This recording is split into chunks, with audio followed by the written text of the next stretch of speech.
Li Rui wasn't a hero. He wasn't a cultivator, a warrior, or a chosen one. He was just a tired father, a man who gambled away too many chances, until fate gave him one more. A second life, a loving wife, 2 kids who still believed in him, and a mysterious gift, the fishing net vision system. From that day on, Li Rui swore off gambling for good. Instead of betting, he woke up before dawn. Instead of cards, he picked up his fishing net, and suddenly, the ocean felt alive. System, target locked, yellow croaker worth 300 credits. Li Rui, what I just wanted breakfast. Conch, clams, mantis shrimp. Whatever he tossed the net at, it came back overflowing. His wife blinked in disbelief. His kids cheered. And Li Rui realized, making money and raising kids really can go hand in hand. While other dads commuted to offices, Li Rui cooked seafood feasts on the beach. While most men struggled to provide, he hauled in catches that could feed a whole village.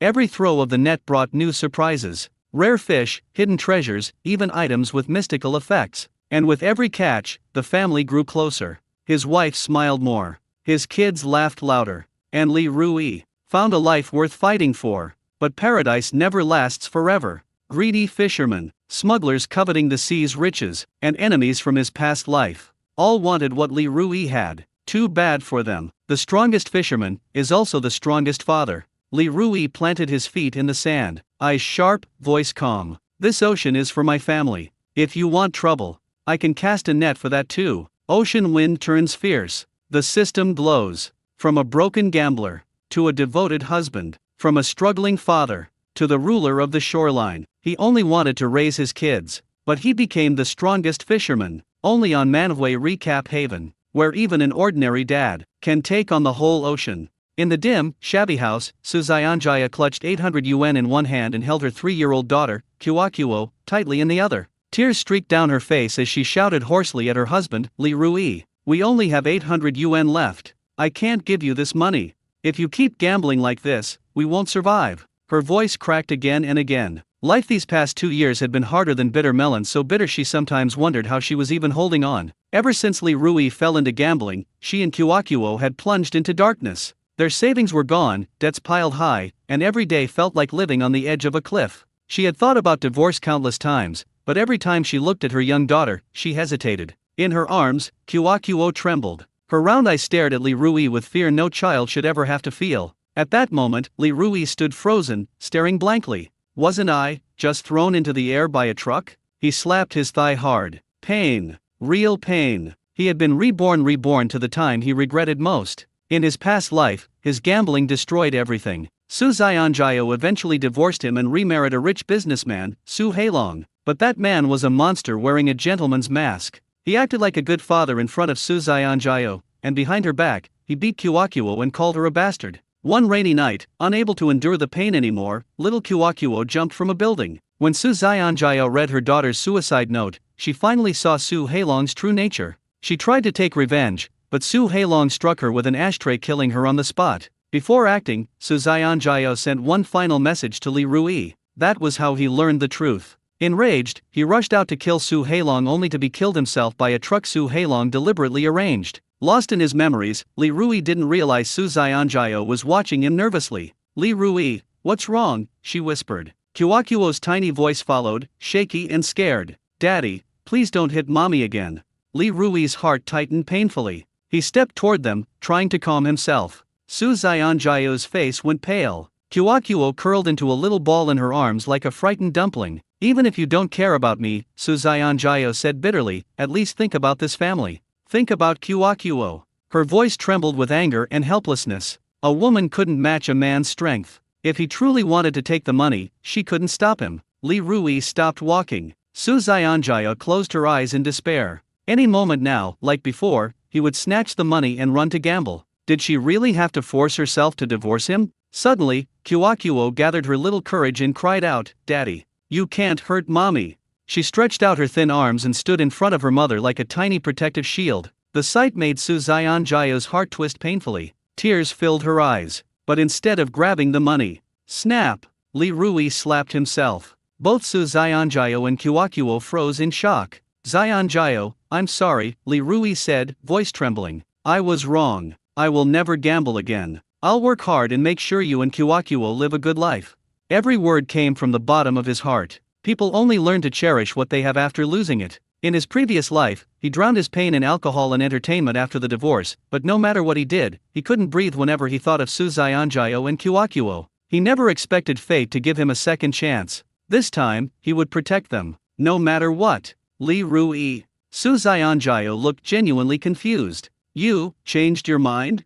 Kiwakuo's little face lit up like a flower blooming. Daddy, is it true? She asked hopefully. Li Rui crouched down, gently tapping her tiny nose. Of course. Daddy will be a good dad and a good husband.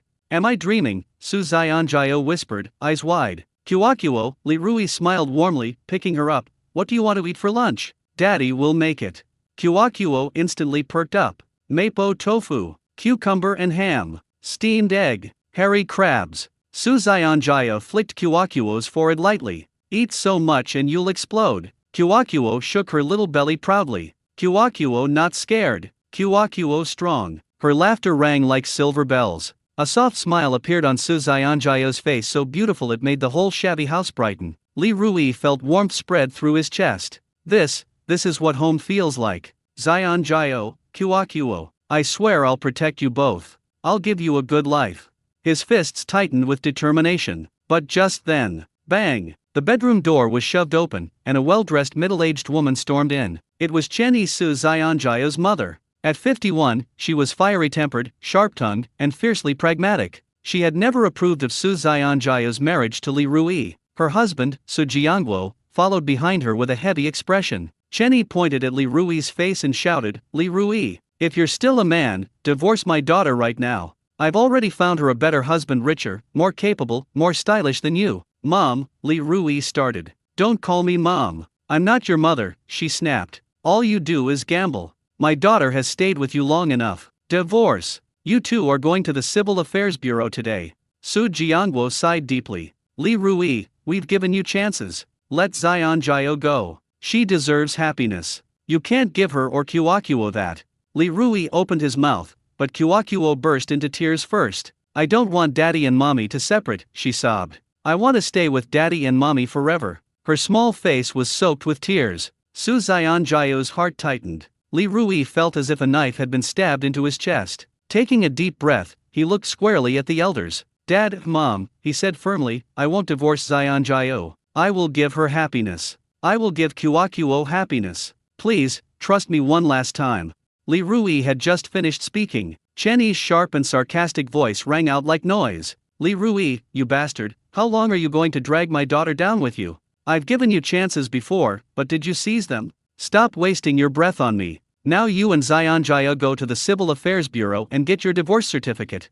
Chen stared at Li Rui with a look of disgust. In her eyes, Li Rui was like trash on the roadside. She never wanted to have anything to do with Li Rui again in this lifetime. Upon hearing this, Li Rui's expression suddenly turned cold. In her previous life, it was this old woman in front of her who forced Zayanjayo to marry that beast Su Hailong. It can be said that the tragedy of Zayanjayo and Kiwakuo in their previous life was also related to this old woman in front of them. If it weren't for the fact that she was Zayanjayo's mother, Li Rui would have pounced on her and given her a good beating. Li Rui, what kind of look is that? You don't want to hit me, do you? Come on, come and hit me. Chen stiffened her neck and approached Li Rui step by step. Seeing this, Su Jianfeng stopped Chen. He frowned and advised, all right, stop talking about unimportant things. As he spoke, he turned to look at Li Rui, his face cold, and said, Li Rui, forced love is never sweet. My daughter no longer wants to live with you. Why insist on being so stubborn? This will only result in a lose-lose situation. Su Jianfeng hopes that Li Rui and his daughter Su Zayanjayo can part ways amicably. Previously, Su Zayanjayo had mentioned to her parents that she didn't want to continue her relationship with Li Rui. Li Rui turned his gaze to Su Zayanjayo. Zayanjayo, please trust me one more time, okay? Kiwakuo's chubby little hands patted Su Zayanjayo's fragrant shoulder. She was as anxious as a mother hen protecting her chicks, flapping her arms incessantly. Mommy, I don't want you and Daddy to be separated. Children without a father are often bullied. She often saw it at the nursery. Shut up. Chen glared fiercely at Guo Guo, looking like an old witch. Kiwakuo was so frightened that she shrank her neck. Li Rui gently patted Kiwakuo's back and softly comforted her. Kiwakuo, don't be afraid. Daddy's here to protect you. After saying that, he turned around and scolded Chen. Mom, please don't talk to the child like that. In this lifetime, no one will ever be able to harm his daughter again. Su Xianjia gave Chenyi a reproachful look and said irritably, Mom, Kuo is still so young, how could you yell at her?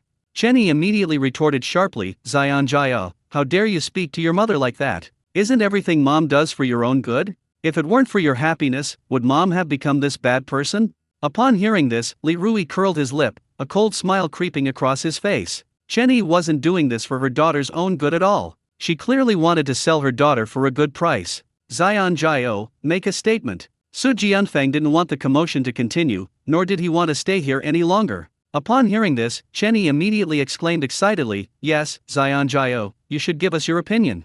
If you want a divorce and Li Rui refuses, we will sue him. After saying that, she looked Li Rui up and down with a mocking gaze. My daughter has long since stopped wanting to be with you. It's no use saying anything more now. Kuo stared longingly at Su Xianjia, pouting and looking pitiful. Li Rui couldn't help but feel nervous. In an instant, everyone's eyes in the room fell on Su Xianjia. After much deliberation, Su Xianjia bit her lip and whispered, Dad, I want to give Li Rui another chance. Su Xianjia had just opened her mouth. Chenyi looked at Li Rui with a smug expression, Kid, did you hear that? My daughter said she. At this point, Chenyi suddenly realized what was going on. She stared at Su Xianjia in disbelief. What did you just say? Su Xianjia, are you out of your mind? Why are you still planning to give Li Rui another chance? What kind of bastard is Li Rui? Haven't you seen through him enough over the years? Chenyi was speechless. Li Rui is a gambler. Li Rui's daughter, Su Xianjia, knows better than anyone how many disgusting things he has done over the years in order to gamble. Xianjia, is this really necessary? Su Jianfeng felt very sorry for his daughter. After hesitating for a moment, Su Xianjia bit her lip and then nodded heavily, it's necessary. For Kuo's sake, I have to give Li Rui one last chance. Fine. If you want to keep wasting your time on Li Rui, then go ahead and waste it. Su Jianfeng frowned. Over the years, Li Rui has lost count of how many chances his daughter has given him. Therefore, he did not approve of his daughter's decision. But he still respected his daughter's decision. Chenyi pointed at Li Rui and said angrily, Xianjia, you can't make a living off a piece of mud. No matter how many chances you give him, he will still be the same as before. Dad, Mom, I will change. Li Rui first looked at Su Xianjia with deep affection, then looked at Su Xianjia's parents and said in an extremely firm tone, Do you think I'd believe that? Chenyi scoffed. Su Jianfeng glanced at Li Rui and couldn't help but shake his head. Clearly, he shared the same idea as Chenyi. He also felt that Li Rui wouldn't change. In their view, if Li Rui were capable of changing, he would have done so long ago. Li Rui, listen to me clearly. My daughter will not acknowledge a single penny of the money you owe outside. If you dare to drag my daughter down with you, I will tear you apart with my bare hands.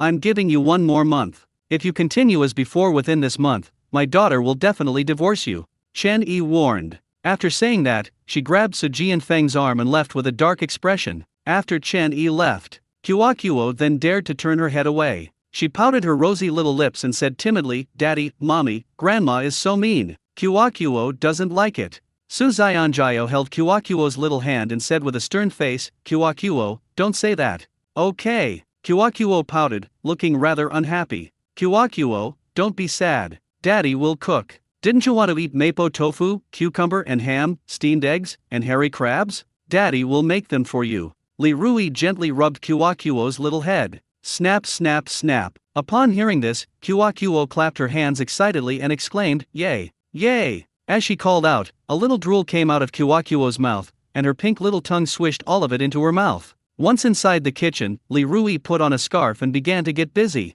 In the living room, Su Xianjia sat on the old-fashioned wooden sofa, feeling a sense of unreality. Soon, Li Rui came out of the kitchen carrying a plate of fragrant dishes. It smells so good. Kuo closed her two bright, sparkling eyes, took a deep breath, and immediately a blissful expression appeared on her little face. After the family of three sat down, Li Rui picked up a large hairy crab and put it in Su Xianjia's bowl, saying with a smile, Xianjia, eat more. You've suffered a lot following me all these years, and I feel guilty towards you. It is said that men do not easily shed tears. But at this moment, Li Rui's eyes were red. He had wronged Su Xianjia so much in this life. Just then, Kuo tucked her hands under her armpits and snorted softly through her nose. Daddy is biased. He put food on Mommy's plate but not on Kuo's. Kuo is angry. Su Xianjia and Li Rui were amused and burst into laughter. Kuo, don't be angry. Li Rui said with a smile as he picked up a crab and put it in his bowl. Then he carefully peeled the crab shell before putting it to Kyokuo's mouth. After doing all that, Li Rui looked at Kyokuo and said, "Come on, open your mouth, daddy will feed you crab meat." Seeing this, Kyokuo said smugly, "That's more like it." After saying that, Kyokuo opened her cherry blossom-like mouth and happily chewed on the crab meat. "Li Rui, you're being unfair. Why didn't you peel the crab shells for me?" Su Xianjiao pouted, pretending to be angry. Li Rui hadn't even spoken to comfort him yet. Kyokuo smacked her lips and said, "Mommy, you're such a grown-up, why are you still acting like a little kid?" Su Xianjiao. Li Rui was amused and burst into laughter. "How wonderful! In my previous life, why did I give up such a good life and indulge in gambling all day long?" Looking at his wife and children, Li Rui couldn't help but feel a surge of emotion. After finishing his meal, Li Rui cleared away the dishes and went to the kitchen to wash them. Su Xianjiao followed her in silently. "Li Rui, what are your plans next? We have a lot of debt, Kyokuo is in kindergarten, and we still have expenses to cover." Su Xianjiao asked with a serious expression. This question left Li Rui completely bewildered. Right now, making money is of utmost importance to him. They now live in Happiness Village on Crescent Island. Xingfu Village is a small fishing village. Most of the villagers have gone out to work, and those who remain mostly make a living by fishing at sea. "I'm going to go beachcombing later," Li Rui replied after a moment's thought. "All right." Su Xianjia sighed, her eyes filled with worry about the future. Nowadays, making a living by fishing at sea is becoming increasingly difficult. "My husband goes beachcombing, how much money can he earn in a day?" However, Su Xianjia quickly composed herself and said very understandingly, "Li Rui, as long as you sincerely repent and stop gambling in the future, I will live a good life with you. I believe that if we all work together, we will have both bread and flowers." Li Rui felt warm inside after hearing these words. "My wife is the best." In this day and age, some women only care about money. They demand exorbitant dowries for marriage. After marriage, her husband couldn't earn money and threatened to divorce her at the drop of a hat. He is very lucky and content to have a wife like Su Xianjia who is willing to share his joys and sorrows. "Why was I such a jerk in my past life? Xianjia, I will try my best." Li Rui hugged Su Xianjia tightly. Just then, little Kyokuo, with her tiny arms and legs, stumbled to the kitchen door with a remote control in her hand. "Daddy, Mommy, how do I adjust the volume?"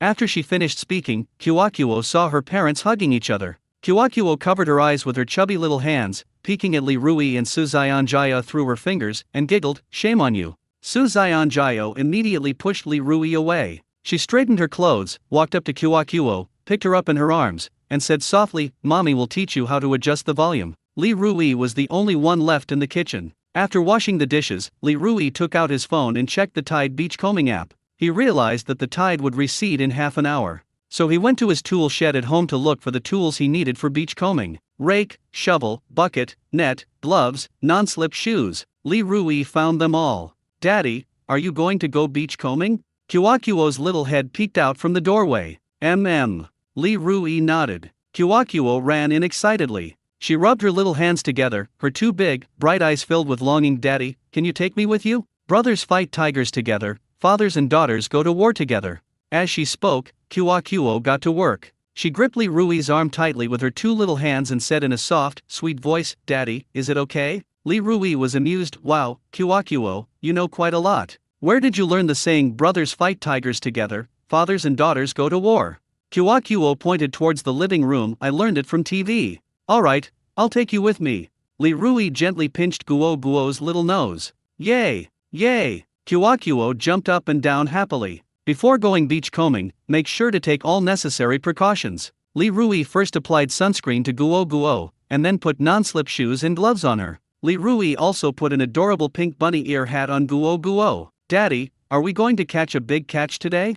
On the way to the beach, Kyokuo looked at Li Rui with excitement. She was really looking forward to today's beach trip. Li Rui wasn't sure, but he still answered with absolute certainty, "Yes." Things are different now. In the past, the people on Crescent Island could make a living off the sea. But nowadays, there are not many people on Crescent Island who rely on the sea for their livelihood. Marine resources are finite. Due to the rampant salvage of marine resources in recent years, marine resources have been significantly reduced. The two, one adult and one child, walked to the entrance of Xingfu Village and encountered two middle-aged women who were also preparing to go beachcombing. "Hey, isn't this Li Rui? Li Rui, if you're not playing cards, what are you doing going beachcombing?" With your delicate skin, you're not suited for beachcombing. Aunt Lotus, whose face was covered in yellow spots, joked. Aunt Giwa, who was standing nearby, joked, Li Rui, how many years has it been since you last went to the beach? Do you even know how to do it anymore?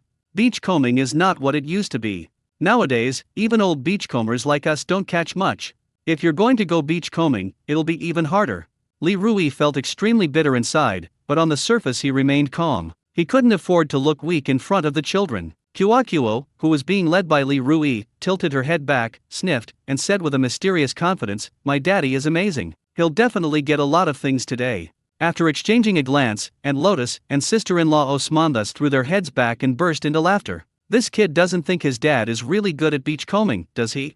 Children are so innocent. The two walked forward while talking. Upon hearing these words, Kuakuo shouted loudly at the two of them, my daddy is really awesome. Ahead, Aunt Lotus and sister-in-law Osmanthus laughed even louder. That little brat has such a strange level of confidence in her dad. Her father can't carry anything heavy. How could he possibly be good at beachcombing? A short while later, Li Rui took Guo Guo's hand and they arrived at the beach. Just then, a little girl on the beach started shouting excitedly and gesturing with her hands. Dad, you're amazing. You actually found such a big stone crab. The little girl Chen Yao Yao and Kuakuo are very good friends. The two grew up together, wearing open-crotch pants. Chen Yao Yao's father, Chen Xiong, is a well-known expert in beachcombing and fishing in Xingfu village. When Kuakuo and Chen Yao Yao played together, Chen Yao Yao often told Kuakuo about the seafood that Chen Xiong caught while fishing at the beach. This made Kuakuo's envious eyes blink.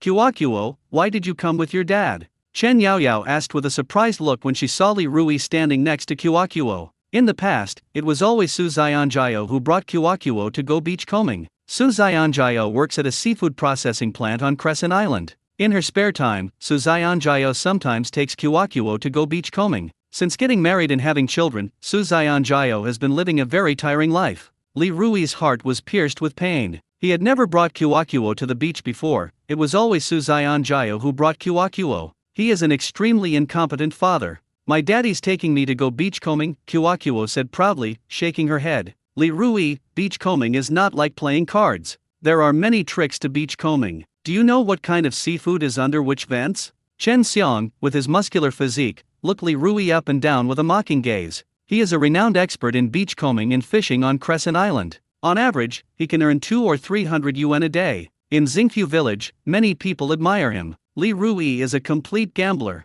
In the past 2 years, Li Rui has never been to the sea. My daddy definitely knows. Just as Li Rui was thinking about how to answer Chen Xiong's question, Kuakuo tilted her head back and said loudly. Li Rui was both amused and exasperated. In Kuakuo's mind, his father seems to be omnipotent. But, thinking of this, Li Rui's heart sank, and his eyes dimmed. He's not good at beachcombing. Just then, a mechanical voice rang in Li Rui's ears. Host Li Rui, initiating the binding of the fishing catch perspective system. 321, binding successful. From this moment on, host Li Rui will be able to see through the catch in anything. Initial distance, 12 meters. Li Rui was completely bewildered. Was he dreaming? Has he bound himself to the system? Isn't this a scene from a novel? Your dad isn't saying anything, so he definitely doesn't know. Chen Yao Yao's voice pulled Li Rui back to reality. As she spoke, Chen Yao Yao proudly gave Kuakuo a thumbs up. My dad goes fishing at the beach like this. Your dad is definitely not as good as my dad. Kuakuo looked indignant. My daddy is the one. The two little girls were arguing fiercely. Li Rui, look at these. I caught these while beachcombing. Chen Xiong kicked the bucket next to him, then looked up at Li Rui with a smug expression. The bucket next to Chen Xiong was filled with a lot of seafood. It contains mussels, clams, whelks, and a few goby and stone crabs. At this moment, Li Rui glanced at the receding tide on the beach. Suddenly, a great many catches appeared in Li Rui's eyes. He could see the catches within a radius of about 12 meters very clearly. Whether the catch is hidden in the cracks of rocks or in the mud and sand, it cannot escape Li Rui's eyes. Holy crap, could I have actually been bound to a fishing net vision system? Li Rui's pupils dilated in shock, his mind filled with astonishment. With such an awesome system, wouldn't his beachcombing be as easy as picking up money? As he thought about it, Li Rui couldn't help but smile. There's a giant razor clam under my feet, it's slowly wriggling. When Li Rui saw the giant razor clam under his feet, he quickly bent down and used a shovel to remove the sand from it. Daddy, what are you doing? Kuakuo saw this and quickly squatted down, staring intently at Li Rui's actions. Li Rui laughed and said, I'm catching king clams. Upon hearing this, Chen Xiang snorted coldly. Li Rui, the king clams aren't so easy to catch. When razor clams sense danger, they quickly retract their bodies into their shells, burrow into the sand, and flee. Catching king clams? I'm quite skilled at that. You might as well just go to bed. Based on my years of experience, there's no way there could be any king clams in that hole you dug. Li Rui hasn't gone beachcombing in over 2 years. He came up and immediately wanted to catch the giant razor clam, which was quite difficult. At that moment, Li Rui clearly saw the razor clam king frantically fleeing from the sand. Trying to run? You think you can escape? Li Rui couldn't help but sneer inwardly. At the same time, Li Rui quickened his pace. Li Rui quickly shoveled out the sand, one shovelful at a time. Daddy, hurry up, don't let the razor clam king get away. Kuo squatted next to Li Rui and shouted excitedly. Dad, can Uncle Li Rui catch the king clam? Chen Yaoyao, her face flushed, looked up at her father, Chen Xiang. Chen Xiang smiled and blurted out, it's quite difficult. As soon as Chen Xiang finished speaking, Li Rui scooped the razor clam king out of the sand and threw it at Guo's feet. Seeing the giant razor clam so close to her, Kuo immediately grabbed it with both hands and exclaimed exaggeratedly, this is the giant razor clam. It's so big and long. The term king of razor clams generally refers to the giant bamboo clam, a mollusk belonging to the family Razoridae in the class Bivalvia. Its shell is quite long, reaching about 14 centimeters. The razor clam in Kuo's hand is now 15 centimeters long, a true king of razor clams. Razor clams are delicious and nutritious, so they are not cheap. It costs around 100 yuan per jin, 500 G. It really is the king of razor clams. Chen Xiang's expression turned somewhat grim, but he still stubbornly insisted, so what if I caught a giant razor clam? I caught a lot of shellfish and crabs earlier. Chen Yaoyao pouted, tch, it's just a razor clam, what's the big deal? My dad caught a lot of things just now. Kuo retorted, we just arrived, so my dad will definitely grab even more things later. Kuo, come with me, we're going over there. Li Rui's confidence soared after binding with the fishing catch vision system. Li Rui could see all the fish caught within 12 meters. Li Rui put down the shovel, picked up the tongs, and started picking up small sea fish, crabs, and seashells. Ta-da! Li Rui quickly threw the catch into the bucket. Daddy, you're better than Mommy. When Mommy and I used to go beachcombing, it would take her a very long time to collect all these things. But you've collected so many things in such a short time. You're so amazing. Kuo looked at Li Rui with admiration. She has a really good eye for people. She was right about her dad. Ha ha, there's a little crab here. Kuo saw a little crab and quickly reached out to pick it up. Be careful, Li Rui quickly warned. But it was too late. The little crab's pincers still clamped onto Kuo's right little finger. Ouch! Kuo cried out in pain. Kuo's round little face was all scrunched up. Li Rui dropped the clamp in his hand and put Guo's right hand into the water to prevent it from moving. Li Rui did this because he knew that crabs felt safe in the water. When a crab feels safe, it is more likely to loosen its claws. As expected. Soon, the crab released its pincers. Die! Li Rui stomped down, crushing the crab to pieces. Anyone who harms his daughter will pay the price. Then, Li Rui took off Guo's gloves and examined them carefully. He found that Guo's little finger on her right hand was only red and not injured, which put his mind at ease. Kuo laughed and said, Daddy, I'm fine. Li Rui put the gloves on Guo's hands again. It's good that you're alright. Be careful when catching crabs in the future. You should only grab their backs when you are absolutely safe. Safety should always be the top priority, no matter what. Do you understand? Kuo nodded like a chick pecking at rice. Kuo understands. Li Rui was still somewhat uneasy. It's never safe for a child as young as Kuo to catch crabs with their bare hands. If you get caught, the consequences could be severe. Thinking of this, Li Rui gently instructed, Kuo, you must never catch crabs with your hands again. It's too dangerous. You can use tongs to catch crabs. But using tongs to catch crabs isn't very fun. Kuo still prefers to catch little crabs with her hands, Kuo said loudly, her two big, round eyes wide open. Alright, Kuo can catch the little crabs with her hands from now on, but she has to be careful. Li Rui had no choice but to give in to Kuo. The little crab's claws weren't very powerful, but they couldn't tear the cut-resistant gloves. From now on, Kuo can just wear beachcombing gloves every time she goes beachcombing. Just then, Kuo saw a small blue crab crawl to her feet, and she quickly pressed down on the crab's back. Haha, Daddy, Kuo caught another crab. Isn't Kuo amazing? Kuo threw the swimming crab into the bucket, clapping her hands as she looked up at Li Rui. Amazing, absolutely amazing. Li Rui immediately gave a thumbs up. Afterwards, Li Rui began to seriously explore the sea. With the system's support, Li Rui's beachcombing skills were like a fish in water. Kuakuo, let's go, there might be a nest of gobies under that big rock. Li Rui saw a nest of gobies playing happily under a big rock, and his mood immediately brightened. Li Rui walked to the big rock in a few steps. Kuakuo followed cautiously behind Li Rui. Daddy, how do you know there's a nest of gobies under this rock? Kuakuo's little head was full of questions. An intuition, Li Rui thought for a moment and then replied. He couldn't very well tell Kuakuo that he had just bound the fishing catch X-ray system and could see through the goby under the big rock. Li Rui broke the large rock open. In an instant, a large group of gobies appeared in Kuakuo and Li Rui's sight. So many fish. Kuakuo blinked her big, watery eyes and pointed her chubby little finger at the goby fish, asking curiously, Daddy, are all these goby fish? While holding the goby, Li Rui patiently explained it to Kuakuo. Yes, that's right, these are all gobies. Goby is a general term for fish in the family Gobiidae of the order Perciformes. Goby fish are relatively small, generally between 100 and 150 millimeters in size. You see, these gobies are not very big. They are all exactly between 100 and 150 millimeters.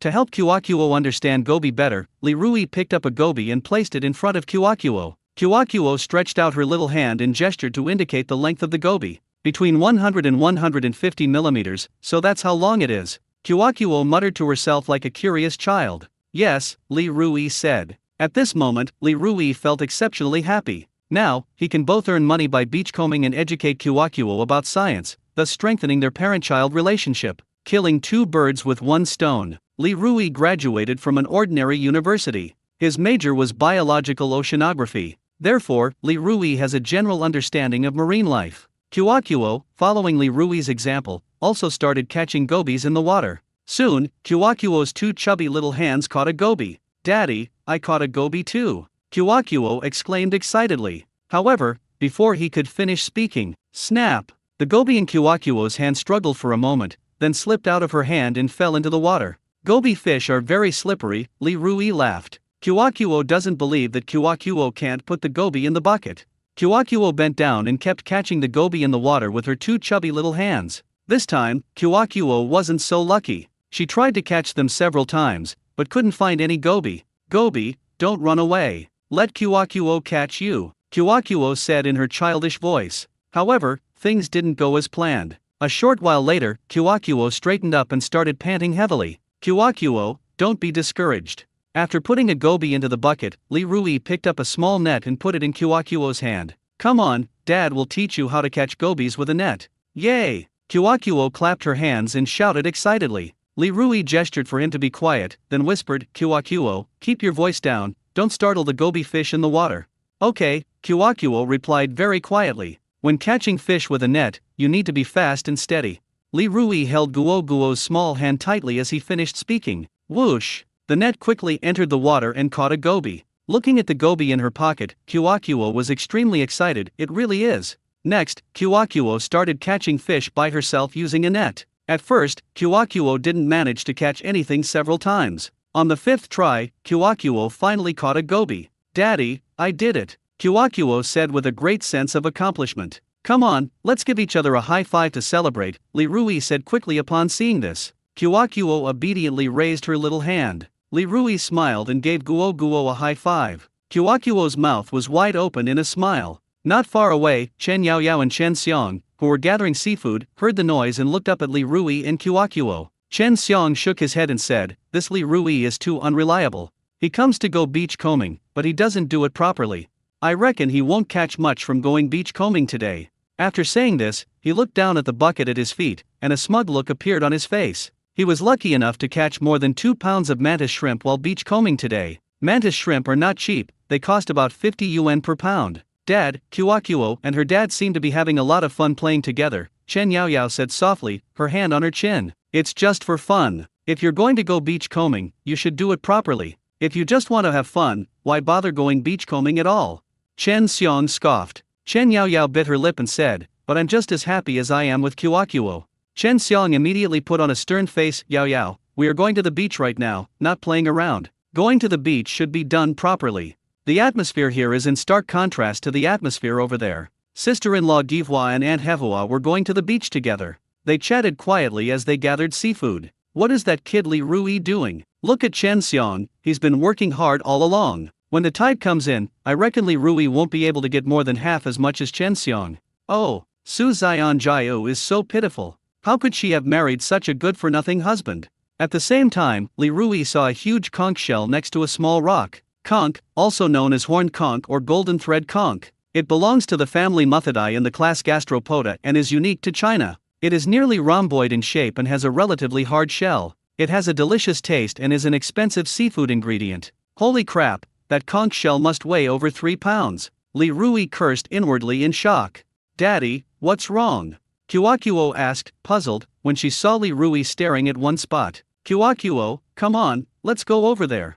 Li Rui suppressed his excitement, took Kiwakuo's small hand in his big hand, and walked towards the location of the conch. If Kiwakuo hadn't been there, Li Rui would have run off long ago. Conch shells are very expensive. A 3-pound conch can sell for over 2,000 yuan. After a rough mental assessment, Li Rui couldn't contain his excitement. With this fish catch perspective system, Li Rui's beachcombing was truly like picking up money. Soon, Li Rui and Guo Guo arrived at the conch shell. Daddy, what's this? Kiwakuo was the first to see the conch shell. She pointed at it, her two big, watery eyes almost popping out of their sockets. It's huge. It's really big. She had never seen snails like this before. This is a conch shell. Li Rui squatted down and picked up the conch shell. After examining it carefully, Li Rui continued, conch is a broad term. Most conches are edible, but there is a type of conch called the French conch, which is a class 2 protected animal in China and cannot be eaten. The conch shell in my hand is a regular conch shell, not a trumpet. Li Rui felt that calling it a bottom-sitting, perforated snail would be more appropriate, given the snail's appearance.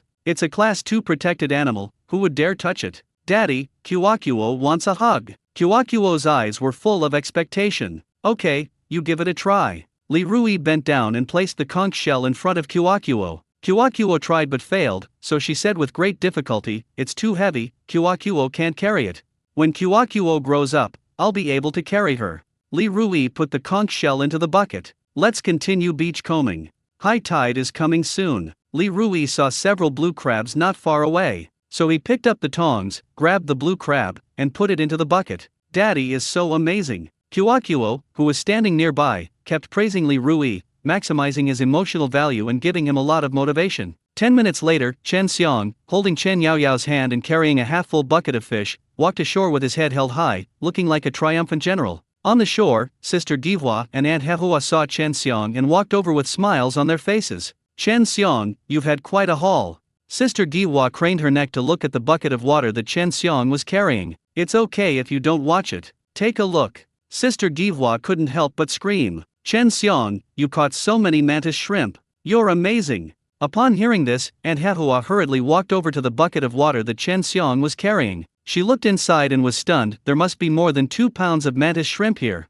Chen Xiang was indeed a renowned expert in beachcombing and fishing on Crescent Island. Today, marine resources are drastically reduced. Making a living by fishing at sea is too difficult. The men in their family have all gone out to work. However, Chen Xiang, this grown man, lived a very comfortable life on Crescent Island. How could they not be envious? If people can survive at home, who would want to go out to work? Hee hee, my dad is really awesome. Chen Yaoyao said with a smug look on her face. Gihua's sister-in-law and Hehua's aunt both laughed when they heard this. Chen Xiang did not deny it. He looked at Li Rui and Guo Guo, who were walking towards the shore, and said with a smile, I wonder how much Li Rui caught this time while beachcombing. The thought of Li Rui having such a beautiful wife made Chen Xiang feel very resentful. Chen Xiang worked diligently every day, single-mindedly thinking about making money, and he did so, earning quite a bit of money. However, he married a fat, sallow-faced woman. Li Rui, on the other hand, spends his days eating, drinking, and having fun, yet he has a beautiful wife. God is so unfair. Li Rui hasn't been to the beach for over 2 years. Today he suddenly felt like it and came to go beachcombing. I reckon he didn't even catch as much as I did. Sister Gihua snorted coldly, her nostrils flaring. Li Rui, a grown man, doesn't act like a man at all. Other men are all making money, but he's addicted to gambling all day long. Playing cards is his forte, but as for beachcombing, he should just go to bed. Aunt Lotus said coldly. Both Gihua's sister-in-law and Hehua's aunt felt indignant on Su Zion Jiao's behalf.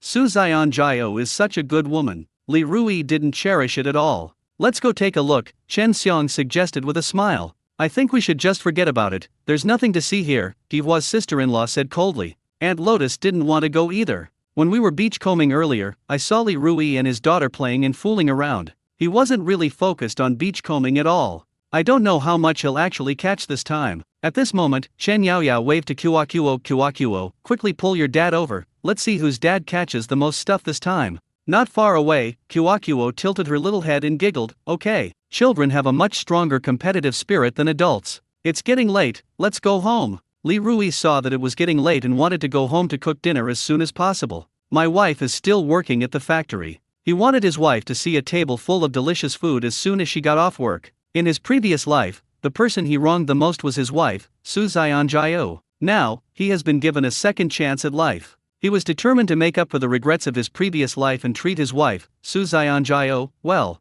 Daddy, let's go over there. Kuakuo looked at Li Rui with longing. Fine, I'll listen to you. After all, you're my precious little darling. Li Rui had no way to deal with Guo. The father and daughter were talking. Chen Yaoyao, however, dragged Chen Xiong along and arrived at Kuakuo's side. Kuakuo, look how many things are in that bucket my dad is holding. Chen Yaoyao said proudly, her little head bobbing back and forth. Kuakuo walked closer, scoffed, and said, there's not much here. Chen Yaoyao looked bewildered. This is not what she wants to hear.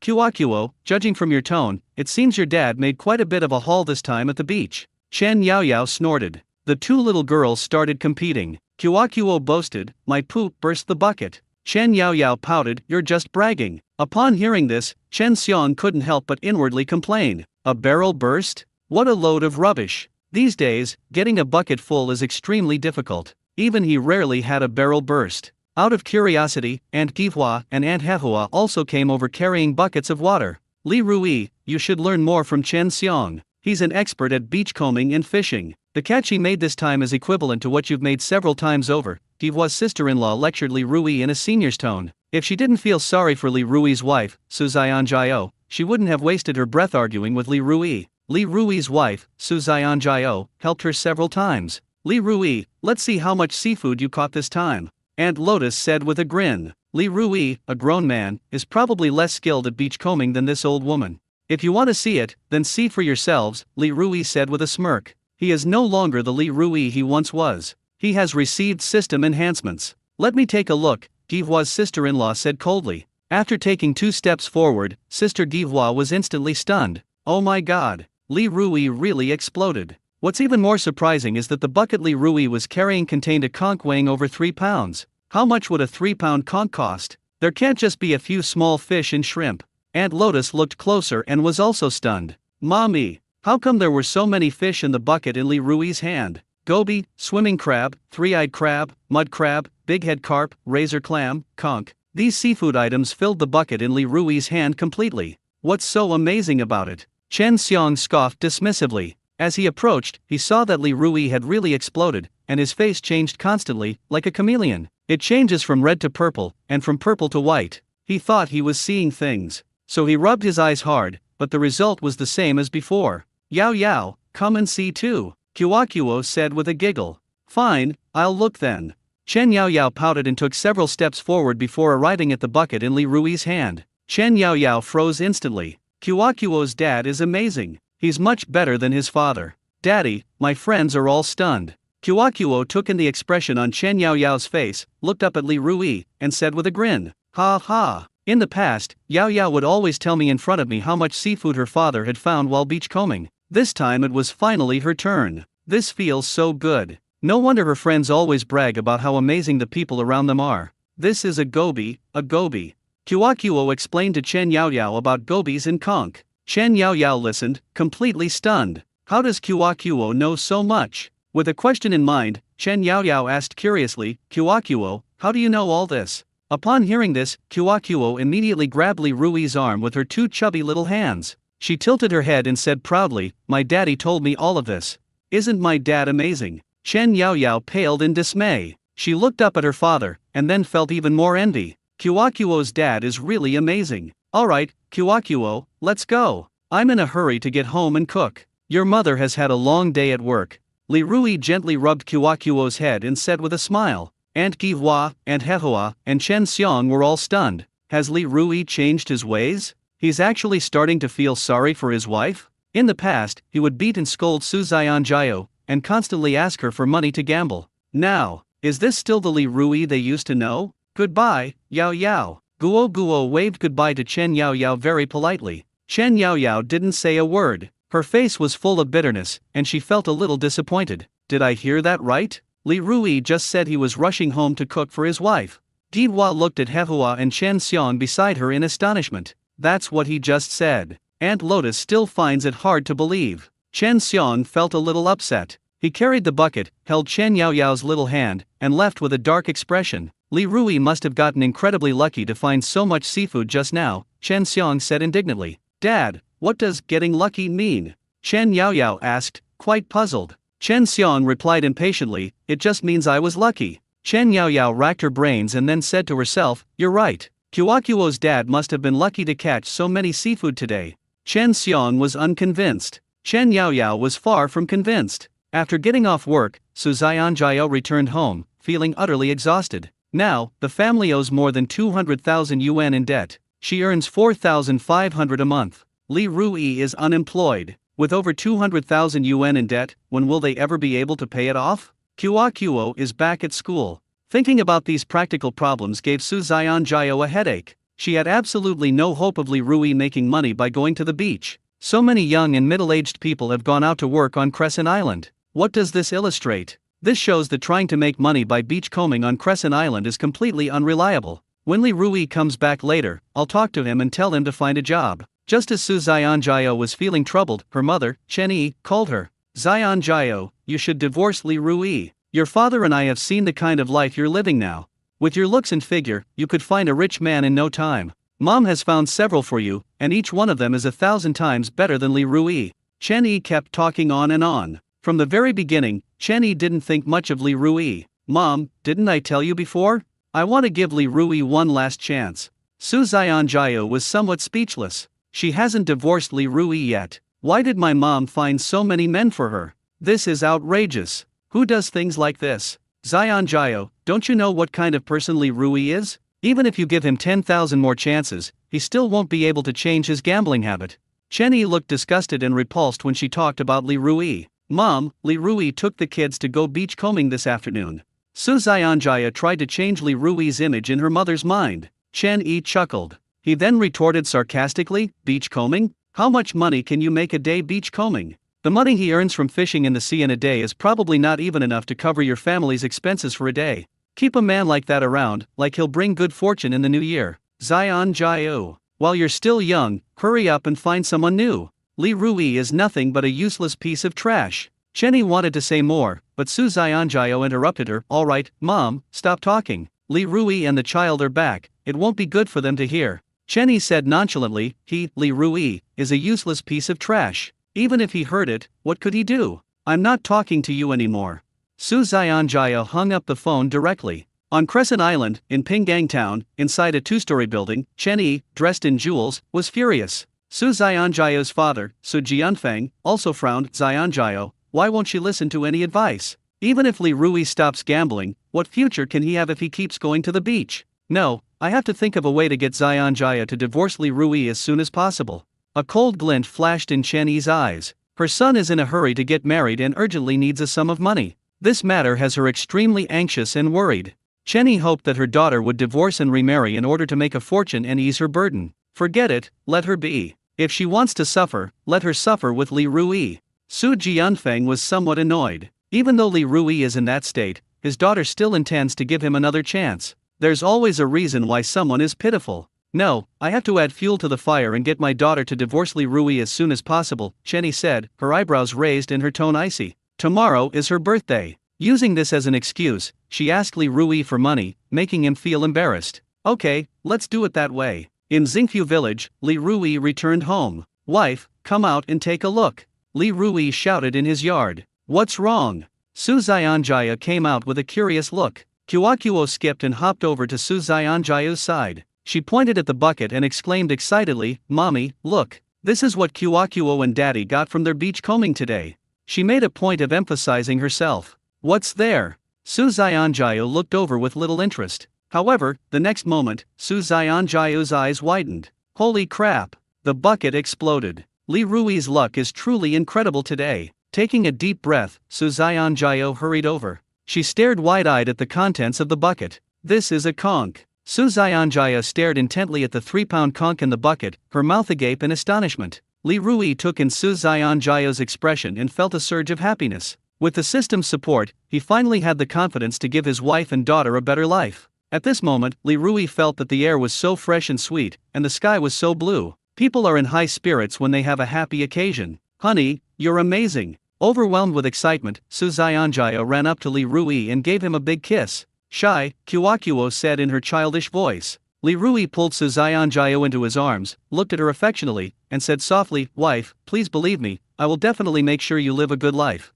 Su Xianjia was quite content. "As long as you are hardworking and reliable, I will be satisfied." "Daddy, do you only want mommy to have a good life?" Kuakuo made her signature move, putting her hands under her armpits, pouting, and looking very unhappy. "Why are you so jealous, you little rascal?"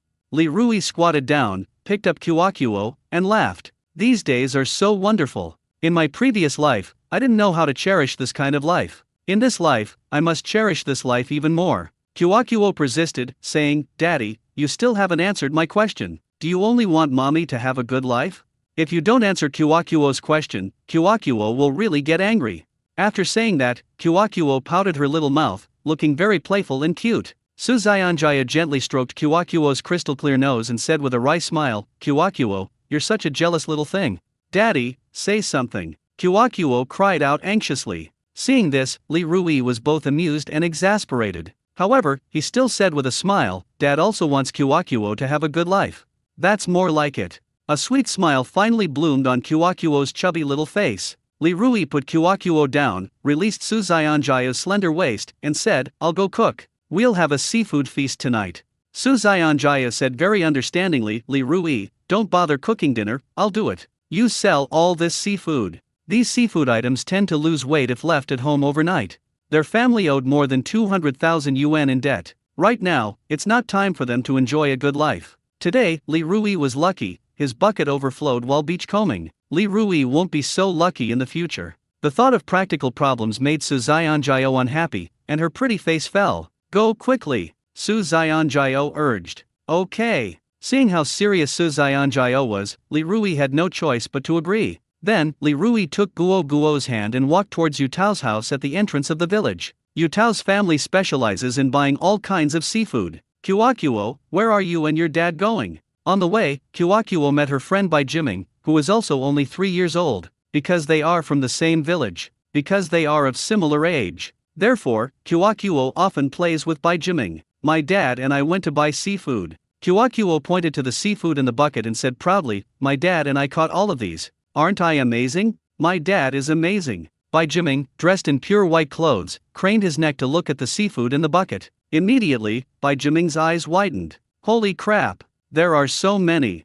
Kuakuo, your dad seems to be even more amazing than Yao Yao's dad."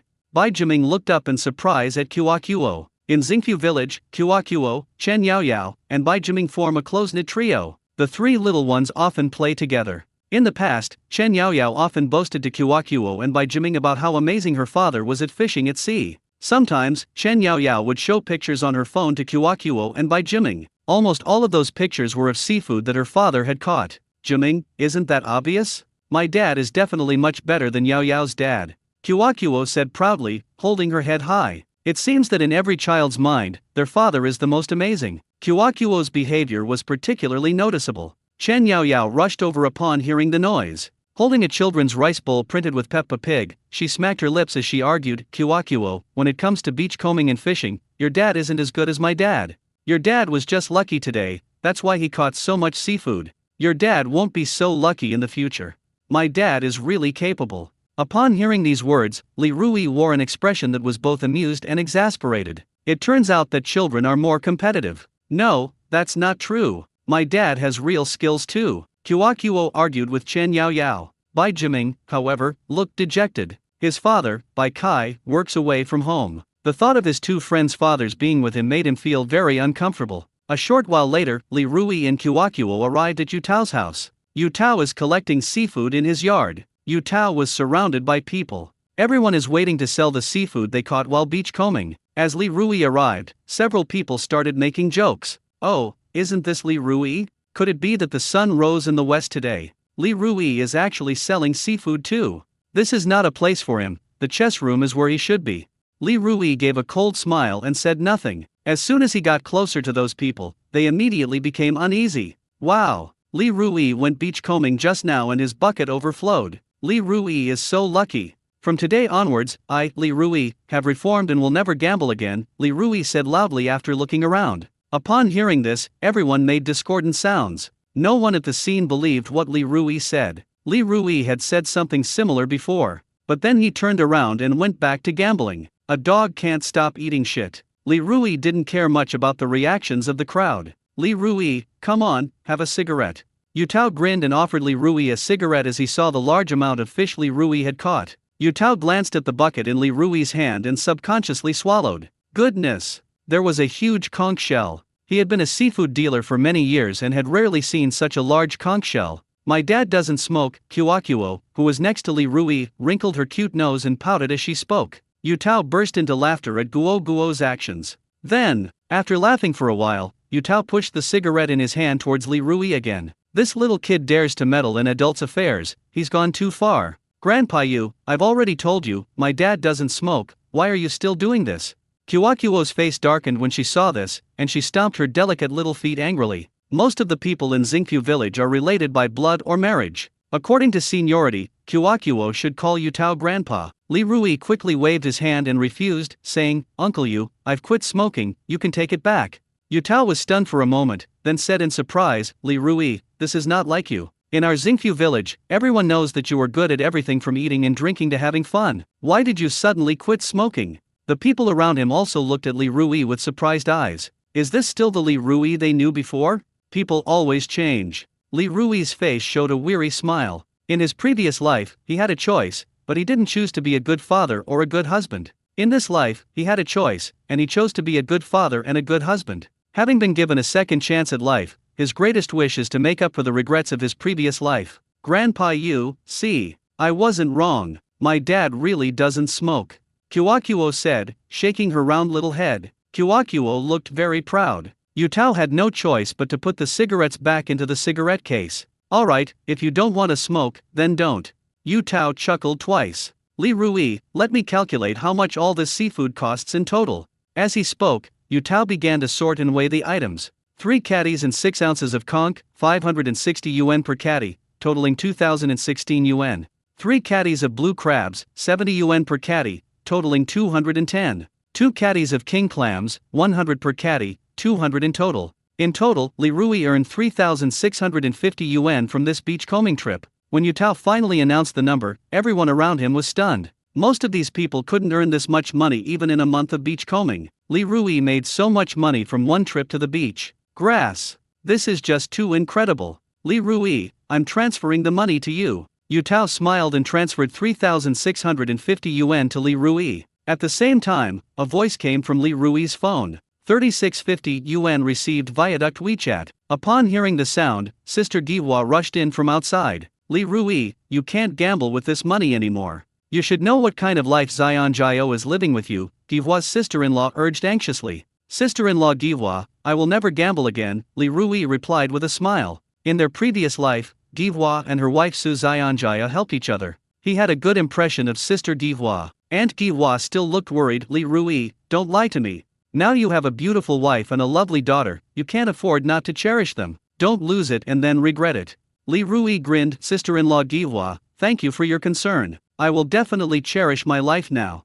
After saying that, Li Rui squatted down, pinched Kuakuo's little cheek, and asked, "Do you want to ride on Daddy's head?" Kuakuo didn't say anything. She answered that question with her actions. She took a step and immediately straddled Li Rui's neck. To avoid falling, Kuakuo tightly hugged Li Rui's head with both of her little hands. "Let's go." Li Rui stood up and walked forward. Kuakuo swayed her little body and hummed a song with a grin. "Daddy's daddy is called Grandpa. Daddy's mom is called Grandma."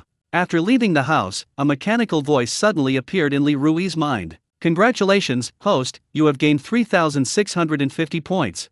3,500 points can be exchanged for a lucky shovel for beachcombing. Would you like to exchange it now?" Li Rui was startled by the sudden sound. In the blink of an eye, I felt excited and happy. Holy crap! This system is really something. You earn money, and you not only get points, but you can also redeem items for them. Awesome! That's absolutely amazing. Can I choose the color? Li Rui asked intently as he communicated with the system. Sure, the system replied. Suddenly, a virtual computer board appeared in front of Li Rui. The image above shows lucky shovels in several colors for beach combing. After just one glance, Li Rui fell in love with a pink lucky shovel for beach combing. This is it. Li Rui once again focused his attention on communicating with the system. In an instant, a pink lucky shovel for beach combing appeared in the bucket in Li Rui's hand. Back home, Kuakuo rushed into the kitchen. In the kitchen, Su Xianjiao, wearing an apron, was cooking. She glanced at Kuakuo and said with a smile, "Slow down." Kuakuo said with a serious face, "Mommy, from now on you have to help Daddy keep an eye on him and not let him smoke." "Why?" Su Xianjiao asked casually. "Mommy, how can someone your age ask such a childish question? I really doubt you're an adult." Kuakuo pouted. "Smoking is harmful to your health. Also, Kuakuo hates the smell of smoke. The smell of smoke is awful. Kuakuo doesn't like it." Su Xianjiao was so amused that she almost fell over. She laughed heartily and said, "Mom knows." "Kuakuo, why do you say Mom is childish?" Li Rui walked up from behind Kuakuo. "Mommy just asked me a really childish question, that's why I said Mommy is childish," Kuakuo said seriously. "Mommy doesn't even know that smoking is bad for your health." Li Rui shook his head, then looked at Su Xianjiao, who was cooking. "Wife, you've worked hard.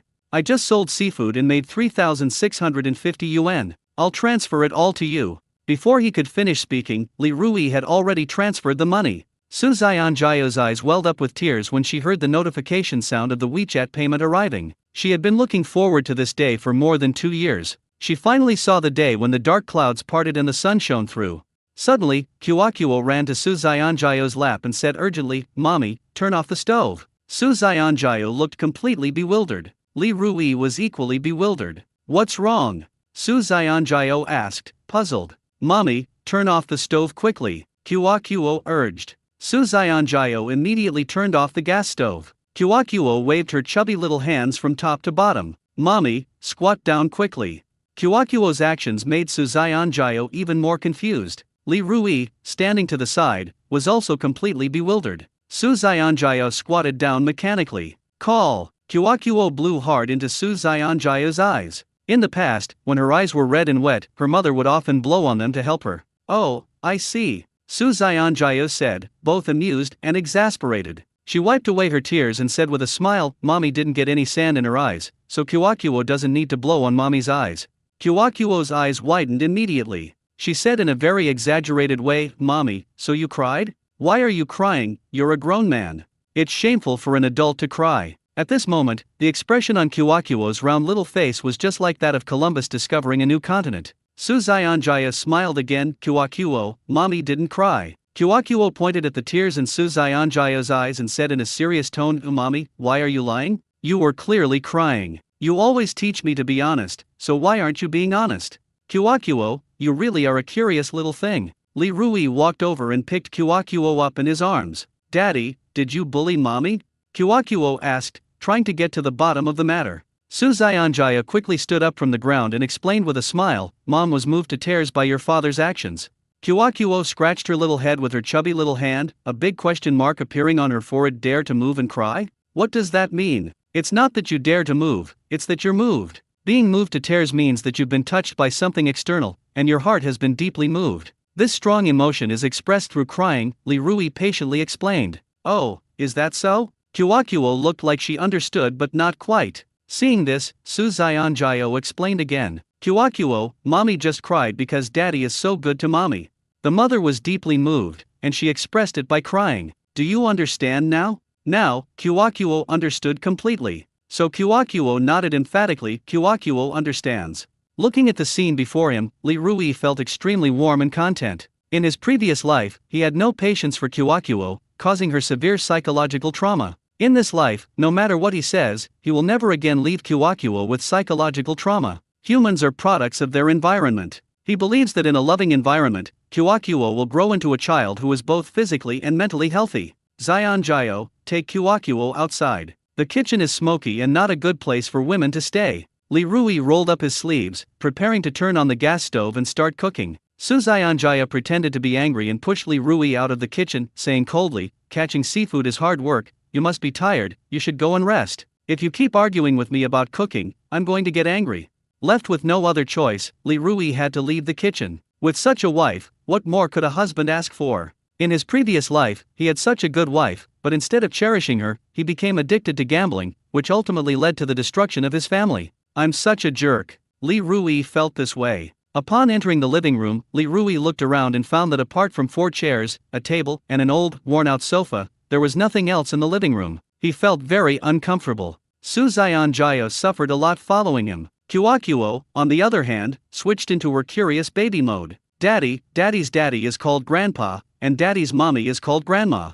What's Daddy's brother's name? What are Daddy's sisters called? What is Daddy's maternal grandfather's name? Hearing this, Li Rui calmly interrupted Kuakuo, saying, "You ask one question at a time, and Daddy will answer one question at a time."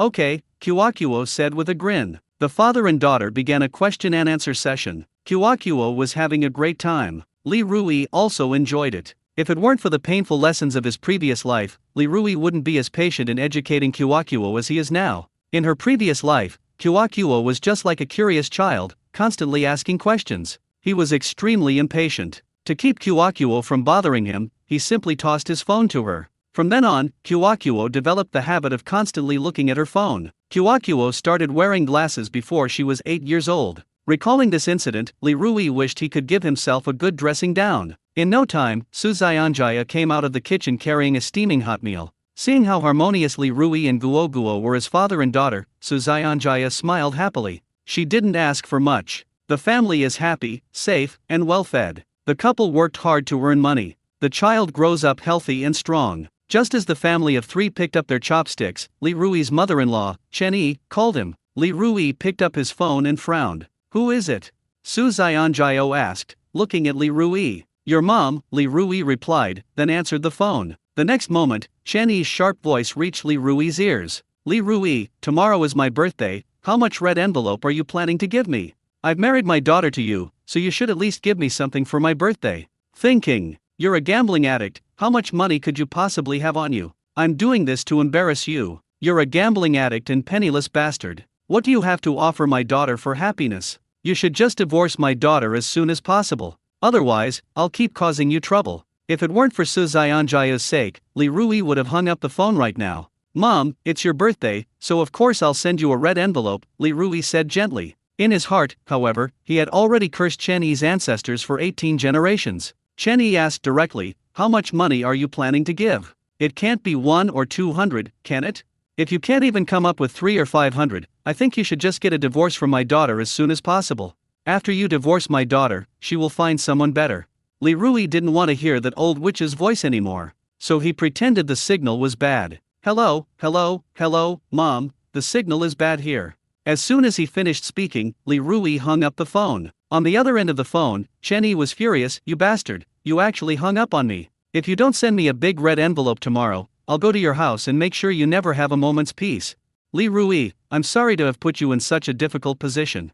Su Xianjia looked at Li Rui with an embarrassed expression. That's just the kind of person her mother is. All they care about is money. He was always thinking about her getting divorced and remarried so he could get more money. "It's alright, it's not your fault. Your mother is your mother, and you are you. I can tell the difference," Li Rui comforted Su Xianjia, stroking her delicate face. Sigh. Su Xianjia sighed deeply. That's her mother after all, she can't just cut off all contact with her. Sometimes, she was quite troubled. Li Rui suggested, "Xianjia, how about we reduce our contact with your mother?"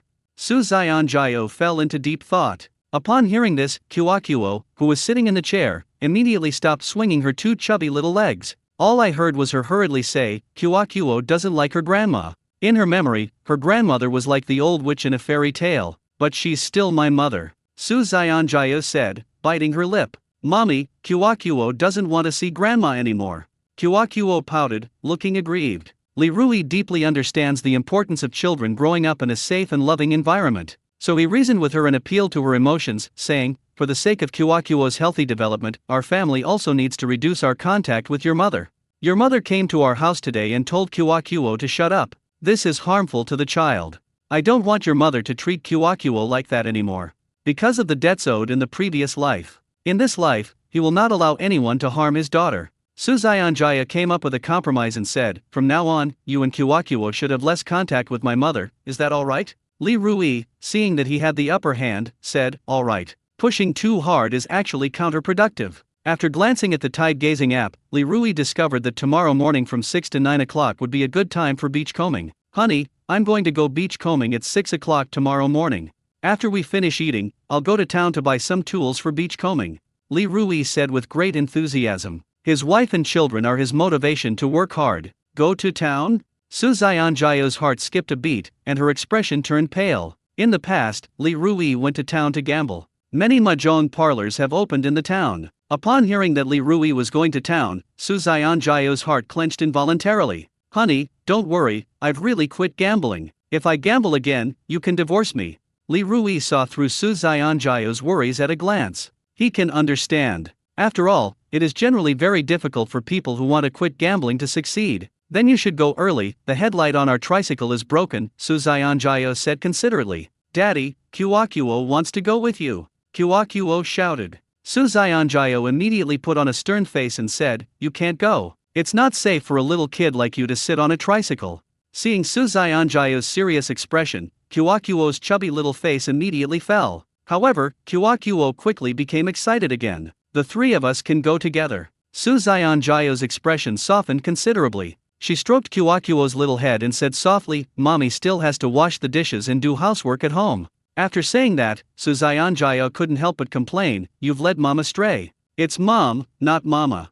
Kyokuo, her pronunciation unclear, tried to imitate, it's Mama, not Mama. Suzayanjaya patiently taught him several times, but he still couldn't correct it. Kyokuo fell asleep shortly afterward. This child takes after me, she gets sleepy easily when studying. Li Rui put down his chopsticks, picked up Guo, put her on the sofa, and then covered her with a thin blanket. Li Rui, hurry back. I'll stay home and do housework and take care of the kids.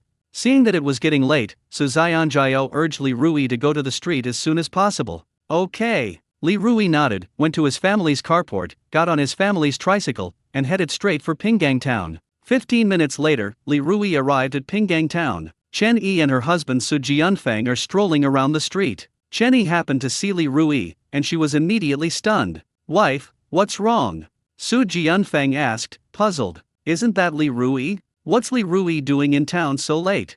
Chen Yi asked, her face full of curiosity. Su Jianfeng blurted out, he wouldn't be here to play cards, would he? Upon hearing this, Chen Yi immediately roared in anger, that must be it. This morning, that bastard Li Rui swore to us that he would never gamble again. But less than a day later, he actually came to town to gamble again. Her tone turned cold, and she hurriedly followed. Su Jianfeng followed behind, panting heavily. A short while later, Li Rui stopped the electric tricycle. When Su Jianfeng and Chen Yi arrived, they saw Li Rui enter a grocery store. What was he doing in this store? Chen Yi was filled with questions. Inside the grocery store, the owner asked, what would you like to sell? Li Rui found a lot of beachcombing tools in the shop. Shrimp extractor, double-edged hoe, headlamp, folding stool, rain boots, and beachcombing gloves. Boss, how much are all these items in total? Li Rui asked. Young man, since you're buying so much stuff, I'll give you a discount. The shrimp extractor is 80, the two-pronged hoe is 30, the headlamp is 100, the folding stool is 20, the rain boots are 50, and the gloves are 8 yuan a pair, the shop owner said with a smile. After careful consideration, Li Rui found that the price offered by the shop owner was reasonable, so he paid the money. As Li Rui left the store, he encountered Chen Yi and Su Jianfeng, a married couple. Li Rui, what are you buying all this stuff for? You're not really planning to make a living by beachcombing, are you? Chen Yi asked coldly. Su Jianfeng stared intently at Li Rui. Li Rui said confidently, yes, I plan to make a living by beachcombing.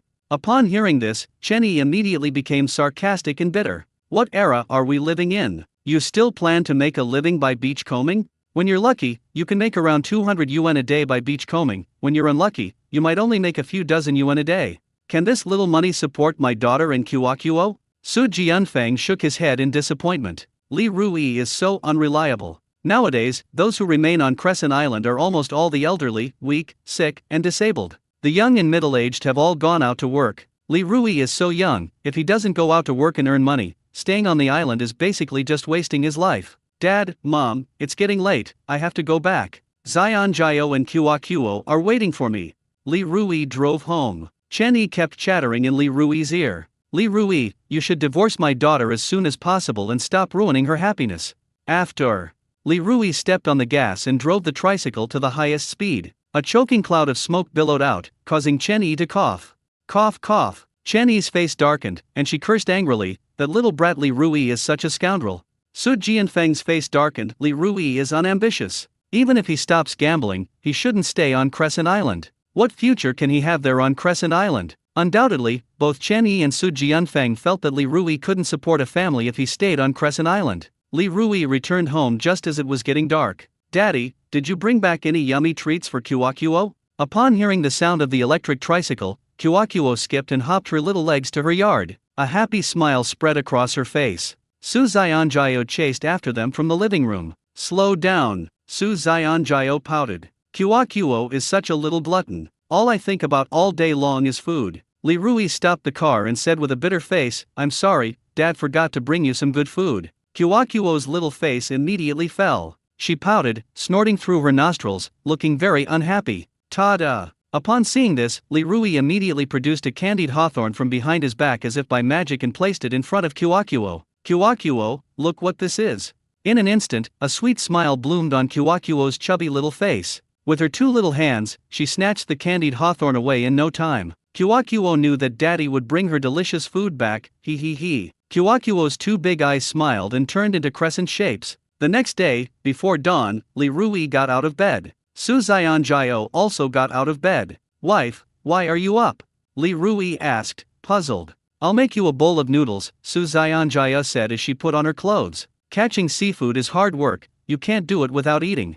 A warm feeling washed over Li Rui, I'll do it myself, you can get some more sleep. Su Zionjia said with a smile, I'm awake now, I can't fall back asleep. After getting out of bed, Su Zionjia went straight to the kitchen. Li Rui went to the bathroom to wash his face and brush his teeth. The hot noodles are here, eat them while they're hot. As soon as Li Rui finished washing up, Su Zionjia brought him a bowl of hot noodles and a pair of chopsticks and placed it in front of him. Suddenly, a fragrant aroma wafted into Li Rui's nostrils. There are 2 poached eggs in the noodles. It is garnished with scallions. Just looking at it makes my mouth water. Li Rui picked up his bowl and chopsticks and began slurping his noodles. In no time, Li Rui finished the noodles and the egg inside. Your noodles are so delicious. Li Rui put down his chopsticks and praised him sincerely. Su Zionjia was secretly delighted. But he said, it's just regular noodles, how delicious can it be? It's absolutely delicious, incredibly delicious. Li Rui didn't hold back his praise. Dressed in his beachcombing clothes, Li Rui, wearing a headlamp and carrying a bucket, walked to his front door.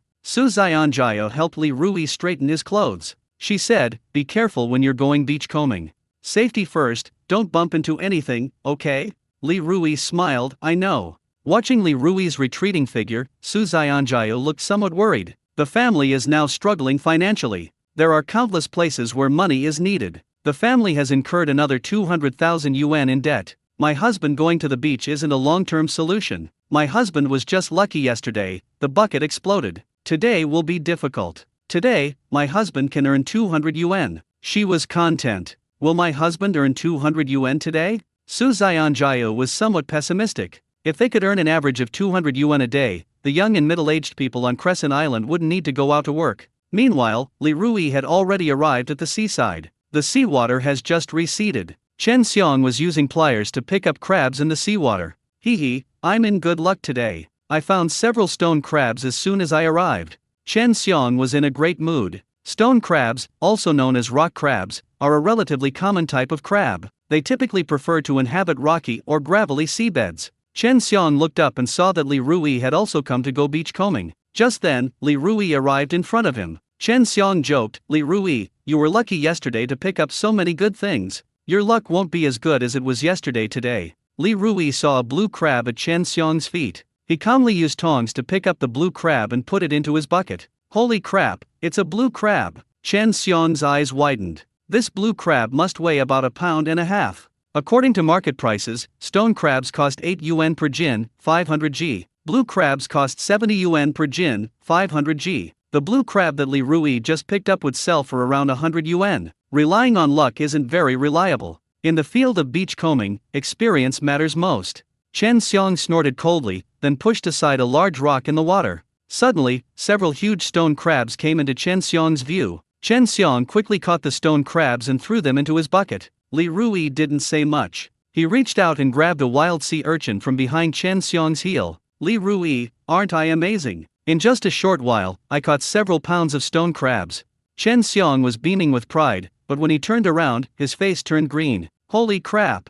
Wild sea urchins! Li Rui's luck is just too incredible. He worked for quite a while and caught a lot of stone crabs, but Li Rui got a wild sea urchin in the blink of an eye. Wild sea urchins have high nutritional value. The price is not cheap. It can sell for over 100 yuan per kilogram. The wild sea urchin that Li Rui caught must have weighed at least 8 ounces. Chen Xiang stared intently at the sea urchin, swallowing hard with envy. There's an even bigger sea urchin here, Li Rui muttered to himself, then picked up a sea urchin weighing nearly a pound from Chen Xiang's side. When the sound the sea urchin made after entering Li Rui's bucket startled Chen Xiang awake. Chen Xiang was completely dumbfounded. Chen Xiang, you continue catching your stone crabs, Li Rui said calmly. In fact, Li Rui spotted the stone crabs at a glance. But Li Rui had absolutely no interest in those stone crabs. Stone crabs are so cheap. Where can you find valuable mud crabs and sea urchins? After looking around carefully, Li Rui found nothing of value nearby, so he left. Chen Xiang, are you blind?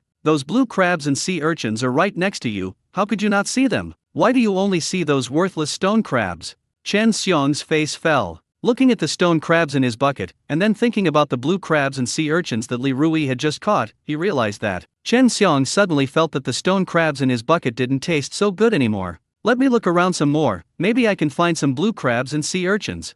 Chen Xiang searched around at his feet, but only managed to catch a few stone crabs.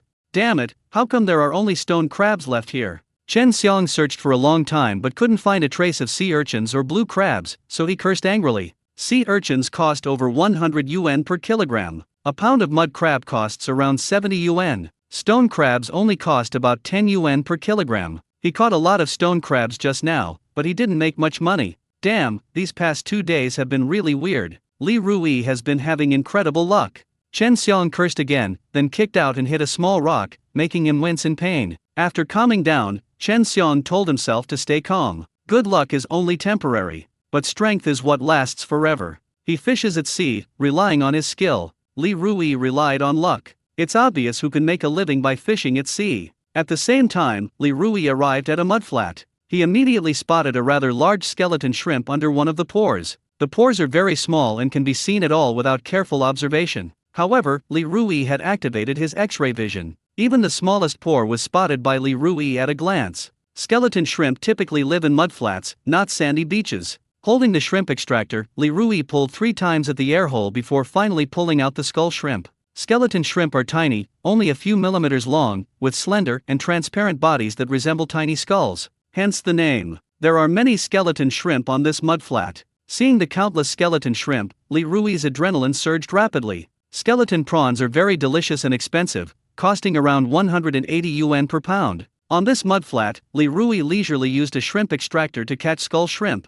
I don't believe Li Rui can still blow up the bucket. From a distance, Chen Xiang stared at Li Rui and muttered to himself. Luck can't always be on Li Rui's side. After saying that, Chen Xiang pushed aside a stone next to his feet. In an instant, several goby fish came into Chen Xiang's view. Damn, so many gobies. Looks like my luck has turned this time. Chen Xiang was extremely excited. He grabbed a net and kept catching gobies in the water. In no time, Chen Xiang had caught more than 3 pounds of goby. Then, it got light. Sister-in-law Gihua and Aunt Hehua came together. When they saw that Chen Xiang's pocket was half full of seafood, their eyes widened like saucers. Wow, Chen Xiang, you're amazing. You always have a great harvest every time you go beach combing. In our Xingfu village, you are the only one who can make a living by fishing at sea, no one else can. Chen Xiang became somewhat smug from the praise, but he humbly said, I'm just average, not as good as you all say. Suddenly, he changed the subject and said sourly, I'm not like Li Rui. He came to the beach yesterday and his bucket was overflowing. Upon hearing this, Sister Gihua immediately curled her lip and said, he just got lucky. Aunt Lotus chimed in, yes, he just got incredibly lucky. You can't rely on luck to go beach combing. Only us old-timers who go beach combing can actually make a profit every time we go out to sea. I reckon Li Rui won't find anything good this time he goes beach combing. Upon hearing this, Chen Xiong's lips twitched involuntarily. Just now, Li Rui found a 1.5-pound blue crab and several wild sea urchins around his body. He saw it clearly. Chen Xiong, we're not talking to you anymore, there are lots of wild oysters over there. Sister Divoi's eyes lit up when she saw a lot of wild oysters on a shallow beach, and she ran over. Aunt Lotus greeted Chen Xiong and ran over. The two were happily collecting wild oysters. The two of them are veteran beachcombers. Therefore, they knew that only plump wild oysters had nutritional value. Wild oysters, with their thin skins, have very little nutritional value. Ta-da! Aunt Lotus and sister-in-law Osmanthus kept throwing thick, wild oysters into their bucket. As they picked things up, they came to Li Rui's side. Li Rui, what good stuff did you find? Sister Divoi teased. Divoi and Su Xianjiao had a good relationship. For the past 2 years, Li Rui had been addicted to gambling, which caused Su Xianjiao a very miserable life. This caused Sister Divoi to become somewhat hostile towards Li Rui. I didn't find anything good either, Li Rui said as he used a shrimp extractor to pull out the skull shrimp from the mud. Li Rui, is that a shrimp extractor you're holding? Aunt Hehua rolled her eyes. That thing is ridiculously expensive and not very useful. Why did you buy it? Before she could finish speaking, Li Rui slapped her hard. Li Rui used a shrimp extractor to pull out a skull shrimp. Aunt Lotus was instantly dumbfounded. Sister Divoi's eyes widened in disbelief. Holy crap, those are skeleton shrimp. Skeleton shrimp are very expensive. According to the current market price, they would sell for 180 yuan per pound. The wild oysters they are picking now cost only 3.5 yuan per pound. In the blink of an eye, Li Rui used the shrimp extractor to pull out 2 more skeleton shrimp. After exchanging a glance, Aunt Givua and Aunt Hehua picked up the bucket and ran to Li Rui's side. They saw the air vent and frantically dug downwards with both hands. The skeleton shrimp in the mud sensed danger, quickly wiggled its body, and disappeared without a trace. Trying to catch it with bare hands is too difficult. Skeleton shrimp are small, only a few millimeters long. They can quickly move through narrow gaps. Divoi and Hehua tried their best, digging through the mud and sand with their hands like dogs, but they couldn't catch a single skeleton shrimp. Meanwhile, Li Rui, standing next to him, used a shrimp extractor to accurately extract shrimp one by one. The two sides present a stark contrast. Sister-in-law Divoi and Aunt Hehua were panting heavily, but they came up empty-handed. Li Rui, standing next to him, was using a shrimp extractor to catch skull shrimp. He hadn't broken a sweat and had already caught more than 4 pounds of skull shrimp. The more this happened, the more resentful Aunt Givua and Aunt Hehua became. I refuse to believe I can't catch a skeleton shrimp with my bare hands. Aunt Lotus challenged herself, putting all her strength into frantically digging her hands across the muddy, porous beach. Sister Divoi picked up a shovel and quickly dug up the mud and sand. They are very fast. But the skeleton shrimp swims faster in the mud and sand. Before long, the two of them were panting heavily and sat motionless on the mud and sand. Aunt Lotus, sister-in-law Osmanthus, are skeleton shrimp really that hard to catch? As Li Rui spoke, he used the shrimp extractor to pull out another skeleton shrimp. Catching skeleton shrimp is so easy, isn't it? Aunt Lotus is feeling emo. Sister-in-law Giwa also became emo. Seeing Li Rui catching the skull shrimp so easily, Aunt Lotus and sister-in-law Osmanthus were green with envy.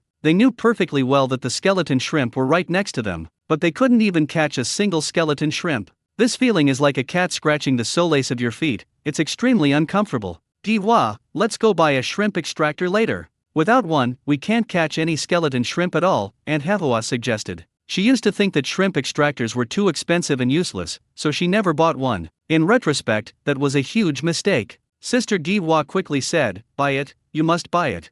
While the two were talking, Li Rui caught another half-pound of skull shrimp. With the ability to see through objects and the aid of a shrimp-pulling device, catching skeleton shrimp was incredibly easy for Li Rui. Aunt Lotus and sister-in-law Osmanthus tried it again. Just like before, they were exhausted but didn't catch a single skeleton shrimp. This greatly upset Aunt Lotus and sister-in-law Osmanthus. Aunt Hehua, let's continue picking oysters, Diwa's sister-in-law said, quite annoyed. If this drags on any longer, they really lost a lot of money this time trying to catch the sea. Aunt Lotus sighed deeply, alright, let's go pick oysters. The thought that many skeleton shrimp were lurking beneath the mudflats beneath their feet, and that they couldn't catch them, made her very upset. At the same time, Su Xianjiao brought Kuakuo to the shore. I'll call your dad and have him come over, Su Xianjiao said, taking out her phone. Every morning at 8 o'clock, she has to rush to the seafood processing plant to work. There is still more than half an hour until 8 a.m. At this moment, Chen Yaoyao's mother, Su Lanzi, also arrived here with Chen Yaoyao. Xianjiao, why did you bring your daughter here? Su Lanzi asked. Su Lanzi was tall and burly. Her face was covered in pockmarks. Sometimes at night, when she wanted to have some sex, her husband Chen Xiong wouldn't touch her. Li Rui went to the beach before dawn. I'm coming over now to let him look after Kuakuo. Su Xianjia smiled politely. Li Rui going to the beach? Su Lanzi laughed as if she had heard the biggest joke in the world, her mouth agape. Li Rui is skinny with thin arms and legs, and he gambles all day long. How did he end up going to go beach combing? Compared to Su Xianjio, Su Lanzi felt that she was very happy. Her husband, Chen Xiong, is a well-known expert in beach combing and fishing in the surrounding villages. Throughout the year, her husband Chen Xiong can earn over 100,000 yuan just by fishing at sea. Su Xianjio's husband, Chun Chun, is a gambler. Although Su Xianjio was prettier, had a better figure, and a better temperament than her, but Su Xianjio's fate was much worse than hers. Aunt Su, what's so funny about my dad going to the beach? Kuakuo tilted her head back, pouted, and stared coldly at Su Lanzi. What an awful aunt. She actually mocked Kuakuo's dad. Upon hearing this, Su Lanzi suppressed her smile. However, she still covered her mouth and laughed. Kuakuo, I'm just very curious why your dad came to go beach combing. A gambler who has been addicted to chess rooms for years suddenly came to go beach combing. It was probably just a whim. My daddy said he wants to be a good daddy and a good husband, and he's quit gambling, Kuakuo said proudly. Xianjio, if Li Rui really wants to change, I think he should go out to work instead of making a living by beach combing. In our village, the only one who can make a living by beach combing is my husband, Su Lanzi said with a boastful look. Little Chen Yaoyao shook her head and boasted, hee, my dad is a master at beach combing and fishing. Kuakuo immediately retorted, my dad is the real expert at beach combing and fishing. In fact, children are more vain than adults. My dad is more powerful, Chen Yaoyao whispered. My daddy is better, Kuakuo retorted defiantly. Su Xianjio and Su Lanzi watched the scene with mixed feelings of amusement and exasperation. Kuakuo exclaimed even louder, yesterday, my dad and I went beach combing, and our bucket overflowed. That was a coincidence, an accident, luck, not skill. Chen Yaoyao snorted, still believing that her father, Chen Xiong, was the best at beach combing and fishing. Luck is also a kind of strength. Kuakuo glared angrily at Chen Yaoyao. Su Xianjio's expression darkened. She also felt that Li Rui was lucky yesterday, as he had just made a lot of money while beach combing. In her mind, if her family wanted to get out of their current predicament, Li Rui really had to go out and find work. Beach combing is all about luck. Luck can't always be on Li Rui's side. Chen Xiong was able to do well at home because he was an expert at beach combing and fishing. Chen Xiong has real, solid skills. Seeing Su Xianjio's gloomy expression, Su Lanzi felt a little smug. Xianjio, you know your family's situation better than anyone else. I think if Li Rui really wants you and Kuakuo to have a good life, he should go out to work as soon as possible. I work during the day and deliver food at night. Not everyone is like my husband, who can earn 200 or 300 yuan a day by going beach combing. Su Lanzi became increasingly smug. Her vanity was also greatly satisfied. I'll discuss it with Li Rui later. Su Xianjia didn't want to be separated from Li Rui, but often, we are not in control of our own lives. Meanwhile, the two little girls, Kuakuo and Yao Yao, were still arguing. My dad is more capable. My dad is better. Su Lanzi looked down at Kuakuo, squinted and smiled. Kuakuo, don't argue with Yao Yao. When it comes to beach combing, who in our Xingfu village is as good as Yao Yao's dad? Kuakuo blurted out, my dad has it. Upon hearing this, Su Lanzi laughed non-stop. Kuakuo, since you put it that way, let's see whose dad picked up more things from the beach later.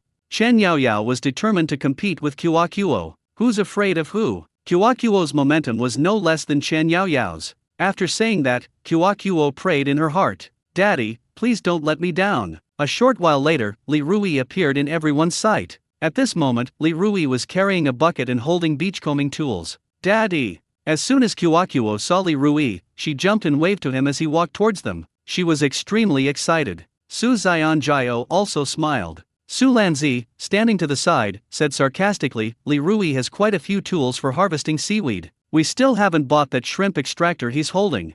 I wonder how much he reaped from this beachcombing trip. Previously, her husband Chen Xiong told her that the shrimp extractor was flashy but impractical and not very useful, so their family didn't buy it. Kuakuo. Li Rui waved to Kuakuo from the shallows. My daddy's here. Kuakuo excitedly told Chen Yaoyao next to her. Chen Yaoyao pouted, your dad probably didn't find much while beachcombing this time. My dad told me last night that people like your dad, who haven't been to the beach for more than 2 years, will receive a newbie gift pack the first time they go to the beach. I won't be so lucky when I go beachcombing again. Kyokuo crossed her arms over her chest and swayed her little body. She said with anticipation, "Then let's wait and see." In her mind, Li Rui was the most powerful person. No one is as capable as Li Rui. "Let's wait and see then," Chen Yaoyao snorted coldly. Seeing Kyokuo so excited, Su Xianjia couldn't help but sigh in her heart. Perhaps the greater the hope, the greater the disappointment. "Let's go take a look." Su Lanzi chuckled and then stepped forward. Kyokuo ran over excitedly with her short legs. "Daddy, Daddy, how much stuff is in your bucket? Let me see it quickly." Kyokuo was really looking forward to it. Li Rui, who was walking towards them, pretended to look dejected and said, "Dad doesn't have much in the bucket." Upon hearing this, Kyokuo immediately wilted like a frostbitten eggplant. She also slowed down her running speed. How could this happen? Kyokuo felt very uncomfortable. Chen Yaoyao's voice reached Kyokuo's ears at just the right moment. "Hee. How about that? I wasn't wrong. Kyokuo, your dad's bucket overflowed yesterday. It was all just luck. My dad analyzed it with me last night, saying that it's impossible for your dad to have an overflowing bucket every day. Beachcombing isn't that easy, there are many little tricks to it. Only experienced beachcombers know what's inside the pores." Kyokuo pouted and stopped talking. On the shore, Su Lanzi looked at Su Xianjio and said smugly, "Xianjio, what do you think? I was right. It's almost impossible for your husband to make a living by beachcombing.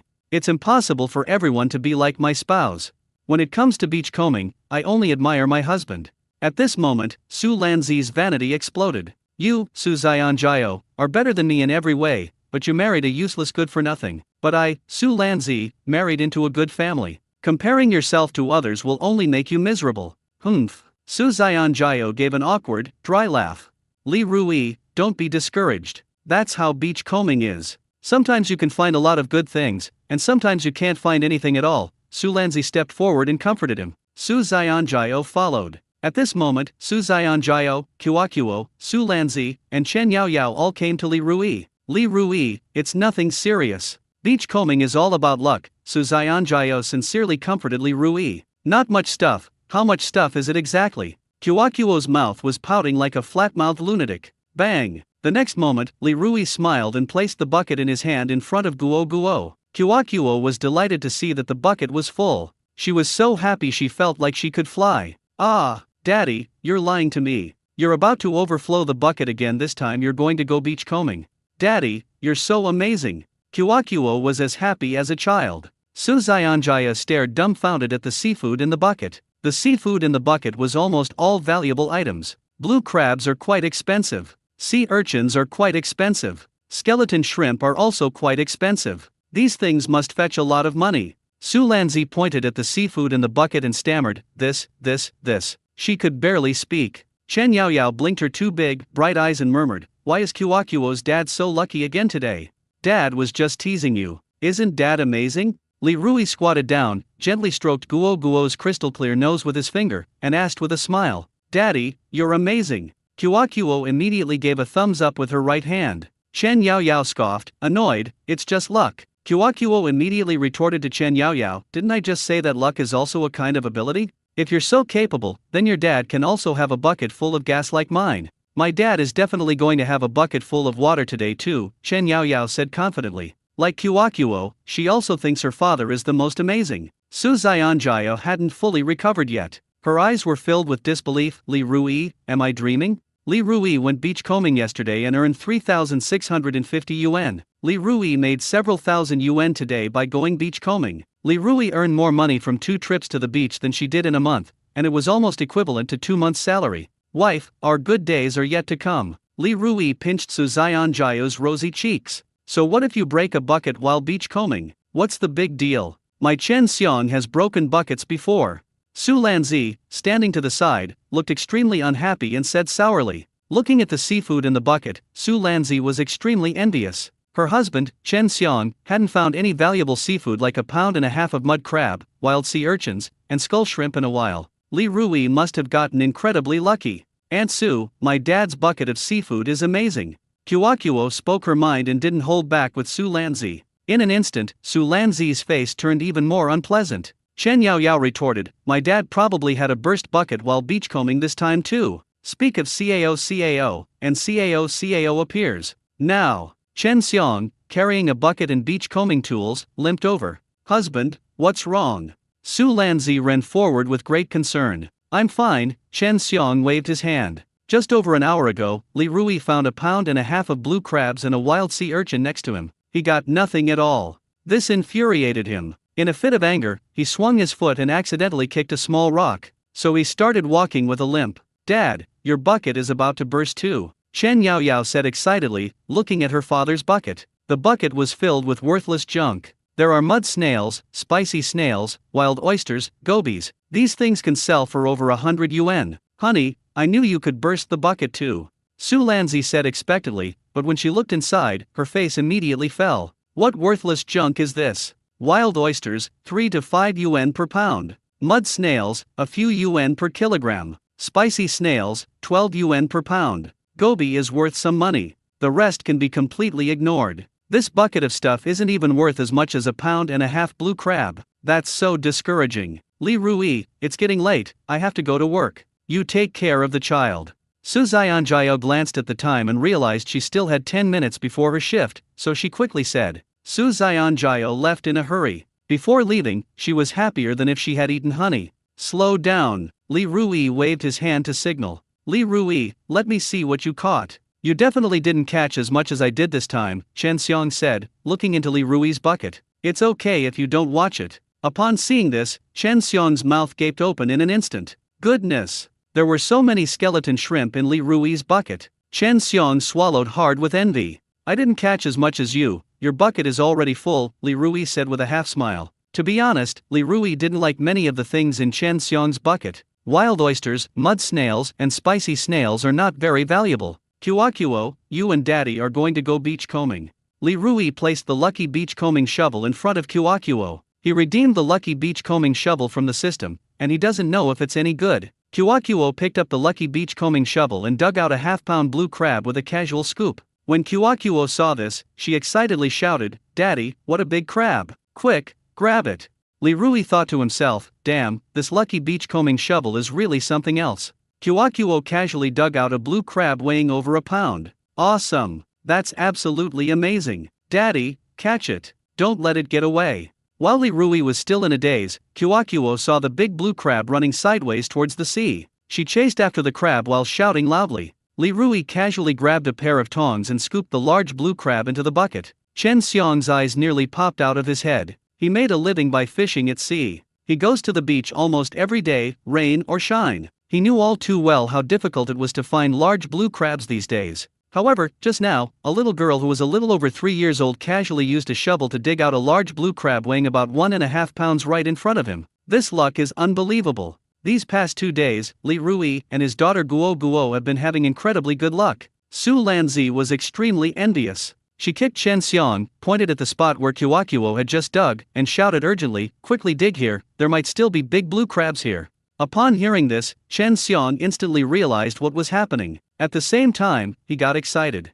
So he picked up a shovel and frantically dug at the spot where Kuo had just dug. At this moment, Chen Xiong was like a mad bull. Say zusa. Soon, Chen Xiong had dug out a large area of sand. Chen Xiong was exhausted and out of breath. He only stopped when he was completely immobilized. Why is there nothing here? Su Lanzi was dumbfounded. Yeah, why is there nothing here? Chen Xiong plopped down on the sand, feeling utterly frustrated. In the same spot, 3-year-old Kuo casually dug up a large blue crab weighing 1.5 pounds. He dug up almost half an acre of land but found nothing. Who can he complain to? Chen Yaoyao looked at Kuo with disbelief on her face. At this moment, Kuo squatted down and used her lucky shovel to dig again, unearthing another blue crab. Ah, Kuo has found another crab. Kuo stood up excitedly, her body trembling as she pointed at the blue crab that had been dug out, and opened her mouth to shout excitedly. Seeing this, Chen Xiong cursed, damn it. This is really weird. I searched this whole area and found nothing. Kuo was over there, and with a casual dig, she actually dug up another blue crab. Frustrated, Chen Xiong punched the sand, wincing in pain. Chen Yaoyao's mouth was slightly open, her expression one of astonishment. He looked like he'd seen a ghost. Li Rui laughed. Looks like this lucky shovel for beach combing is awesome. He used tongs to put the blue crab back into the bucket. Get out of the way, you useless thing. Su Lanzi shoved her husband Chen Xiong, then grabbed the shovel from his hand and quickly ran to Guo's side, rummaging through the shovel. She refused to believe that she, an adult, was inferior to Kyokuo, a 3-year-old child. After searching for a long time, Su Lanzi still couldn't find a single thing. Depend on. This is seriously weird. In the same spot, Kyokuo casually scooped up 2 large blue crabs with a couple of quick scoops. She and her husband used all their strength to search a large area of sand, but they couldn't find anything. Su Lanzi squatted on the ground, panting heavily. Kyokuo, you're so lucky. Chen Yaoyao looked at Kyokuo with stars in her eyes. He. Kyokuo smiled smugly. At this moment, a group of people gathered around. Sister Diwa exclaimed, "What's going on? Is there something good in this place? This huge area of sand has been dug up by people. There must be something good in here. Diwa, stop talking nonsense. Let's dig faster, or we might not even get a sip of soup." Aunt Hahua picked up her beachcombing shovel and started searching. The others followed closely behind. Li Rui glanced at it and knew that there was nothing beneath the sandy area except for some oysters. Oysters are also called mussels. They typically attach themselves to objects or reefs in shallow waters and filter their feed on plankton and organic debris by opening and closing their shells. Their shells can reach 30 to 40 centimeters in length. The price is not expensive, only about 10 yuan per kilogram. In the blink of an eye, a large crowd had gathered here. Li Rui lay down on a dry patch of ground to rest. He touched his fanny pack and took out a cigarette from the pack. At this time, Li Rui usually likes to smoke a cigarette to relieve his fatigue. Men, you know. Those who know, know. Suddenly, a smooth, delicate, and chubby little hand pressed down on Li Rui's hand holding the cigarette. "Daddy, smoking is bad for your health. Didn't you say yourself that you've quit smoking?" Kyokuo squatted down next to Li Rui, her face dark, and pouted as she questioned him. "Dad doesn't smoke." Li Rui chuckled. For Kyokuo's sake, he decided to quit smoking completely. Secondhand smoke is more dangerous than first-hand smoke. Hearing this, Kyokuo's chubby little face immediately lit up with a happy smile. "Daddy, are you tired? Kyokuo will massage your legs." "Wow, you can massage legs too." Li Rui was taken aback. "Of course." Kyokuo tilted her head back and said proudly, "I can do leg massages, I saw them on TV." After saying that, Kyokuo started massaging Li Rui's legs. Li Rui looked up at the sky, his face filled with happiness and sweetness. "In my previous life, I had such a wonderful daughter, but I didn't cherish her. Instead, he became obsessed with gambling. What a bastard. Is the pressure just right?" Kyokuo asked as she pounded. "The sound is crisp. It sounds very pleasant. It sounds like the clinking of silver bells." Li Rui smiled and said, "The pressure is just right." In fact, Kyokuo applied very light pressure. How much strength can a 3-year-old girl have? At this moment, Li Rui was enjoying the wonderful time he spent with his daughter.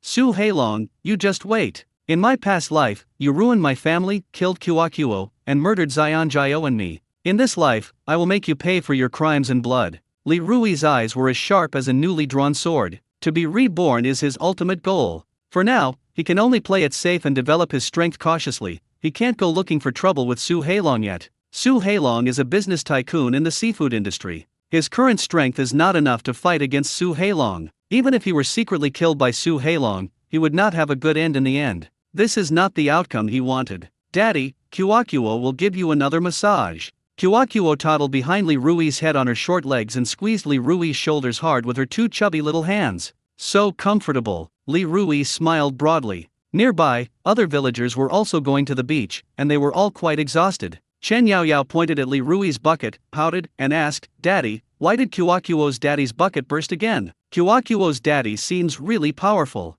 "It's just luck." Chen Xiong curled his lip dismissively. "Luck can't always be on his side. Just watch, next time Kyokuo's dad comes to go beachcombing, he won't be able to fill his bucket again."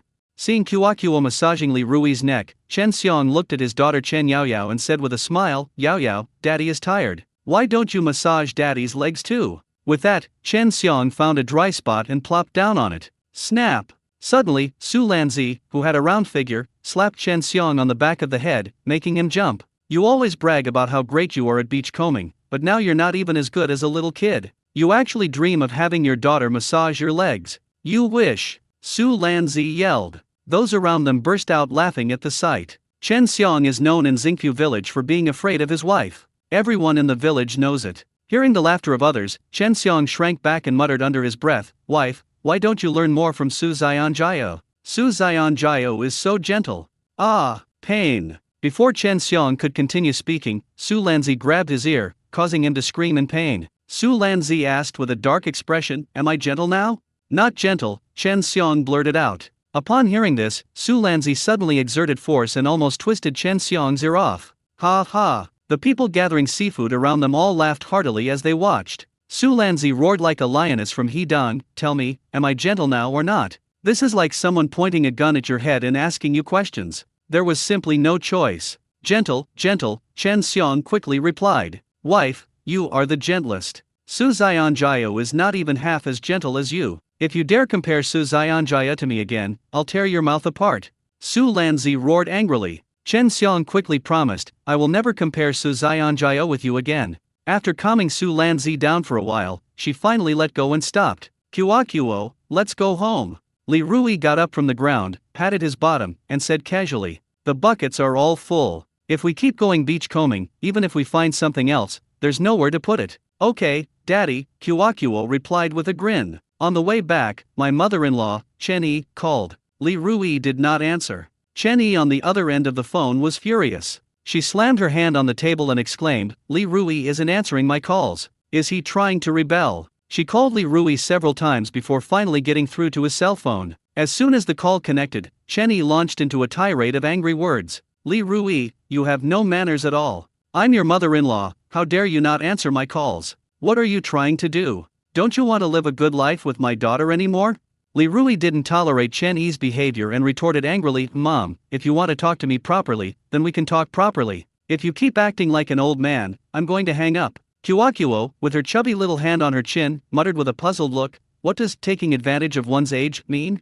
Upon hearing this, Li Rui quickly covered his phone with his hand, then squatted down, looked Guo in the eye, and patiently began to explain. To take advantage of one's age and act superior means to flaunt one's seniority and look down on others. Let me give you a vivid example. For instance, some elderly people force young people to give up their seats on buses and subways.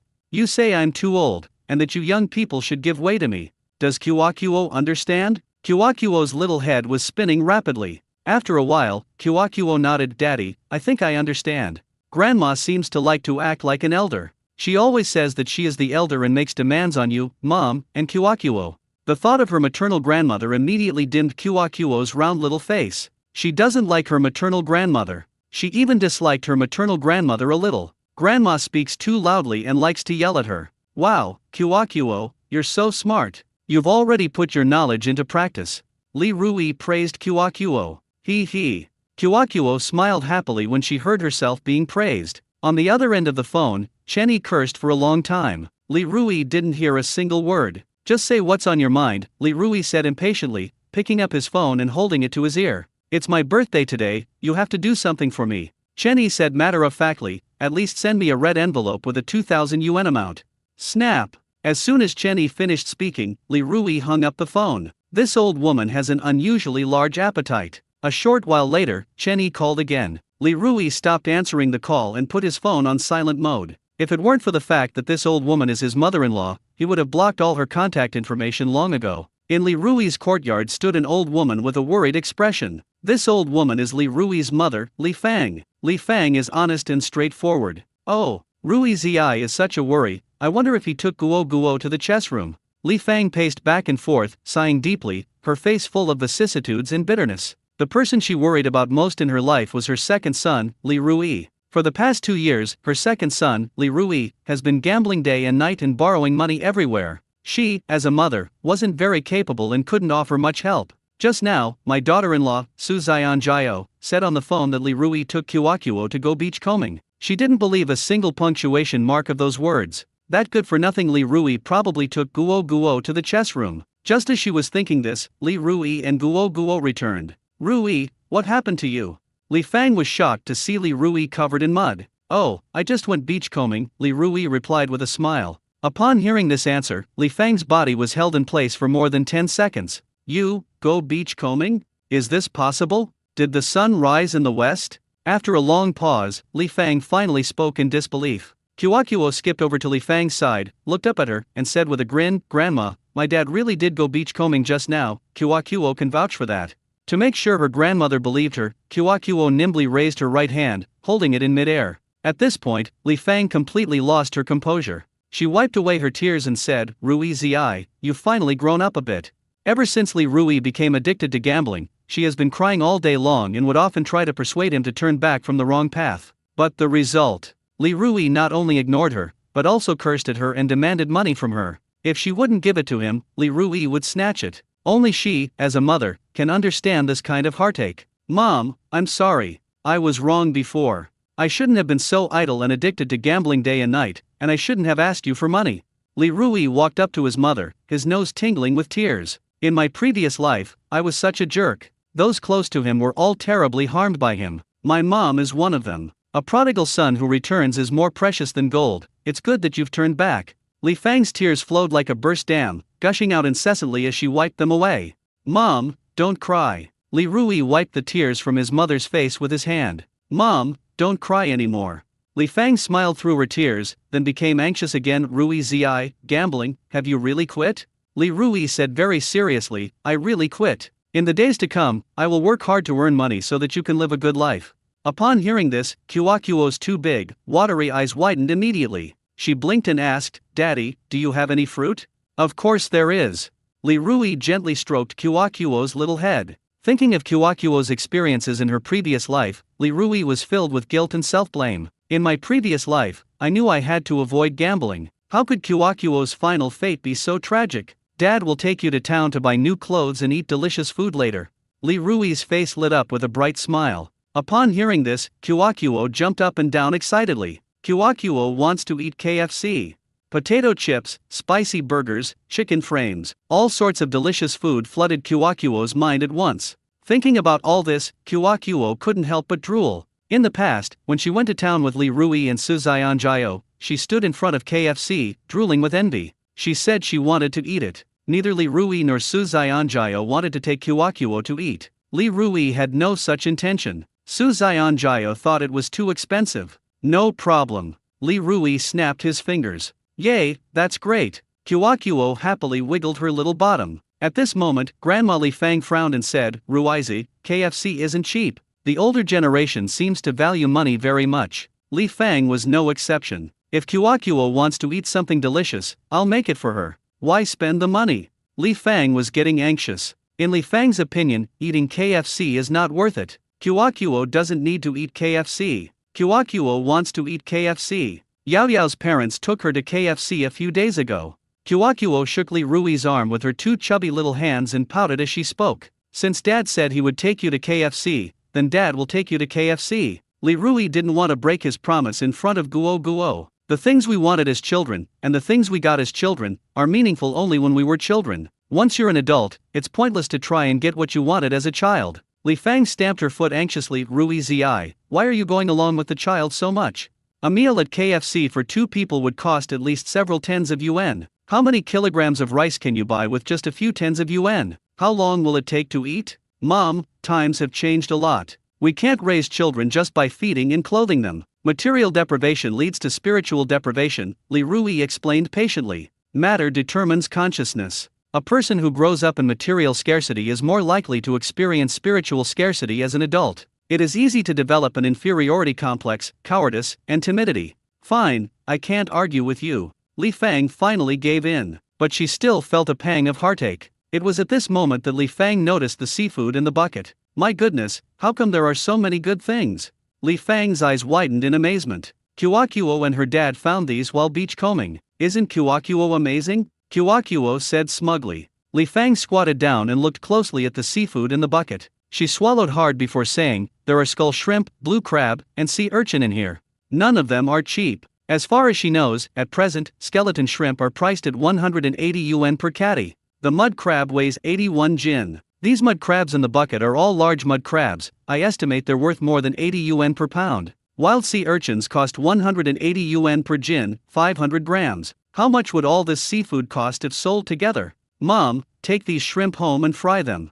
Li Rui took a plastic basket from the kitchen, picked out a dozen or so skull shrimp from the bucket, and put them in the basket. Skeleton shrimp have delicious meat and are best fried. After frying, sprinkle a little salt and pepper on top for an extra delicious and tender taste. Li Fang immediately poured the shrimp into the bucket. What nonsense are you talking about? Skeleton shrimp are such expensive things, How could your dad and I bear to eat them? Go and sell them for money, Li Fang said with a stern face. When she was young, she ate skull shrimp. The taste was absolutely delicious. Mom, just take it, Li Rui said as he packed the shrimp. Li Rui, if you keep doing this, Mom will get angry.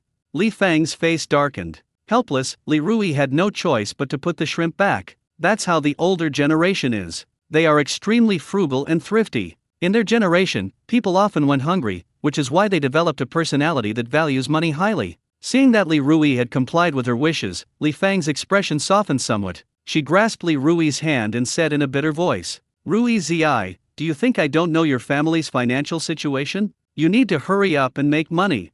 Your husband's mother often tries to persuade your wife to divorce you, and I'm very worried about it. Li Fang looked worried when she talked about it. Hopefully, Li Rui can truly turn over a new leaf this time, start anew, and completely quit gambling. Li Rui's eyes were firm. I will. The tragedy of the previous life. In this lifetime, he will never allow it to happen again. Rui, you and your wife should find a job too. Beachcombing isn't a long-term solution. You're lucky today, but what about tomorrow? You might be starving tomorrow, Li Fang said, patting Li Rui's hand. Almost all the young and middle-aged people in Xingku village have gone out to work. Those who didn't go out to work also went to factories on the island. In this day and age, it is extremely difficult for men on Crescent Island to make a living by fishing. Li Rui replied dismissively, let's take another look. Alright, see for yourself. Li Fang didn't press the issue too hard. She felt that pushing him too hard would easily dampen Li Rui's ambition, but she always felt that beachcombing was not a long-term solution. Daddy, Kuakuo is hungry. Kuakuo pouted, put her hands on her tummy, and looked aggrieved. Just then, Kuakuo's rumbling stomach growled. Dad will take you to buy these things first, then we'll go to town for KFC, okay? Li Rui asked with a smile. Okay. Kuakuo rubbed her chubby little hands together. She couldn't wait to eat the potato chips and hamburger. Li Fang pouted. Kuakuo, what's so good about KFC? Grandma will make you something delicious, okay? Upon hearing this, Kuakuo shook her little head like a rattle drum. No. Kuakuo wants to eat KFC. Li Fang tapped Guo's forehead and pouted, little glutton. Then he said goodbye to Li Rui and left. When they arrived at Yutao's house, Yutao saw the seafood in Li Rui's bucket, immediately took out a pack of cigarettes from his pocket, pulled one out, and handed it to Li Rui. Here, have a smoke. Yutao said with a big smile. He usually carries 2 packs of cigarettes in his pocket, one is Licken and the other is Huazi. Grandpa you, my dad doesn't smoke, Kuakuo said angrily, waving her hand. Why doesn't Grandpa you have any memory? When Kuakuo came yesterday, she told him that her dad doesn't smoke. Grandpa you is really a handful. Humph. Yutao glanced coldly at Guo, not taking her words seriously, and then said to Li Rui with a smile, Rui, this is Huazi. I don't usually offer cigarettes to ordinary people. Take it. Yutao pushed the cigarette towards Li Rui's chest. Even the best cigarettes, Li Rui won't smoke anymore. Li Rui smiled and declined, Uncle Yu, thanks, but I've really quit smoking. Upon hearing this, Kuakuo smiled sweetly. Rui Zi, this isn't like you. Yutao had no choice but to put the cigarette away. Uncle Yu, name your price for these things. Li Rui shook the bucket in his hand, signaling Yutao to give a price. Last time I came, whatever Yutao said, that's what I got. He felt he had lost out. Regular blue crabs are 71 catties, but these are so big, I'll charge you 80. Sea urchins, 160, and skull shrimp, 150, Yutao said after considering it for a moment. Li Rui narrowed his eyes. He said with a half smile, Uncle Yu, you've pushed the price down way too low. It's not low anymore, Yutao exclaimed dramatically. Uncle Yu, it's not worth doing a one-off deal. Li Rui curled his lip. Upon hearing this, Yutao put on a reluctant expression and said, I'll add some more for you, 90 for blue crab, 170 for sea urchin, and 170 for skull shrimp. Li Rui immediately replied, 100 for blue crabs, 180 for sea urchins, and 180 for skull shrimp. Yutao's lips curled into a smile. Li Rui, your price is too high, I can't afford it. Uncle Yu, this is the price. If you want to buy it, then buy it. If you don't want to buy it, I'll sell it somewhere else.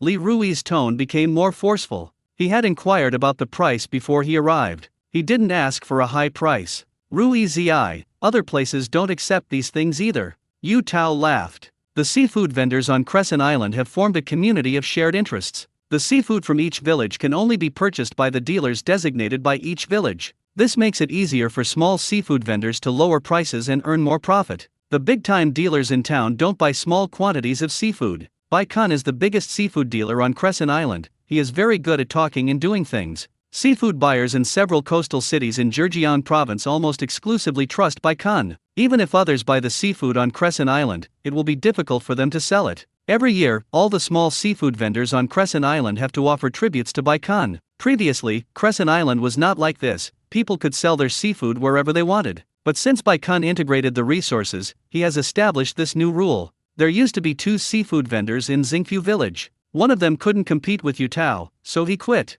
Li Rui picked up the bucket, turned around and left. I'm going to set up a stall in town and work for hotels. Good products will sell well. But what he was really thinking was to go to Lei Wang village to find Erjunzi first. Erjunzi was Li Rui's card-playing partner. The two get along well. Seeing that Li Rui was about to leave, Yu Tao was extremely anxious. Rui Zi, what are you doing? Shouldn't we discuss this properly before making a sale?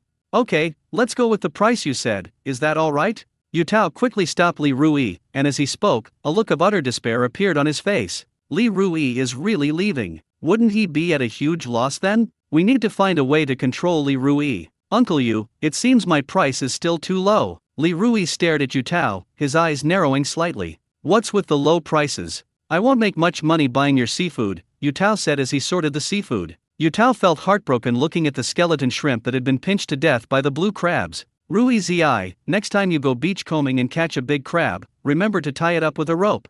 Look at these skull shrimp that got crushed to death, they can't be sold. Yu Tao picked out the dead skeleton shrimp. Li Rui nodded, pondering whether to bring 2 buckets or a rope for his next beachcombing trip. Seafood, it's all about freshness. Dead skeleton shrimp, lacking appeal, naturally command a significantly lower price. 10 caddies of mud crabs cost 1 tael, and the price is 1,001. Sea urchins, 3.5 pounds, 630. Skull shrimp, 10.6 jin, 1,908. I won't take these dead skeleton shrimp. You can take them out and fry them up.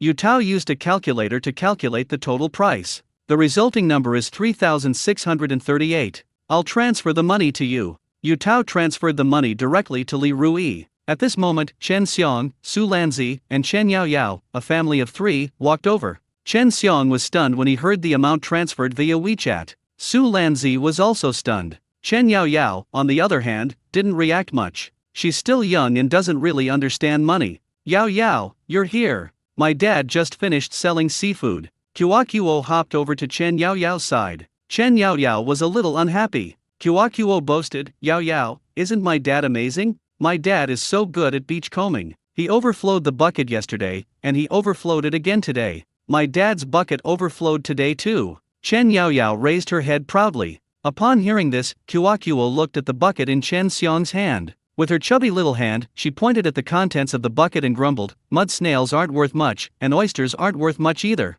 My dad doesn't pick these up when he goes beachcombing. Chen Xiong, who was standing next to him, turned green with rage. On the way here, his wife kept nagging him. Now he has been hit hard again. My dad just had bad luck today, Chen Yao Yao said, sticking out her neck. Children have a much stronger competitive spirit than adults. Sure enough, Chen Yao Yao and Kuo immediately started arguing as soon as they met. Kuo shook her head and said, Yao Yao, luck is also a kind of strength. Right now, she's like a victorious young general returning home. Chen Yao Yao's face turned red and her neck thickened. She was completely at a loss for words to retaliate. Alright, Kuo, let's go to town. Li Rui walked over, took Kuo's hand, and led her outside. After taking a few steps, Kuo turned around, looked at Yao Yao, and chuckled. Yao Yao, my daddy is going to take me to town to eat KFC. Kuo is going to eat a hamburger. In the past, Chen Yao Yao would always brag to Kuo about how her parents took her out to eat delicious food. Today it's the other way around. Mom, I want to eat KFC too. Upon hearing Kuo's words, Chen Yao Yao looked up at her mother, Su Lanzi, and said longingly, what are you going to eat? Your dad didn't even make any money from going to the beach today. Su Lanzi roared angrily. Chen Xiong shrank back, not daring to even look Su Lanzi in the eye. Chen Yao Yao didn't dare to breathe loudly. She never mentions eating KFC again. After Li Rui and Guo walked away, Chen Xiong muttered to himself, that kid Li Rui went to town, most likely to gamble. The little money he earned today isn't even enough to cover his losses. Hearing this made Chen Xiong feel much better. After thinking about it carefully, Su Lanzi nodded slightly, that makes sense. A leopard can't change its spots. Given Li Rui's nature, he'll most likely gamble away the money. The thought of Li Rui going to town and squandering the money he earned today made Su Lanzi feel much happier. Su Xianjiao was the most beautiful woman in their village, but she was much more miserable than her. Her husband gives her all the money he earns. Su Xianjiao's husband, Li Rui, gambled away all the money he earned. Not only that. Moreover, Li Rui would often ask Su Xianjiao for money. Thinking about these things made Su Lanzi feel even more at ease. That's just human nature. I hate that you have it, I laugh at that you don't. I just saw Li Rui driving his family's tricycle toward town. He's probably going to play cards. He's incorrigible. Just watch, it won't be long before Xianjiao divorces you. Divwa and the others, carrying buckets, also arrived at Yutao's courtyard. Yutao shook his head and sighed. Good men can't find good women, and good women can't find good men. Xianjiao is too frustrated following Li Rui. He also thought that Li Rui would squander all the money he earned today. Gambling, 9 out of 10 times you lose.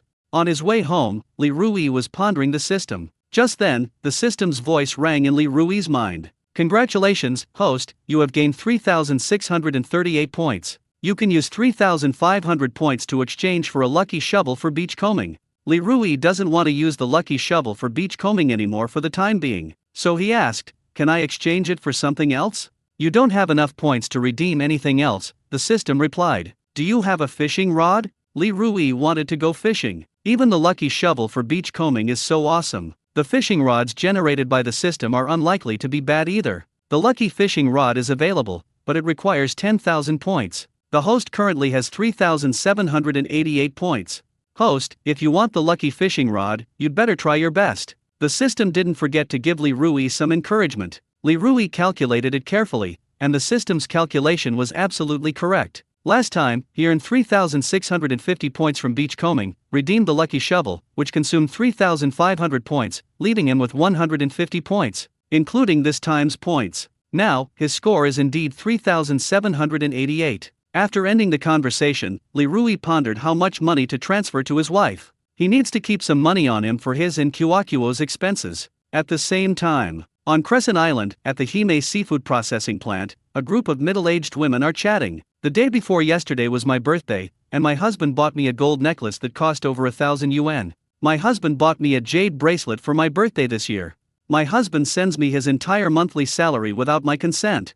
Where women congregate, a competitive spirit prevails, and this becomes a widespread trend. This is highly likely. Su Xianjiao silently went about her work. Xianjiao, your Li Rui is a real scoundrel. It's one thing for him not to buy you gifts, but he also asks you for money to support his gambling. A middle-aged woman next to Su Xianjiao nudged Su Xianjiao in the lower back with her elbow. Her name is Xiao Rong. Xiao Rong felt indignant on Su Xianjiao's behalf. The thought of Su Xianjiao's husband, Li Rui, filled her with anger. A middle-aged woman on the other side of Su Xianjiao also spoke up. Xianjiao, your mother is right to make you divorce Li Rui. With your looks and figure, it would be very easy for you to find a man 100 times better than Li Rui. The speaker was Li Yueping. Li Yueping, Xiao Rong, and Su Xianjiao have a very good relationship. Li Rui is making changes, Su Xianjiao said on Li Rui's behalf. It's easier to change mountains and rivers than to change one's nature, Xiao Rong coldly snorted. Li Yueping also said coldly, Xianjiao, Li Rui has said this so many times, how can you still believe him? If you ask me, a leopard can't change its spots. Su Xianjiao pondered for a moment and said, this is the last chance. Kyokuo is still young. She didn't want Kyokuo to grow up without her father's company. Most importantly, she still held a sliver of hope for Li Rui. When they got married, she said that she would stay by Li Rui's side through thick and thin, and she didn't just say it. Xianjiao, you said it yourself, don't forget it, Xiao Rong quickly said. My husband will get paid soon, and as soon as he gets paid, he will transfer the money to my WeChat account, Li Yueping said sweetly. She had just finished speaking. A WeChat transfer notification sounded. 3,500 RMB received via Duct WeChat. Li Yueping was a little confused. Why did her husband's salary decrease by half this month? This is illogical. Several middle-aged women working nearby heard the voice and couldn't help but tease him. Whose husband earns so little? Only a little over 3,000 a month, how can that be enough to support a family? A grown man like him doesn't even earn as much as we do in a month. The employees at Hime seafood processing plant can earn about 4,000 yuan a month. Xiao Rong looked at Li Yueping and asked with a puzzled expression, Yueping, what's going on? How come your husband only earns so little money this month? I'll call and ask. Li Yueping angrily took out her phone, but when she looked at it, she was dumbfounded. Her husband didn't transfer any money to her just now. Su Xianjia took out her phone and looked at it, then said with a smile, Li Rui just transferred 3,500 yuan to me. These words caused the surrounding middle-aged women to be held captive for over 10 seconds. This is absolutely unprecedented. Xianjia, Li Rui actually gave you money. Li Yueping was so shocked that her jaw almost dropped to the ground. Unbelievable. Xiao Rong was also taken aback. Su Xianjia said gently, Li Rui is really changing. Li Yueping was genuinely happy for Su Xianjia. Li Rui has changed, and his performance is also quite good. As he spoke, she then changed the subject. 3,005 is a bit low. My husband gives me 7,000 a month. Li Yueping was a little smug. Xiao Rong said enviously, Yueping, your husband is really capable. My husband only gives me 5,000 a month. When this topic came up, several middle-aged women around them began to talk about how much money their husbands gave to their families each month. Some say 3,000. Some said they would give 5,000. Some said they would give 8,000. Li Rui has been on good luck with shipping these past few days. He just transferred 3,600 yuan to me yesterday. Su Xianjia wasn't showing off, but rather hoping to change Li Rui's image in Xiao Rong and Li Yueping's eyes. Xiao Rong and Li Yueping always advised her to get a divorce. She didn't really want to hear those words. What? Li Rui transferred 3,600 to you yesterday, and another 3,500 to you today. In just 2 days, Li Rui has transferred 7,100 to you. Li Yueping was dumbfounded. Xiao Rong looked on with envy. As soon as Li Yueping finished speaking, several middle-aged women in the vicinity began to spread the word. Li Rui earned 3,600 yesterday, and 3,500 today. No way, Li Rui lost 7 or 8,000 in one day. Damn, Li Rui is such a jerk. He lost 70 or 80,000 in just one day. Seeing the expressions on Xiao Rong and Li Yueping's faces, Su Xianjia's little bit of vanity was satisfied. At that moment, Li Rui was driving his electric tricycle, carrying Kuakuo in his arms, heading towards Pinggang town. The cold wind howled and blew against Kuakuo's face, making her shiver.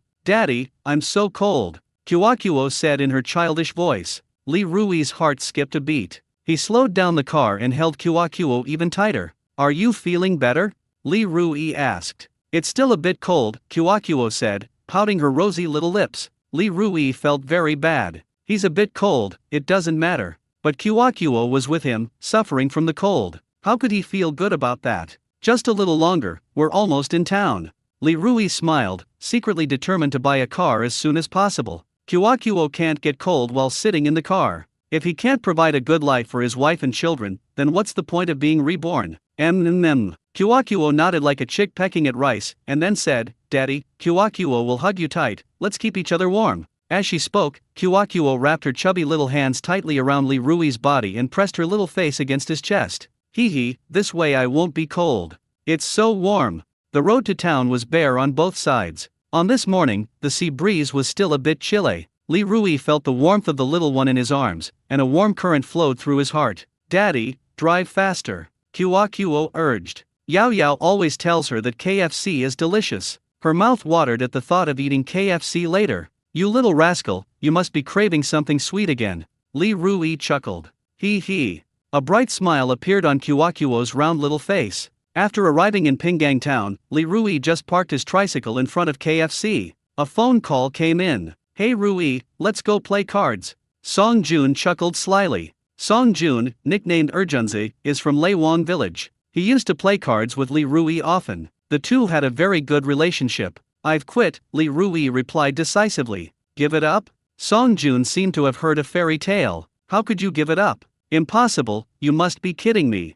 I said I've quit, and I've quit. I'm not talking to you anymore, I have things to do. After saying that, Li Rui hung up the phone. The bloody lesson from my previous life is still fresh in my mind. How could he possibly still be addicted to gambling? Urjunzi was completely stunned. That's unscientific. That's so damn unscientific. For the past 2 years or so, Rui Ge has spent almost every day in the card and chess room. Suddenly, Rui Ge quit gambling? Upon entering KFC, Kuakuo's eyes lit up, and she excitedly licked her lips with her little tongue. Daddy, Kuakuo wants to eat French fries, hamburgers, spicy chicken wings, and lots of other delicious food. Kuakuo stretched out her arms and gestured. I'll go order for you, Li Rui replied with a smile. Soon after, the staff brought over the French fries, hamburgers, spicy chicken wings, Portuguese egg tarts, and 2 glasses of fruit juice. Kyokuo quickly stretched out her two chubby little hands. Don't worry, Dad will put disposable gloves on you. Li Rui took Guoguo's hand and then patiently put disposable gloves on both of Guoguo's hands. Daddy, why do we have to wear disposable gloves? Kyokuo's two bright eyes were full of curiosity. Li Rui replied, for health reasons. Do we have to wash our hands before eating? This is also for health reasons. Kyokuo nodded. Kyokuo understands. After putting on disposable gloves, Kyokuo couldn't hold back any longer. She grabbed a spicy chicken wing with both hands and started munching on it. Kyokuo ate with great relish. Li Rui watched from the side. The food at KFC is generally quite good the first time you eat there, but if you go there often, you'll find it's just so-so. Daddy, open your mouth. Seeing that Li Rui hadn't eaten, Kyokuo thoughtfully picked up a French fry and made Li Rui open his mouth. Ah! Li Rui bent down and opened his mouth. Kyokuo fed the fries to Li Rui. Li Rui ate with particular relish. Daddy, there's a slide over there, Kyokuo wants to play on it. Kyokuo saw a small slide in the corner and immediately pointed to it. You can go play after you finish eating, Li Rui said with a stern face. Kyokuo was a little disappointed. Okay. He then began to devour the hamburger. It was at this moment that Li Rui remembered things from his previous life. In his previous life, Kyokuo would whisper in his ear almost every day that she wanted to eat KFC. He didn't take it seriously at all. He ignored Kyokuo's needs and was obsessed with gambling. This is precisely why the tragedy of the previous life occurred. After eating and drinking her fill, Kyokuo hurriedly asked, Daddy, can I go play on the slide now?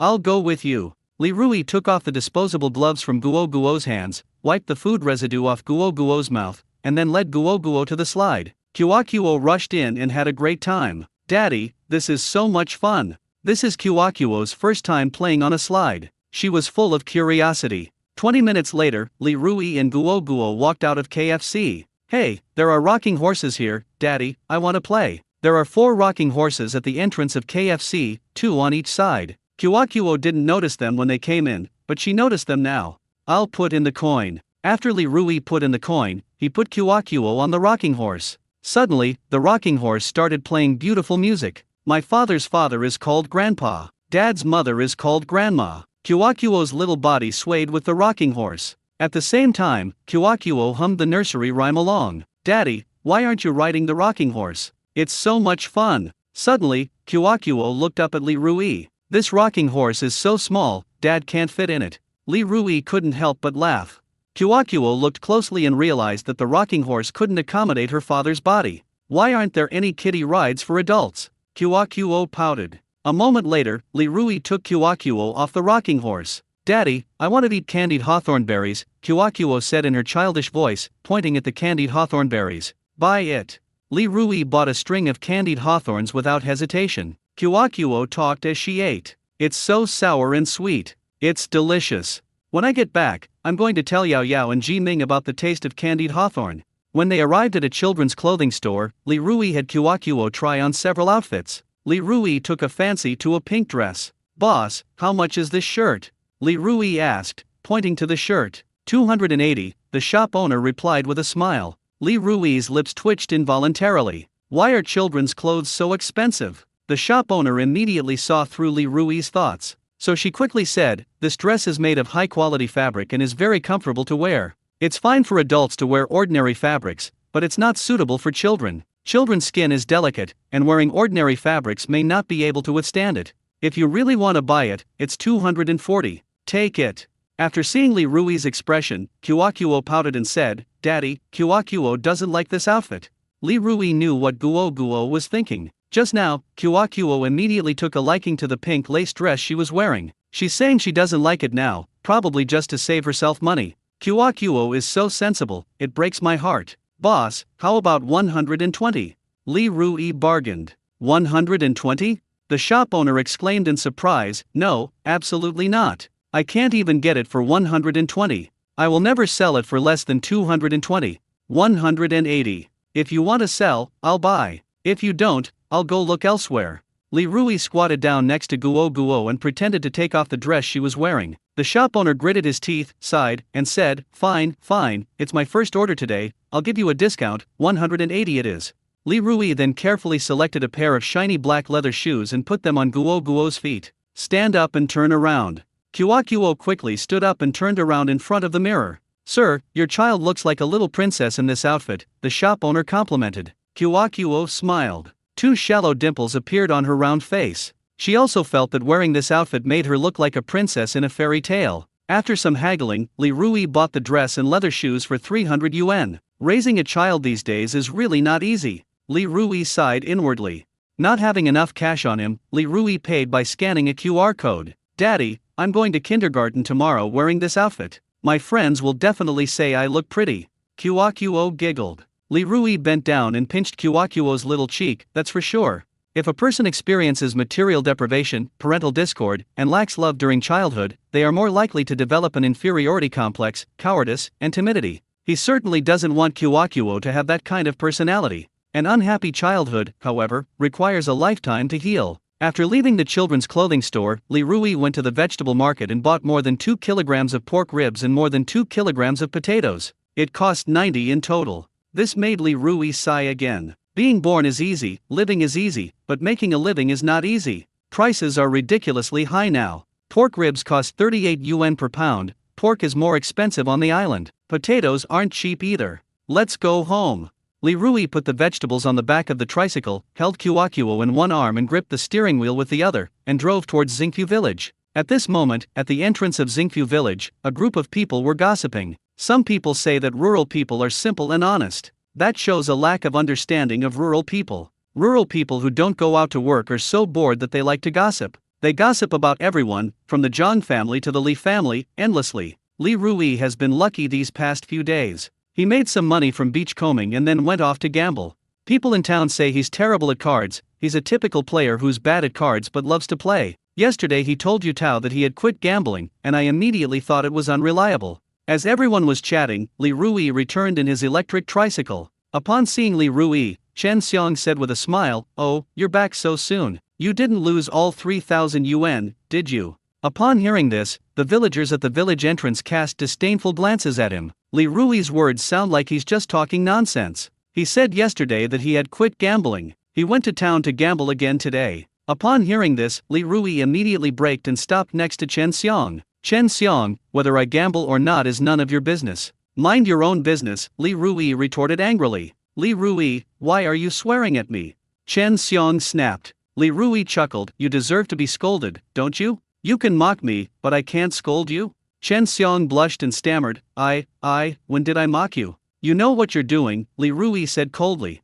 After saying that, Li Rui rode his electric tricycle toward his home. Chen Xiang chuckled twice to cover up his embarrassment. "Judging from the way he looked just now, I knew he lost all his money again. If he's so capable, he should win money at the card table. What kind of ability is it to take it out on me?" Chen Xiang only dared to go on a rampage after Li Rui walked away. "Chen Xiang, shut up. We're all from the same village. You just openly mocked Li Rui, and everyone noticed." Old master who blared at Chen Xiang. No wonder Li Rui cursed Chen Xiang just now. If anyone's to blame, it's Chen Xiang for stirring up trouble. Saying a few sarcastic remarks behind someone's back is one thing, but another. If they didn't hear it, then so be it. If you mock someone in front of them, and they curse you back, so be it. Chen Xiang, how can a grown man act like a woman, always gossiping? Sister Gihua also stepped forward and scolded Chen Xiang. Chen Xiang went home looking dejected. Back home, Chen Xiang was sullen. In his view, Li Rui had been going beachcombing and picking up those valuable things in the past 2 days, and those things should have been his. That's why he mocked Li Rui to his face just now. "Go cook," Su Lanzi said to Chen Xiang with a stern face. "I'm in a bad mood." Before Chen Xiang could finish speaking, Su Lanzi slapped him on the back of the head. "You talk like you're in a good mood. Go and cook." Chen Xiang chickened out at that moment. "I'll go cook," he said with a big smile. Meanwhile, at Li Rui's house at the end of the village, Guo Guo had just gotten out of the car when she timidly said, "Daddy, you were so fierce just now." "Kyokuo, don't be afraid." Li Rui squatted down, looked Kyokuo at eye level, and smiled, saying, "Kyokuo, when others bully you, you must fight back." He certainly doesn't want his daughter to become a pushover in the future. "I always feel like when people say you're a good person, it's like they're insulting you. We don't bully others, but we also can't let others bully us," Li Rui said, explaining his philosophy of life. "What if the person who bullies Kyokuo is taller and stronger than Kyokuo?" Kyokuo asked. Upon hearing this, Li Rui quickly grasped Guo Guo's hand and said with a firm look in his eyes, then tell Dad that Dad will always be your strongest support. If anyone bullies you, Dad will go and make trouble for them. Li Rui found it extremely annoying when parents told their children not to cause trouble when they were out and about. Just because you don't cause trouble when you're out and about doesn't mean others won't bother you. The more timid and submissive you are in public, the more others will bully you. Raising children is not about raising slaves. Daddy, Kyokuo knows that if anyone bullies Kyokuo at kindergarten, Kyokuo will fight back. Kyokuo giggled. Remember, one can be kind, but kindness must be tempered with a sharp edge, Li Rui patiently advised. Kyokuo blinked her two big, watery eyes and asked with a puzzled look, Daddy, what does sharpness mean? Kyokuo doesn't understand. Li Rui patiently explained. Principles and bottom lines, the ability to protect oneself, and courage and decisiveness. You can be kind, but you can't always give in and compromise. You have to have your own principles and bottom line. When you are bullied by others, you must bravely stand up, speak up for yourself and fight back, just like Dad did just now. Kyokuo put her finger to her lips and murmured. Kyokuo understood some of it, and didn't understand some of it. Li Rui smiled and picked up Kyokuo in his arms. No rush, learn slowly. You're still young, you have a long life ahead of you. Daddy, Kyokuo feels strong now. If you hadn't told Kyokuo this today, if Kyokuo had been bullied at kindergarten, she would have just told the teacher.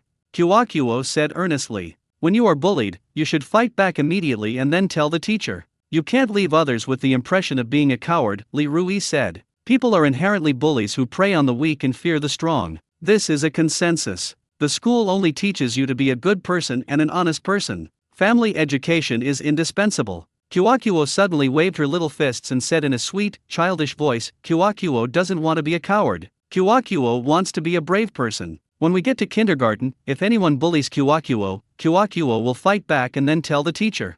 That's right. Li Rui smiled with satisfaction. After glancing at the time, Li Rui realized that there were still more than 5 hours until his next beachcombing trip, so he decided to take a nap. So he sent Kyokuo to his mother's place. Humph. Li Rui's father, Li Deifu, darkened his face the moment he saw Li Rui. Who sent you? Who gave you permission to come? Grandpa, Kyokuo called out crisply. Li Deifu's expression changed instantly. He bent down with a big smile and opened his arms. It's Kyokuo. Kyokuo, come here and let Grandpa give you a hug. The bond between grandparents and grandchildren is no joke. Duh.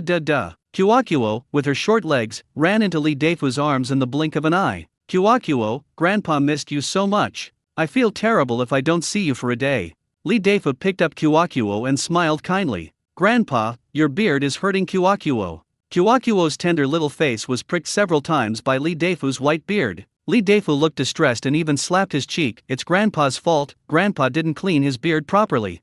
Li Fang brought over a chair and placed it next to Li Rui. Sit down. Sit down for what?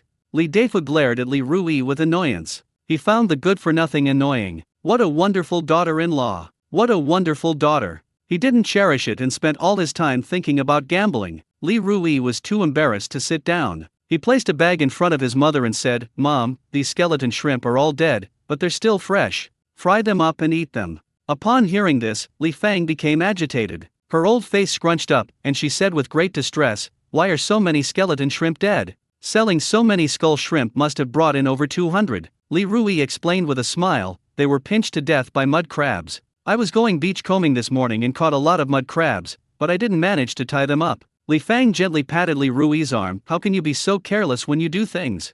Skeleton shrimp, around 180 yuan per pound. These dead skeleton shrimp must weigh over a pound. The more Li Fang thought about it, the more heartbroken she became. That's all money. Next time you go beachcombing, remember to bring a rope, Li Fangqian repeatedly reminded him. I understand, Li Rui replied with a smile. Then, Li Rui got down to business. Mom, I haven't been sleeping well these past 2 days because I've been going to the beach, and Zionjio is at work, so I'd like you and Dad to take care of Kyokuo.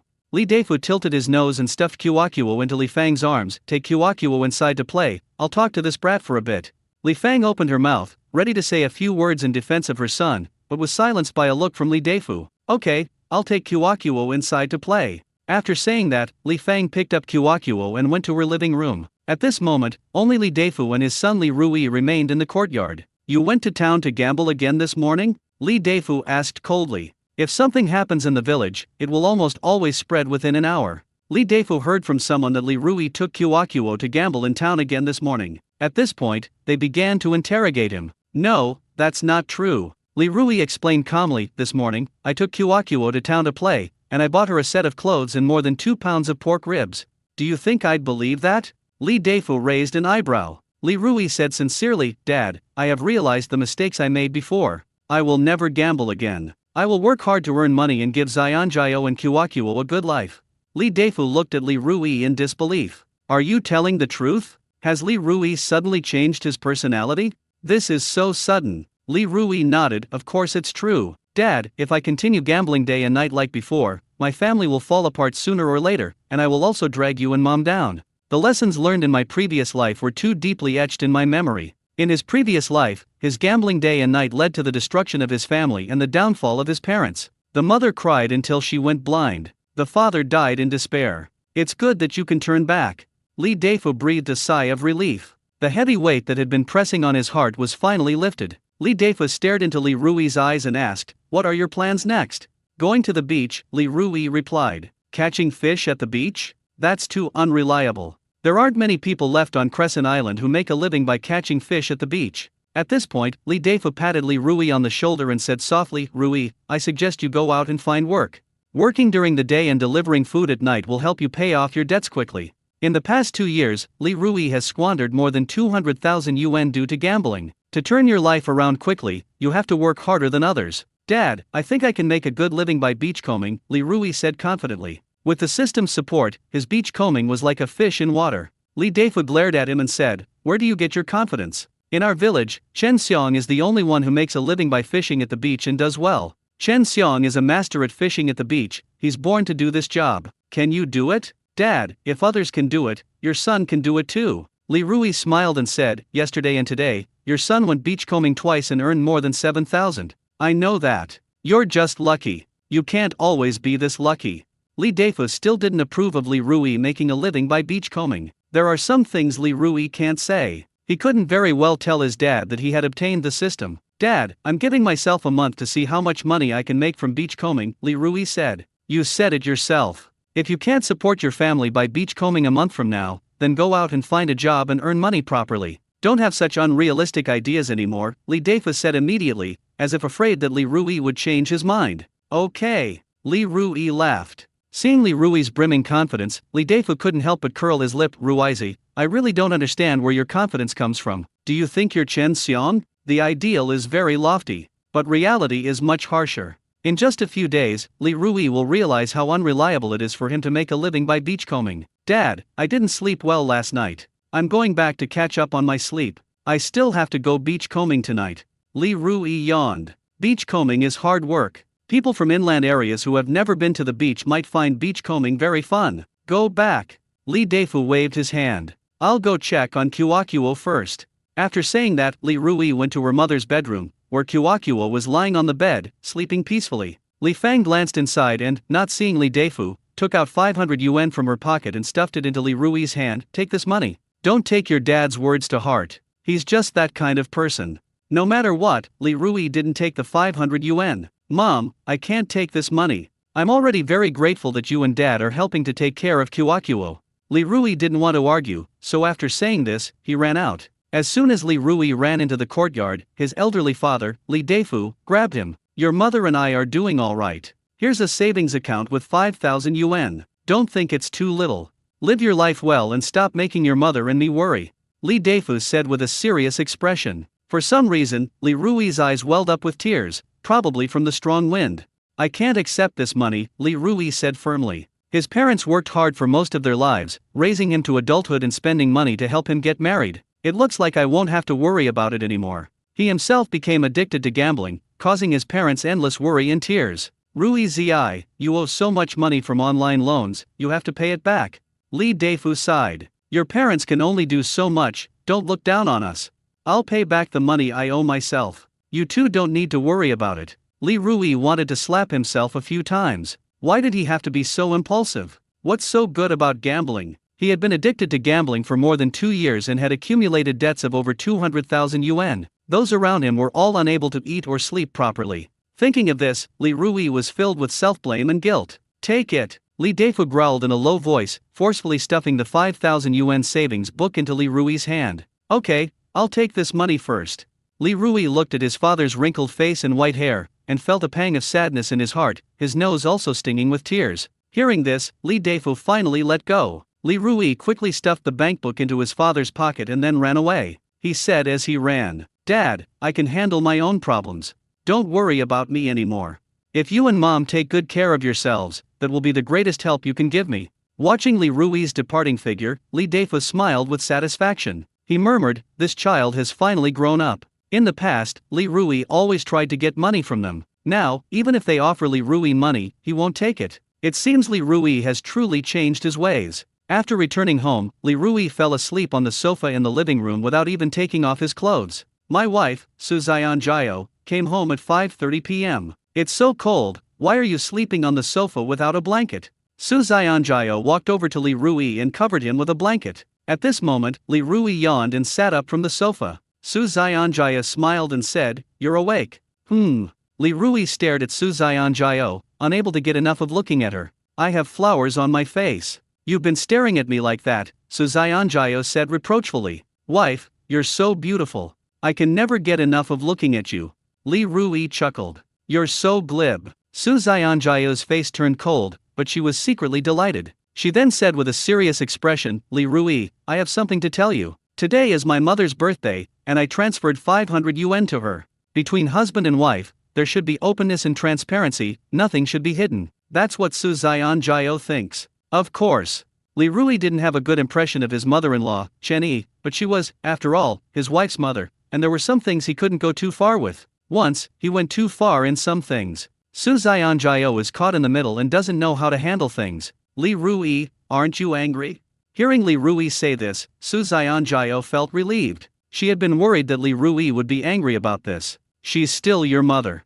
Li Rui pinched Su Jiao's pretty face. "If I get angry with you over something so small, you'll feel so uncomfortable caught in the middle." Su Jiao smiled brightly, "Thank you for your understanding." Li Rui changed the subject. "Jiao, how about you come with me to go beachcombing tonight?" With the system, going to the beach was like picking up money. The more people who follow him, the greater the gains will be. "But I have to go to work tomorrow." Su Jiao hesitated, not thinking that beachcombing could earn her much money. "Take the day off tomorrow. I have a feeling we'll have a great haul if we go beachcombing tonight," Li Rui said excitedly. Su Jiao rolled her eyes at Li Rui. "Li Rui, you don't think your luck will always be this good? Going to the beach is a job dependent on the weather. It cannot be treated as a job. You can really make money by beachcombing. Then why is she even going to work? Working a job is restrictive, tiring, and doesn't pay much at all." "I think so," Li Rui said without hesitation. "Why do you think that?" Su Jiao asked, very curious.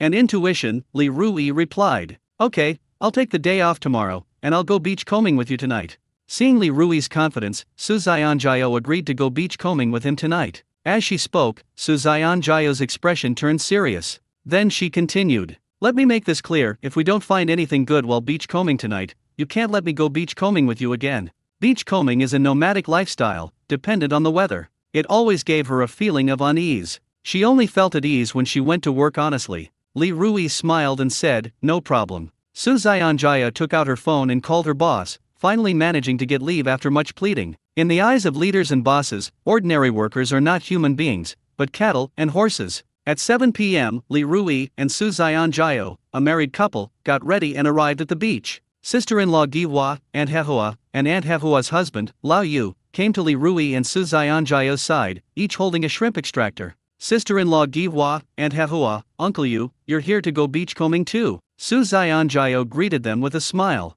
"Isn't the tide going out? We're planning to go catch some shrimp on that mudflat."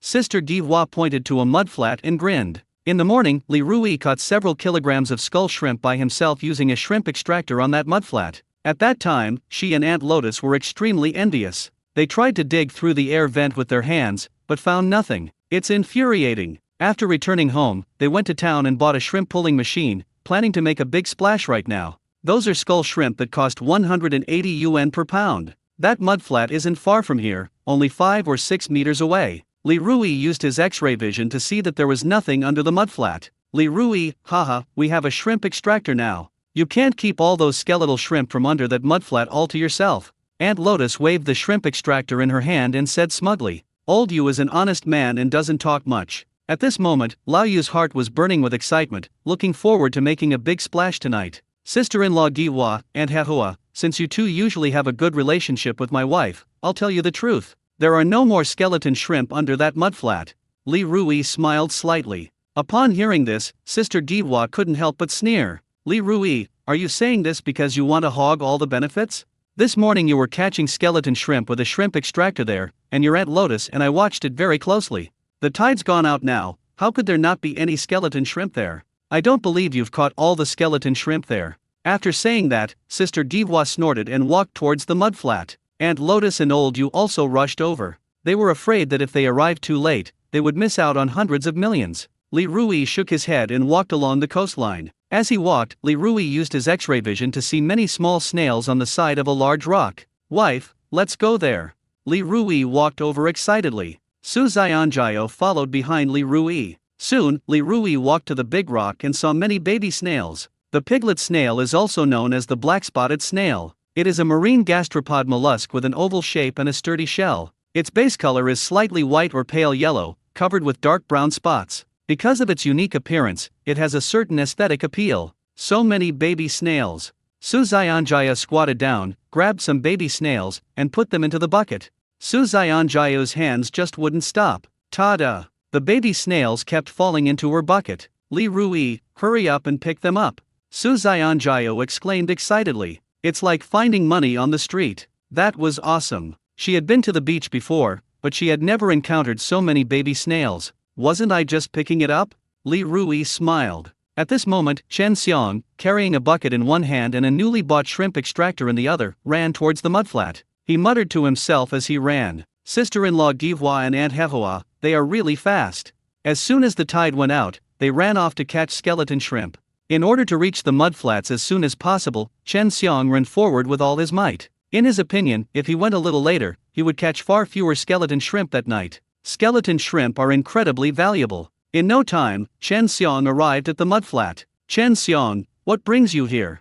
Sister Dihua glanced at Chen Xiang, her hand still holding the shrimp extractor. I'm just like you guys, here to catch skeleton shrimp. Chen Xiang threw down the bucket, found a vent, and used a shrimp extractor to extract the shrimp. As the two were talking, another group of villagers rushed over to catch the skull shrimp. The mudflat, less than 300 square meters in size, was already packed with people. They all eagerly used shrimp extractors to remove the pores from which water was seeping out. Seeing this, Li Rui shook his head, feeling a pang of emotion. The villagers just love to follow the crowd. I caught all the skeleton shrimp under that mudflat a long time ago. Now they've only wasted their time. Why are there so many people? Su Xianjia straightened up and stared in disbelief when she saw Sister Dihua and the others. My goodness! The villagers, young and old, all came out. They each had a shrimp extractor and were catching something on that mudflat. Never mind them, let's continue. I caught a lot of skeleton shrimp under that mudflat this morning, and they're probably looking to catch some too. Li Rui's lips curled into a half-smile. Skull shrimp are much more expensive than baby snails. Su Xianjia was somewhat tempted. Li Rui immediately saw through Su Xianjia's thoughts and said, there are no more skeleton shrimp under that mudflat. Su Xianjia was somewhat skeptical, it can't be that bad. There should be some, more or less. Piglet snails, 20 yuan per pound. Skeleton shrimp cost 180 yuan per catty. 9 pounds of baby snails are worth only 1 pound of skull shrimp.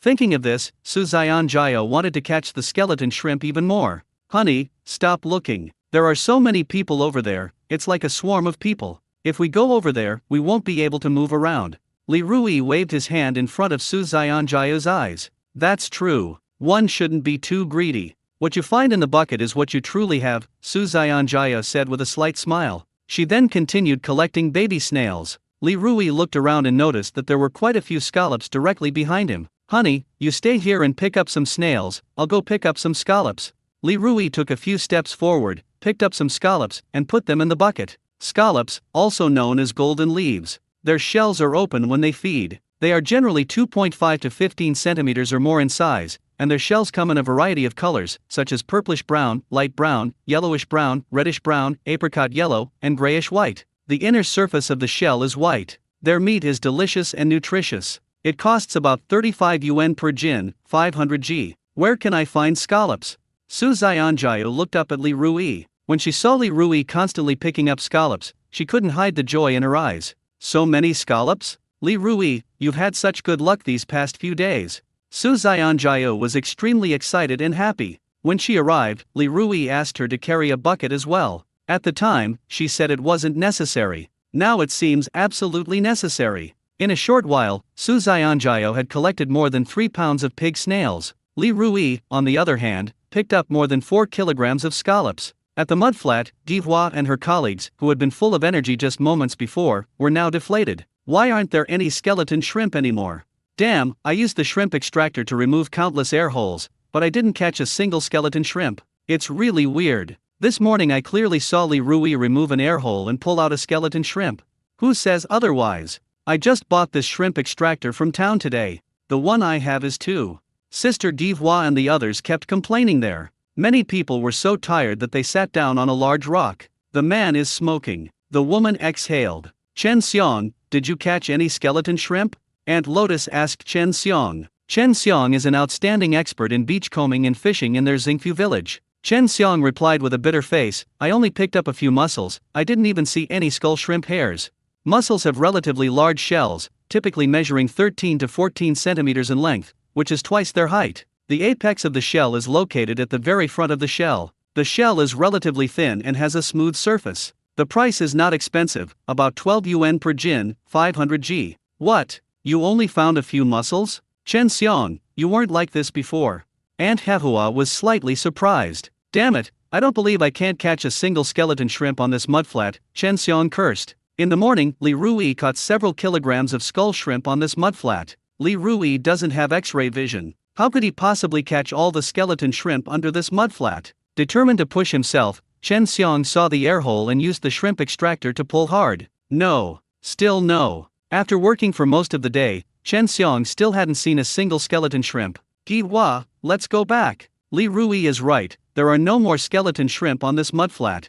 Aunt Hehua said breathlessly to Aunt Hehua. Now, she sits on a large rock, not wanting to move an inch. Before coming, she had planned to make a big splash and catch a few pounds of skull shrimp to take back. But when I arrived, I was greatly disappointed. And I was exhausted. Her old arms and legs couldn't take it anymore. Aunt Hehua, let's go, Gihua replied breathlessly. The two supported each other as they walked towards the village. As they left, the others gradually followed them back to the village. Li Rui, it seems that Sister Gihua and the others have left. I vaguely heard them say that they shouldn't have come to the beach this time, Su Xianjiao said while picking up snails. I told them there were no more skeleton shrimp under that mudflat, but they just wouldn't believe me, Li Rui snorted. Su Xianjiao asked, puzzled, Li Rui, how did you know? Li Rui joked, I've activated X-ray vision. Nonsense. Su Xianjiao naturally didn't believe it. I think you were just saying it offhand. Luckily we didn't go over there. If we had, we would have ended up like them, not catching any skeleton shrimp and exhausted. Xianjiao, come here quickly, I've seen something good.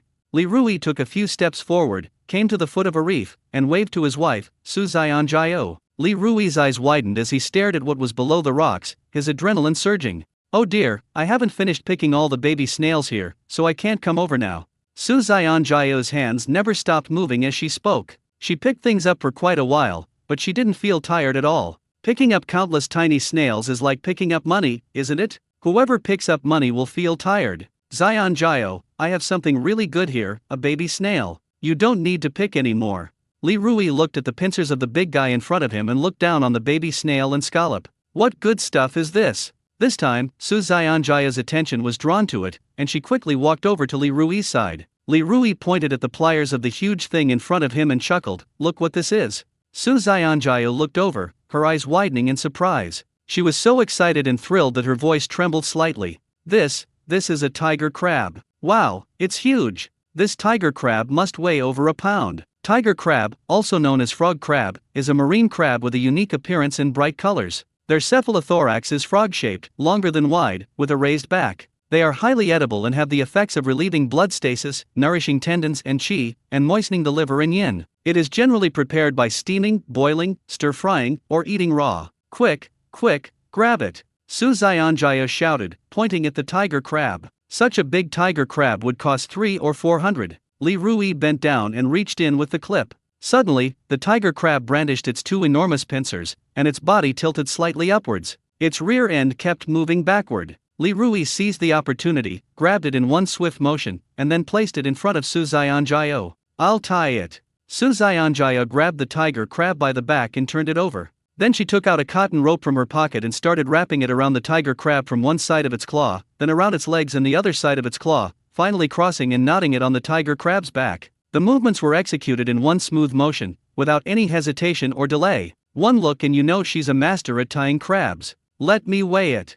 After tying it up, Su Xianjiao weighed the tiger crab in her hands a few times, and then exclaimed in surprise, Li Rui, this tiger crab you caught probably weighs about 1.8 jin. A tiger crab weighing 1.8 jin can sell for nearly 400 yuan. Su Xianjiao felt a little dizzy when she said the number. She works in a factory and earns just over 100 yuan a day. Don't be so happy yet. Li Rui smiled, a slight smirk playing on his lips. What's wrong? Su Xianjiao didn't understand what Li Rui meant by that. I caught a tiger crab weighing 1.8 pounds while beachcombing. How could I not be happy? Just as Su Xianjiao was feeling very confused, Li Rui used the pliers in his hand to pick up a tiger crab that weighed more than a pound. Ta-da! Look what this is! Li Rui placed the tiger crab in front of Su Xianjiao. Su Xianjiao's mouth opened slightly, and she almost cried out. Another tiger crab weighing over a pound. Did they raid tiger crab's lair tonight? Li Rui, you're so lucky. Su Xianjiao put down the tiger crab she had tied up, and then, just like before, tied up the tiger crab in front of her again. Su Xianjiao was still basking in her joy.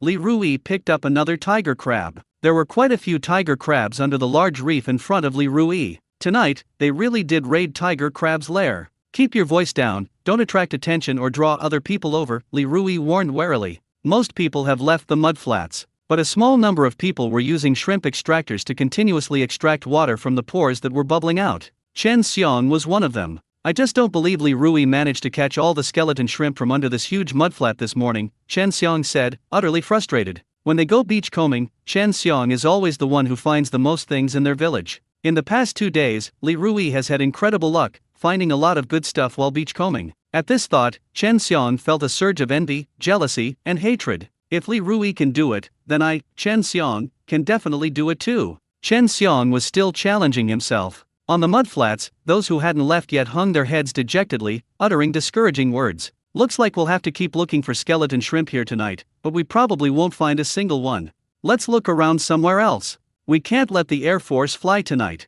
Air Force is a term used by people who go to the beach to catch seafood, meaning they come up empty-handed. Li Rui and his wife Su Xianjiao were extremely busy. Li Rui, you're right, we need to keep our voices down. Su Xianjiao's eyes were brimming with excitement, but her voice was barely audible, as she was afraid that others would notice them. The two worked together very well. Li Rui picked up a tiger crab in a moment. Su Xianjiao quickly tied up the tiger crab and put it into the bucket. Looking at the ever-growing pile of tiger crabs, Su Xianjiao felt it was all unreal. She has been to the sea many times, but I've never encountered so many tiger crabs before. Just then, at the mudflat, Chen Xiong straightened up, looked at Li Rui and Su Xianjiao, and asked loudly, Li Rui, why have you and your wife been there the whole time? Do you have any good stuff where you live? Su Xianjiao trembled, somewhat flustered. They haven't finished catching all the tiger crabs here. Chen Xiong, don't come over. What good stuff could we possibly have here? My legs are sore, I'll sit here and rest for a bit.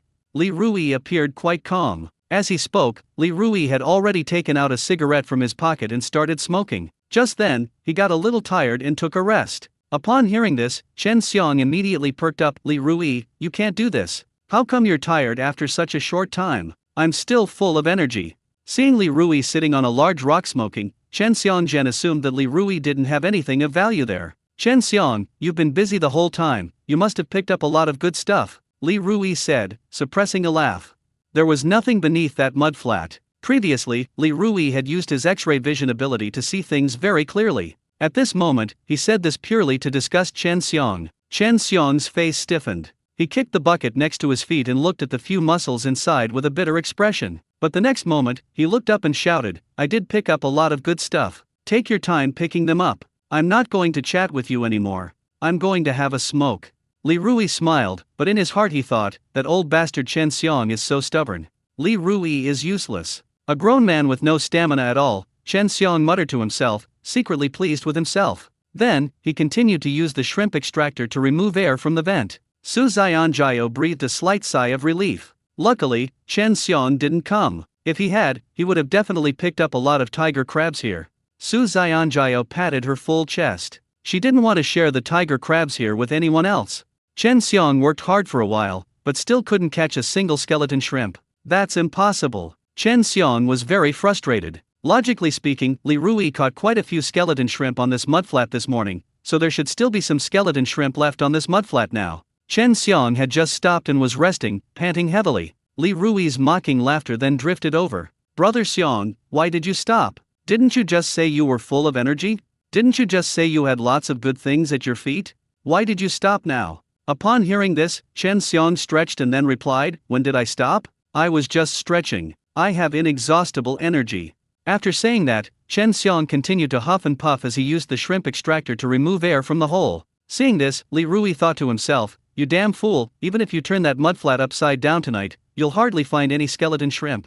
Judging from Chen Xiong's appearance, he must have found quite a few good things, Su Xianjia said. He found nothing, let's ignore him and continue. Li Rui bent down and looked into the crevice of the reef, where he saw a pair of enormous crab claws, which made Li Rui extremely happy. Su Xianjia looked around and, not seeing any more tiger crabs, said, it seems we've caught all the tiger crabs here. At this moment, Li Rui tried to pinch the tiger crab in the crevice twice with tongs, but failed to pull it out. Xianjiao, there's a tiger crab here weighing over 2 pounds. Li Rui's face beamed with a bright smile. He put down the tongs and pressed the tiger crabs back with his hand. When making a movement, Li Rui was very careful, afraid that his fingers would get pinched by the tiger crab's pincers. That was a tiger crab weighing over 2 pounds. Its pincers are incredibly powerful. More than 2 pounds of tiger crabs? Su Xianjiao's jaw almost dropped into the water. She bent down and looked inside, and sure enough, she saw a pair of enormous tiger crabs. Suddenly, Su Xianjiao's breathing became heavy. She whispered a reminder, Li Rui, be careful, make sure your fingers don't get caught in it, and don't break its pincers.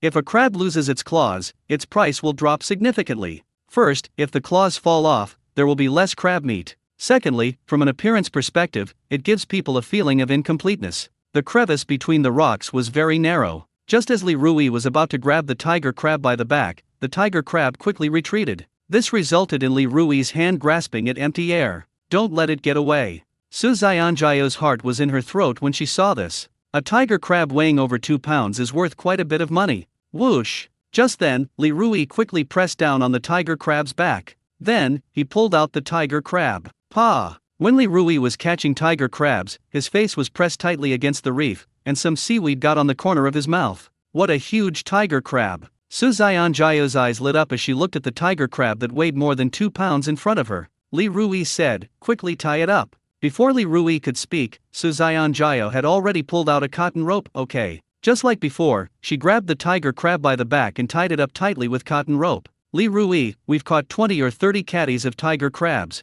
Su Xianjiao's voice was filled with excitement. She has never harvested so much seafood in the past few years. Tiger crabs weighing 20 or 30 pounds would sell for at least 3 or 4,000 yuan. Thinking of this, Su Xianjiao felt not the slightest bit tired, but rather very excited. Only this much? Li Rui scoffed. What are you talking about? 20 or 30 pounds of tiger crabs are not enough. Su Xianjiao patted Li Rui on the back. Versailles shouldn't be like this. As the two were talking, Chen Xiong quietly walked over. It was completely dark by now. Chen Xiong shone his headlamp on Su Xianjiao's bucket. He was completely stunned. Looking at the mountain of tiger crabs in the bucket, Chen Xiong thought he was seeing things. So he rubbed his eyes. Wow, so many tiger crabs. Chen Xiong's eyes were full of envy. Chen Xiong, how did you get here? Su Xianjia thought to herself, oh no, Chen Xiong saw the tiger crabs in my bucket and he's definitely going to grab the tiger crabs around here. Coming to his senses, Chen Xiong glared at Li Rui and angrily rebuked him. Didn't you just say you didn't have anything good here? Li Rui smirked and shrugged, saying, we don't have anything good here. Tiger crabs aren't as valuable as skull shrimp, and compared to skull shrimp, tiger crabs aren't even worth mentioning. Brother Xiong, you've been busy all day, you must have caught a lot of skeleton shrimp. Chen Xiong's face stiffened. He glanced at the few pitiful mussels in his bucket and mumbled, I caught a lot of skull shrimp just now. Out of curiosity, Su Xianjia looked into Chen Xiong's bucket and then asked in confusion, Chen Xiong, why isn't there a single skeleton shrimp in your bucket? These words were like a slap in the face to Chen Xiong. In an instant, Chen Xiong's face turned as red as a ripe tomato. Where are the shrimp? Where did the shrimp go? Su Xianjia asked, puzzled. Li Rui, you're really not being fair. There are so many tiger crabs here, why didn't you tell me? Chen Xiang quickly changed the subject. Having said that, he bent down and began searching for tiger crabs. Su Xianjiao was extremely anxious. We've found tiger crabs, why should I tell you? Li Rui sneered twice. Li Rui, stop talking. Let's keep looking for tiger crabs and hurry up. Su Xianjiao tugged at Li Rui's arm and whispered in his ear. Li Rugan used his X-ray vision to discover that there were no mature tiger crabs left. All that remained were tiger crabs the size of a finger. As someone from the coast, Li Rui understood the principle of draining the pond to catch all the fish. Let's go. We'll leave this place to Chen Xiang. Sharing happiness is worse than keeping it to ourselves. Li Rui smiled. Upon hearing this, Su Xianjia stamped her foot in frustration. No. Seeing this, Li Rui whispered in Su Xianjia's ear, we've caught all the mature tiger crabs here, leaving only some tiger crabs the size of a finger. There's no point in catching those. Besides, it's not like we won't go beachcombing anymore. When Chen Xiang heard Li Rui say that they were leaving and planned to leave this place to him, he was overjoyed. To avoid Li Rui and his wife fighting with him for the tiger crab, Chen Xiang looked up and urged, Li Rui, didn't you say you were leaving? If you're leaving, then hurry up and leave. I don't think there are any tiger crabs left in this area. Go find somewhere else to go beachcombing. As he said these words, Chen Xiang couldn't help but sneer inwardly. There must be many more tiger crabs here. It's impossible for Li Rui and his wife to catch all the tiger crabs here. Alright, let's go. Hey Xiang, if you catch a tiger crab here, don't forget to treat me to a drink later. I found this place first. Li Rui's face was full of smiles. No problem. Chen Xiang gave an okay sign. He had already imagined catching a lot of tiger crabs here. Cool. That was fucking awesome. After seeing that Li Rui and Su Xianjiao had gone far away, Chen Xiang began to make sarcastic remarks. Li Rui is fucking stupid. It's rare to find a tiger crab den in 10 years, and that silly boy found one and actually gave it to me. As he spoke, Chen Xiang searched for tiger crabs in the crevices of the rocks. At first, Chen Xiang was full of fighting spirit and excitement, but after searching for a long time without finding a single tiger crab, he became somewhat discouraged. What's going on? Why isn't there a single tiger crab? I just saw Su Xianjia's bucket piled high with tiger crabs of all sizes. Chen Xiang began to have doubts. On the other side, Su Xianjia took a few steps and looked back at Chen Xiang. She frowned and said, I have a feeling there are still tiger crabs in that place. It would be too easy for Chen Xiang to just leave like this. We found that place first. At this moment, Su Xianjia felt as if she had missed out on hundreds of millions. This feeling is very unpleasant. There really aren't any mature tiger crabs left in that area, Li Rui reassured his wife. Li Rui, why are you so sure? Su Xianjia raised her eyebrows and asked with great curiosity. Li Rui chuckled and teased, didn't I tell you before? I've got X-ray vision. Upon hearing this, Su Xianjia couldn't help but roll her eyes, childish. Are you thirsty? Li Rui stopped, unscrewed the bottle cap, and placed it in front of Su Xianjia. Before arriving, Li Rui brought a large jug of water. A typical beachcombing trip takes at least 2 hours. It can take up to 4 hours. It is essential to carry water with you at all times. Su Xianjia didn't stand on ceremony, picked up the kettle, and gulped down the water. I'm a little hungry, Su Xianjia said, rubbing her stomach. Before leaving the house, she had only cooked rice and hadn't had time to stir-fry any other dishes. But the next moment, Su Xianjia looked at the mountain of tiger crabs in the bucket and laughed again. Going beachcombing tonight was worth it. With so many tiger crabs, they could sell for at least 3,000 or 4,000. My monthly salary is only about 4,000 yuan. She thought to herself, if she could earn this much income by going to the beach every day, why would she need to work a regular job? Working a job doesn't offer freedom, you're also subject to other people's constraints. If you don't do a good job or make a mistake, you'll get scolded. Honey, I think you should quit that job. It would be so much better if you came with me to go beachcombing, Li Rui suggested at the right moment. No, absolutely not. I'm the only one with a stable salary. You can't possibly have that kind of luck every day when you're out fishing. Su Xianjiao pouted and said. Li Rui smiled but didn't say anything. Some things should not be rushed, they should be done step by step. Li Rui, why are you walking so fast? When you're going to the beach, you have to look carefully. You can't be so careless.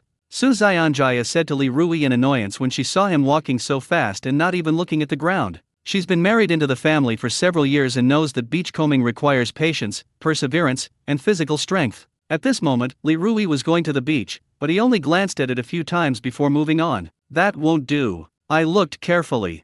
Li Rui has the ability to see through fish catches. He can tell at a glance where there are fish and where there aren't. There wasn't anything valuable in the waterway they had just passed. They're all things like spicy snails and mussels. He used to prefer things like snails and mussels. Now, he looks down on it. You didn't. Su Xianjiao gritted her teeth. How could Li Rui lie so blatantly? Li Rui slowed down, glanced at Su Xianjiao, and said, "Next time you go beachcombing, you should bring some food with you. Beachcombing is physically demanding. When they rush, it can take several hours. If you don't carry anything with you, you'll get hungry easily, and when you're hungry, you won't have any energy. Yes, next time we go beachcombing, we should bring some eggs and bread or something." Su Xianjiao nodded in agreement. As the two were talking, Li Rui suddenly stopped at a spot where fresh and salt water met. Su Xianjiao squatted down and looked closely. She found a lot of oysters. Li Rui, so many oysters. Su Xianjiao said as she took out a small knife and began to pick out the oyster meat. Li Rui's attention was entirely focused on a yellow yogurt crab. He saw a small yellow butter crab hidden under a piece of seaweed. Li Rui, what are you standing there for? Hurry up and pick out the oyster meat, Su Xianjiao urged. She and Li Rui were incredibly lucky tonight while beachcombing. The abundance of oysters there would keep her and Li Rui busy for over an hour. "Honey, I think I see a yellow crab," Li Rui whispered. "Nonsense, yellow butter crabs are very rare. How could you possibly come across one?" Su Xianjiao said dismissively. Butter crabs have extremely demanding requirements for their growing environment. They generally live in sea areas where fresh and salt water meet. The confluence of fresh and salt water is rich in plankton and benthic organisms. These are the main foods of the butter crab. The water flow and temperature in this area are also very suitable for the growth of butter crabs. In recent years, due to the high price of butter crabs, almost all the butter crabs on the coast have been sold out. Very few people can find butter crabs while beachcombing. "Come over here and pry open the oysters." Su Xianjiao raised an eyebrow when she saw Li Rui hesitate. Li Rui then approached the butter crab step by step. He yanked aside the seaweed. Suddenly, a yellow roe crab weighing about 2 ounces appeared in Li Rui's line of sight. Upon seeing the butter crab, Li Rui grabbed it. "Wife, look what this is." Li Rui walked up to Su Xianjiao, squatted down, and placed the yellow crab in front of her. This is a butter crab." Su Xianjiao was so excited that she stammered. Looking at the butter crab in front of her, she wished she could kiss it. Su Xianjiao quickly pulled a cotton rope from her pocket and skillfully tied the yellow oil crab up tightly. "Honey, why are you tying it so tightly? It's not like it's a virgin." Li Rui teased Su Xianjiao when he saw her tying the yellow crab so tightly. After carefully placing the yellow butter crab into the bucket, Su Xianjiao looked up at Li Rui and sneered, "In my eyes, it's just a virgin. Why do I feel like an ancient tyrant?" Meanwhile, not far away, Chen Xiang searched through almost every crevice in the surrounding rocks, but still couldn't catch a single tiger crab. Grass. What's going on? Why is there nothing of value in the places Li Rui passed through? Chen Xiang cursed and swore, his anger blazing. After cursing, Chen Xiang finally found a tiger crab under a small rock. "It's a tiger crab. I knew Li Rui couldn't possibly catch all the tiger crabs here." Chen Xiang laughed wildly. He used tongs to grab the tiger crab and immediately picked it up. Chen Xiang, who had just been laughing uncontrollably, could no longer laugh. Because the tiger crab he picked up was only the size of his little finger and was practically worthless. "Get lost," Chen Xiang said with a dark face, throwing the tiger crab into the sea. A tiger crab the size of his little finger wouldn't even be enough to fill a gap between his teeth. Even if you take it to a fishmonger, they probably won't buy it. "I'll keep looking. There can't be no big tiger crab here. This is the tiger crab's lair."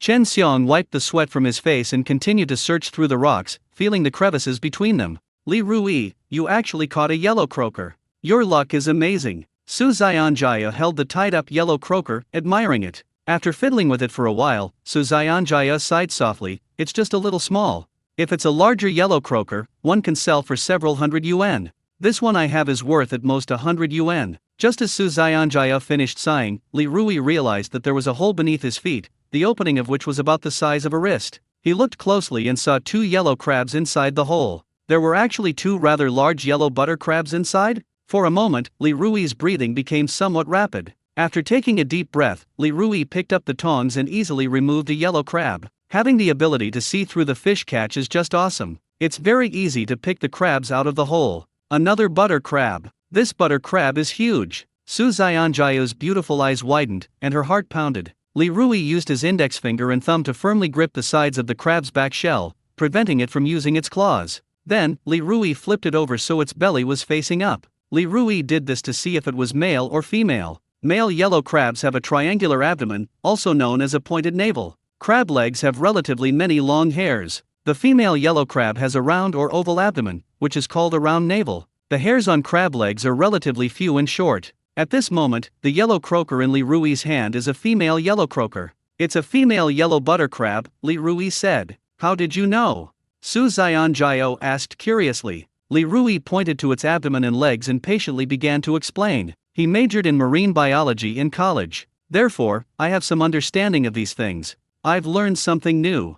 Su Xianjia said as she took the yellow oil crab from Li Rui's hand. Holding it in her hand, she weighed it a few times. This female yellow oil crab must weigh about half a pound. After she finished speaking, Su Xianjiao's breathing became heavy again. A half-pound yellow butter crab would cost at least 500 or 600 yuan. They really made a fortune going beach combing this time. No wonder Su Xianjiao was so agitated. Keep in mind that her monthly salary is only around 4,000 yuan. They've already earned several thousand yuan from this beach combing trip. There seems to be another yellow crab in this hole. I'll pick it out, Li Rui said, and then use tongs to pick out another yellow crab from the hole. This butter crab is even bigger. It looks like it weighs about 6 or 7 ounces. Generally, male yellow oil crabs are larger than female yellow oil crabs. Male crabs are usually more robust and have relatively larger and stronger shells. The female crab is relatively smaller and rounder. At this moment, Su Xianjiao finally calmed down from her agitation. I'll tie up this female yellow crab first.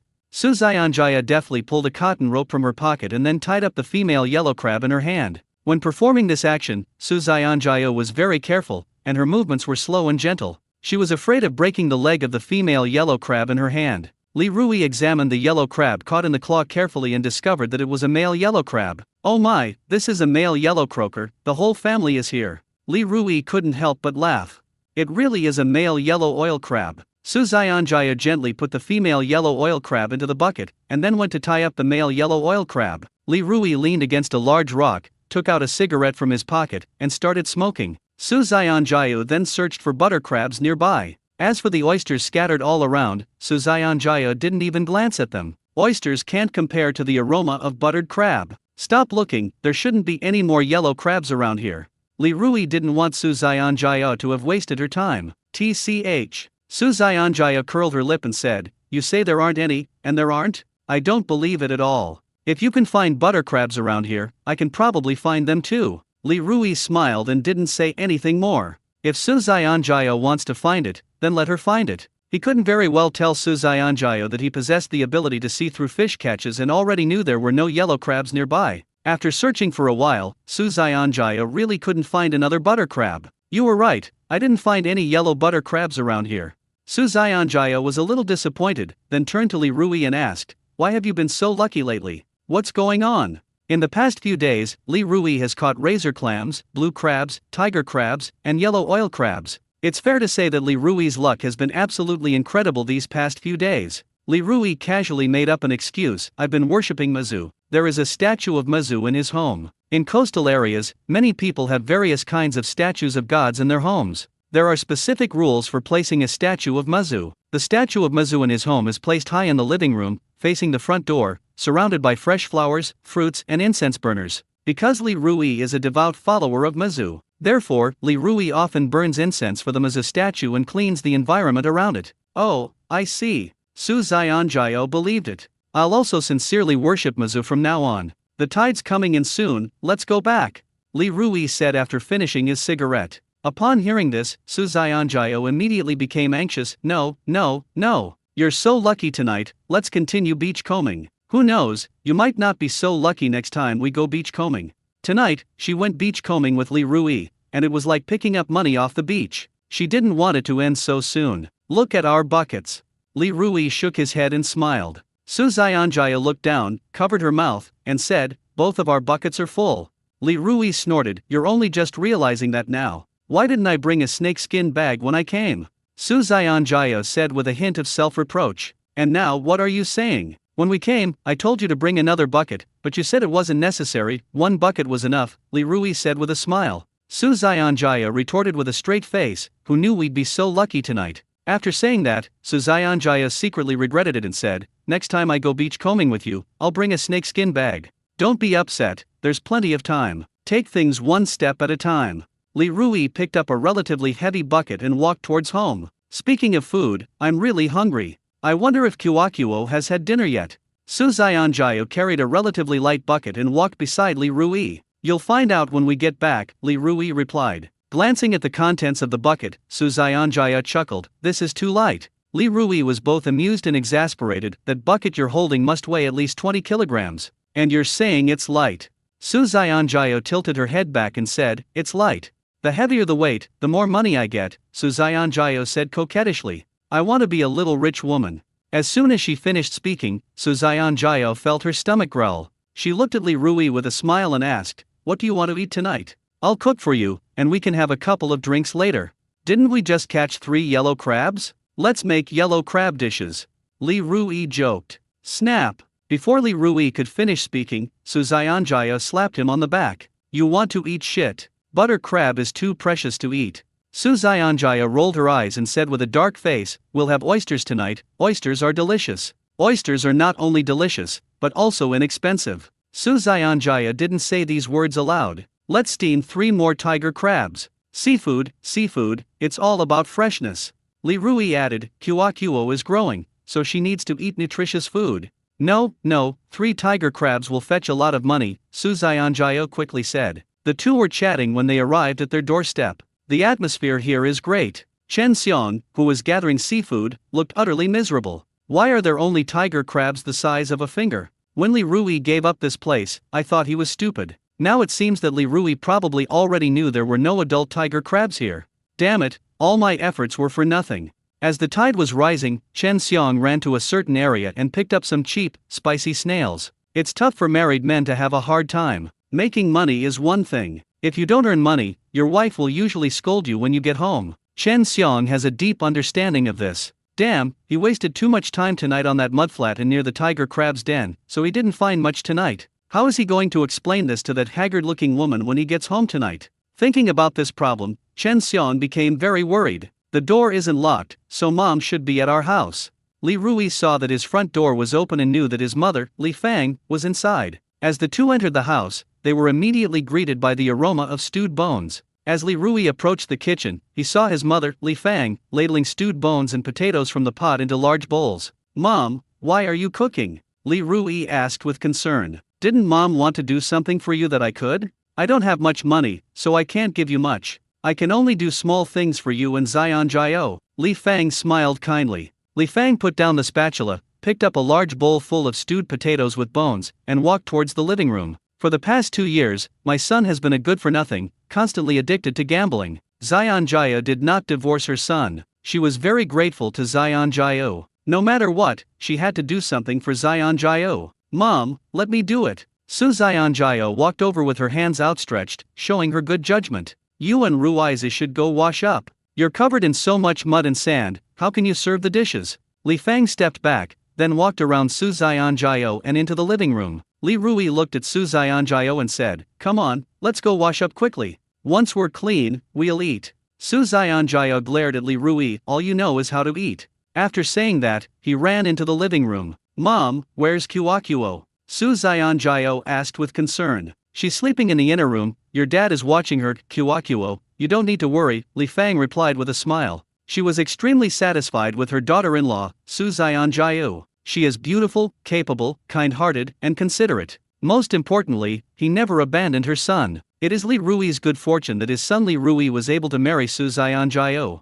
Upon hearing this, Li Fang tiptoed into the inner room, quietly greeted her father-in-law Li Deifu, and then looked at Guo Guo, who was sleeping. At this moment, Li Rui also walked in. "The little one is sleeping peacefully, let's go out," Li Rui whispered in Su Xianjia's ear. Su Xianjia responded, then walked out of the inner room with Li Rui. When they arrived in the living room, Li Fang had already served rice and set out chopsticks for Li Rui and Su Xianjio. Upon seeing Li Rui and Su Xianjio, Li Fang said with a smile, "You two wash up and start eating." "Mom, where are you and Dad?" Su Xianjio asked, puzzled. "Your dad and I have already eaten at home," Li Fang replied with a smile. Young people generally don't like to eat with older generations. She knew. Mom, you and Dad should eat some more, Su Zionjio urged. Zionjio, don't worry about me and your dad. You and Ruizi go wash up quickly, Li Fang urged, her tone somewhat harsh. Li Rui tugged at Su Zionjio's arm. Let's go. Stop pulling each other, it's getting late, your stomach has been growling several times. Upon hearing this, Su Zionjio's pretty face immediately turned bright red. She retorted, where is that? Soon, the two quickly washed up and returned to the living room. Zionjio, come on, let's have a couple of drinks tonight. After Su Zionjia sat down, Li Rui brought over a bottle of red wine and 2 wine glasses. Red wine isn't expensive. It's Great Wall Cabernet Sauvignon dry red wine, 80 a bottle. Mom and Dad are still here. Su Zionjia didn't want to drink in front of her elders. What does it matter? Mom and Dad aren't outsiders. Li Rui poured half a glass of red wine for each of them. Zionjio, I have to toast you a few times tonight. Su Zionjio was both amused and exasperated. We've been married for several years now, why are you still like this? Li Rui said, you eat your food first. Su Zionjio picked up a bone and started gnawing on it. She was really hungry. After eating for a while, Li Rui picked up his wine glass, stood up, and gazed affectionately at Su Zionjio. Zionjio, you've worked so hard all these years. It's all thanks to your tolerance, your understanding, and your generosity. This family has long since fallen apart. I'll finish this one, you can drink as you like. Li Rui downed the glass of red wine in one gulp. Upon hearing these words, Su Zionjio could no longer hold back her tears. For the past 2 years, Li Rui has been addicted to gambling, neglecting his family, losing a lot of money, and making many foolish mistakes. Only she herself knows the grievances she suffered. Wife, don't cry. Li Rui's eyes welled up with tears. He picked up a tissue from the table and wiped away Su Zionjio's tears. Su Zionjio pounded on Li Rui's chest, choking back tears as she said, Li Rui, do you even know how much of a bastard you were before? I know. Li Rui nodded heavily, then poured him another half glass of red wine. Do you know how egregious your previous gambling behavior was? No. Do you know how difficult it was for me to support this family all by myself before? No. Li Rui showed a good attitude in admitting his mistake. Su Zionjio wiped away her tears and pounded Li Rui's chest with her small fists. Everyone around me advised me to divorce you, but I didn't. Do you know how much pressure I was under? I know everything. Li Rui wiped away Su Zionjio's tears with a tissue. Then, Li Rui picked up his wine glass again. Wife, this glass is a toast to your unwavering support. You'll see how I perform in the future. I'll do everything I can to make sure you and Kiwakuo have a good life. After saying that, Li Rui downed the glass of red wine in one gulp. After Li Rui finished speaking, Su Zionjio was already sobbing uncontrollably. You'd better remember what you said. Su Zionjio's hands didn't stop, her little fists kept hitting Li Rui's chest. Stop crying, you'll look ugly if you keep crying. Li Rui couldn't wipe away the tears on Su Zionjio's face no matter what he did. Su Zionjio's eyes widened immediately, and she angrily questioned, are you saying I'm not pretty? The atmosphere was getting a little awkward. Seeing this, Li Rui immediately waved his hand and said, I didn't. If you have it, then you have it. Su Zionjio hit harder, making Li Rui's chest thud loudly. Sure enough, no matter what you say about a woman's looks, the consequences are severe. Su Zionjio punched Li Rui's chest several times before stopping and wiping away her own tears. If you ever dare to say I'm not good looking again, I'll punch you. Su Zionjio tilted her head back, sniffed through her nose, and hummed softly. Li Rui couldn't help but laugh. What, you want to be the king of hammers in northwest China? You're right, I really do want to be the northwest beating king. Su Zionjio said coldly, Li Rui, if you're too nice to me, I'll still beat you up. After saying that, Su Zionjio could no longer hold back. She laughed at herself. Eat quickly. The food will get cold soon. Li Rui put a bone into Su Zionjio's bowl. You eat too, you're more tired than me tonight. Su Zionjio also put a bone into Li Rui's bowl. The two ate and drank together. Outside, Li Fang was shocked to see the 2 buckets of seafood. Oh my god, the bucket has burst again. Li Fang bent down and carefully examined the contents of the bucket. She was even more surprised when she saw the butter crabs in the bucket. Butter crab, that stuff is expensive. A half-pound yellow croaker can cost several hundred yuan, or even more than 1,000 yuan. Li Fang moved a chair over and began to sort the contents of the bucket. Li Fang is someone who can't sit still. When she has free time, she likes to find things to do, which is very different from young people today. The older generation sometimes had to endure hardship even when it wasn't meant to. The younger generation, on the other hand, likes to enjoy things they don't have. Kiwakuo woke up at this moment and skipped and hopped into the living room. Little baby, why are you awake? As soon as Li Rui saw Guo Guo, he put down his chopsticks, quickly walked over to Guo Guo, and lifted her up in one swift motion. He wasn't completely clean, so he didn't hold Guo in his arms. Guo sniffed, then made a face and pouted, saying, "Daddy smells bad, he smells like smoke, and Daddy doesn't keep his word." Li Rui was amused by these words. Kids' noses are so sensitive. As soon as Li Rui got close to Guo Guo's little nose smelled the cigarette smoke on her. Guo, don't be angry, Li Rui laughed. It's easy to stop Guo from being angry. Guo's two big, mischievous eyes darted around, and then she raised her right index finger. Unless Daddy promises to buy Guo an ice cream and a lollipop. While sitting in a chair eating, Su Xianjia joked, Guo is too easy to please. Li Rui immediately agreed, okay, Daddy will buy you ice cream and lollipops tomorrow. Upon hearing this, Guo stretched out her chubby little finger. What do you mean by that? Li Rui asked, puzzled. Come on, Pinky swear, never to change for 100 years, whoever changes is a little dog, Guo said in a serious tone. Li Rui pursed his lips and said with a smile, isn't there basic trust between people? Guo urged, hurry up. Otherwise, Guo will really get angry.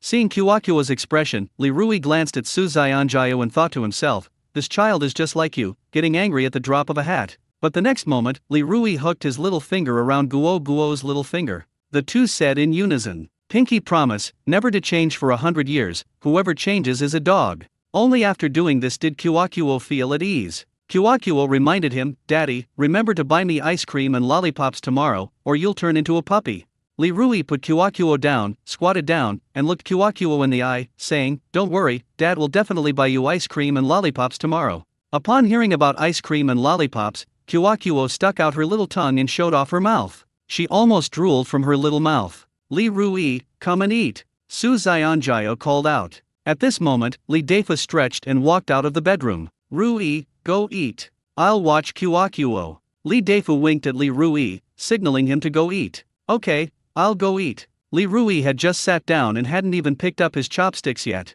Guo, with an air of indifference, ran to Li Rui's side. She patted Li Rui's thigh twice with her chubby little hands, then looked at him with longing and asked, Daddy, is tomorrow here yet? Guo doesn't have much of a concept of time yet. Li Rui was both amused and exasperated, we haven't arrived yet. Oh, it's not here yet. Guo was a little disappointed. She then ran to a corner of the living room and started playing with her toys. But a little while later, Guo, with her carefree and arrogant steps, ran up to Li Rui's side and, just like before, looked at him with longing. Daddy, is tomorrow here yet? Not yet. Li Rui shook his head and smiled. Guo, it's already dawn, it's not even tomorrow yet. Su Xianjia across from her couldn't help but roll her eyes at Guo. This little glutton, right now she's probably thinking about ice cream and lollipops. Aren't we there yet? Guo lowered her head and pouted. After doing this several times, Guo got tired and closed her eyes drowsily, almost falling asleep. She was still muttering to herself, is tomorrow here yet? Li Deifa hugged Guo and walked to Li Rui's side, warning him with a dark face, if you dare not buy Guo ice cream and lollipops tomorrow, I'll teach you a lesson. Li Rui quickly replied, Dad, I will definitely buy Guo ice cream and lollipops tomorrow. I won't forget. Hearing Li Rui say this, Li Deifa picked up Guo and went into the inner room. After finishing their meal, Li Rui and Su Xianjia cleaned up the table together. The two walked out of the living room and saw Li Fang sorting through the things they had found while beachcombing that night. Mom, it's so late, you and Dad should go home. Don't bother anymore, Li Rui and I can manage, Su Xianjia quickly said. It's all right. Your dad and I are getting old and can't sleep at night. We're wide awake right now, and I'd be bored if I didn't do something. Li Fang's face was beaming with a bright smile. As an older woman, she was happy to be able to do what she could for the younger ones. Li Rui also urged Li Fang to go back quickly, but Li Fang insisted on sorting out the things they had collected from the beach that night. Rui Zi, next time you sell seafood to Yutao, be sure not to mix different kinds, or Yutao will give you a lot less money. Li Fang revealed her mercenary side. In life, you can't live without being shrewd and calculating, otherwise, you'll easily suffer losses. People her age understand this deeply. Mom, you're so knowledgeable, what level of butter crabs were those 3? Li Rui asked excitedly. He wanted to figure this out because he didn't want to be scammed. Yutao, the fishmonger from their village, is incredibly cunning. He was afraid that Yutao would rip him off when he went to sell those seafood products. The difference in quality of butter crabs determines the difference in price. Top-grade butter crab, about half a pound each, costs approximately 1,000 to 1,500. Larger sizes can even reach 2,000. The top-grade yellow butter crab, weighing about half a pound, costs only 800 to 1,000 yuan. Grade A yellow butter crab is more affordable. A catty weighing about half a catty only costs 3 or 400. I'll take the dishes to the kitchen, you and Mom can talk. Su Xianjiao took the dishes from Li Rui and headed to the kitchen. It's getting late, she needs to finish her work as soon as possible and get some rest. Li Rui hummed in agreement. Li Fang then picked up a butter crab and pointed to its various parts, explaining them to the reader. Rui Zi, look at the color of this butter crab. It's golden yellow, and it's full of butter from the shell to the legs. The color is even and bright. It also feels very heavy because its interior is filled with thick butter and the meat is firm. This characteristic perfectly matches all the characteristics of a top-quality butter crab, so it is a top-quality butter crab. The price of this one is around 1,300. The price of the other, larger one is around 1,800. Li Fang spoke very slowly. Li Rui listened very carefully. The smaller one is much cheaper, it can sell for at most 500. The quality of a butter crab can be judged from 3 aspects. First, the appearance and color, the yellower the color, the higher the quality. Second, the plumpness, the plumper the body of the butter crab, the higher the quality. Third, the feel, the heavier the butter crab, the higher the amount of butter it contains. Li Rui nodded and made a mental note of what her mother had said. Li Fang's face was beaming with a happy smile. She continued, Rui Zi, you're really lucky. You actually managed to find a top-quality yellow butter crab. People in our village haven't found a top-quality yellow butter crab for several years.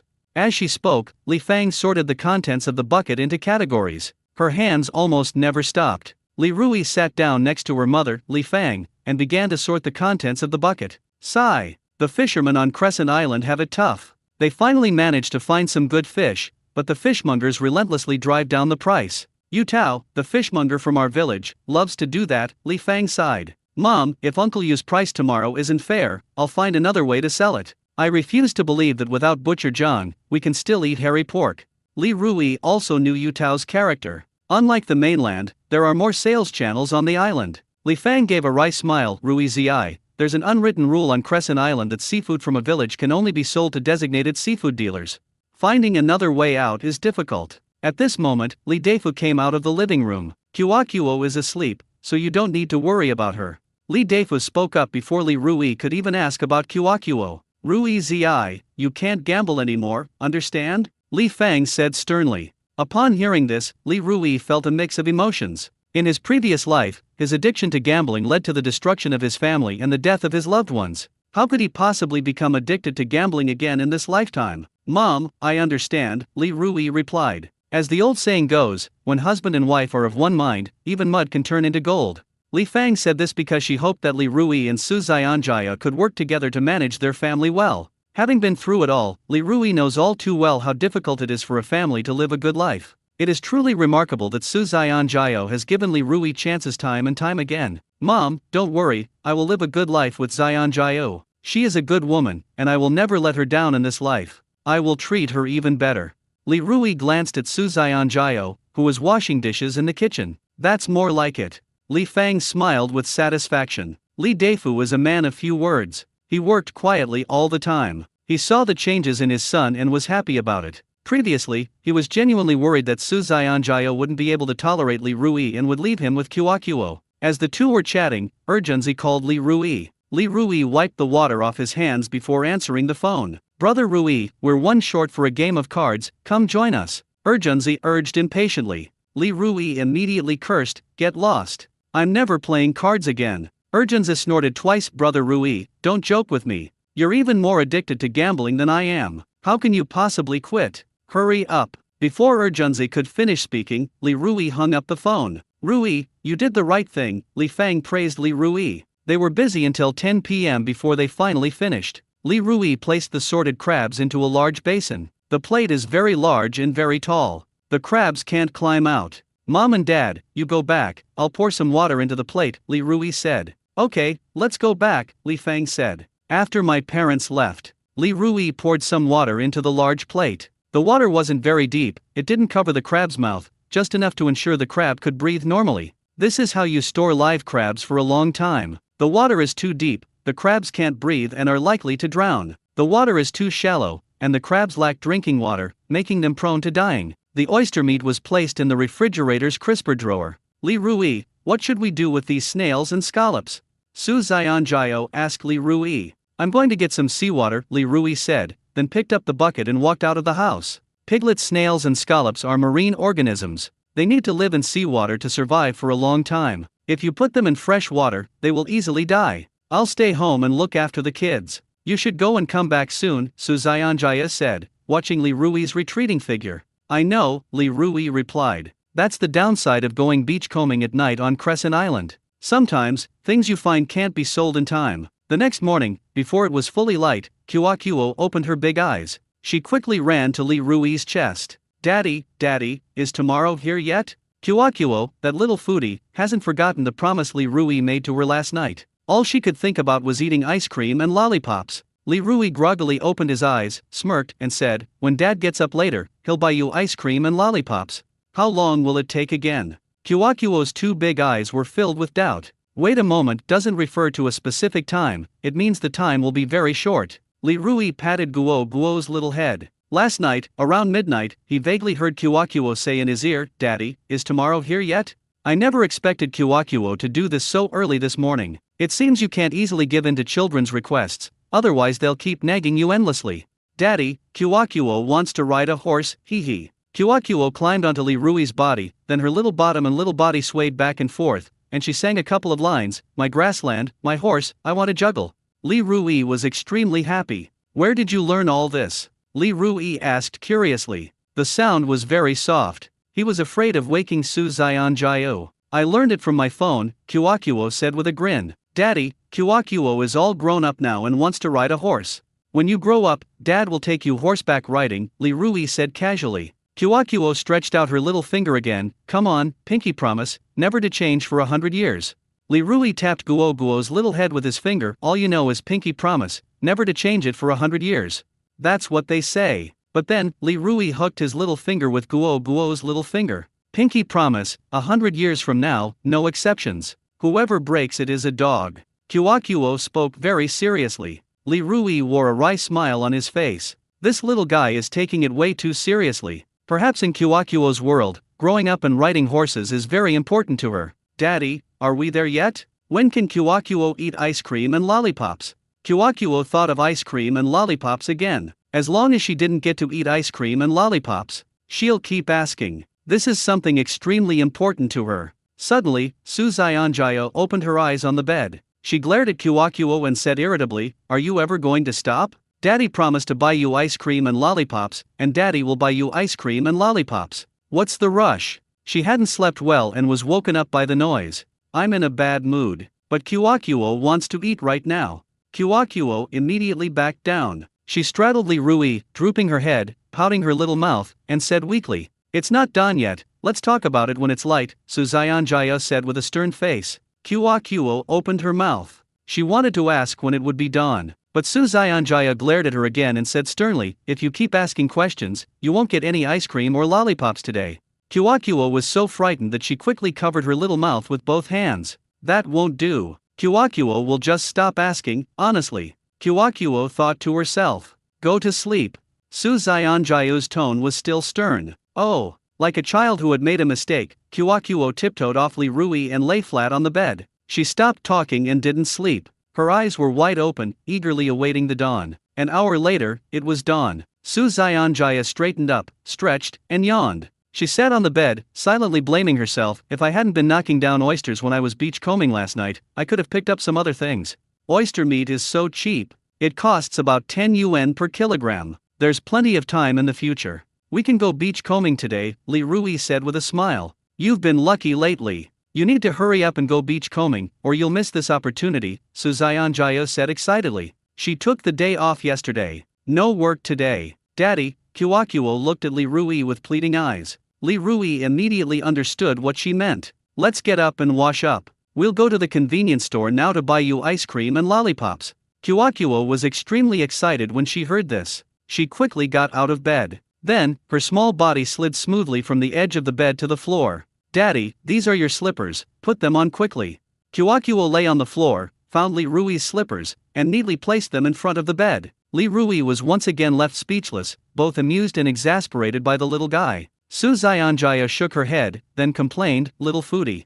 After washing up, Li Rui took Guo Guo's hand and walked towards Tian Xiao's house. Tian Xiao's house is the only small shop in the village. Daddy, why are you so slow? Hurry up, hurry up. Guo shook off Li Rui's big hand and ran forward with her short legs. When they arrived at Tian Xiao's house, Guo called out in her childish voice, Auntie Xiao, I want to buy something. The little guy wasn't scared at all. Tian Xiao was making fried rice with eggs in the kitchen. Hearing Guo's voice, she put on her apron, turned down the gas stove, and came out of the kitchen. It's Guo. Mom brought you shopping again. Tian Xiao opened her small shop, which was filled with all sorts of odds and ends, and went inside. It's not mommy, it's daddy.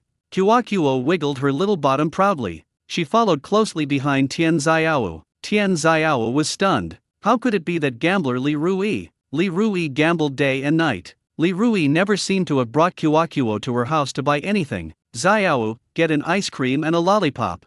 At that moment, Li Rui walked into her house. Li Rui? It really is you. Tian Xiao was taken aback, exclaiming inwardly, the sun must have risen in the west today. Li Rui knew why Tian Xiao had such an expression, and his heart sank. He had never brought Guo to her family's convenience store to buy anything before. Let me state in advance, no credit will be given. Tian Xiao said coldly to Li Rui. Li Rui has already racked up several hundred yuan in debt at her house. She would never let Li Rui come to her house on credit again. Xiao, I'll settle all the debts I owe you today, Li Rui said. Really? Tian Xiao blinked, asking with some disbelief. Li Rui couldn't help but laugh, of course it's true. Is his character really that bad? It seems that his character really was that bad before. No wonder people don't believe him. A moment later, Tian Xiao took an ice cream from her refrigerator and handed it to Guo. It's ice cream. Guo's eyes lit up as soon as she saw the ice cream. She quickly grabbed the end of the ice cream with both hands, opened her mouth wide, and took a big bite. Now, Guo was satisfied. Tian Xiao was about to get the lollipop. Guo, however, muttered while eating her ice cream, Auntie Xiao, don't forget the lollipop. I can't forget it. Tian Xiao smiled and picked up a lollipop, placing it in front of Li Rui. Xiao, how much money did I owe you before? Li Rui asked, taking the lollipop. Tian Xiao took out a small notebook from a drawer and turned to page 8. After glancing at it, she looked up at Li Rui and said, you owe me a total of 563 yuan, plus today's, making it 567 yuan in total. Without saying a word, Li Rui scanned the code and paid 570. Xiao, I feel so bad for having to run up my debts at your house for so long. Li Rui still wanted to maintain good relations with the villagers. What are you saying? Tian Xiao beamed with joy when she saw that Li Rui had given her 570 yuan. We're all from the same village, isn't it only right that we help each other out? Li Rui picked up Guo and said goodbye to Tian Xiao. Alright, you're still cooking. Go ahead and get busy. We'll be going now. Upon hearing this, Tian Xiao smelled a burnt rice odor. My fried rice. Tian Xiao rushed to her kitchen. She had turned the gas stove flame down very low, thinking she would be back soon, but who would have thought? After leaving Tian Xiao's house, Guo ate her ice cream while gesturing for Li Rui to squat down. Daddy, squat down quickly, Guo wants to ride on your shoulders. Guo said with a grin. Li Rui pursed his lips and smiled helplessly. You little guy have quite a lot of demands. As soon as he finished speaking, Li Rui squatted down next to Guo. Daddy, Guo is up here. Guo's eyes crinkled into crescent shapes as she smiled. She spread her legs and straddled Li Rui's neck. Li Rui stood up and walked towards home. At this moment, Guo started humming a tune. My shoes are torn, my hat is torn, and my fan is torn. Li Rui thought to himself, this kid knows a lot. At 8 o'clock, the kindergarten school bus arrived at my doorstep on time. Before getting on the bus, Guo, carrying her school bag, waved her little hand, signaling Li Rui to squat down again. Daddy, squat down quickly.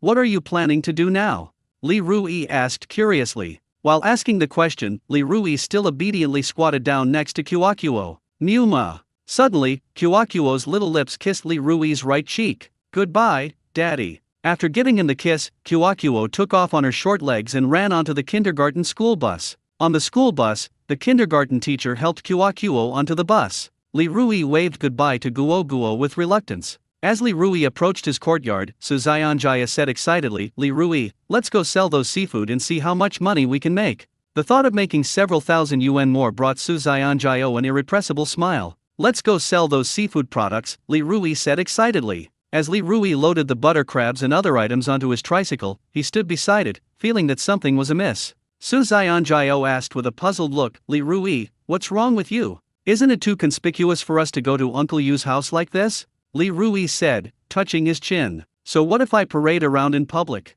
What's the big deal? Su Xianjiao said dismissively. As the old saying goes, keep a low profile and make a fortune. The villagers will definitely be envious when they see us hauling so much seafood to sell, Li Rui said after thinking for a moment. I hate that you have it, I laugh at that you don't. This is a true reflection of rural life. Su Xianjiao wasn't worried at all. What's the big deal? We picked up all this seafood ourselves. If others see it and get envious, that's their business, it has nothing to do with us.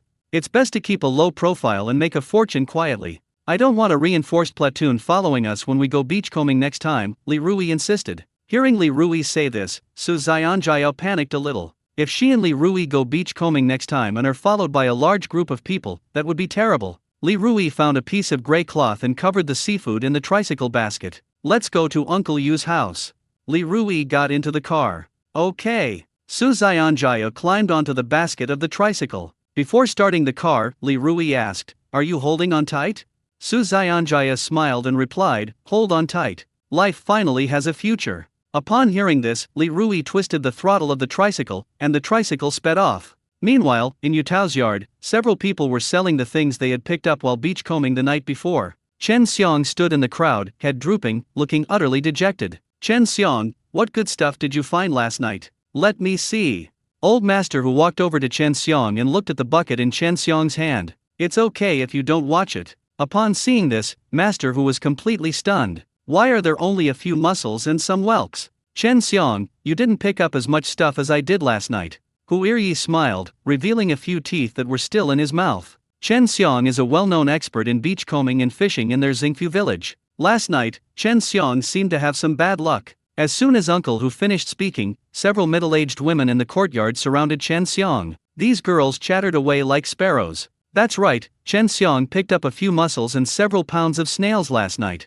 Chen Xiong had such bad luck last night. I also picked up a few crabs last night. The villagers' words made Chen Xiong feel utterly ashamed. At this moment, Chen Xiong felt very depressed when he thought about what happened last night. Last night, he tried to catch a single skeleton shrimp with a shrimp extractor on that mudflat, but he couldn't catch a single one. Immediately afterwards, he discovered that Li Rui and Su Xianjiao had caught 20 or 30 pounds of tiger crabs in a rocky area. He was overjoyed. However, in that rocky area, he only caught a few dozen tiger crabs, each about the size of a little finger. Tiger crabs that small can't be sold for any money at all. There is an unwritten rule in Xingfu village. Crabs the size of a thumb must be released if caught. When he got home, his wife, Su Lanzi, saw that he hadn't found anything valuable, so she either beat or scolded him. I was just unlucky last night, Chen Xiong said, scratching his head somewhat awkwardly. If he continues like this, his wife, Su Lanzi, will eventually kick him out to work. As they were talking, Li Rui rode his family's tricycle, carrying Su Xianjiao, to Yutao's courtyard. Su Lanzi just walked in. Li Rui, Xiangyu, you two picked up quite a lot of stuff last night. You even brought your tricycle to Yutao's house, Su Lanzi said sarcastically. As soon as these words were spoken, everyone's eyes in the courtyard turned to Li Rui and Su Xianjiao. When Li Rui saw so many people, he thought to himself, well, now I can't even keep a low profile. Sister-in-law Lanzi, I didn't find anything last night either, Li Rui replied with a smile. If that's the case, then why did you come to Uncle Yu's house so early this morning on a tricycle? Su Lanzi believed her. Li Rui is a half-baked guy, all he does is play cards all day. Beachcombing isn't his forte. Li Rui sensed the teasing in Su Lanzi's words. So he retorted directly, I'm happy to do it, what's it to you? You just need to take care of your Chen Xiong, I have nothing to do with you. How dare you speak like that? Su Lanzi's face immediately darkened. It's none of my business if a dog is catching a mouse. Li Rui jumped off the tricycle. Su Lanzi was furious. She angrily shouted, I want to see how much stuff you're going to sell later. This time, Li Rui ignored Su Lanzi. Why aren't you saying anything? Did you not find much stuff last night either? Su Lanzi snorted twice. None of your business. Li Rui is not someone to be trifled with, he won't tolerate being talked back to. Su Lanzi was so angry she wanted to grind her teeth. Chen Xiong glanced at his wife, Su Lanzi, and thought to himself, wife, Li Rui and Su Xianjiao really did find quite a few good things last night. The couple collected 20 or 30 pounds of tiger crabs alone. Zionjio, why did you go beachcombing with Li Rui last night? Di Hua asked with concern. Last night, Li Rui asked me to take leave so I could go beachcombing with him, so I asked our boss for leave. Su Zionjio also jumped off the tricycle. When Sister Di Hua heard this, she was completely dumbfounded. Isn't Zionjia just making a complete fool of herself? You can't make much money going beachcombing these days. Taking time off just to go beachcombing is not worth it. Neglecting your duties. Su Lanzi glanced coldly at Su Zionjio. Su Zionjio and Li Rui hadn't even had a chance to say anything. Sister Di Hua retorted angrily, Su Lanzi, how dare you talk like that? At least Zionjio has a job and is working. And you? You just stay home all day eating and sleeping. How dare you say that Zionjio is not doing her job properly? Aunt Lotus chimed in, Su Lanzi, don't go looking for trouble. Su Zionjio is well liked and has a good reputation in Xingfu village. So when she encounters trouble, there are people willing to help her. Su Lanzi was so angry that her face turned red and her neck bulged. Su Lanzi, my wife can do whatever she wants. Who are you to criticize? Li Rui also rebuked Su Lanzi. Chen Xiong, why aren't you saying anything? These people are bullying your wife. Are you blind? Can't you see?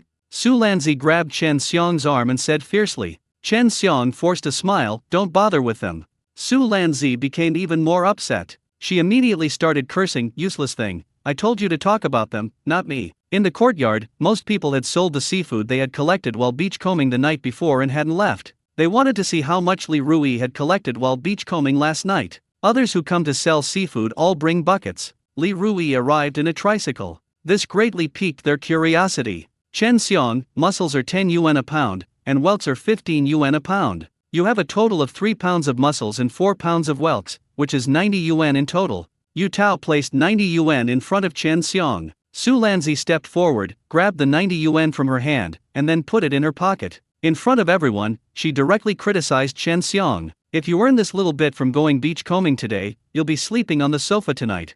What can you do with 90 yuan these days? Not even enough for a meal. Chen Xiong shrank back, feeling extremely aggrieved. Li Rui looked at the people who had finished selling their seafood and asked, puzzled, why aren't you leaving yet? He really didn't want anyone to see how much he had collected from the beach last night. Making money quietly is the best way to avoid arousing envy from others. Just now, Su Lanzi kept causing trouble for their family because she had conjunctivitis. He went beachcombing over the past 2 days and found a lot of good stuff. We want to see how much stuff you and your wife picked up while beachcombing last night, Su Lanzi said with a mocking look in her eyes. Just then, Yu Tao stood up from the small stool, walked up to Li Rui, and said with a smile, Rui, let me see what good stuff you've got in the back of your tricycle. Yu Tao reached out and lifted the gray cloth off the tricycle. Instantly, the seafood on the plate was fully exposed to everyone's view. Everyone stared in astonishment. My goodness! Xiao Rui and Xiang Yu went beachcombing last night and actually found so much stuff. There are baby snails, scallops, tiger crabs, and the legendary butter crabs.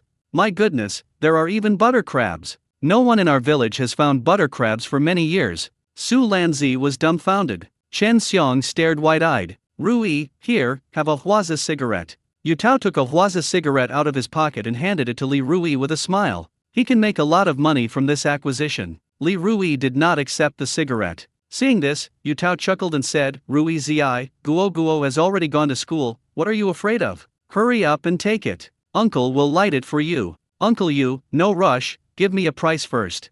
Li Rui wasn't in a hurry to sell. Rui Zi, we're from the same village, so the price I'm offering is absolutely fair. Yu Tao's words were still quite fluent. He walked over to the tricycle, pointed to the seafood on it, and quoted prices one by one. Piglet snails are 15 yuan a pound, and scallops are 5 yuan a pound. The small tiger crabs are 50 yuan per catty, the medium-sized ones are 100 yuan per catty, and the large ones are 200 yuan per catty. As for these 3 yellow crabs, I'll offer 100 yuan for the small one, 800 yuan for the slightly larger one, and 1000 yuan for the biggest one. Everyone was once again speechless upon hearing Yu Tao's offer. Su Lanzi even shoved her husband Chen Xiong, saying, you useless thing, look how many good things other people have picked up while beachcombing. Uncle Yu, the price you quoted is too low. Li Rui looked up at Yu Tao. This guy is a seafood dealer, he can definitely tell the quality of those 3 yellow crabs at a glance. The price he offered was unusually low. There is absolutely no way Li Rui would sell these seafood items to him at such a low price. It's not low, really not low. Yu Tao said seriously, Rui Zi, it's only because it's you. If it were anyone else, I wouldn't have given such a high price. Uncle Yu, since you say so, then I'll head back. Li Rui prepared to get on his tricycle and drive home. Seeing this, Yu Tao quickly grabbed Li Rui's arm and said, Uncle will add some more for you. I'll add 5 yuan to all these things. I might lose money if I buy them at such a high price. Upon hearing this, Li Rui got into the family's tricycle without saying a word. Zion Jiao, get in the car, Li Rui called out. Okay. Su Zion Jiao got into the basket of the tricycle. Yu Tao grew anxious. Rui Zi, what are you doing? Uncle has offered such a generous price, why aren't you selling? Li Rui didn't want to listen to Yu Tao's nonsense anymore. He twisted the throttle of the tricycle, and the tricycle quickly drove out of Yu Tao's gate. I'll wait until you bring it back to me. Yu Tao sneered inwardly. Yesterday he had a meal with seafood vendors from several nearby villages. During the dinner, he and several other seafood dealers agreed that they could not purchase seafood outside their designated areas. Even if Li Rui brings in Urgenzi from Leiwang village to sell the seafood on his behalf, the seafood dealers in Leiwang village will not be able to buy Li Rui's seafood. To put it another way, the seafood dealers in Leiwang village offered him a lower purchase price than he did. The others were whispering among themselves. Li Rui's luck has been incredible these past 2 days. Next time he goes beachcombing, let's go with him. He'll eat the meat, and we'll drink the soup.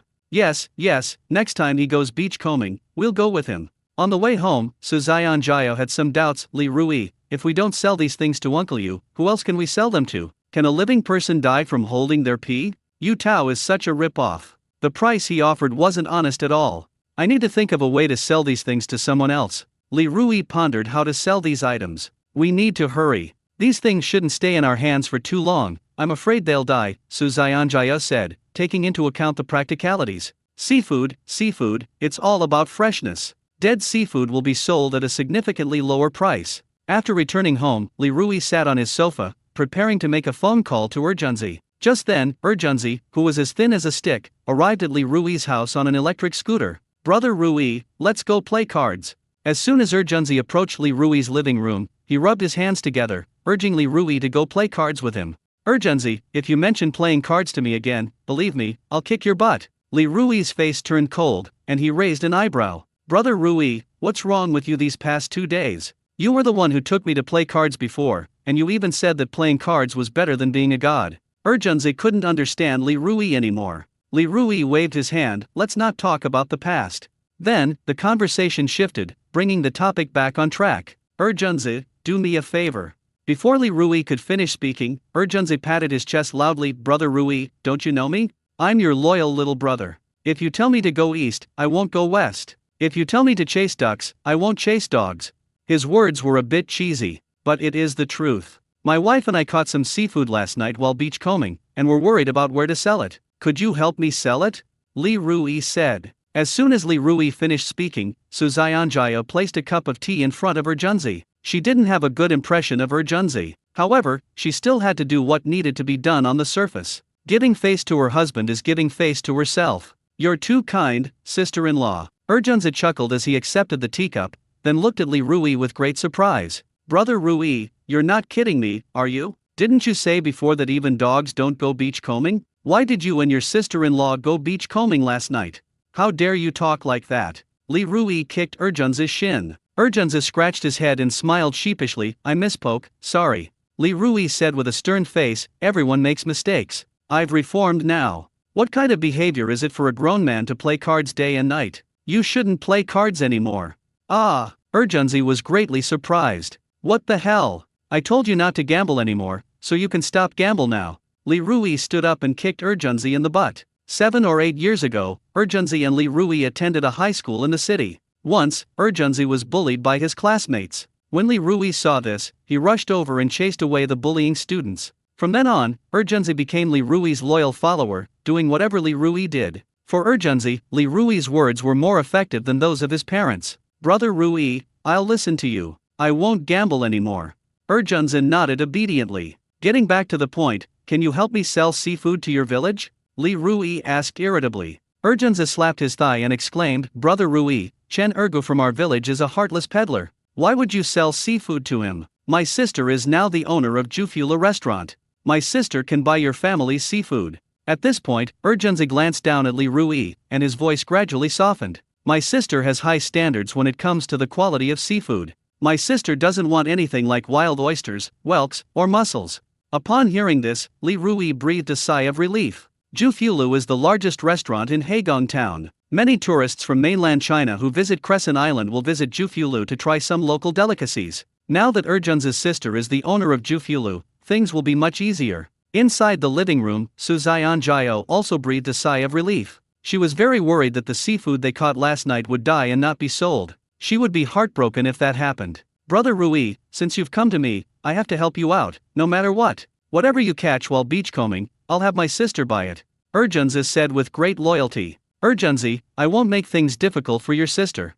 Li Rui patted Erjunzi on the shoulder. After saying that, he took Erjunzi to see the seafood they had caught while beachcombing the night before. At the same time, at the village entrance, Yutao felt a surge of excitement when he thought about the seafood that Li Rui and Su Jiao had caught while beachcombing last night. Make sure those seafood don't die, especially the butter crab. Yutao muttered to himself as he hurried toward Li Rui's house. He arrived at Li Rui's house soon. Ruizi, Jiao, I'll give you a fair price, and I'll add 3 yuan per jin, how about that? Yutao put on a sacrificial expression. This is the highest price I can offer, I've already suffered a huge loss.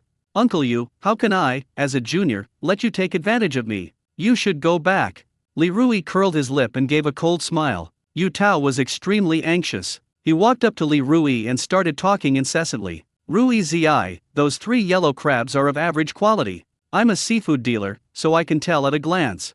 The reason your uncle offered you such a high price is because we're from the same village, isn't it? Li Rui stopped paying attention to Yutao. Those 3 butter crabs were top-grade, all-oil butter crabs. The market price is absolutely no less than 3,000. Yutao opened his mouth and said he would only give 1,900. Yutao's heart is truly black beyond measure. Now Yutao has come over again to try and fool him. Li Rui really wanted to say to Yutao, keep bluffing, keep bluffing. Uncle Yu, we're leaving now. Please leave. Li Rui politely dismissed them. Upon hearing this, Yutao also became angry. Yutao stamped his foot, his face darkening, and said, fine, I'd like to see who will buy your seafood. You're never satisfied. According to Yutao, Li Rui probably plans to sell his seafood to Leiwang village. This path is blocked. He had previously made an agreement with Chen Ergu from Leiwang village. Chen Ergu absolutely cannot buy the seafood from their Xingfu village. After saying that, Yutao turned and left. Brother Rui, who is that old bastard? Should I go teach him a lesson? At this moment, Erjunzi walked out of the living room, his eyes fierce as he stared at Yutao's departing figure. Li Rui immediately flicked Erjunzi on the forehead. Oops! Erjunzi clutched his head in pain. Li Rui glared at Erjunzi with annoyance. All you know is fighting and killing. If you hurt someone, can you afford to pay for it? Let's just ignore him. Brother Rui, I just wanted to stand up for you, didn't I? Erjunzi chuckled. Go to Jufula first, your sister-in-law and I will be there shortly, Li Rui said coldly. Understood. Erjunzi said, saluting as he got on his electric bike and rode towards Pinggang town. As Erjunzi's electric scooter passed by Yutao, Yutao glanced at Erjunzi and then squinted, saying, isn't this Erjunzi from Leiwang village? I understand. That kid Li Rui really plans to sell his seafood to Leiwang village. Luckily I was prepared in advance. Yutao was a little smug. Just in case, Yutao took out his phone and made another call to Chen Ergu, a seafood vendor in Leiwang village. Hey Lao Yu, why don't you trust me at all? When have I ever broken my promise? We're all in this industry, how could I break the rules? Chen Ergu said impatiently on the other end of the phone. Putting away his phone, Yutao smiled slightly, thinking to himself that everything was settled. At the end of the village, Li Rui and Su Jiao were preparing to go to town. Just then, Li Fang rushed into Li Rui's house, carrying a large bag in her hand. Ruizi, Jiao, did you sell the seafood you collected last night? Li Fang was afraid that Yutao would cheat them. She knew Yutao's nature all too well. Yutao's teeth are too long. Having long teeth implies being unscrupulous and making excessive profits. This is a unique saying found only on Crescent Island. Not yet. Li Rui smiled. It's good that they didn't sell them. Li Fang patted her chest, feeling much better, and then waved the large bag in her hand. I brought you some vegetables.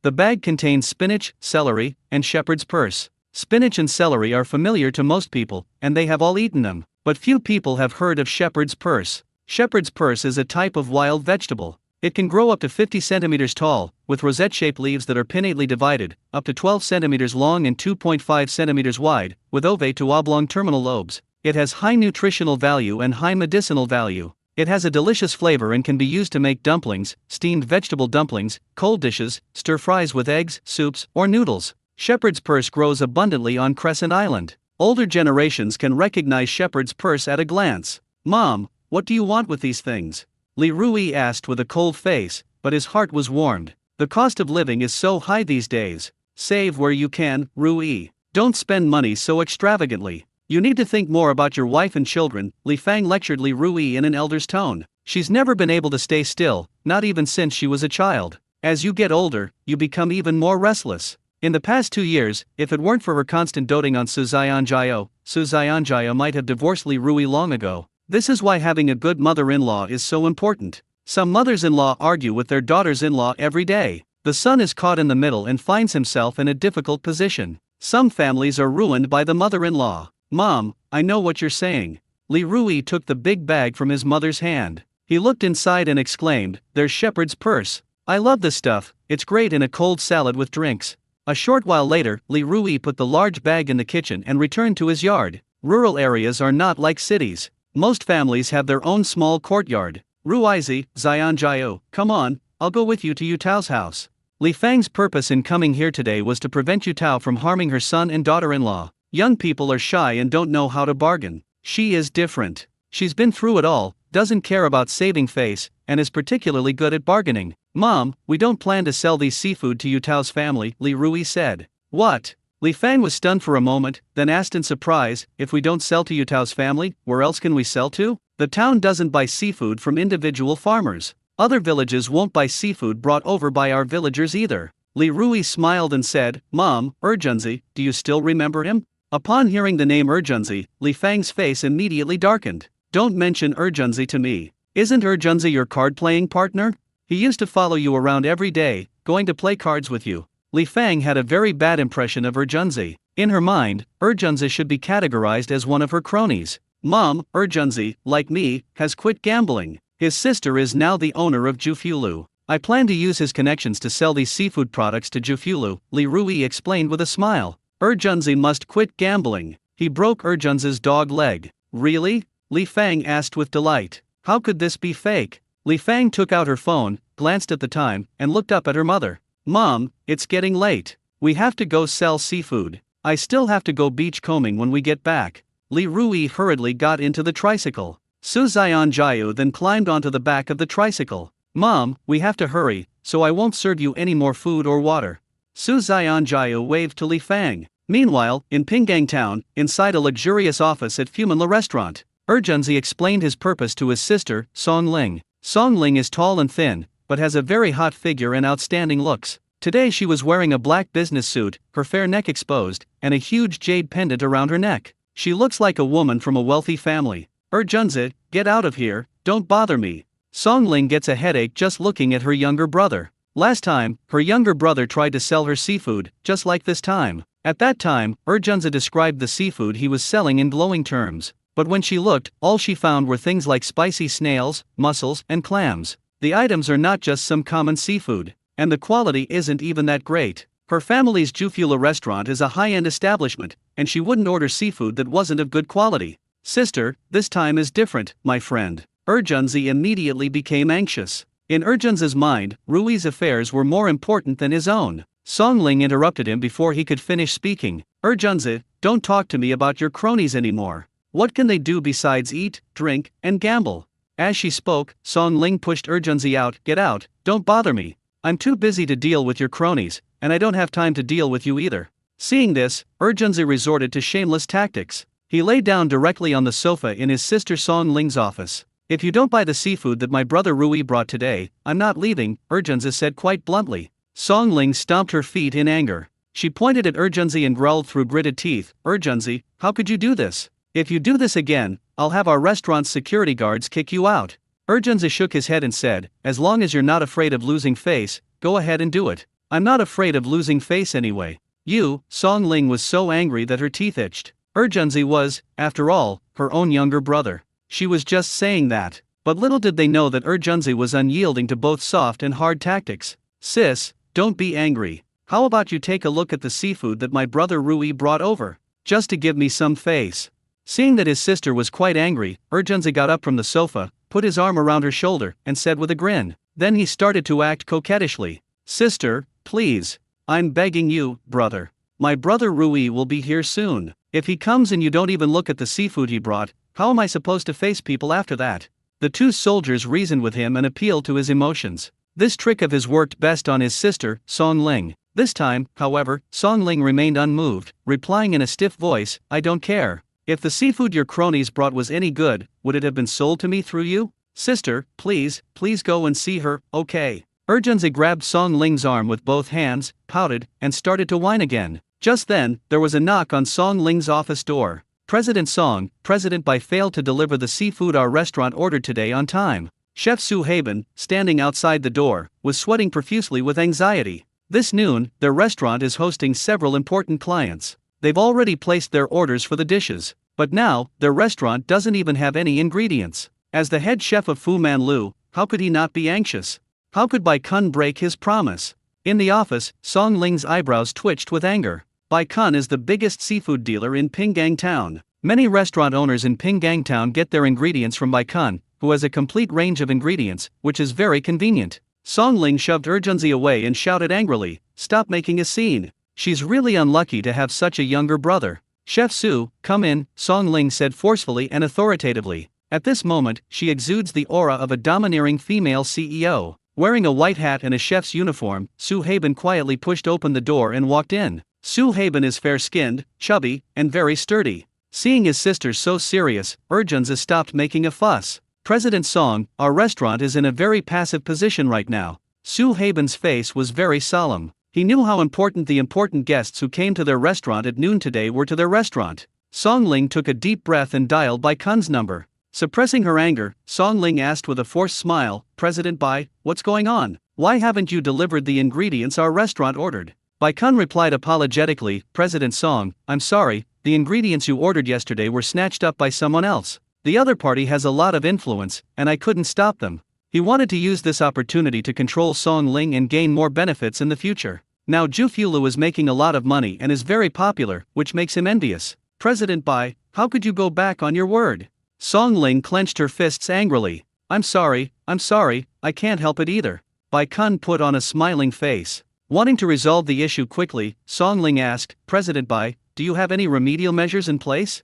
Bai Kun sighed, President Song, as you know, wild tiger crabs are extremely difficult to catch these days. My people will deliver the other ingredients your restaurant ordered to you as soon as possible. As for wild tiger crabs, I really don't have any here today. There's nothing I can do to help. I have to go now, I have some urgent business to attend to. After Bai Kun finished speaking, he hung up the phone. Song Ling cursed angrily, you bastard, he's obviously trying to scam me. The distinguished guests who came to their restaurant today specifically requested wild tiger crabs yesterday. What should we do? Upon hearing this, Urgenzi chuckled, sister. Song Ling was furious. As soon as her second brother, Junzi, opened his mouth, she scolded him, shut up. Su Haben hung his head, thinking to himself that he was in trouble. He had offended those VIPs today, and Jufula was in big trouble. Those distinguished guests were very important. Sister, let me finish what I have to say. Urgenzi stopped trying to persuade her. The polarities have reversed. It's not him who's anxious right now, it's his sister. At that moment, Song Ling was pacing back and forth in her office. Get lost, get lost. Can't you see I'm annoyed? No matter how much you talk, I won't buy the seafood your friend brought. Song Ling glared at Urgenzi angrily. Why is this person so annoying? They have absolutely no sense of propriety. I'm so annoyed right now, but he's buzzing around my ear like a fly. Fine, if you want me to get lost, I'll get lost right now. I'm not in your way anymore. Urgenzi crossed his arms and walked towards the door. Oh dear, I guess I'll have to take those wild tiger crabs that my brother Rui brought with me. Upon hearing this, Song Ling's body trembled as if she had been electrocuted. Su Haben looked at Urgenzi with excitement, thinking to himself, Urgenzi is usually quite unreliable, always causing trouble for his sister, but today he's finally been reliable for once. As soon as Urgenzi walked out of the office, Su Haben hurriedly called out, President Song, your brother is gone. It was only then that Song Ling came to her senses. The next moment, Song Ling, wearing black high heels, ran in front of Urgenzi, opened her arms, and blocked Urgenzi's way. Urgenzi, did your friend really bring wild tiger crabs? Song Ling's eyes lit up. Sis, didn't you just tell me to get out of here? Get out of my way, I'm leaving right now. Urgenzi shoved her sister, pretending to leave, secretly delighted. Songling immediately flicked Urgenzi on the forehead. Confess now. Songling said sternly. Urgenzi didn't say anything, just spread his hands and asked for money. Songling didn't hesitate for a moment. She took out 200 yuan and put it in Urgenzi's hand, saying urgently, "Speak quickly." Urgenzi beckoned to her sister, signaling her to give more money. "Here's another 300. Take this money. If you don't talk, I'll smash your head open." Songling took out another 300 yuan and put it in Urgenzi's hand. "Sis, my friend will be bringing wild tiger crabs later, oh, and wild butter crabs too," Urgenzi said with a happy smile after receiving the money. Songling hurriedly asked, "Are there many? There can't only be one or two, can there? It's currently the closed season for fishing, and wild tiger crabs and wild butter crabs are extremely difficult to catch. If you're lucky, you might be able to catch something while beachcombing, but usually, they only catch one or two. One or two tiger crabs are simply not enough to solve her current problem." Urgenzi saw that his sister was in such a hurry. He looked up at the sky, his head bobbing as he stretched out his hands again, begging for money. "Speak up." This time, Songling grabbed Urgenzi's ear and twisted it hard. Urgenzi cried out in pain, "Sister, let go. I'll tell you everything." "Humph." Songling snorted smugly upon seeing this. Urgenzi rubbed his ears and said, "The mouth of a green bamboo snake and the sting of a wasp are not poisonous, but the most poisonous thing is a woman's heart. I'm just asking you for some money, is it really that serious?" Seeing Songling pinch his ear again, Urgenzi took a step back and hurriedly said, "My brother Rui will bring 20 or 30 caddies of wild tiger crabs and 3 yellow butter crabs later." "That's great."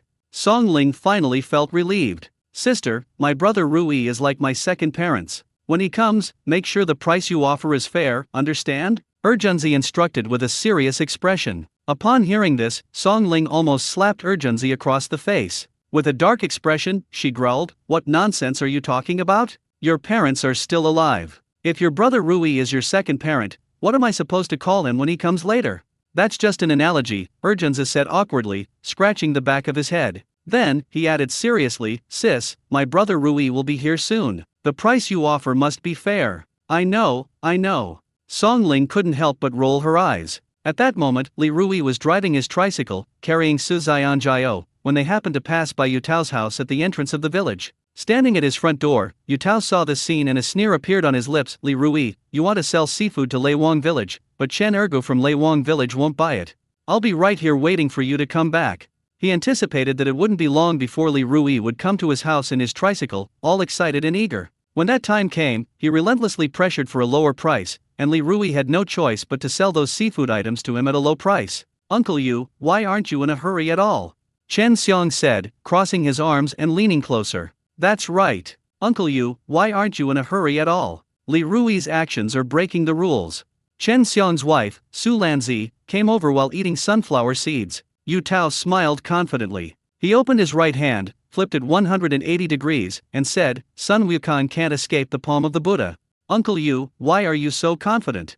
Chen Xiong said, taking out a cigarette and offering it to Yu Tao with both hands. "You know how to handle people, kid." Yu Tao was quite satisfied with this. He had just taken the cigarette and put it in his mouth when Chen Xiong took out a lighter and lit it for him. Yu Tao took a drag of his cigarette and exhaled smoke, saying, "I've made an agreement with seafood dealers from several nearby villages that no one can buy the seafood that Li Rui took. We've formed an alliance. Everyone here makes a living from this job, they won't break the rules. Just wait. Before long, Li Rui will obediently bring those seafood to me to sell." Chen Xiong flattered, "Uncle Yu, you have so many connections and so many tricks up your sleeve. In the future, when you buy seafood from my family, can you offer a higher price?" Upon hearing this, Yu Tao put his arm around Chen Xiong's shoulder and said with a smile, "Chen Xiong, you're so good at dealing with people. In the future, if you get any seafood from my family, I have no reason not to buy it at a high price."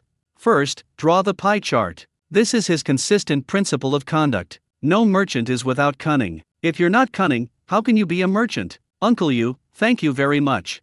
Su Lanzi's face was beaming with a bright smile. After saying that, a cold smile flashed in her eyes. This morning, Li Rui and Su Zianjia were running around everywhere, but they couldn't possibly sell the seafood they found while beachcombing last night. They're just wasting their time. It's a thankless task. At the same time, Li Rui and Su Zianjia arrived at the entrance of Jufulu. Li Rui just took out his phone. Chen Shisheng, the lobby manager of Jufulu, came over and asked, "What are you doing here?" "We're here to sell seafood," Li Rui replied with a smile. "Sorry, Jufulu doesn't buy seafood from individual vendors. Chen Shishang's eyes were contemptuous, and his tone was not friendly. What are these two thinking? How could such a large restaurant possibly buy seafood from individual vendors? Li Rui chuckled and said, "We are." Chen Shishang didn't give Li Rui a chance to finish speaking. He waved his hand and directly shooed him away, saying, "Get out of here. Don't affect our restaurant's business. We have some important guests coming today. What kind of behavior is it for you to block our way like this?" Just then, Urgenzi called. "Brother Rui, have you and your wife arrived yet?" Urgenzi asked with a grin. "We're here. Your sister-in-law and I are at the entrance of Jufulu. There are people here who won't let us in and are even trying to kick us out," Li Rui said truthfully. Chen Shishang saw that Li Rui and Su Xianjiao were still not leaving. His face immediately darkened, and he shouted in a deep voice, "Hurry up and leave. My sister and I are coming right away," Urgenzi said, somewhat annoyed. After hanging up the phone, Li Rui drove his tricycle to a corner. Seeing this, Chen Shishang frowned and said, "Why aren't you leaving yet? I told you, our hotel doesn't buy the seafood you bring." Li Rui immediately retorted angrily, "It's none of your business how we parked our car here. This is your restaurant's territory. Damn it, you've got some nerve, haven't you? How dare you speak like that?" Chen Shishang raised his head and pointed at Li Rui. "How dare you speak like that?" The next moment, Song Ling, the proprietress of Jufulu, spoke in a cold voice. "Duh. Song Ling, wearing black high heels, jogged over. Urgenzi and Su Haben followed closely behind Song Ling. "President Song." Chen Shishang turned his head and shuddered in fright. "That's my brother Rui, be polite to him." Urgenzi patted Chen Shishang on the head. Chen Shishang placed his hands on his chest, bent over, lowered his head, and nodded like a chick pecking at rice. Yes. Song Ling walked to the tricycle, looked at the seafood inside, and immediately smiled broadly. "There really are so many wild tiger crabs, some of them are so big. Sis, how about it? I didn't lie to you, did I?" Urgenzi walked over and said smugly. Su Haben saw the seafood inside the tricycle, wiped the cold sweat from his forehead, and breathed a sigh of relief. Song Ling looked up at Li Rui and asked very politely, "What's your name?" "My name is Li Rui, just call me Li Rui," Li Rui said. "Li Rui, let's wait here for a bit," Song Ling said with a smile, then looked at Su Haben and coldly ordered, "What are you all standing here for? Go and get someone to carry all the seafood into the kitchen." Yes. Chen Shishang nodded repeatedly. After saying that, he ran towards the kitchen. Seeing this, Li Rui asked, "How much does it cost?" Urgenzi chimed in, "Sister, you have to give a fair price." Song Ling first glared at Urgenzi, then looked at Li Rui, and pointed to the seafood in the tricycle with a smile. "These seafood are all pretty good, so the price I gave is acceptable. I'll pay 30 yuan per pound for pig snails. I'll also offer 30 yuan per pound for scallops. Small tiger crabs are 81 jin, medium-sized tiger crabs are 180 jin, and large tiger crabs are 300 jin. As for these 3 butter crabs, they are all top-grade butter crabs, with butter oozing from their legs. The smaller one is 150 yuan, the larger one is 1,500 yuan, and the biggest one is 2,000 yuan. After quoting the price, Song Ling looked up at Li Rui and asked, "Are you satisfied with the price I offered?" After considering for a moment, Li Rui nodded, "I'm fairly satisfied." The price offered by Song Ling was far higher than the price offered by Yu Tao. It's ridiculous that he keeps calling Yu Tao Uncle Yu. When fellow villagers meet, their eyes well up with tears. Yu Tao is doing well. When fellow villagers meet, they shoot each other in the back. Su Xianjiao's eyes were filled with joy. She leaned close to Li Rui's ear and whispered, "Urgenzi has finally been reliable for once." Soon, the seafood on the tricycle was moved to the kitchen. 30.5 caddies of piglet snails were sold for 915 yuan. The scallops weighed 21.8 jin and sold for 654. The tiger crabs sold for a total of 5,332 yuan. 3 butter crabs sold for 3,650 yuan. In total, they sold for 10,551 yuan. Upon hearing this number, Su Xianjiao felt dizzy. Oh my god. Last night, she and Li Rui went beachcombing and actually made over 10,000 yuan. That's way too exaggerated. Keep in mind that her monthly salary is only around 4,000 yuan. Li Rui, this is 16,000 yuan. Take this slip to the finance department to collect the money. Song Ling placed the approved slip in front of Li Rui. "Wife, you take it." Li Rui didn't take it, but glanced at Su Xianjiao instead. Su Xianjiao's head was still a little dizzy. She hesitated for a moment, her hand trembled slightly, before she finally took the form. "Li Rui, if you catch any good stuff in the future, remember to bring it to our Jufula to sell. Here's my business card." Song Ling placed her business card in front of Li Rui. This time, Li Rui put Song Ling's business card in his pocket. "Mr. Song, thank you very much. Now we're over there. Li Rui expressed his gratitude. In the future, Zhu Fulu will buy his seafood, so he won't have to worry about not having a place to sell the things he finds while beachcombing. Go ahead, I hope we can cooperate often in the future. Song Ling gave a polite smile. Brother Rui, don't be so polite with my sister. If anyone should thank you, it's my sister who should thank you. If it weren't for you, my sister would probably have had a hard time getting through this. Urjunzi chuckled as he left Song Ling's office. Then, Urjunzi told her about the problem her sister had encountered. Urjunzi, here's 200 yuan, take it. Li Rui stuffed 200 yuan into Urjunzi's pocket. Urjunzi refused to accept it no matter what. He refused, saying, Brother Rui, what are you doing? I can't take this money. What kind of person do you take me for? Li Rui glared at him, which startled Urjunzi so much that he quickly put the money back into his pocket. Just take it. It's a referral fee. Even between brothers, accounts should be settled clearly. Upon hearing this, Urjunzi grinned, revealing his teeth, and exclaimed, Brother Rui, you treat me like a real brother. Li Rui curled his lip. Where did you get all this nonsense from? Brother Rui, have you really quit gambling? Urjunzi rubbed his hands together, his gambling urge returning. He wanted to play a couple of rounds. Li Rui stopped and glared fiercely at Urjunzi. Urjunzi shrank back in fright. Urjunzi fears neither heaven nor earth, except for Li Rui. If you gamble again, I'll smash your skull open. Li Rui kicked Urjunzi in the butt, and Urjunzi stumbled and almost fell flat on his face. I'm not gambling anymore. I'll never gamble again, Urjunzi said with a sheepish smile. On the way to the finance office, Li Rui turned around and asked, Urjunzi, do you have any dreams? Without even thinking, Urjunzi blurted out, I want to be you. This isn't just one dream, it's 5 dreams, Li Rui said shamelessly. You don't have just one dream, you have 5 dreams: good looks, great physique, charisma, talent, and charm. After saying that, Li Rui couldn't help but sigh. Human greed is like a snake trying to swallow an elephant.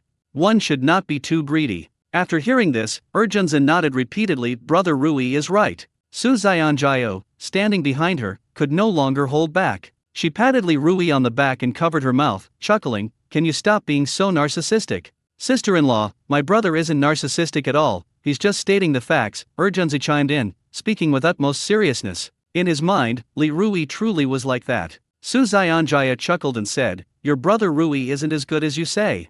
Yes, Urjunzi said firmly. The group chatted and laughed as they arrived at the finance office of Zhu Fulu. The young lady in the finance office saw the approval slip and asked Su Xianjia whether she wanted cash or a bank transfer. Su Xianjia felt that cash was too conspicuous, so she asked the lady in the finance department to transfer the money to her WeChat account. 16,000 has been credited to your account. After the money arrived in her account, Su Xianjia felt it was all too real. I earned over 10,000 yuan from a single beachcombing trip. This was something she would never have dared to imagine before. She glanced at Li Rui, wondering how much she should transfer to him. She knew that Li Rui had been gambling and had racked up huge debts, maxing out his credit cards. In front of Urjunzi, she was too embarrassed to ask Li Rui how much money he owed. Urjunzi, you're not getting any younger, you need to find something to do. How about you come with me to go beachcombing? Li Rui wanted to mentor Urjunzi. Previously, Urjunzi's addiction to gambling was all because of him. Now, it's only right that he mentors Urjunzi. But the premise is that Urjunzi does not reject beachcombing.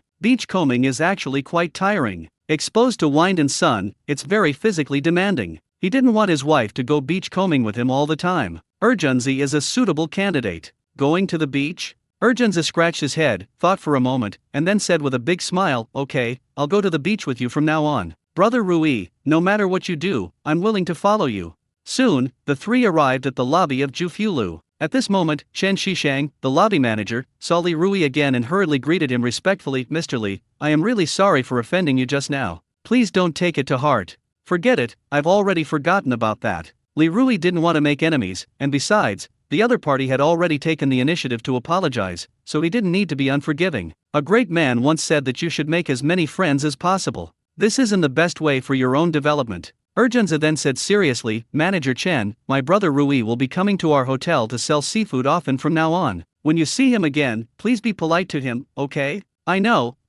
Chen Shishang nodded and bowed. After leaving Zhu Fulu, Urjunzi got on his electric bike and made a phone call gesture. Brother Rui, if anything comes up, just call me anytime. I'm going home.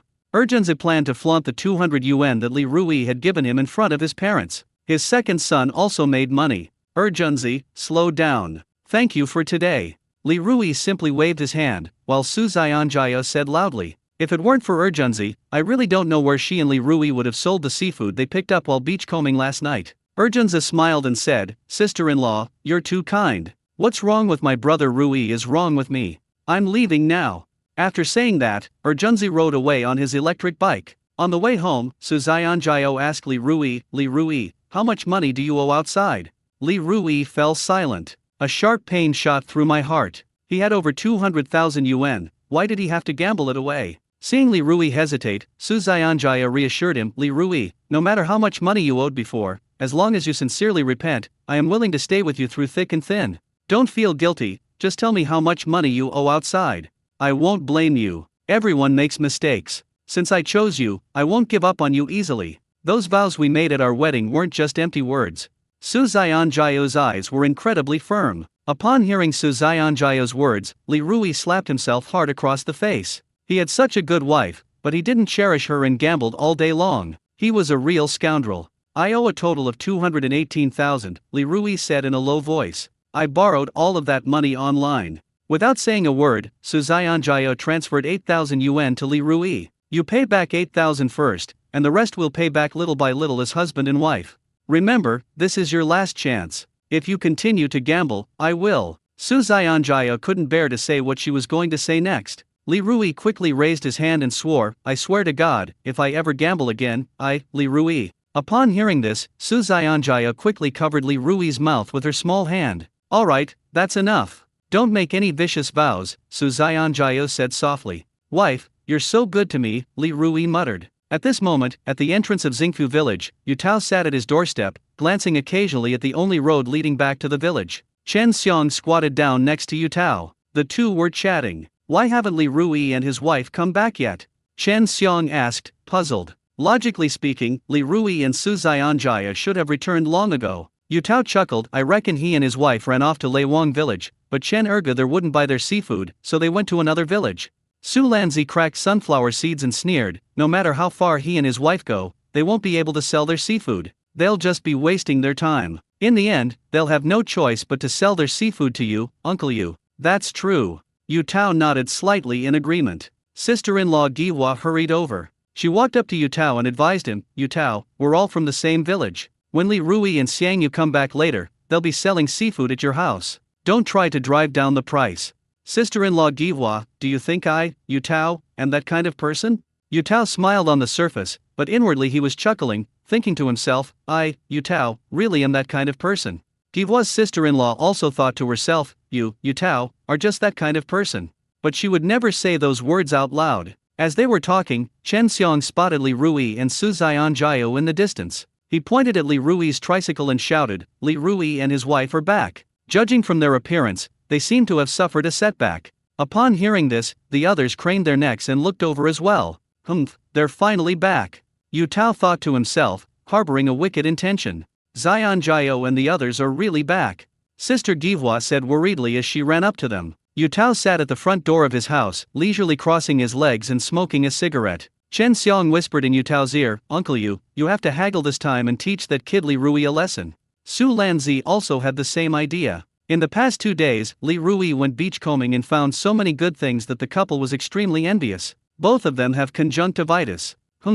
Yu Tao smiled slightly, having already made this plan in his heart. Seeing this, Chen Xiong thought to himself that Uncle Yu's life or death was uncertain. Uncle Yu is definitely going to rip off that kid Li Rui a lot of money later. Not far away, Sister Giwa jogged to the tricycle. "Xianjiao, I just told your Uncle Yu not to hold it against you. You should still sell your seafood to him later. Our Crescent Island is isolated, and there are not many sales channels for seafood, which are also monopolized by a few people. It's not easy for a small-scale fisherman to sell our seafood." Because Sister Giwa had jogged for a while, she was panting heavily, and she finished speaking while out of breath. Su Xianjiao, inside the tricycle, smiled, "Sister-in-law Giwa." Seeing Su Xianjia smile, Sister Giwa thought Su Xianjia wanted to thank her. Thinking of this, Sister Gui waved her hand, interrupting her, "Xianjiao, why are we being so polite? Let's not say thank you, it's too formal. You've helped me a lot when my family had problems before. It is only right for everyone to help each other." Li Rui couldn't help but laugh out loud.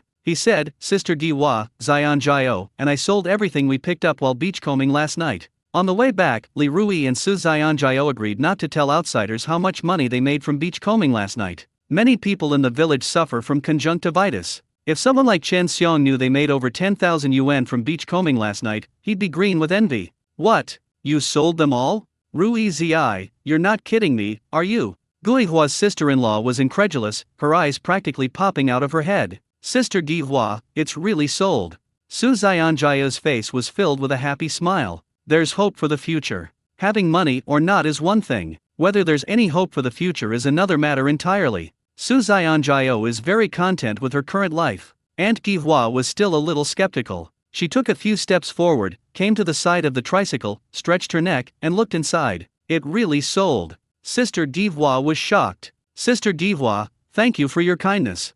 Su Xianjiao thanked Sister Gui Hua afterward. After all, they did try to persuade her on behalf of her family. It would be right to say thank you. Sister Gui Hua smiled sheepishly. Why thank me? I haven't helped your family at all. At this moment, at Yutao's doorstep, Yutao and the others did not hear what Li Rui and the others were talking about. Chen Xiong looked at Li Rui and the others, and asked in confusion, what are they talking about? They seem to be having a great time. Su Lanzi's heart skipped a beat. Could Li Rui and the others have sold the seafood? It's certainly upsetting not to make money yourself. It's worse to see the whole village make money than to kill her. Impossible, Yutao said confidently. He had already made arrangements with seafood vendors in several nearby villages. Who would buy Li Rui's seafood? Uncle Yu, they've been chatting for ages, why haven't they come over yet?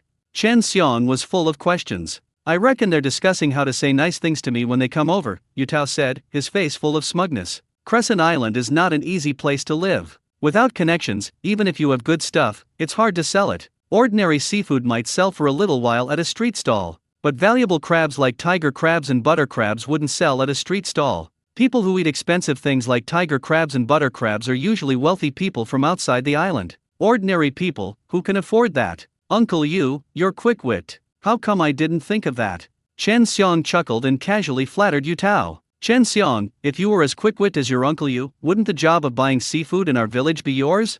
Yutao boasted. Su Lanzi spat out a mouthful of sunflower seed shells on the ground and hurriedly said, they're here. Soon, Li Rui's tricycle stopped in front of Yutao's house. Seeing this, Yutao was extremely pleased with himself. He stood up from the small stool and smiled slightly. Rui Zi, you've thought it through. You're planning to sell me your seafood? Chen Xiong thought to himself, Uncle Yu is awesome. Old Ginger is spicier. Li Rui wandered around for a while but couldn't find a buyer. Rui Zi, didn't you say you weren't going to sell seafood at your Uncle Yu's house before you left? Why are you here again now? Su Lanzi said sarcastically while cracking sunflower seeds. Come in. Yutao opened his front door, pondering how to negotiate a lower price later. At this moment, in Yutao's eyes, Li Rui was just a piece of meat on his chopping board. He can lower the price however he wants. Seafood doesn't keep for very long. If left for too long, it will easily die. Once it dies, it becomes worthless. Yutao opened his gate so that Li Rui could easily drive his tricycle into his yard.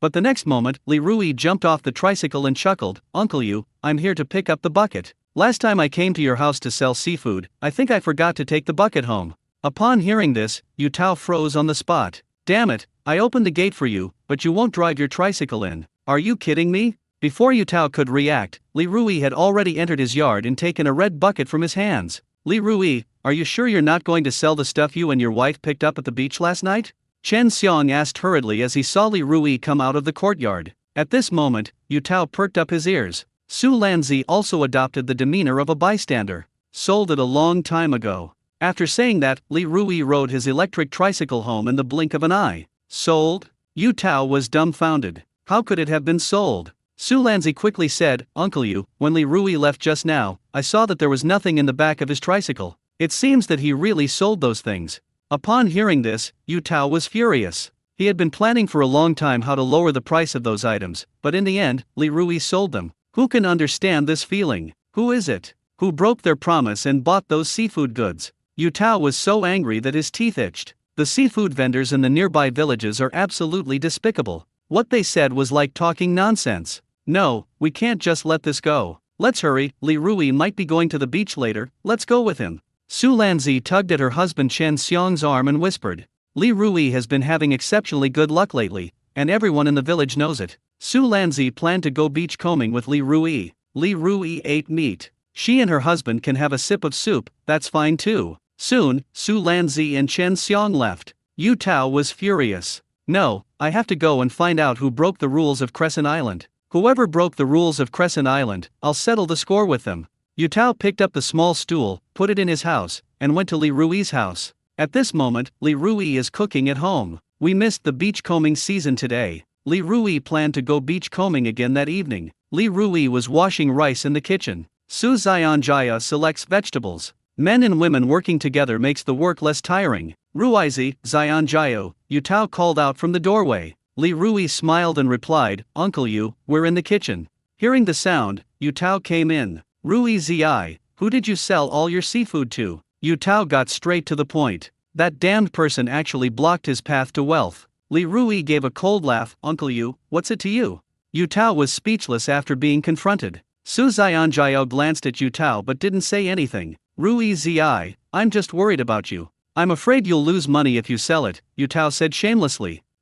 Is that really the case? Li Rui didn't think Yu Tao would be so kind. Yu Tao urged, Rui Zi, tell your uncle quickly. Li Rui laughed, why should I tell you? Rui Zi, if you keep doing this, your uncle will never buy seafood from your family again, Yu Tao said anxiously. If you don't want to accept it, then don't. Li Rui didn't care at all. Yu Tao was getting quite angry. Fine, since you say so, then don't come to my house to sell seafood anymore. After saying that, he turned and left. When he left, Yu Tao was so angry that his nose was crooked. What is that? Yu Tao also muttered a curse. Yu Tao had just left. Li Rui's mother, Li Fang, ran over right afterward. Rui Zi, Xiang Yu, does Zhu Fu Lu accept the seafood you brought over? Li Fang asked anxiously. What will Zhu Fu Lu do if it doesn't buy the seafood that its son collects while beachcombing? Li Fang looked worried. Mom, let's make the acquisition. Li Rui came out of the kitchen. That's great, Mom can finally relax. Li Fang breathed a sigh of relief. Seeing her daughter-in-law preparing vegetables in the kitchen, Li Fang hurriedly went in. She said with a smile, Xianjiao, get out. The kitchen is not a place for a girl like you. As she spoke, she pushed Su Xianjiao out. Daughters-in-law these days are not like they used to be. Besides, with such a good daughter-in-law like Su Xianjia marrying into their family, they should treat her well. Mom, please don't do this. I want to stay here and pick vegetables and chat with Li Rui for a while. Su Xianjiao didn't go out. At noon, Li Rui stir-fried eggs with chili peppers and pork with green peppers, and also 1-2 crabs. During the meal, Su Xianjiao picked up some food and said, Li Rui, let's not eat crabs anymore. Crabs are so expensive these days. Honey, even though our family isn't doing so well right now, we should still eat and drink what we want. It's such a waste not to treat ourselves well in this life. Li Rui placed the peeled crab meat into Su Xianjiao's bowl. In his previous life, he owed Su Xianjiao a debt. He intends to spend his entire life repaying this debt. Su Xianjia said sweetly, oh dear, I don't like eating crabs, you eat them. She picked up some crab meat, intending to put it in Li Rui's bowl, but Li Rui stopped her. If you keep doing this, I'll get angry. When we were dating, you often told me that you wanted to eat the crab meat I peeled for you. Do you think I've forgotten? Li Rui pretended to be angry. At this moment, Su Xianjia picked up another crab and started peeling it as well. After she peeled it, she put it into Li Rui's bowl. One for you, one for me, I can't eat them all, Su Xianjia said with a grin. If Qiuaqiuo saw this, she would definitely suspect that she was adopted. After Li Rui finished speaking, the two of them laughed heartily. Su Xianjia said with a smile, shouldn't she suspect that she was a free gift with a phone top-up? The two of them threw their heads back and burst into laughter again. Li Rui makes a living by fishing in the sea, and I always feel uneasy about that, Su Xianjia said, expressing her concerns. Xianjiao, I'm possessed by Mizi now. My luck will continue to be good whenever I go beachcombing. Li Rui smiled. Su Xianjia rolled her eyes. Nonsense. At 5 p.m., the school bus dropped Qiuaqiuo off at her doorstep. Li Rui and Su Xianjia held hands and arrived at their doorstep to pick up Qiuaqiuo. Daddy, Mommy, Qiuaqiuo is back. Qiuaqiuo got off the school bus and quickly ran to Li Rui and Su Xianjia. Li Rui touched Qiuaqiuo's chubby little face. Did Qiuaqiuo eat well at kindergarten? Qiuaqiuo nodded emphatically and said loudly, yes. After saying that, Qiuaqiuo waved her chubby little hand, signaling Li Rui to squat down. Daddy, squat down. What are you doing? Make Dad squat down. Li Rui said this, but he still did as he was told. He squatted down in front of Qiuaqiuo. Qiuaqiuo circled around Li Rui, sniffing her little nose. Daddy, you're so great. Kyokuo praised Li Rui out of the blue, leaving Li Rui completely bewildered. How is Daddy so great? Daddy doesn't smoke, Kyokuo replied seriously. Then, Kyokuo said in her childish voice, today in class, the teacher talked about the dangers of smoking and secondhand smoke.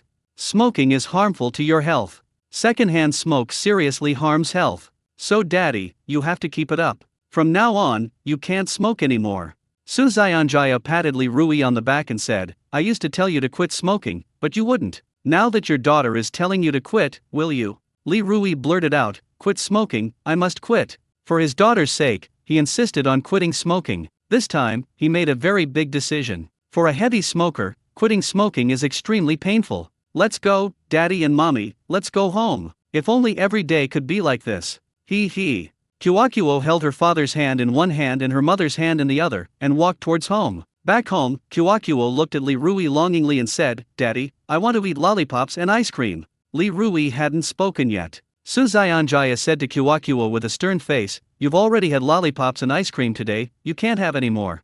Children shouldn't eat too much sugar. Seeing this, Kyokuo shrank back, pouted, and said with a disappointed look, okay. After saying that, she looked at Li Rui expectantly again. Suzayanjaya turned to Li Rui and gave him further instructions. Li Rui, remember this, try to take Guo out to eat lollipops and ice cream as little as possible in the future. Children's stomachs are not good, and they can't eat too much of those things. Once or twice is fine. Li Rui nodded, indicating that he understood. Kyokuo's mouth was so pursed up it looked like a water ladle, making her look pitiful. Li Rui was wondering why the system wasn't responding at all. That shouldn't be happening. Just then, the system's voice sounded. Congratulations, host, you have gained 10,600 points. You now have a total of 14,388 points. Does the host wish to purchase anything? Suddenly, a virtual screen appeared in front of Li Rui. Only Li Rui can see it. I won't buy it for now. Li Rui was communicating intently with the system. However, he immediately spotted a yellow fishing rod. This yellow fishing rod is called the Lucky Fishing Rod. Okay, the system said, and then left. Li Rui was thinking about when he could go to town. He didn't want anyone to know the system's secrets. At the same time, Suzayanjaya is teaching Kyokuo addition rules. Suzayanjaya was furious. 1 + 1 = 2, how many times do I have to tell you before you remember? Suzayanjaya roared at Kyokuo like an angry lioness. Honey, Kyokuo is still young.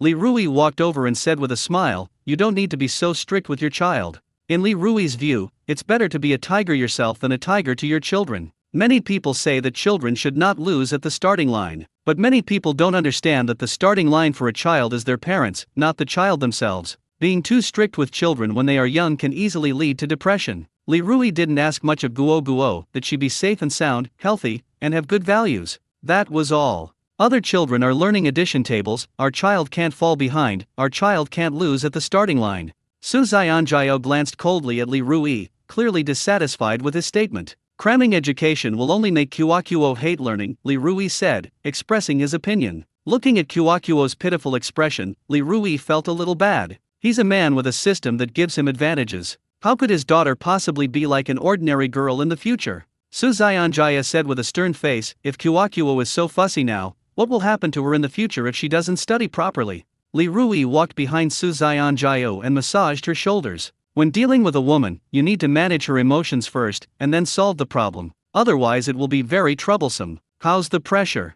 Li Rui asked. It's very comfortable, Suzayanjaya said with a look of enjoyment. Li Rui pressed for a while before saying, wife, when we educate our child, we shouldn't push her too hard. We should cultivate her interests. If she has no interest, isn't it making a 3-year-old memorize addition tables every day just to make her feel bad? Kyokuo, sitting on the little chair, nodded frantically. She disliked memorizing boring mnemonics. So boring. Too boring. Look, even the child is nodding. Li Rui tried to persuade Suzayanjaya with both reason and emotion, hoping she would accept his point of view. She's trying to slack off. Suzayanjaya glared at Kyokuo, annoyed. Kyokuo lowered her head, her two little hands crossed together, rubbing them back and forth. Li Rui's expression darkened slightly. Zayanjaya, Kyokuo is such a young child, you can't expect her to be as busy as we adults. What is the purpose of a person's life? Once they're born and start to understand things, they're like donkeys, constantly pulling a millstone? He tried to adopt Suzayanjaya's educational philosophy. Suzayanjaya argued, people have to live first. Only by studying hard can they live a relatively better life, right? Upon hearing this, Li Rui laughed. Who can't survive these days? I've only heard of people dying from overwork, not from starvation. We should treat children as equals. Kyokuo is a living, breathing person, and I don't want her to become an exam-taking machine. In this day and age, many people in our country suffer from mental illness. This is mostly caused by the family. Although Kyokuo didn't know what Li Rui was talking about, she felt that Li Rui was right, and she gave Li Rui a big thumbs up in her heart. Su Xianjia's pretty face immediately darkened. Li Rui, what exactly do you mean? You know what our family's situation is. If Kyokuo doesn't rely on studying, how much of a future can she have? Studying is a good way out, but it's suitable for some people and not for others, Li Rui said, sharing his opinion once again. Fine, since you put it that way, you'll be in charge of the child's education from now on. Su Xianjia said angrily, turning her back to Li Rui. This is how children from ordinary families get through life. Now she doesn't force Kyokuo to eat. As a result, I will definitely fall behind others. Xianjio, now that we've given birth to Kyokuo, we have to love her and let her grow up in a loving environment. How bad can a person with a heart full of love be in the future? Li Rui said. Children are not tools. Loving children means being tolerant, understanding, guiding, and being a role model. Furthermore, one should not have the idea of raising children to provide for one's old age. You love your child, and your child feels it. When you get old, he will naturally treat you well. Su Xianjio abruptly stood up from her chair, glaring angrily at Li Rui. Li Rui, what do you mean by that? Are you implying that I don't love my child? No. Li Rui smiled and pressed Su Xianjiao into a chair. Then, he said softly, I know you love Kyokuo very much, but the way you love her might be too much for her to bear. As parents, we should treat our children as equals. We are not omnipotent gods before we have children. Even after having children, we are not omnipotent gods. Li Rui felt that some of his parenting ideas might not be correct, but in this life, he will give Kyokuo plenty of love. I strongly dislike those who use the idea of doing what's best for the child to force them to do things they don't like. Are they really doing it for the child's good? Comparing children's grades to those who are good, or their circumstances to those who are poor, can cause psychological problems for them. Let the children be themselves, we can provide some guidance. After Li Rui finished speaking, Su Xianjiao fell into deep thought. Clap clap clap. Kyokuo suddenly clapped her hands. Daddy, what you said is so true, Kyokuo likes it so much. Li Rui patted Guo's little head, then said in a serious tone, your mother didn't do anything wrong. Her intentions were good, but you might not be able to accept her methods. Yes, mommy loves Kyokuo too, hee. Kyokuo smiled, revealing two shallow dimples. I think I used to compare Kyokuo's grades with others, and we compared our family's circumstances with other family circumstances.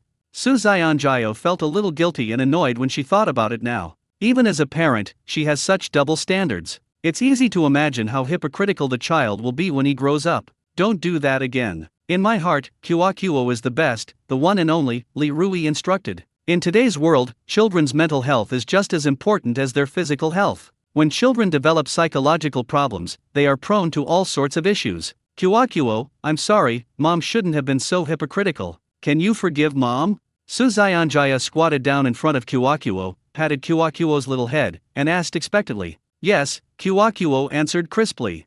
Li Rui, you're right. It's better to raise your own children than to raise them. Su Xianjio finally understood. She used to be too harsh on Kyokuo. Kyokuo is a living, breathing person, not a tool. Wife, we both need to work harder from now on. The kind of life Kyokuo will have in the future will have a lot to do with how hard we work. Li Rui gently held Su Xianjia's soft hand and slowly moved closer to her. Shame on you. Kyokuo covered her two big, watery eyes with her hands, peeking at Li Rui and Su Xianjia through her fingers. Upon seeing this, Su Xianjio immediately blushed and shook off Li Rui's hand. The child is still here. What are you doing? He wanted to do something naughty, but he could only do it at night, after Kyokuo was asleep. Li Rui chuckled awkwardly twice, then changed the subject. Xianjio, you go cook. I'll stay with the kids and also contact Urgenzi to discuss some serious matters.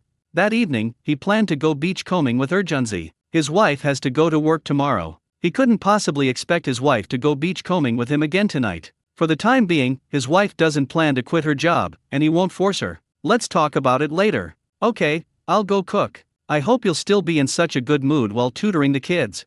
After saying that, Su Xianjia glared at Kyokuo before going to the kitchen. Li Rui took out his phone and made a call to Urgenzi. Urgenzi, stop playing cards. come with me tonight to go beachcombing. Come to my house for dinner later, and then we'll go beachcombing. On the other end of the phone, Urgenzi hesitated for a moment, then said reluctantly, Brother Rui, beachcombing is such a bad idea. You can't make much money, and it's tiring. I think we should forget about it. Li Rui's face darkened, and he said irritably, don't you have any idea how much money your sister-in-law and I made from beachcombing today? I told you to come beachcombing with me, so just come beachcombing with me. Stop talking nonsense. Urgenzi shrank back and replied in a low voice, okay. Li Rui put away his phone, ready to play with Guo Guo for a while. Li Rui's cousin, Li Dalong, walked in with a big smile on his face. Rui, come on, have a smoke. Li Dalong, whose face was pockmarked, held out a cigarette to Li Rui and said with a smile, duh duh duh. Before Li Rui could speak, Kuo toddled over to Li Dalong, waving her chubby little hands and saying urgently, my daddy doesn't smoke. The teacher said that smoking is harmful to health. The harm of secondhand smoke is even greater. Kuo doesn't want to inhale secondhand smoke.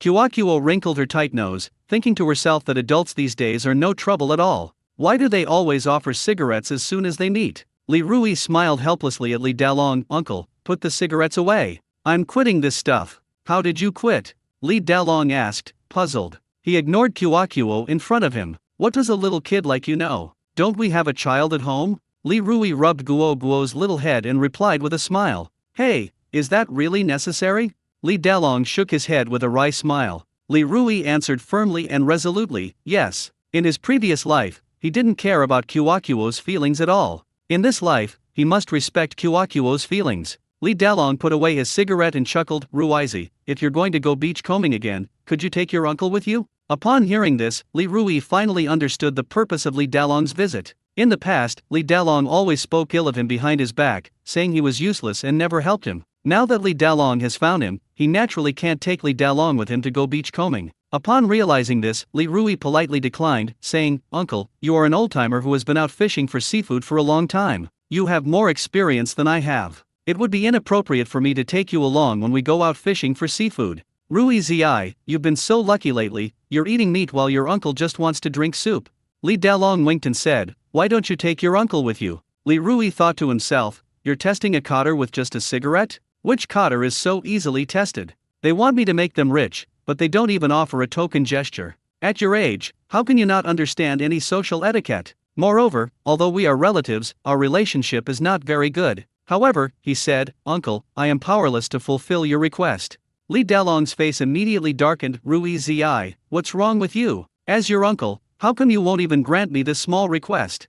Having said that, he turned and left with a dark expression. Uncle, why are you leaving? Come to my house for dinner tonight, Su Xianjia called out politely. I'm not eating, Li Dalong replied curtly, then left without looking back. Su Xianjia felt bewildered. In the living room, Li Rui just sneered, completely ignoring what had just happened. Daddy, why do you adults always offer cigarettes when you meet? It would be so much better to give lollipops, Kuo said, pouting. Speaking of lollipops, Kuo smacked her lips again. I really want a lollipop. I wish I could have a lollipop. You little foodie, all you ever think about is food. Li Rui gently pinched Guo's little nose. All the kids in my kindergarten say that if someone isn't enthusiastic about eating candy, then there's something wrong with their head, Kuo said confidently. Li Rui burst into laughter at Guo's words. He said with a laugh, you kindergarten kids are right. Daddy, Kuo wants a lollipop. Kuo pouted and looked at Li Rui pitifully. Your mom said you can't have ice cream today, so dad can't buy it for you.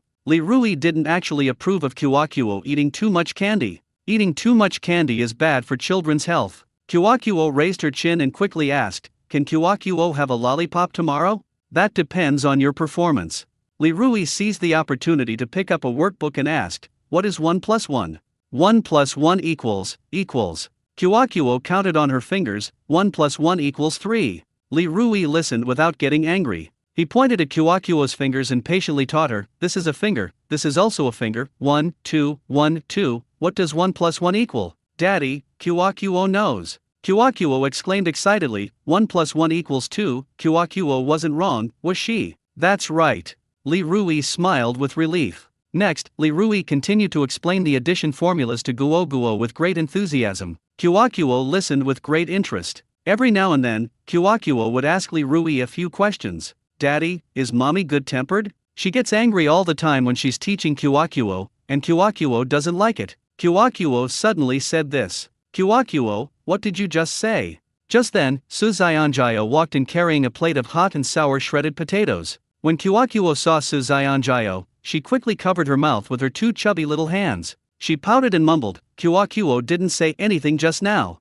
Mom heard everything just now, Suzayanjayo grumbled. Kyokuo thought to herself, oh no. Suzayanjayo didn't argue with Kyokuo and went back to the kitchen to serve the dishes. Daddy, Mommy is so mean, she's not gentle at all, Kyokuo said, pouting. This time she learned her lesson. While speaking, his two big, round eyes kept staring at the direction of the living room door. As soon as Suzayanjayo arrives, she immediately shuts her mouth. Don't talk about Mom like that, Li Rui said coldly. Kyokuo stuck out her tongue and made two la-la sounds. As the two were talking, Urgenzi, who was as thin as a stick, rushed over in a flurry. Brother Rui, I'm here. Urgenzi smiled sheepishly. Hello, Uncle Urgenzi. As soon as Kyokuo saw Urgenzi, she waved her chubby little hand and greeted him. Urgenzi stepped forward, squatted down, and prepared to pinch Kyokuo's little cheeks. Kyokuo quickly took several steps back. She waved her hand vigorously and said in a serious tone, you can't pinch a child's cheeks. If you pinch them too much, they'll start drooling.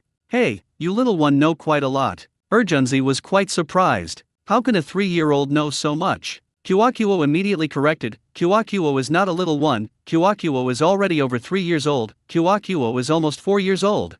Urgenzi was amused. Kyokuo, a 3-year-old, haven't you heard of him? Urgenzi couldn't help but tease. I've certainly heard of 3-year-olds, but I'm already over 3 years old, not a 3-year-old anymore, Kyokuo said earnestly. Urgenzi burst into laughter. Li Rui smiled too. He patted Kyokuo's little shoulder and said, go play with your toys for a while. I need to talk to your Uncle Urgenzi about some serious business.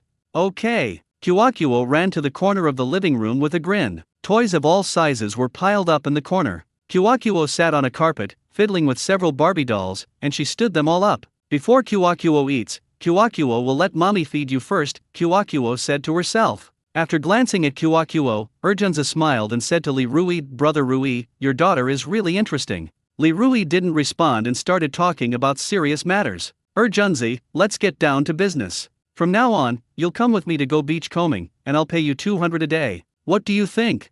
Li Rui asked very seriously. 200 a day's wages is pretty good on Crescent Island. The two gentlemen were completely dumbfounded. After a long pause, Urgenzi exclaimed, Brother Rui, are you crazy? Or do you have a fever? 200 a day is not a low wage. Such high wages are rare on our Crescent Island. Urgenzi thought to himself, these days, it's hard to earn 200 a day by beachcombing. You can't even earn 200 a day, so why are you paying me such a high salary? What are you thinking? I'm sober, so just tell me whether you're willing or not. Li Rui's voice turned cold. No, absolutely not. Urgenzi waved his hands repeatedly. He was afraid that Li Rui would suffer a loss. After thinking for a moment, Urgenzi said, Brother Rui, how about this? From now on, I'll go beachcombing with you. If you make money, you give me 10%. If you don't make money, you don't give me any money. In Urgenzi's opinion, Li Rui was just acting on a whim, messing around for a few days. In a few days, Li Rui will stop going to the beach. Okay. Li Rui agreed with Urgenzi's suggestion. Now, with the system's support, Urgenzi can earn a decent living by following him to the beach and receiving 10% of the income. He couldn't say this to Urgenzi. He could only say, work hard, and we can achieve great things in the future.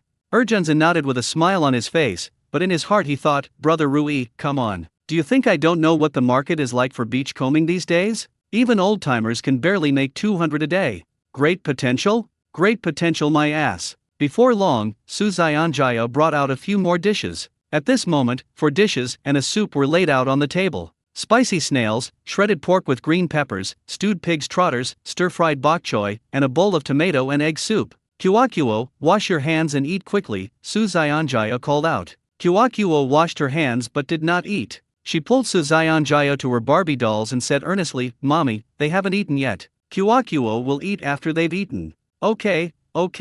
Suzayanjayo had a wry smile on her face, and then she began to symbolically feed the Barbie dolls. Alright, they're all full, Kyokuo can eat now. Seeing this, Kyokuo ran to the dining table, climbed onto the little chair, picked up a spoon, and started eating heartily. During the meal, Urgenzi seemed hesitant to speak. Suzayanjayo's impression of Urgenzi has changed. She glanced at Urgenzi and said, Urgenzi, what are you trying to say? Urgenzi had just opened his mouth when Li Rui interrupted him. Don't talk while eating. I know what you want to say. You just want to say that making a living by fishing is unreliable. Yes, Brother Rui understands me best, Urgenzi chimed in. Su Xianjiao was also worried that Li Rui's luck wouldn't continue like this. Beachcombing on the beach depends on luck. Luck is such a mysterious thing. Sometimes it's there, sometimes it's not. Urgenzi, I was possessed by Mizu a few days ago, so my luck in the sea voyage will continue to be good, Li Rui joked. Really? Urgenzi suddenly looked up, his eyes fixed on Li Rui. He's a fan of online novels. He often saw stories of poor losers who inherited their talents and achieved success against all odds. Is the novel becoming reality? Is Rui Ge the chosen one? Seeing Urgenzi's strong reaction, Su Xianjia said, Urgenzi, don't listen to your brother Rui's nonsense. You're just making things up. Sister-in-law, maybe it's true. I've seen similar plots in online novels, Urgenzi said seriously. Upon hearing this, Su Xianjia couldn't help but roll her eyes. Have to. This kid, Urgenzi, turns out to be a delusional youth. After finishing their meal, Li Rui and Urgenzi packed their belongings for beachcombing, but they hadn't even left their house yet. Kiwakuo then clamored, Daddy, Uncle Urgenzi, Kiwakuo wants to go beachcombing with you. Beachcombing is so much fun. Su Xianjia tapped Kiwakuo's little head. It's already dark, you have school tomorrow, why are you going to go beachcombing? But Kiwakuo really wants to go, Kiwakuo said, pouting. You can't go, Su Xianjia said firmly. Seeing this, Kiwakuo's two big, watery eyes darted around twice, and then she bargained, Mommy, it's okay if Kiwakuo doesn't go, but you have to buy Kiwakuo candy tomorrow. Su Xianjia's face darkened, and she said coldly, No. At this moment, Li Rui and Urgenzi went out the door. The next moment, a large group of people surrounded them. These people all planned to go beachcombing with Li Rui. Li Rui took a closer look and realized, good heavens, there must be a reinforced platoon behind him right now.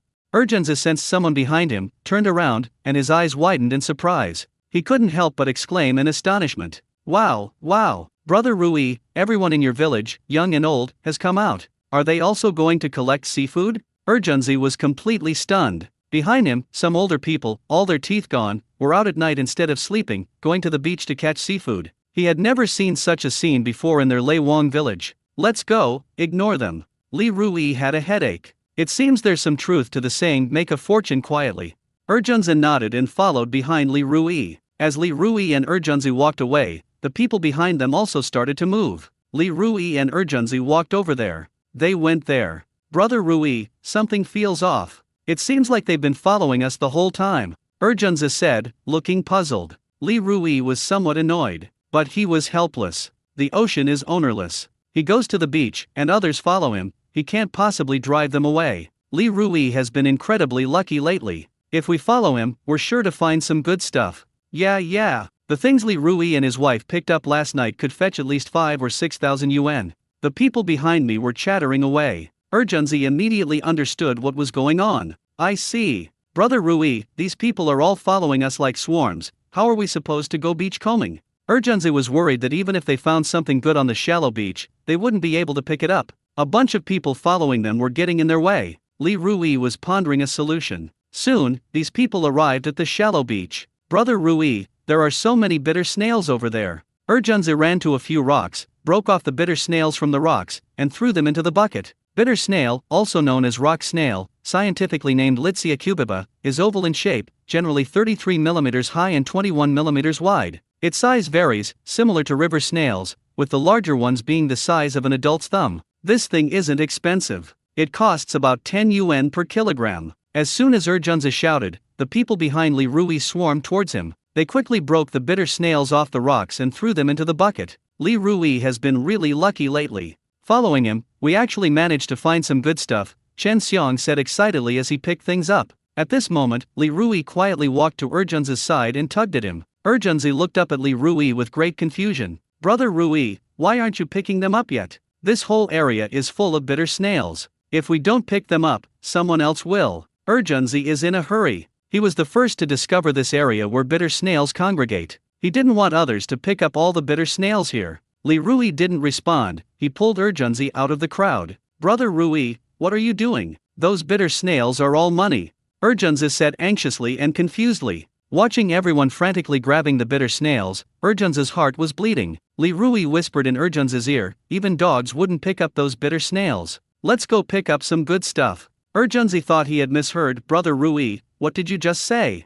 Follow me. We won't pick those bitter snails, let them pick them, Li Rui said impatiently. Brother Rui, please don't. Urgenzi didn't want to leave like this. Seeing Urgenzi hesitate, Li Rui immediately put on a stern face and said, to go or not to go? Urgenzi was extremely aggrieved. Let's go, I'll go with you. When it was time to leave, Urgenzi was still reluctant to part. My bitter snail. After walking for a while, until he had shaken off the crowd, Li Rui slowed down. Brother Rui, are you sure we're here to go beachcombing? Urgenzi asked, confused. When others go beachcombing, they look carefully and look for good things. Li Rui's approach to beachcombing is all about non-stop travel. This is so unusual. There are giant snails here. Urgenzi found a lot of giant snails in a low-tide area of the intertidal zone. He ran over and frantically picked up the giant snails. Brother Rui, it's lucky we didn't pick up bitter snails in that place just now, hee. There are some differences between tower snails and bitter snails. It resembles a small tower. This is also where its name comes from. Its shell is generally quite thick and has a certain degree of hardness, which can protect its soft body. The shell has a large number of whorls, generally more than 7, and the shell gradually becomes thinner as the number of whorls increases. Tower snails are more expensive than bitter snails. It costs about 25 yuan per jin, 500 G. At the same time, Li Rui discovered a dense swarm of swimming crabs. Brother Rui, come and collect some snails. These things are really valuable. There must be at least several pounds of them here. Urgenzi shouted excitedly. Urgenzi, come here. Li Rui walked towards the location of the swimming crab, waving to Urgenzi as he went. Urgenzi looked up and said, Brother Rui, let's not pick up the snails either. These tower snails are really valuable. If we collect all the snails here, we can sell them for 100 or 200. Li Rui sneered, even a dog wouldn't pick up that kind of thing, the tower snail. Upon hearing this, Urgenzi's expression darkened. What's wrong? I'm not even as good as a dog? The next moment, Urgenzi beamed with joy. Moreover, he ran towards Li Rui like a startled rabbit. Urgenzi, come here quickly, there's a bunch of swimming crabs here. Li Rui lowered his voice. What? Swimming crabs? And a whole bunch of them? Urgenzi was still feeling down, but now he dropped the snail he had just picked up and ran towards Li Rui. Brother Rui, you're right. Even dogs wouldn't pick up those snails.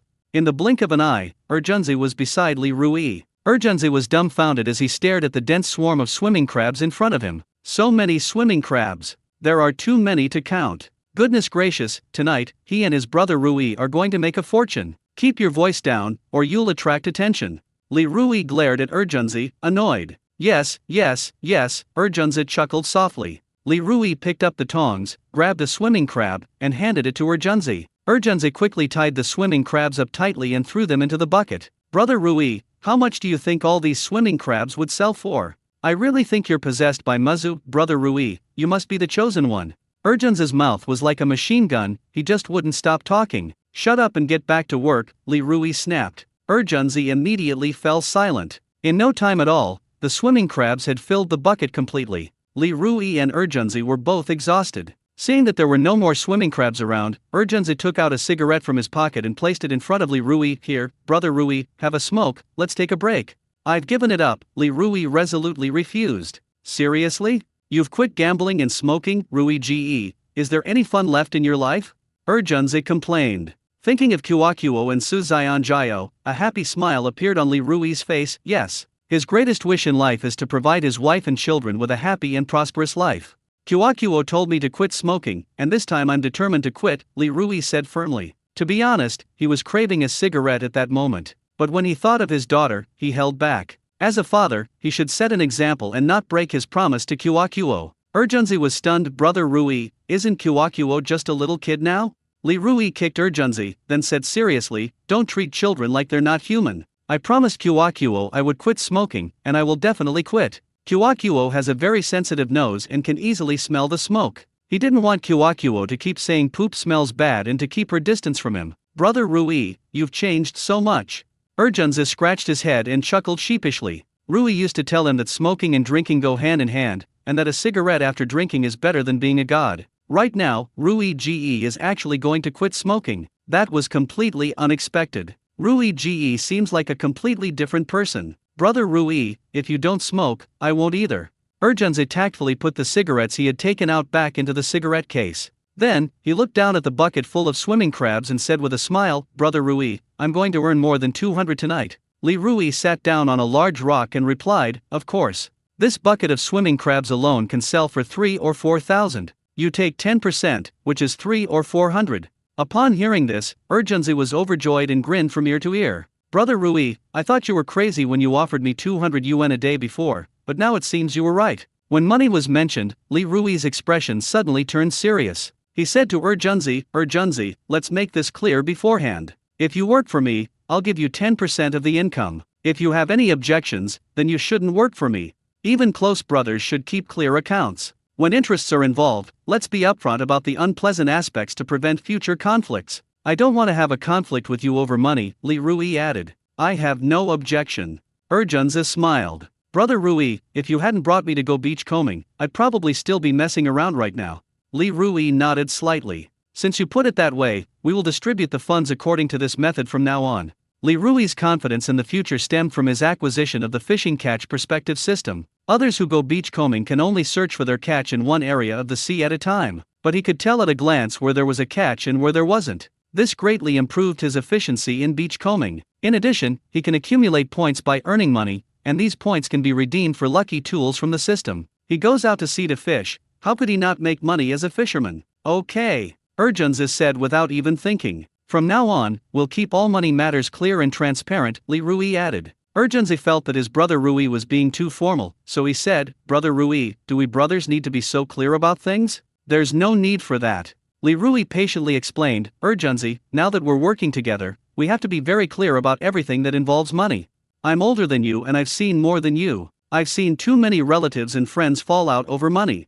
I have a wife, and you will have a wife in the future. If we don't make things clear beforehand, your wife might whisper in your ear and it will affect our relationship. In their Xingfu village, there were two brothers who broke up over issues of supporting their parents and land allocation. The lessons of the past are right before our eyes. Brother Rui, don't make fun of me. I'm not as good at charming women as you, and I'm not as handsome as you. I'm also broke. How can I find a wife? Urgenzi didn't dare to hope that he could find a wife in this lifetime. Urgenzi, trust me. Follow me, and you'll definitely be able to get a wife someday, Li Rui said firmly, placing his hand on Urgenzi's shoulder. Urgenzi immediately gained confidence. Brother Rui, I believe in you. Li Rui fantasized about the future when he and Urgenzi would travel around with their families. Brother Rui, if I follow you and get married, my parents will definitely kowtow to you, Urgenzi joked. Get lost. Urgenzi, can you stop being so silly? Li Rui couldn't help but roll his eyes. Is this how you joke around? Urgenzi's expression was very serious. What I said is true. Li Rui moved his buttocks off the large rock and stood up. Keep going beachcombing, and don't make jokes like that again. When you make jokes like that with others, they'll think you're stupid, you know? Women don't like immature young men, they'll think immature young men are idiots, Li Rui said as they walked. Understood. Urgenzi nodded and followed behind Li Rui. After walking for a short while, Li Rui found a sea anemone on a reef. This thing has a cylindrical body and a strong suction cup at the bottom, which can adhere to the surface of objects such as rocks and shells, fixing its body in one position. Feeling the stimulation of the small waves, the sea anemone immediately contracted into a ball, wrapping itself up like a curtain being drawn. It does this in order to protect its soft and fragile body tissues. Damn! What a huge anemone! At this moment, Urgenzi also saw the large anemone clinging to the reef. He walked over and prepared to grab the anemone with his hands. Seeing this, Li Rui stopped Urgenzi. Don't hurt it.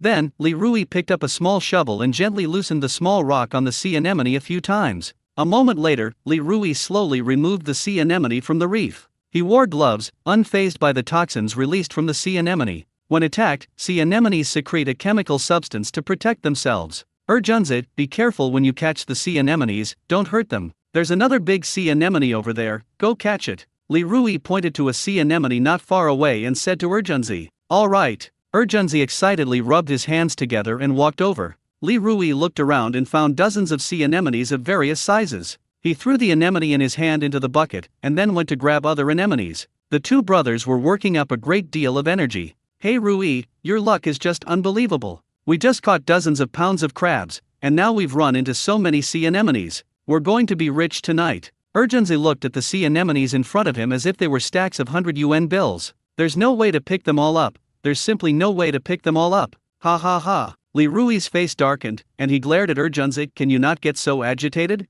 Don't you have any idea how many people from our village went out to catch seafood tonight? Upon hearing this, Urgenzi fell silent. He quickly picked up the sea anemones. So many! Urgenzi's eyes were sparkling, and his face was full of excitement. It took Li Rui and Urgenzi half an hour to clean up the sea anemones around them. Looking at the half-full bucket of sea anemones, Urgenzi's eyes were full of joy. Brother Rui, we've really struck it rich tonight. Tomorrow morning we'll go to my sister's place and sell all of these things. Don't rush, I have a feeling we'll see something good tonight. Li Rui smiled slightly, quite confident. His intuition told him that something good was waiting for him. That can't be right. Urgenzi exclaimed. He is already quite content. Li Rui sat down on a large rock. Let's rest for a while, then we'll continue our beachcombing.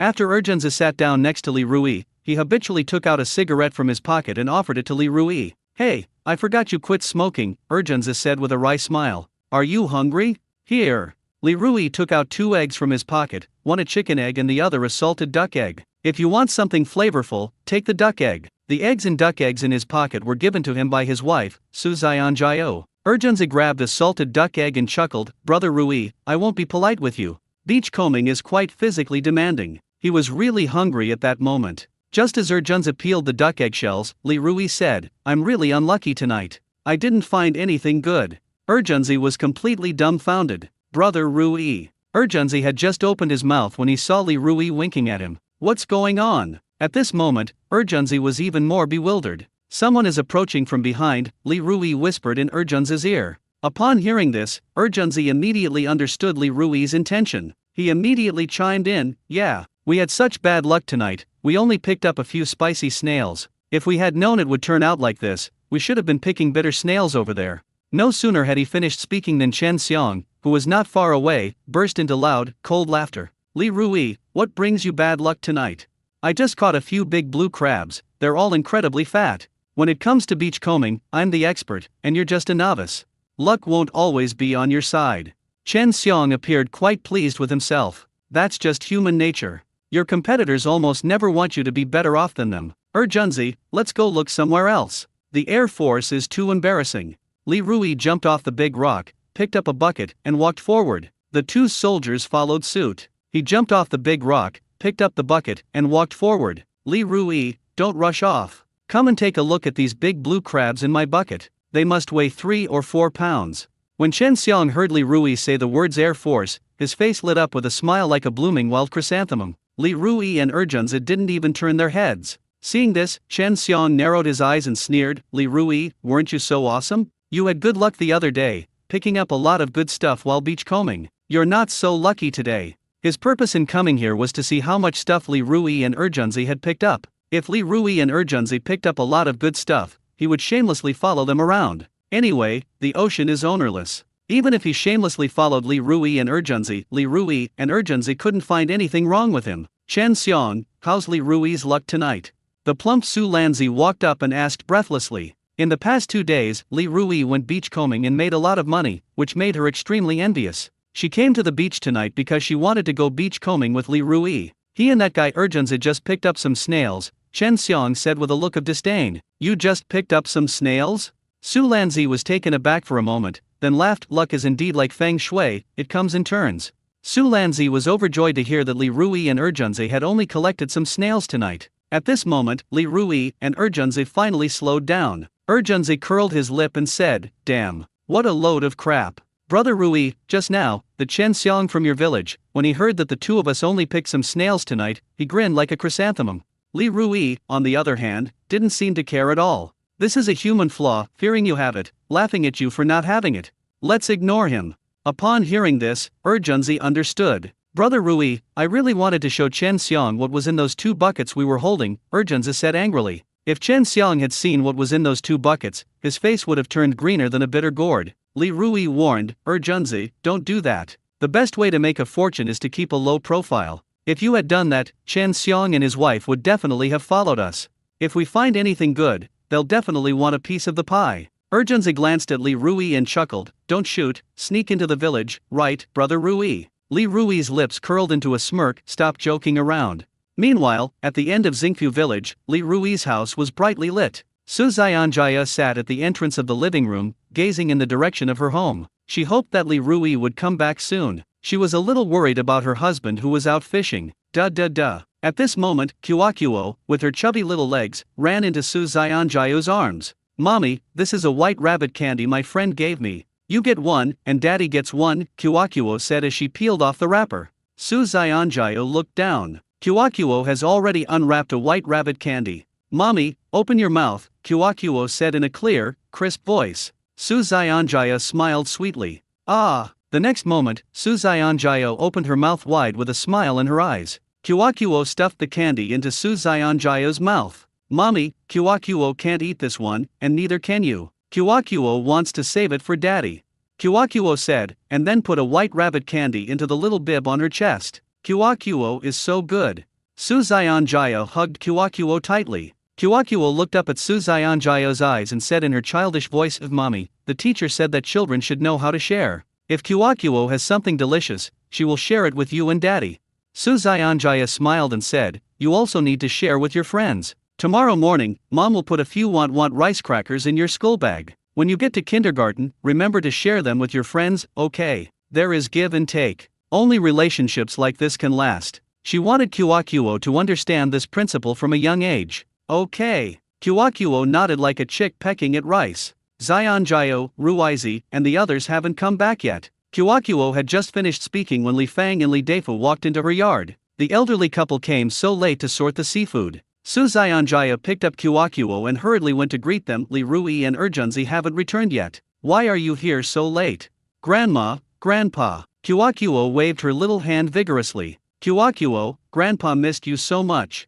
Li Deifu was a serious man, but every time he saw Kyokuo, his face would break into a smile with many wrinkles. Li Fang replied with a big smile, your dad and I are getting old and can't sleep at night, so we thought we'd come over and help you sort the seafood. She's someone who can't sit still. She always wanted to do something for her son's family. After a while, Kyokuo's eyelids drooped, clearly indicating that she was sleepy. Su Zionjayo held Kyokuo in her arms and whispered in Kyokuo's ear, go to sleep. Kyokuo's eyes were half open and half closed as she mumbled, Kyokuo won't sleep. Kyokuo wants to wait for Daddy to come back. When Daddy comes back, Kyokuo wants to feed Daddy white rabbit candy herself. Dad, Mom, it's so late, you should go home. Su Zionjaya stood up, holding Kyokuo, and prepared to put Kyokuo on the bed. Li Fang said with a smile, it's alright. Your dad and I can't sleep. Go and put Kyokuo on the bed. Su Zionjayo had just entered the bedroom and placed Kyokuo on the bed. Kyokuo mumbled sleepily, Mommy, is Daddy back? She clutched the white rabbit candy tightly in her little bib with both hands. She wanted to take out the white rabbit candy and give it to her dad as soon as he came back. Unfortunately, she couldn't hold on any longer after she finished speaking. In a short while, she fell asleep. Back at the entrance to the living room, Su Zionjaya sat down in a chair and continued to gaze at the front door of her house. Zionjayo, you have to go to work tomorrow, go to sleep. Li Fang felt sorry for her daughter-in-law. I'll wait for Li Rui to come back before I go to sleep. Su Zionjaya felt uneasy until she saw Li Rui return, and she couldn't fall asleep now. Li Fang tried to persuade her a few times, but seeing that Su Zionjayo insisted, she simply stopped trying to persuade her.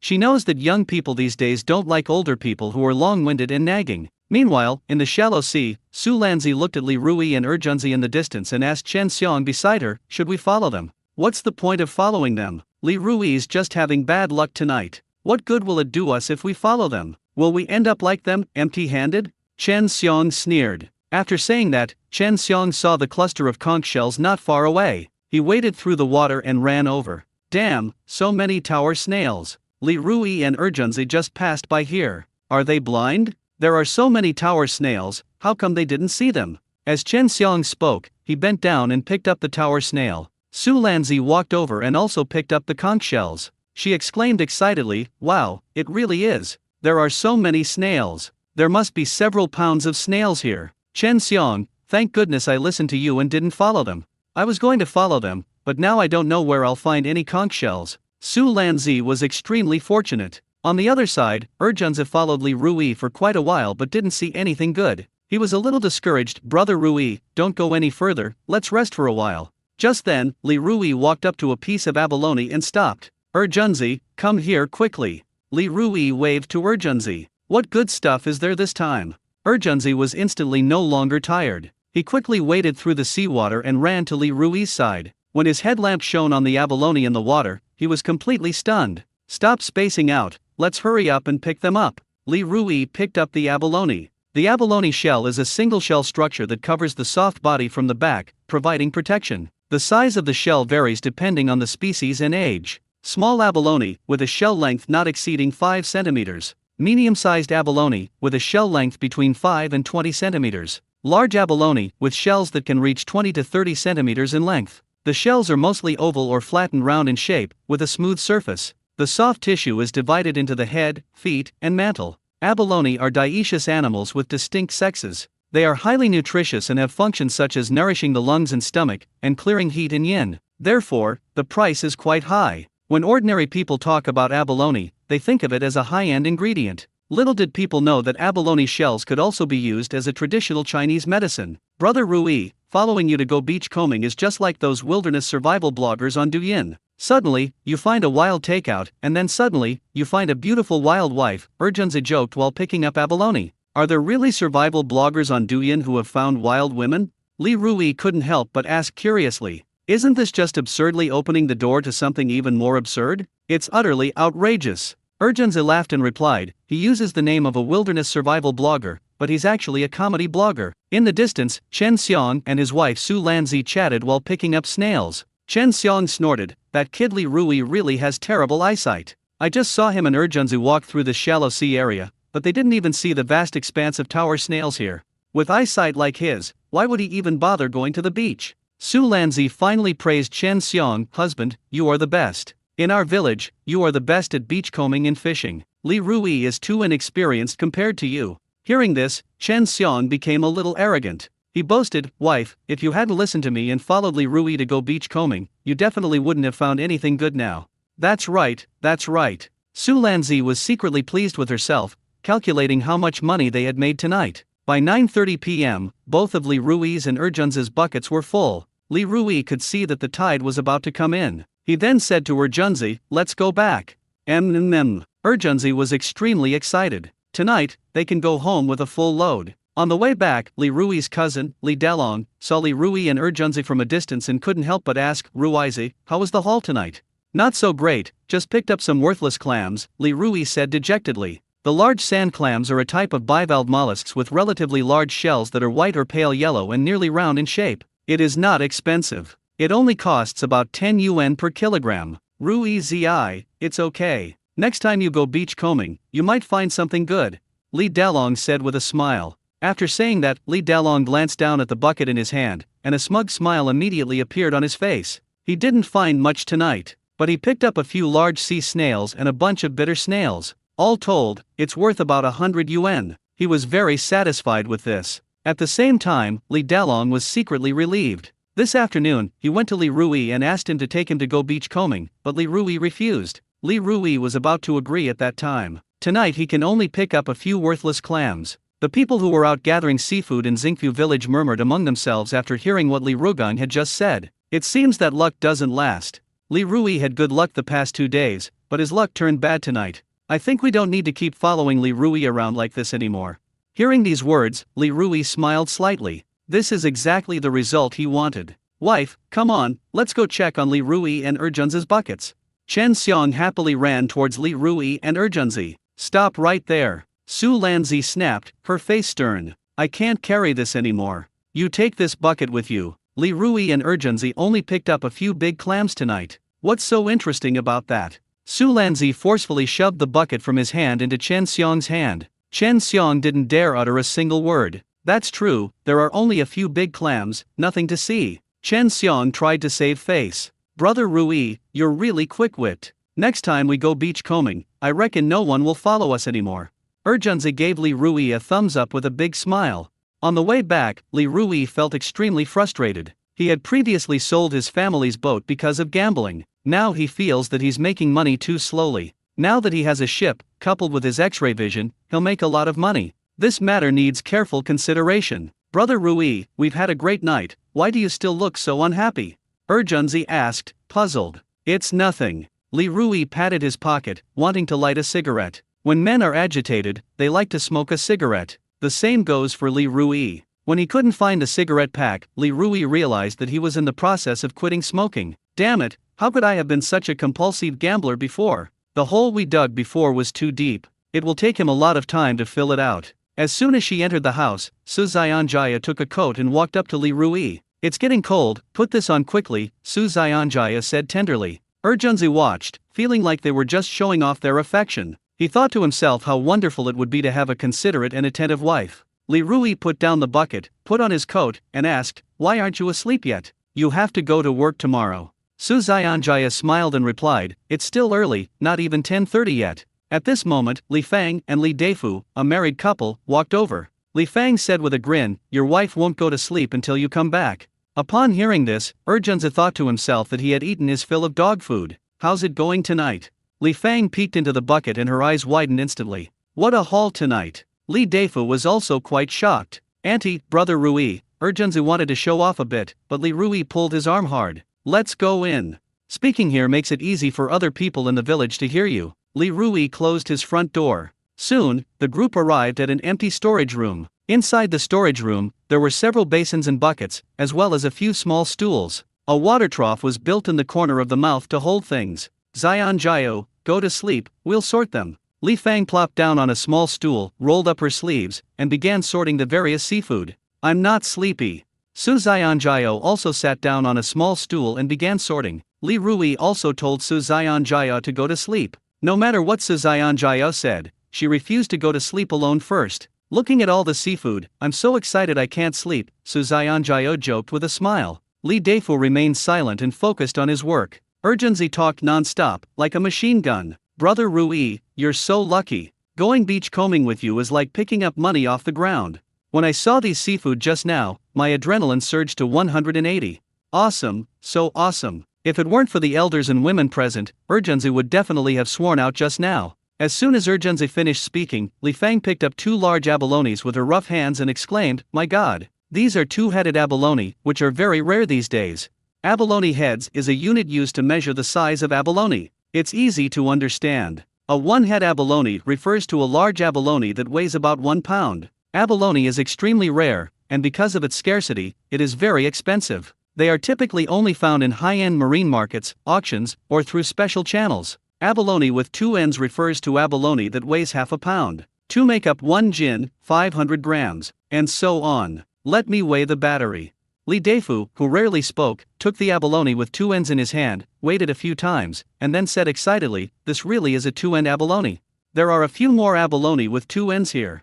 Li Fang picked out a few more abalone with two ends from the bucket. After searching for a while, the group found a total of 8 abalone with two ends. These 8 abalone, with two ends, weigh a total of 4 jin, approximately 2 caddies. These 8 abalones with two heads can sell for over 1,000 yuan, Li Fang exclaimed in astonishment. "My son's luck has been incredible lately. My son actually picked up so many abalone from the two-headed abalone." The group worked with increasing enthusiasm and felt no fatigue at all. Rui, as the old saying goes, when husband and wife are of one mind, even mud can turn into gold. Isn't that true? Li Fang looked up at Li Rui, her hands still moving. "Mom, if you ask me, it's because the family is united that even dirt can turn into gold. Without your and Dad's help, our lives wouldn't be as good as they are now," Su Xianjiao added with a smile. Li Rui said with a smile, "You're all right. I was such a jerk before. I'm sorry, I'll never do it again."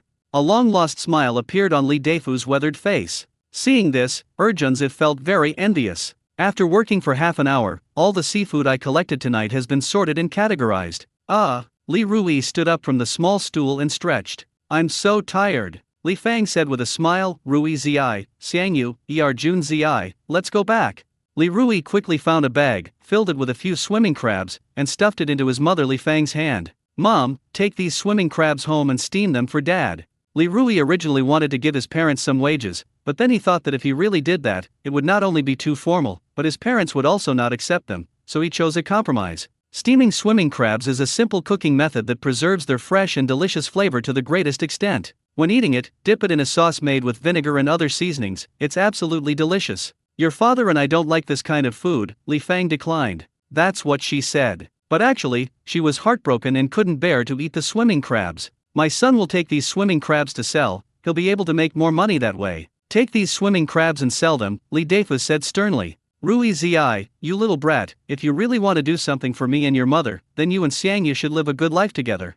That was his only wish. Li Rui forcibly shoved the swimming crabs into his mother Li Fang's hands. Mom, take them quickly. If you don't, we won't let you help us next time we come back from beachcombing. In his previous life, he owed his parents too much. In this life, he must repay his parents' kindness. All right. Li Fang reluctantly accepted the swimming crabs, then opened her bag and replaced the larger ones with a few smaller ones. The price of large swimming crabs is much higher than that of small swimming crabs. After doing all this, Li Fang quickly left the storage room. After Li Fang and Li Deifu left, Junzi also planned to leave. Stay overnight, Su Jiao advised. No, sister-in-law, I snore and grind my teeth when I sleep, Junzi replied with a smile. Li Rui shoved a bag containing several swimming crabs into Junzi's hand. Take this. Come over first thing tomorrow morning, and we'll go to your sister's place together to sell it. Junzi was about to refuse when Li Rui gave him a sharp look. If you don't take it, I'll kick your ass. Junzi took his things, said goodbye to Li Rui and Su Jiao, and rode away on his electric bike. After seeing Junzi off, Li Rui felt aches and pains in his back and hands. At this moment, tap tap tap. Kuo, dressed in light clothing and wearing slippers, ran out of the inner room. As soon as she saw Li Rui, she called out in a clear voice, Daddy, Daddy, Kuo will feed you white rabbit candy. The little one wasn't sleeping soundly at all she could think about was feeding her dad white rabbit candy. A few seconds ago, as soon as she woke up, she ran out with white rabbit candies in her hand. Why did you come out? And your shoes are on backwards. Li Rui squatted down and gently stroked Guo's little nose. Daddy, open your mouth. Kuo waved her chubby little hands, holding a white rabbit candy. Li Rui immediately opened his mouth wide. Kuo put the candy into Li Rui's mouth. So sweet. Li Rui felt refreshed and invigorated, he didn't feel tired at all. Daddy, Kuo did this to share. When you weren't back, Kuo also gave mommy a white rabbit candy, Kuo said with a grin. Wow, Kuo is so young, and she already knows how to share. Li Rui laughed, a very happy and radiant laugh. Kuo tilted her head back and said loudly, this is what the teacher taught us. Kuo looked smug. Go to the bedroom and lie down on the bed. It's so cold outside, and you're wearing so little. Aren't you afraid of catching a cold? Su Jiao scolded with a dark face. If her hands hadn't been dirty, she would have picked up Kuo and tossed her onto the bed long ago. She was sorting seafood earlier, and she smelled fishy all over. Okay, mommy. Kuo, wearing slippers, quickly ran to the bedroom and climbed into bed. With such a sensible daughter, I not only don't feel tired at all when I'm working, but I also have a lot of energy. I feel like Popeye after eating spinach, Li Rui joked with a smile. Li Rui got up very early the next morning. He made very little noise when he got up. A long time ago, Kuo had been nagging him about wanting to eat crabs. Today, he fulfilled Kuo's little wish. Li Rui took 3 large swimming crabs from the storage room, entered the kitchen, and tied on his apron. Before steaming the swimming crabs, Li Rui first put cold water in the pot and added a bottle of beer. Li Rui did this because he knew that doing so would remove the fishy smell from the swimming crabs while preserving their original freshness. Next, he placed a steaming rack on top and then put the swimming crabs on it. The swimming crab was tied up, belly up. There were a few slices of ginger stuck inside. This method helps prevent the crab roe from being lost. Cover the pot and steam for 15 minutes. While I have this break, I can make some dipping sauce, Li Rui said, chopping garlic as he spoke. After finishing all this, Su Jiao got up and went into the kitchen. Su Jiao complained, you were busy so late last night, why are you up so early today to make breakfast? Li Rui smiled and said, making breakfast for my wife and kids is a very happy thing for me. Looking at Li Rui in front of her, Su Jiao felt very unfamiliar. Li Rui used to always tell her that cooking was something old women should do. Go wash your face and brush your teeth.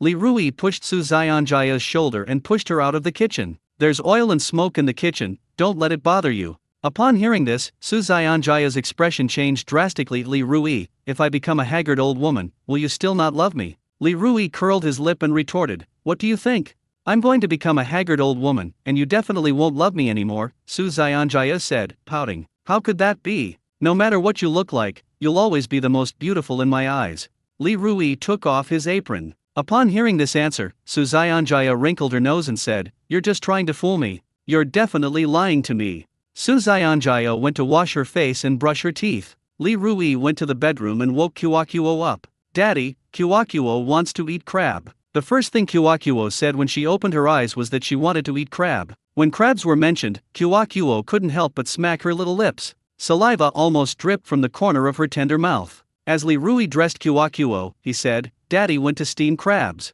After you're dressed, wash your face, and brush your teeth, you can eat crabs. Just a second ago, Kyokuo was yawning and sitting on Li Rui's lap, looking listless. At this moment, Kyokuo's two big, watery eyes were wide open. Really? Kyokuo's throat bobbed, and she swallowed. When has Dad ever lied to you? Li Rui felt very happy after seeing Kyokuo's reaction. What? Kyokuo gave Li Rui a big kiss on the cheek. Daddy, Kyokuo loves you, Kyokuo said energetically. After sitting down at the table, Kyokuo watched Li Rui peel crab meat for her, her big eyes shining. Here you go. Li Rui put the peeled crab meat into Kyokuo's bowl. At this moment, Suzayanjaya dipped the peeled crab meat in the sauce and put it into Li Rui's bowl. I know you like strong flavors, so I prepared some dipping sauce for you. Eat up, Suzayanjaya said casually. Upon seeing this, Li Rui felt a surge of inexplicable happiness. He must have saved the galaxy in his past life. He has a general understanding of women these days.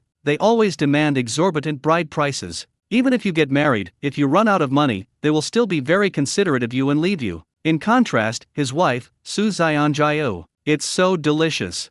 Kyokuo chewed on the crab meat, her two little legs dangling under the table, looking incredibly cute. When we get on the school bus later, Kyokuo will tell Yao Yao that she ate crab this morning. Seeing Kyokuo's appearance, Li Rui and Suzayanjaya exchanged a glance and then laughed. At 7:30, Suzayanjaya went to work. At 8 o'clock, Kyokuo boarded the kindergarten school bus. On the school bus, Kyokuo hummed a little tune. Daddy and Mommy go to work, I go to kindergarten.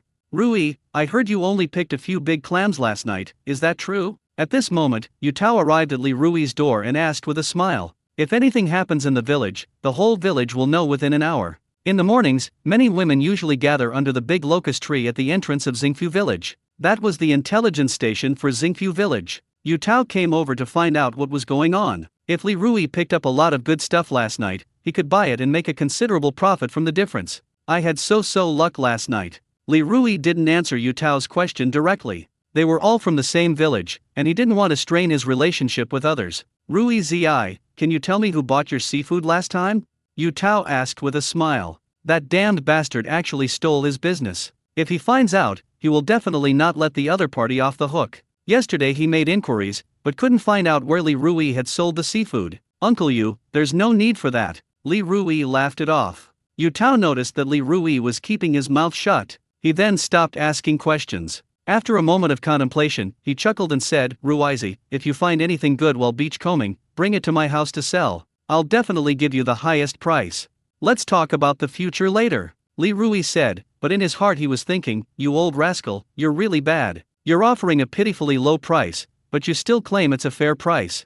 Alright, I'm not going to chat with you anymore, I have to go back. Seeing that he hadn't achieved his goal, Yutao's smile faded considerably. After saying that, he turned around, put his hands behind his back, and went home. On the way back, Yutao muttered irritably, what's so great about it? It's just that I had good luck for 2 days and picked up some good stuff. Uncle Yu, I saw you chatting with Li Rui for a while just now. What were you talking about? Chen Xiong, carrying a rice bowl, walked out of his front door and greeted Yutao. I just asked Li Rui if he found anything good last night, and he told me he found a few big clams. Yutao secretly rejoiced. Chen Xiong laughed heartily, that's right. With his beachcombing skills, what good stuff could he possibly find? Just then, Urjunzi rode by on his electric bike. When Yutao saw Urjunzi, he wondered what Urjunzi was doing here. Before long, Li Rui rode his electric tricycle, pulling Urjunzi, and passed by the place again. The swimming crabs and other creatures inside the electric tricycle were covered with a cloth. As the wind blew, Chen Xiong saw piles and piles of swimming crabs through the cracks. Yutao then saw the abalone inside. Chen Xiong was stunned. Yutao fell into a daze. Uncle Yu, I just saw piles and piles of swimming crabs on Li Rui's tricycle. Chen Xiong was full of questions. Am I seeing things? Am I seeing things? At this moment, Yutao also realized what was happening. I just saw a lot of abalone on Li Rui's tricycle. Yutao exclaimed in surprise. We've all been scammed. Chen Xiong finally realized that they had been tricked. Yutao's face was somewhat grim. Why didn't that kid Li Rui sell me those swimming crabs and abalone? The more expensive the item, the more profit he makes from the price difference. Chen Xiong roared, isn't this bullying an honest person? Last night it was dark, and he asked Li Rui how much he had picked up. Li Rui replied, I just picked up a few large clams. At the entrance of Xingpu village, under the big locust tree, a group of middle-aged women saw Li Rui's tricycle pass by and began to discuss it. Su Lanzi cracked sunflower seeds. Let me tell you, Li Rui had exceptionally bad luck last night. He and Erjunzi only managed to pick up a few large clams. Two grown men went beachcombing and only picked up so little stuff. I think they would be better off going out to work. Su Lanzi looked smug. As soon as she said this, several middle-aged women at the village entrance immediately spoke up in relief. Luckily I didn't follow Li Rui all night, otherwise I wouldn't have found anything. Yeah. Catching the sea requires both skill and luck. Luck is unpredictable, but skill is a real asset. Sister Givwa retorted to Su Lanzi, what does it have to do with you that Li Rui and Erjunzi didn't find anything good last night? Look how happy you are. Aunt Lotus gave Su Lanzi a cold look. We're all from the same village, it's not good to gossip about others behind their backs. I'm willing, what's it to you? Su Lanzi snorted. At this moment, Chen Xiong walked over in a very bad mood and pulled Su Lanzi back home. Su Lanzi spat sunflower seed shells onto the ground, rolled her eyes, and asked, what's wrong? Chen Xiong whispered, last night, Li Rui and Erjunzi picked up a lot of swimming crabs and abalone. Yu Tao and I saw it clearly. Ha! Su Lanzi blinked, somewhat incredulous. Last night, Chen Xiong was about to repeat himself, but Su Lanzi interrupted him, that's not right. Did Li Rui deceive us last night? Chen Xiong nodded, yes, Li Rui said that because he wanted to hog the food all to himself. Su Lanzi slapped her thigh in frustration, why didn't we follow that kid Li Rui the whole time last night? If we had followed that kid Li Rui all night, we would have definitely been able to collect a lot of swimming crabs and abalone. Swimming crabs and abalone are not cheap. Frustrated, Su Lanzi slapped Chen Xiong on the head, making his head buzz. Wife, why did you hit me? Frustration doesn't disappear, it just shifts, and right now it shifted to Chen Xiong. It's all your fault. If you hadn't been so greedy for those snails last night, I would have followed Li Rui and found the swimming crabs and abalone, Su Lanzi scolded. Chen Xiong hung his head, not daring to say a word. He is notoriously afraid of his wife. His wife told him to go east, but he dared not go west. At the same time, Li Rui and Erjunzi were almost at the entrance of Jufulu. Li Rui gave instructions to Erjunzi while driving. Erjunzi, when you see Chen Shishang later, don't give him a hard time. Chen Shishang is the lobby manager of Jufulu restaurant. Last time Li Rui went to Jufulu, he was stopped at the door by Chen Shishang. Brother Rui, last time. Erjunzi said indignantly. Li Rui interrupted him, these days, it's best not to offend anyone if you can avoid it. We don't have any conflict of interest with him. What happened last time was just a small matter. I didn't take it to heart at all. Erjunzi is too young and doesn't understand the ways of the world. Erjunzi suppressed his anger and said, fine, Brother Rui, I'll listen to you. As the two were talking, they arrived at the entrance of Jufulu. Chen Shishang was waiting for Erjunzi and Li Rui at the entrance of Jufulu early in the morning. Li Rui, Erjunzi, come on, have a smoke. Chen Shishang stepped forward and offered a cigarette with both hands. The cigarette is Hua Zi. Li Rui took the cigarette from Chen Shishang and tucked it behind his ear. Seeing this, Erjunzi also accepted the cigarette from Chen Shishang. Li Rui, what happened last time was my fault. I apologize to you, Chen Shishang said with a smile. Manager Chen, you're too kind. What happened last time? Li Rui waved his hand. Chen Shishang burst into laughter, thinking to himself that Li Rui was quite something. He was eloquent, broad-minded, and a man destined for great things. A short while later, Song Ling, dressed in a business suit, led a tall, thin man over. Before Li Rui and Erjunzi arrived, Erjunzi made a phone call to his sister, Song Ling. Li Rui, come here, let me introduce you. This is Bai Wenbin, the purchasing manager of our Jufulu. Song Ling was quite capable, and she immediately introduced Bai Wenbin to Li Rui. Hello Mr. Lin, my name is Bai Wenbin, you can just call me Wenbin. The tall and thin Bai Wenbin took the initiative to shake Li Rui's hand, lowering his posture. Li Rui chuckled twice, then said, Manager Bai, don't call me that. Just call me Li Rui. I'm just a fisherman.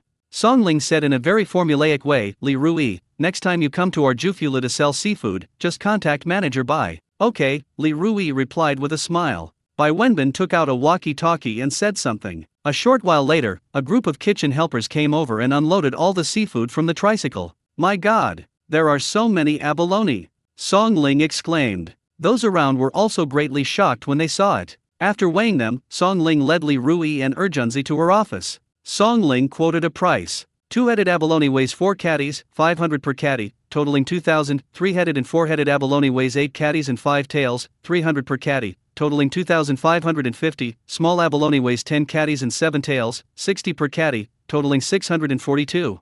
The total for abalone is 5,192. Upon hearing this number, Urgenzi was completely dumbfounded. 5,192, he takes 10%, which is 519. Beachcombing is so profitable. How come he didn't know that before? Small swimming crabs weigh 22.6 jin, 50 jin per jin, totaling 1,025. Medium-sized swimming crabs weigh 12.5 jin, 90 jin per jin, totaling 1,125. Larger swimming crabs weigh 8 jin, 120 jin per jin, totaling 960. The total cost for swimming crabs is 3,110. The sea anemone weighs 30.8 jin. I think the quality is good. I'll give you 100 yuan per jin, so the total is 3,080. Total 11,382. When Song Ling quoted the price, Li Rui listened very carefully. The price Song Ling gave was higher than his expected price. Therefore, Li Rui was very happy to continue working with Song Ling, although Song Ling is Urgenzi's older sister. But one thing at a time. When interests are involved, they must be clearly divided. In reality, he has seen too many people fall out over interests. I'll give you 11,400, Song Ling said with a serious expression. Song Ling takes everything related to work very seriously. Li Rui cupped his hands in thanks and said with a smile, "Thank you, President Song." At this moment, a smile appeared on Song Ling's pretty face. "Li Rui, you're being too polite. My brother works for you, so please be more tolerant of him. He's not good at anything, but he's number one when it comes to eating." "Sis, why are you making fun of your little brother?" Urgenzi pouted, somewhat annoyed. "President Song, Urgenzi is like my own brother. He will work for me from now on, and I will never mistreat him." Li Rui wanted to maintain a good relationship between him and Song Ling. Urgenzi was the bridge between him and Song Ling. Urgenzi looked at Song Ling and snorted, "My income yesterday wasn't low." Urgenzi was incredibly arrogant. When he has money, he stands tall. Be modest. A full bottle doesn't make a fuss, but a half-full bottle does. Song Ling rolled her eyes at Urgenzi, annoyed. After exchanging pleasantries with Song Ling, Li Rui took the form she had prepared and went to the finance office. "After I get these points, I absolutely have to buy 3 fishing rods, one for myself, one for Kuakuo, and one for Urgenzi," Li Rui secretly planned. He has never tried the lucky fishing rod. The thought of the lucky fishing rod made Li Rui's hands itch. After the money arrived, Urgenzi chuckled and said, "Brother Rui, just give me 200. You were the one who found those things last night. I only used brute force." "Urgenzi, stop talking nonsense. We agreed before that you would take 10% of the profits. Today you bought 11,400, so 10% is 1,140. Li Rui glared at Urgenzi in annoyance. After saying that, he transferred 1,140 to Urgenzi. Even close brothers should keep clear accounts. When it comes to interests, everything must be calculated clearly. Only in this way can brothers work together for a long time. "Brother Rui, let's go play a couple of rounds." Urgenzi rubbed his hands together, looking at Li Rui with a sly grin. As soon as he said that, Li Rui kicked him in the butt. Urgenzi stumbled and nearly fell to the ground. Li Rui, his face dark, scolded, "I've quit gambling, and you need to quit gambling completely too. If you go gambling again, I'll chop off your dog paws." "Brother Rui is right," Urgenzi replied, trembling. "Urgenzi, we're men, and men have to earn money. In this world, what can you do without money?" Li Rui lectured. Urgenzi's gambling addiction is inextricably linked to him. He has the responsibility and obligation to correct Urgenzi's ways. "Brother Rui, let me tell you, yesterday I took the 200 yuan you gave me home and told my parents the whole story. My mom said I did something decent, and my dad smiled with satisfaction," Urgenzi said cheerfully. The two chatted and laughed as they arrived at the entrance of Jufulu. As luck would have it, Li Rui ran into his mother-in-law, Chen Yi, there. Li Rui. Chen Yi was a little surprised, then said, "Li Rui, Xian Jiao's brother is getting married and is short of dowry money. Can you help pay some?" Recently, Chen Yi has been extremely busy with her son's wedding. She just called Su Xian Jiao and asked her to give her 100,000 yuan. Su Xian Jiao politely declined. "Mom, I owe a lot of money, and I was thinking of borrowing some from you. Do you have any money on hand right now?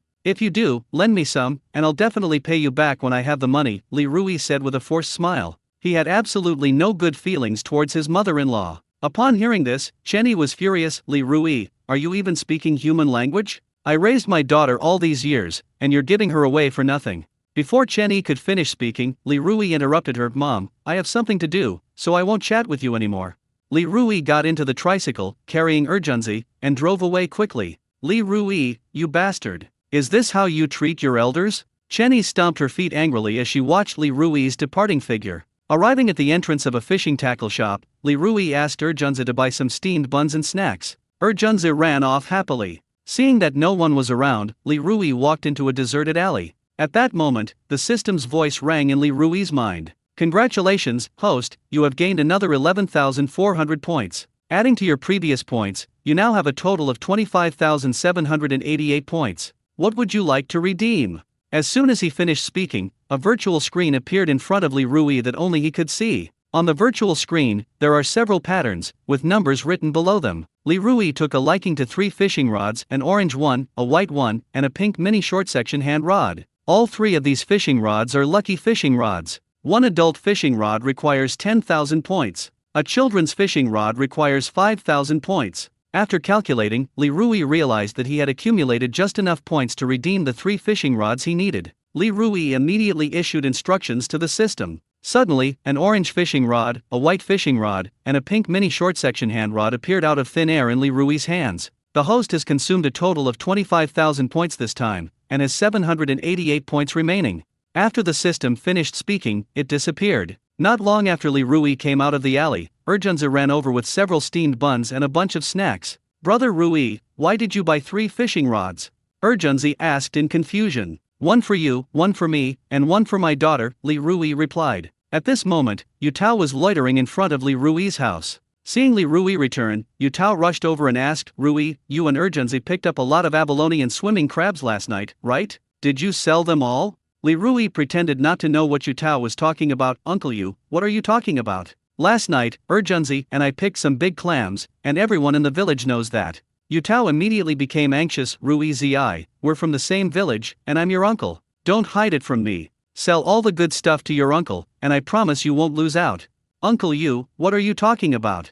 Li Rui looked at Yutao with a surprised expression. Rui Zi, when you went to town just now, I saw the abalone on your tricycle when you passed by me, Yutao said, gesturing as he spoke. Li Rui insisted that Yutao was seeing things. Seeing that Li Rui was unyielding and noticing that the tricycle was empty, Yutao turned and left. This old guy actually got furious.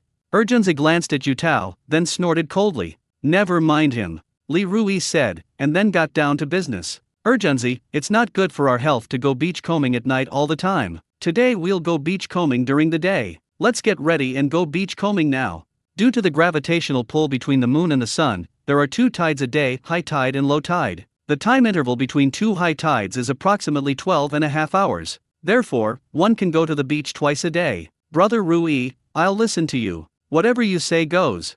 Junzi chuckled. 10 minutes later, the 2 got ready and left home. Chen Xiong and his wife Su Lanzi quickly ran forward, following behind Li Rui and Junzi. Why are you still following us? Last night, Rui and I picked some big clams.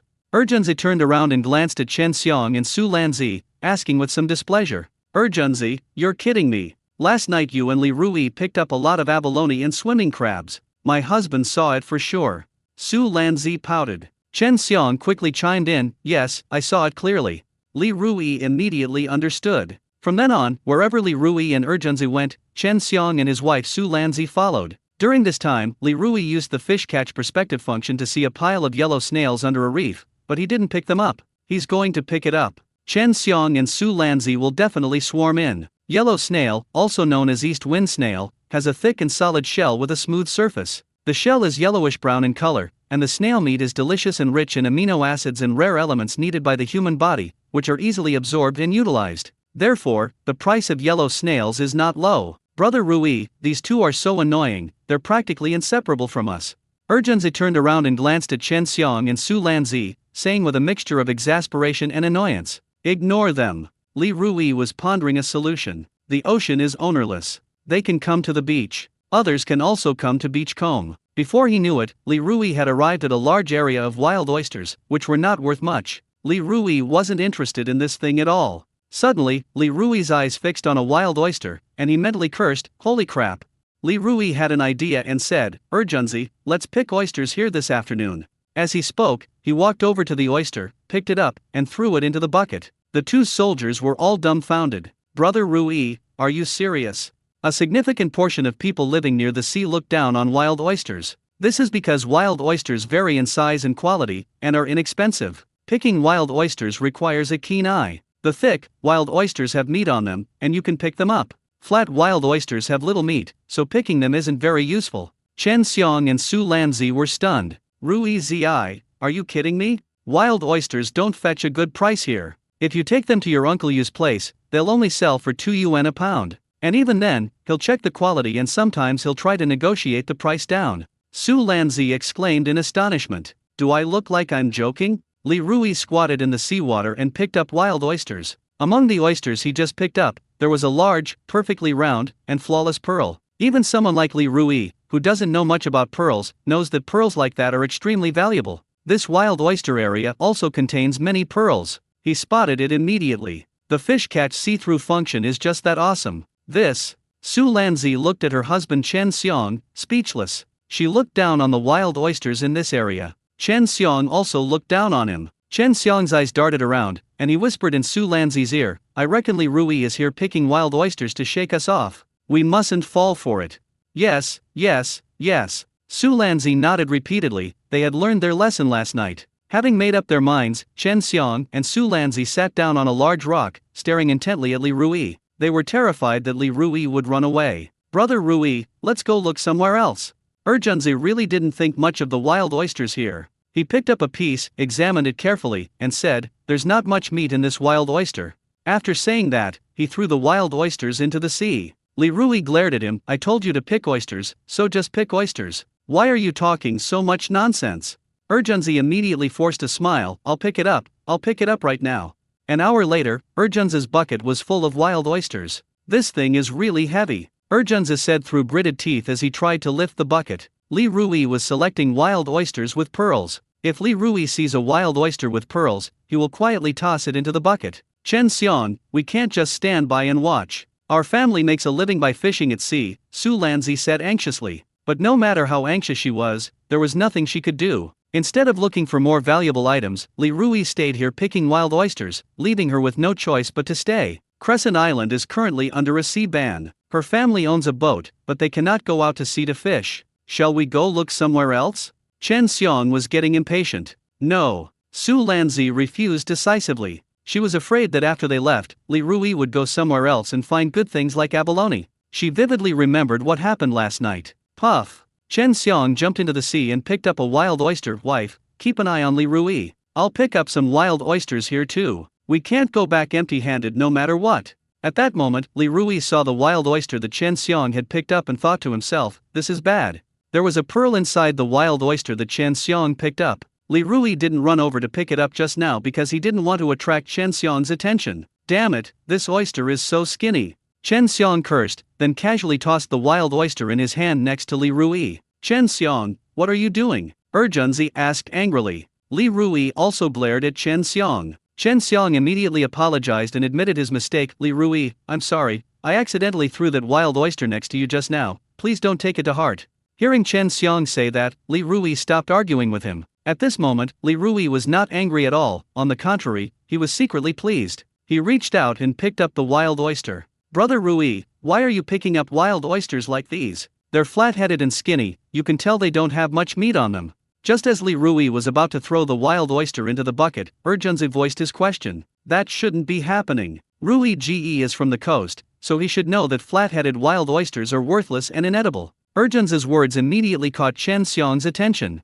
Rui Zi, isn't that wild oyster you just threw away? What do you want it for? Chen Xiang chuckled. Why do you care so much? Li Rui naturally couldn't tell Urgenzi that he could see a pearl inside the wild oyster in his hand. As for Chen Xiang, he ignored him. Su Lanzi was also confused. What's wrong with Li Rui today? She kept staring at Li Rui. Just now, Li Rui picked up several very small wild oysters. Yu Tao wouldn't buy the very small, wild oysters, nor could he eat them, because there's hardly any meat inside. After picking up all the wild oysters with pearls in this wild oyster area, Li Rui straightened up and said to Urgenzi, let's go back. Urgenzi was stunned. Brother Rui, you're not kidding me, are you? Last night, he and his friend Rui went beachcombing and earned over 10,000 yuan. Today, his brother and his friend Rui went to the beach, but they didn't even earn 80 yuan. Why is there such a big difference? While Urgenzi was still in a daze, Li Rui had already started walking towards the shore. Brother Rui, wait for me. After realizing what was happening, Urgenzi waved and waded through the water to catch up with Li Rui.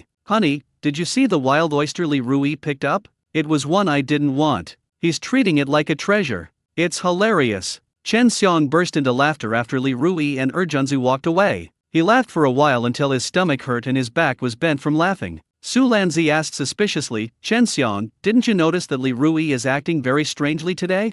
She felt like something was off, but she couldn't explain why. Li Rui did that simply because he didn't want us to pick up the good stuff with him, Chen Xiong analyzed carefully. That should be the case. Su Lanzi thought about it carefully and felt that this was the only possibility. Seeing that Li Rui and Junzi had really gone home, the two began to seriously go beachcombing. Meanwhile, Li Rui and Junzi returned to Li Rui's home. Brother Rui, what are you up to? Junzi huffed and puffed as he carried a bucket full of wild oysters. Entering his own storage room, Li Rui lowered his voice and said, my intuition tells me that there are pearls in these wild oysters. Junzi looked incredulous. Brother Rui, how is that possible? It's very rare to find pearls in wild oysters. Li Rui picked up an oyster knife and began to pry open wild oysters. The oyster knife has a short, narrow opening and a flat tip, making it easy to insert into the oyster's crevices and pry open the shell. Brother Rui, stop doing this, it's a waste of time. Junzi squatted down next to Li Rui and frowned. The next moment, a very plump and shiny pearl appeared in the wild oyster that Li Rui had pried open. In an instant, Junzi was dumbfounded. Junzi leaned closer, took a closer look, and then exclaimed in surprise, holy crap, it really is a pearl. With no one else around, Junzi spoke without restraint. He naturally wouldn't dare speak like that in front of Su Xianjiao and Li Fang. Let's help pry it open. Li Rui was filled with joy. Just as he was about to throw the oyster he had pried open aside, Junzi shouted urgently, Brother Rui, this oyster is the one Chen Xiong just threw away. It has 2 white spots on it, and I remember the exact location of the white spots. It's exactly the same as this one. After thinking it over carefully, Junzi pointed to the oyster in Li Rui's hand and said with great certainty, yes, that's it. I'm absolutely sure I'm not mistaken. I'll go get a box, you hurry up and pry these oysters open, Li Rui said, then went to his living room. After calming down, Junzi grabbed an oyster knife and began to quickly pry open oysters. Rui Ge's luck has been exceptionally good lately. He casually pried open an oyster and surprisingly found a pearl. It's important to know that only one pearl can be found among 20,000 oysters. A short while later, Li Rui brought over a small box and placed it between him and Junzi. Junzi threw down his oyster knife, picked up the pearl from the small box, held it in front of his eyes, closed one eye, and carefully examined it with the other. The grains are plump and glossy, indicating that there is only one small black spot. At this point, Junzi suddenly raised his head, staring intently at Li Rui, and said with delight, Brother Rui, this pearl is of good quality, it should fetch a good price. Li Rui looked at Junzi with surprise, you know something about pearls? Junzi chuckled and said, when my brother-in-law was pursuing my sister, he gave her pearls several times. I don't know much about pearls. Li Rui took these words to heart. Junzi's sister, Song Ling, had extensive connections and was likely to be able to find a buyer for the pearls. Wow, this oyster has pearls inside. Junzi exclaimed excitedly. He also opened an oyster with a pearl inside. Junzi carefully removed the pearl from the oyster meat, swallowing hard. Brother Rui, another pearl. This pearl is a bit small, but it has a pure color and is very shiny. Put it down and keep shucking the oysters. I have a feeling we'll find a lot of pearls from this pile of oysters today. Li Rui had already anticipated this, so he wasn't as excited as Junzi. Okay. Junzi obediently put the pearl into the small box. Next, the two would occasionally take pearls out of the oysters. Junzi became more and more energetic as he worked. Brother Rui, you're going to be rich. Junzi said excitedly. It's us who's going to make a fortune, Li Rui corrected. Junzi scratched his head sheepishly. Brother Rui, I only did some odd jobs. I don't think it's appropriate for you to ask me for 10% of the income. Li Rui glared at Junzi with annoyance. Stop talking nonsense. The things we agreed on beforehand can't be changed. With Junzi by his side, Li Rui felt at ease. Li Rui valued Junzi's loyalty and sincerity towards him most. Brother Rui, I think we can sell these pearls through my sister, Junzi chuckled. Her sister, Song Ling, knows many wealthy people. One of them was a close friend who ran a jewelry business. Oh, your sister has connections? Li Rui asked with great interest. Yes, Junzi immediately said, my sister has a very close friend who is in the jewelry business. We can sell these pearls through my sister without having to pay her. Li Rui, however, had a different opinion. He said, Junzi, if we want to find your sister, we have to give her a commission. Junzi's eyes widened immediately. Brother Rui, she's my sister. How dare she ask us for money? If she dares to ask me for money, I'll have my parents teach her a lesson.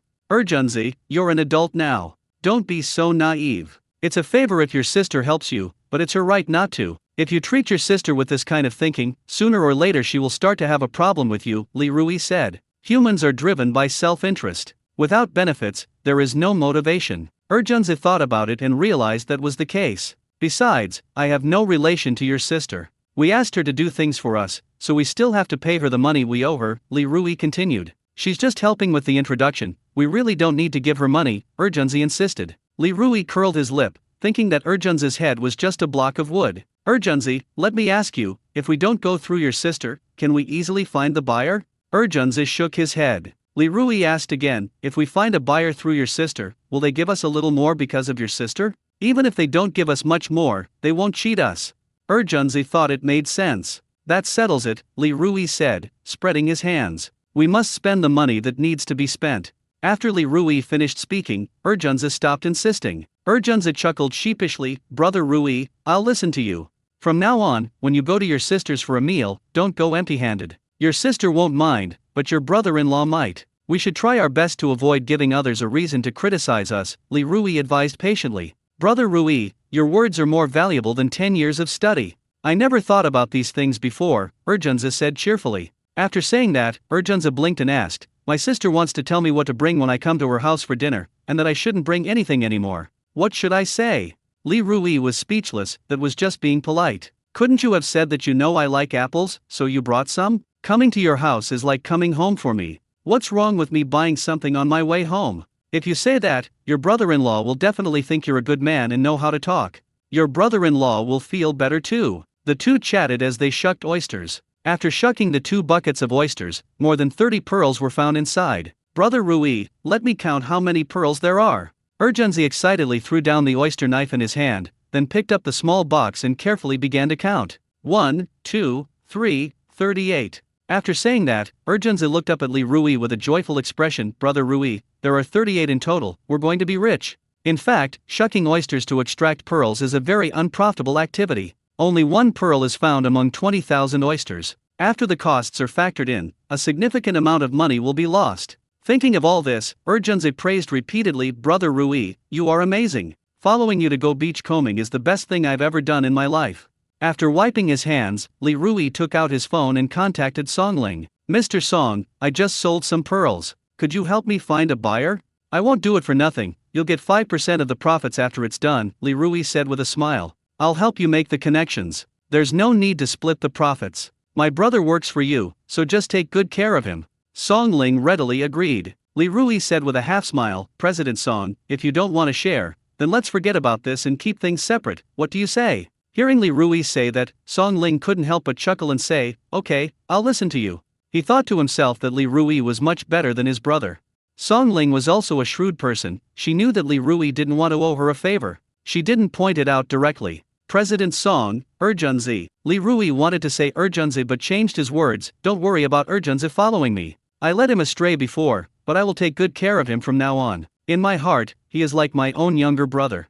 Thank you very much, Songling said, expressing her gratitude. Her younger brother is a real handful. She was fed up with it. President Song, when would you like Urgenzi and I to come and see you? Li Rui asked, seizing the opportunity. Let me ask my friend first, and I'll get back to you later, Songling said. After chatting briefly with Li Rui, she hung up the phone. At this moment, Li Fang walked into Li Rui's courtyard. Rui Zi, are you home? She came over to cook. Li Rui replied from the storage room, Mom, I'm here. Soon, Li Fang also entered the storage room. Rui Zi, when I first arrived, I heard from the villagers that you and Junzi had just collected a bunch of wild oysters while beachcombing. Don't be discouraged. Beachcombing is like that, it depends on the weather. Li Fang was afraid that her son would feel a huge sense of disappointment, so she said this to comfort him. Mom, look at this.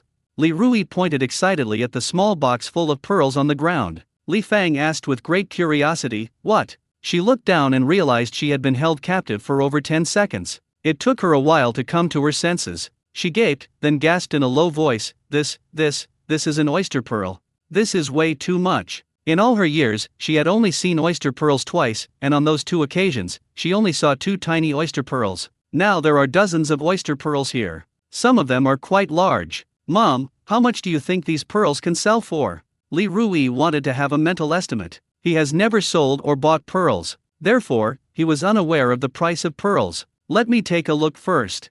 Li Fang was about to bend down to pick it up when Li Rui saw this and quickly placed the small box in front of his mother, Li Fang. Li Fang picked them up one by one and examined them carefully. She ultimately concluded these oyster beads can sell for tens of thousands.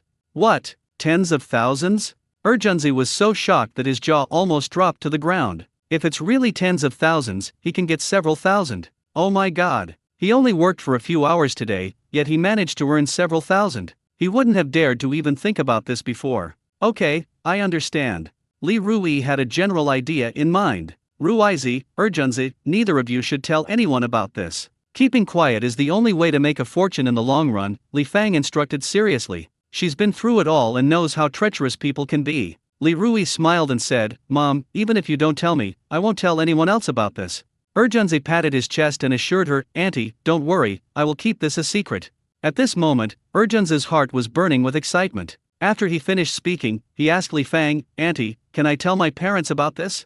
Okay. Li Fang smiled kindly. Junzi's parents must also know the principle of making a fortune quietly. You guys go wash up, I'll go cook. After saying that, Li Fang went to the kitchen. Li Fang was busy in the kitchen. Inside the storage room, Li Rui took out 4 pearls from a small box. Junzi, here's one for you. Keep it. When you're dating someone and you feel things are about to fall into place, give it to them. Li Rui placed a pearl that wasn't too big or too small in front of Junzi. Li Rui planned to keep the remaining 3 for himself. 1 for my wife. 1 for my daughter. 1 for my mom. Brother Rui, I'll listen to you. Junzi happily held the pearl in his hand. He looked up at Li Rui and asked, Brother Rui, why didn't you give this pearl to the girl when you were pursuing her?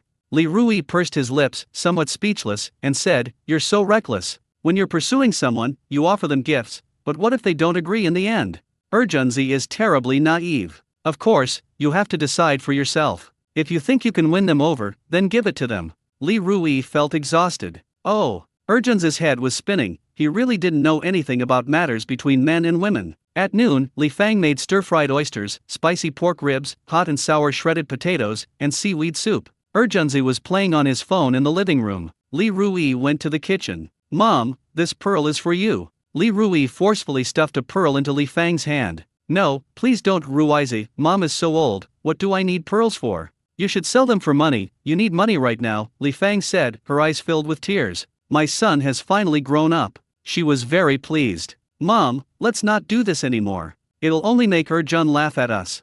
After saying that, Li Rui ran out of the kitchen. Hey, it would have been great if Ruizi had sold this pearl. I don't really need it anyway. Li Fang carefully put the pearl into a small bag before putting it in her pocket. After finishing his meal, Junzi let out a burp. He glanced at Li Fang and Li Deifu, then blushed and said, Auntie, Uncle, I'm sorry to make you feel so awkward. Mom, it's because your cooking is so delicious that Jun ate 2 extra bowls of rice for lunch today, Li Rui said, trying to cover for Jun. Yes, yes, yes. Junzi nodded repeatedly. Seeing that everyone had finished eating, Li Fang began to clear the dishes. Seeing this, Junzi quickly stood up and prepared to help clear the dishes. Junzi, sit down. You and Ruizi went to the beach twice last night and today, which must have been very tiring. Let me and my old man handle this little matter, Li Fang said sternly. Don't move, chat with Ruizi for a while, Li Deifu said. Li Rui sat in the chair, not wanting to move an inch. He was truly exhausted, so he didn't bother with formalities with his parents. After Li Fang and Li Deifu went to the kitchen, Junzi looked at Li Rui and asked with great enthusiasm, Brother Rui, shall we go beachcombing again tonight? Junzi has tasted the sweetness of success. Let's not go beachcombing tonight.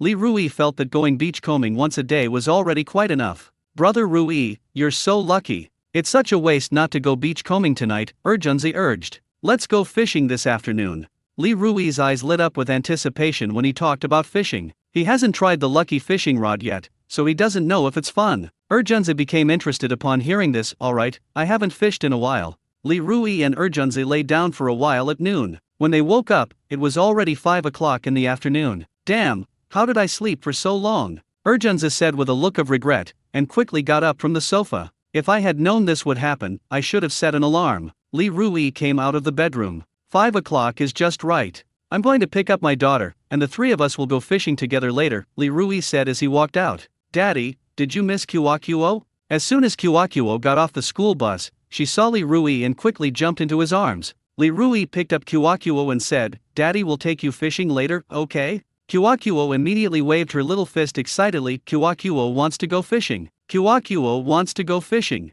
At this moment, Urgenze came out and said, "It's a bit windy now." Li Rui picked up the conversation, smiling, and said, "The bigger the storm." Just as Li Rui was about to continue, Kyokuo interrupted loudly, "The more expensive the fish, the better, hee hee."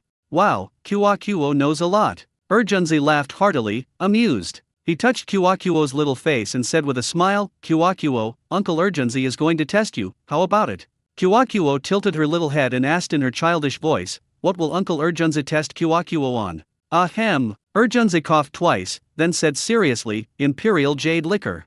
180 yuan a cup." Kyokuo blurted out the next sentence. Urgenze's playful nature was aroused. Urgenze looked at Kyokuo and said, "A rooster that lays eggs. The fighter jet among roosters, yay." Kyokuo said, waving her two chubby little arms and striking various poses, imitating Song Danan's posture. Ha ha ha, ha ha ha. Li Rui and Urgenze were both amused and burst into laughter. Urgenze burst out laughing. After laughing for a while, Urgenze started again, "Which company has the best excavator technology?"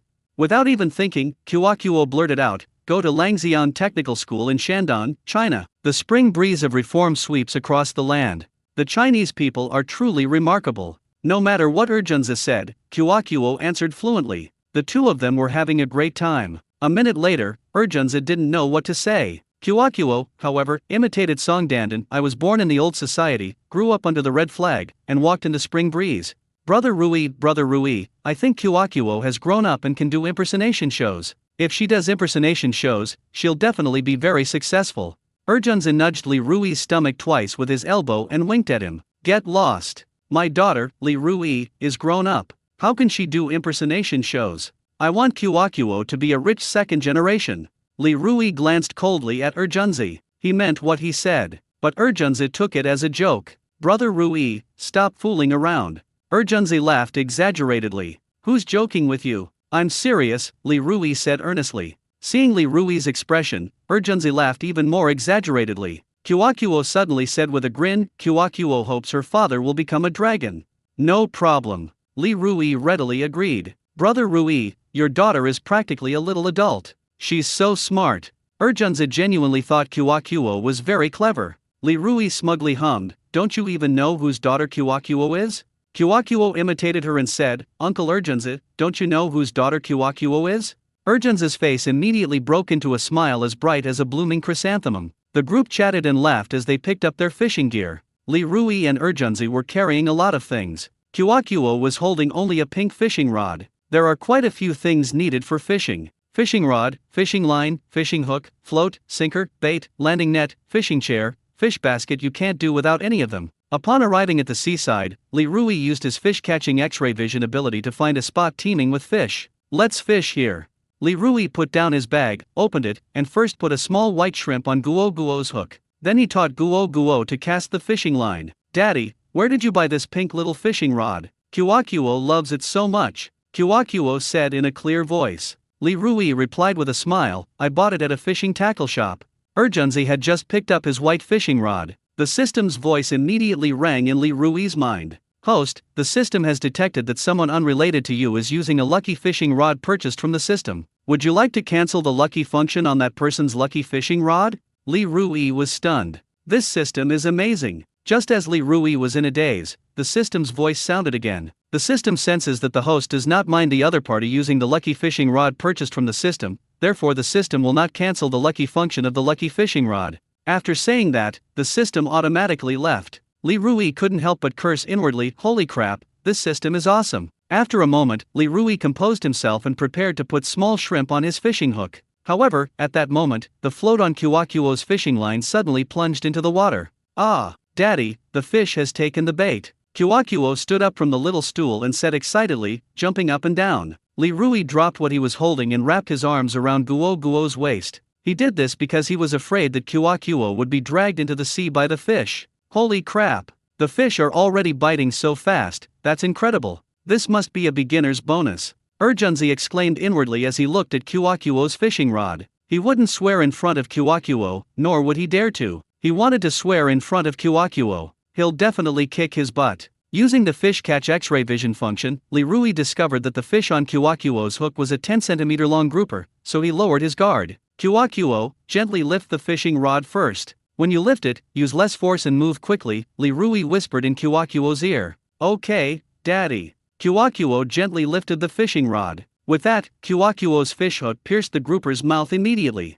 Li Rui could see the scene in the water very clearly. Daddy, it's so strong, Kyokuo exclaimed excitedly. Fish are very different in the water than on land. The fish in the water are very strong. Fish that have come ashore are much weaker. Kyokuo gritted her teeth and pulled hard on the fishing rod. A short while later, the grouper in the water was pulled to the surface. Upon seeing the grouper, Kyokuo excitedly exclaimed, Daddy, look, the fish is rising above the water. Kyokuo sees it. Can you see it too? Dad saw it too, Li Rui replied with a smile. Grouper is a common type of fish in the ocean. They are stout, laterally compressed, and spindle-shaped or oval. Common species are typically 35 to 45 centimeters long and weigh about 4 to 5 kilograms. The colors are mostly brownish red, with stripes and spots. Kyokuo exclaimed excitedly, Kyokuo is going to pull it ashore. After some more effort, Kyokuo finally managed to drag the little grouper ashore. As soon as they came ashore, the little grouper jumped around. Brother Rui, is this a newbie perk? It's only been a short while. Kyokuo has already caught a small grouper. Urgenza said with some envy. Don't worry, I have a feeling that the three of us will catch a lot of fish today, Li Rui said. Urgenza was somewhat skeptical, really. No sooner had he spoken than a fish took the bait on Urgenza's hook. Urgenza's float darted into the water with lightning speed and a clanging sound. Holy crap! Urgenza wanted to say holy crap, but remembering Kyokuo was beside him, he swallowed it back. Brother Rui, I caught a fish too, and the noise was unusually loud. As he spoke, Urgenza jumped up from the small stool and kicked it behind him. Urgenza steadied the fishing rod and raised it to a certain angle to cushion the impact of the fish. At this moment, Urgenza felt both nervous and excited. Brother Rui, it's a big fish. It's so strong. I can't pull it up anytime soon.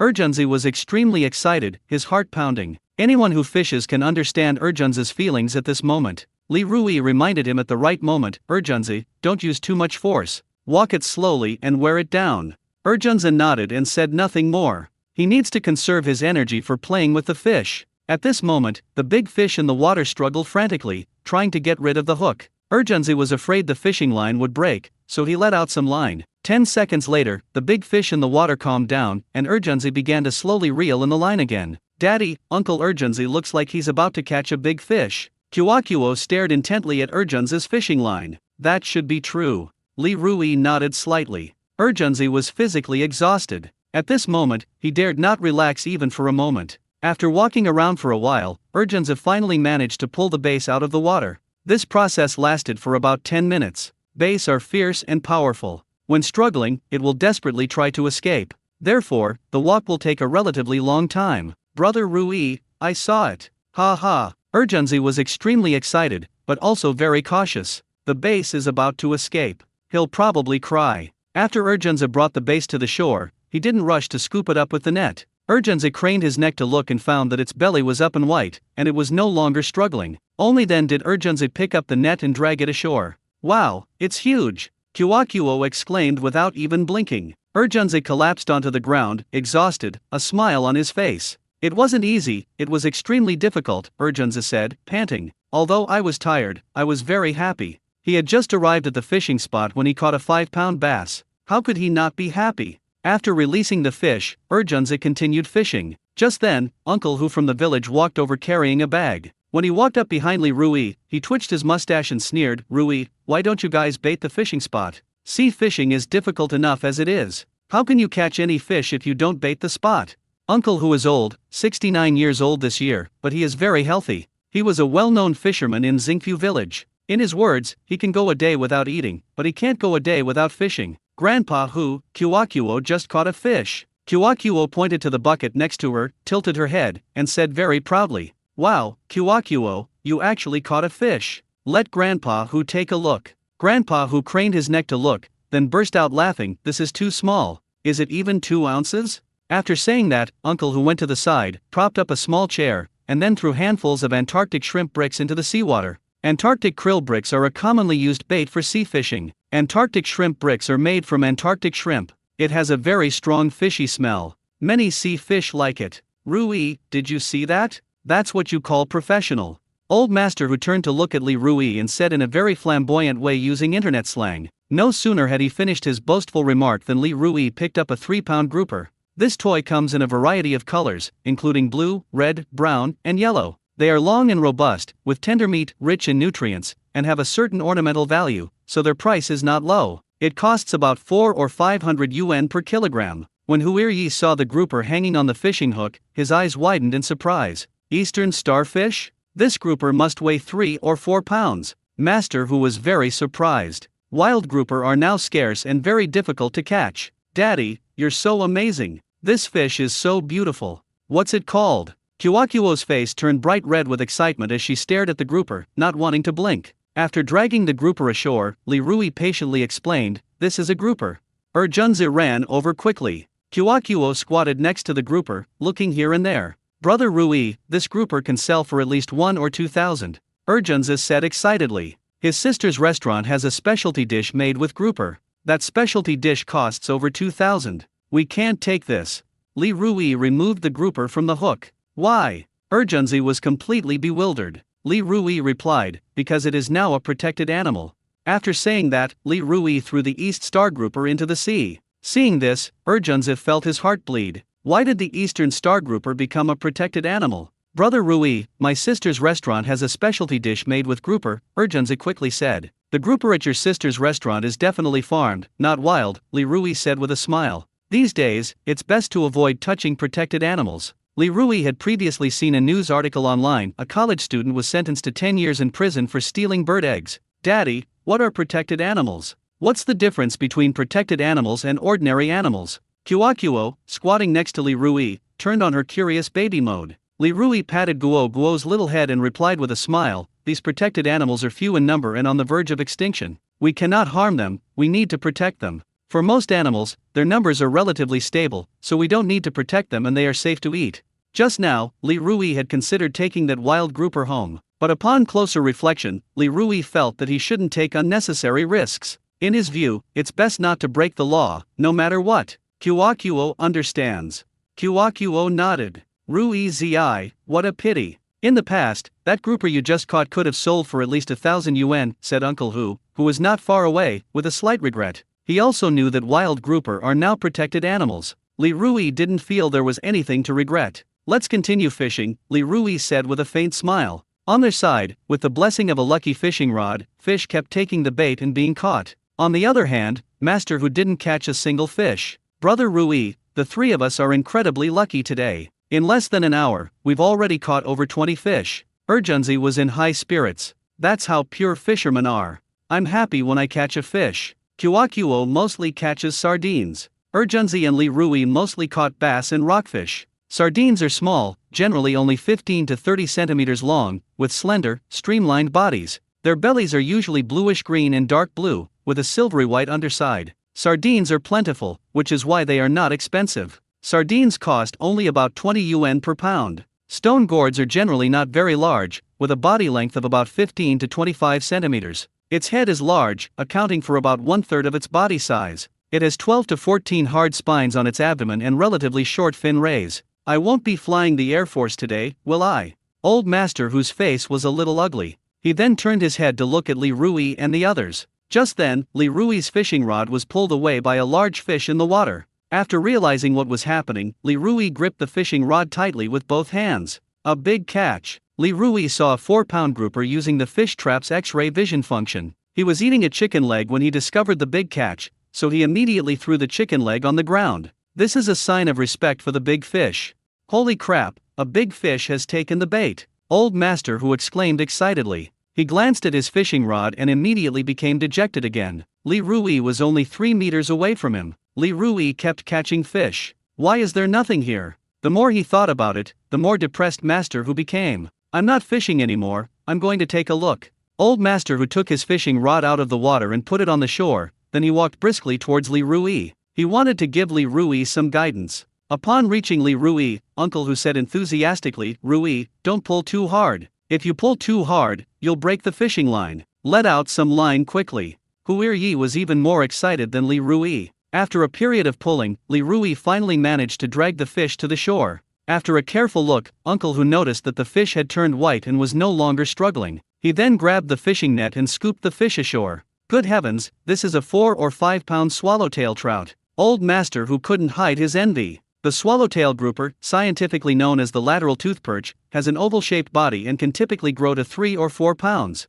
Its body is quite bright, with various colors. Its entire body is covered with blue-purple star-like spots, resembling stars in the night sky, making it very beautiful. The meat is delicious and has a great texture, with no fishy smell. The skin is rich in collagen, making it a favorite among women. Huiryi stepped forward, grabbed the swallowtail grouper, and removed it from the hook. I've been fishing for over 10 years, and I've never seen such a big grouper. This grouper must weigh over 4 pounds. Old Hu weighed the grouper in his hands a few times. Uncle Hu, how much do you think this fish can sell for? Li Rui asked curiously. Master Hu said after careful consideration, it should sell for at least 2,000. Upon hearing the price, Li Rui didn't react much. But Urgenzi was extremely excited. Brother Rui, you're so lucky. This fish you caught can actually sell for more than 2,000. Kuakuo said proudly, my daddy is the best. Rui Zi, second master Hu has a favor to ask. I wonder if you can grant it. Second master Hu hesitated for a moment before speaking hesitantly. Uncle Hu, we're from the same village, and you're still my elder. Please speak frankly. Li Rui hoped that Uncle Hu would open up and speak frankly. Old Master Hu, forcing himself to speak, asked, could you sell me a few fish? I don't want to be in the Air Force. If I go back empty-handed, how embarrassing will I be if the villagers see me? The main problem is that my wife will laugh at me.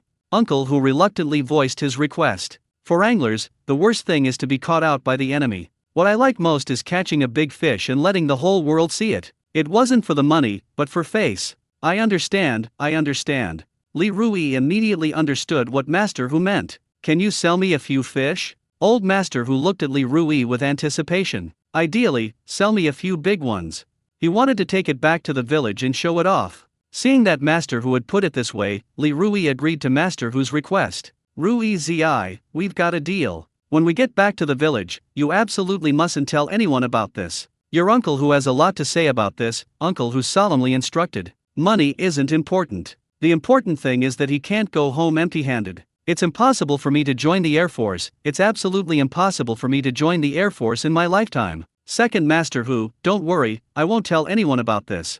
Li Rui was somewhat amused and exasperated, and couldn't help but think to himself, Second Master Hu was strong-willed all his life. Uncle Hu grabbed the gills of the 5-pound bass. I'll take this one. I'll take that one, the shijugong that weighs about 2 pounds. Master Hu grinned. Urgenzi thoughtfully put the 2-pound stone snake into Huiryi's net bag. Rui, I just calculated that these 2 fish cost about 500. I'll give you 600, take it. Old Master Hu took out 600 yuan and forcefully stuffed it into Li Rui's hand. Before Li Rui could speak, Second Master Hu put the 5-pound bass into his net. Urgenzi laughed and said, Brother Rui, this Uncle Hu from your village is really interesting. Yes, Li Rui smiled as well. At this moment, Li Rui remembered the fish that Master Hu had shown off in front of him earlier, and he immediately understood. Previously, every time Uncle Hu returned to the village after sea fishing, he would come back with a full catch. Everyone in the village praised Uncle Hu as a fishing expert. Now it seems that's not entirely true. Uncle Hu was also very happy. Hee, now I'll have a lot of face when I go back to the village.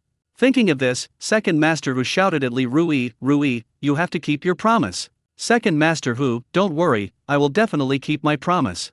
Li Rui made an okay gesture. Next, Li Rui, Urgenzi, and Kuakuo continued to catch fish. Huiryi, who was not far away, stared in disbelief. Holy crap, those 3 are just too incredible today. Old Master Hu exclaimed in amazement. Kuakuo giggled and said, Daddy, fishing is too easy. Upon hearing this, Master Hu almost vomited blood. A toddler of just over 3 years old caught more fish than him. Who can he complain to? Brother Rui, I've never had such good luck fishing before. I don't know why, but today I'm having an unusually smooth fishing session.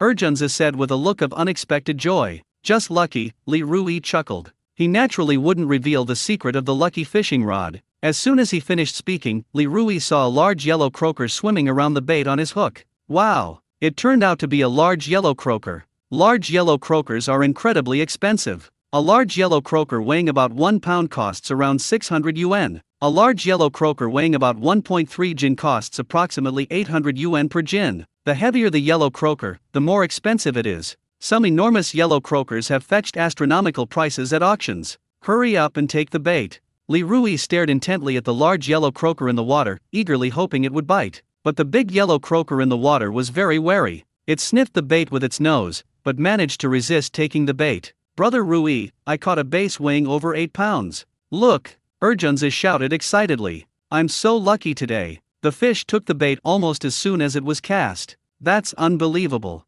Is there some mysterious force controlling all of this? Don't speak. Li Rui didn't even glance at Urgenzi. At that moment, all his attention was focused on the large yellow croaker. He had no time to look at the bass that Urgenzi had caught. Not far away, Uncle, who was so jealous that his eyes turned red when he saw Urgenzi catch another bass weighing more than 8 pounds. Fish, why aren't you biting my hook?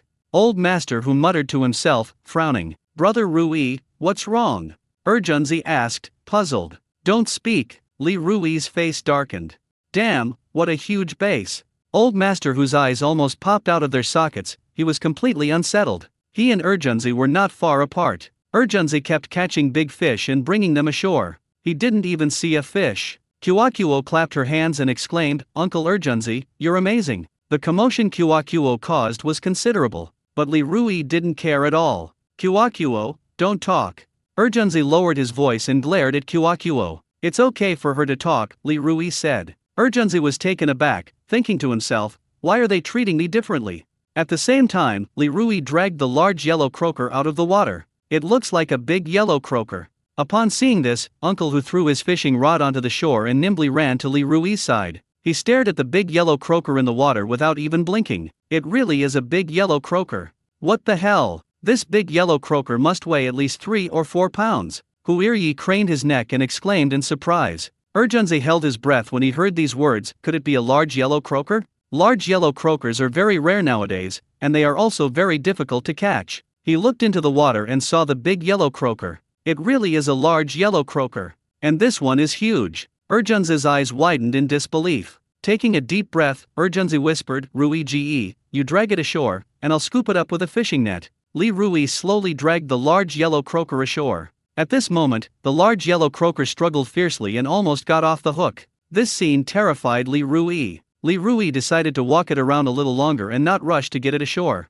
This large yellow croaker must weigh more than 3 pounds. How much would a wild yellow croaker weighing over 3 pounds sell for? Ruizi, hurry up and let out the line. Old Master, who said anxiously, scratching his head. This big guy, don't run away. Li Rui focused all his attention on dealing with the large yellow croaker. It took Li Rui a full 20 minutes to slowly drag the large yellow croaker from the water to the shore. The large yellow croaker was already exhausted, and its belly had turned white. This time, Li Rui easily dragged it to the shore. Urgenzi picked up the net and caught the large yellow croaker in one go. Even at this point, Urgenzi dared not be careless in the slightest. With a strong pull, he hauled the net and the large yellow croaker ashore together. Brother Rui, he's up, he's up. Urgenzi waved his arms excitedly. This big yellow croaker must weigh 3.5 pounds. A 3.5 pound yellow croaker must be worth at least 10,000 yuan, Huiryi exclaimed in astonishment. They're fishing. He was also fishing. Why is there such a big difference?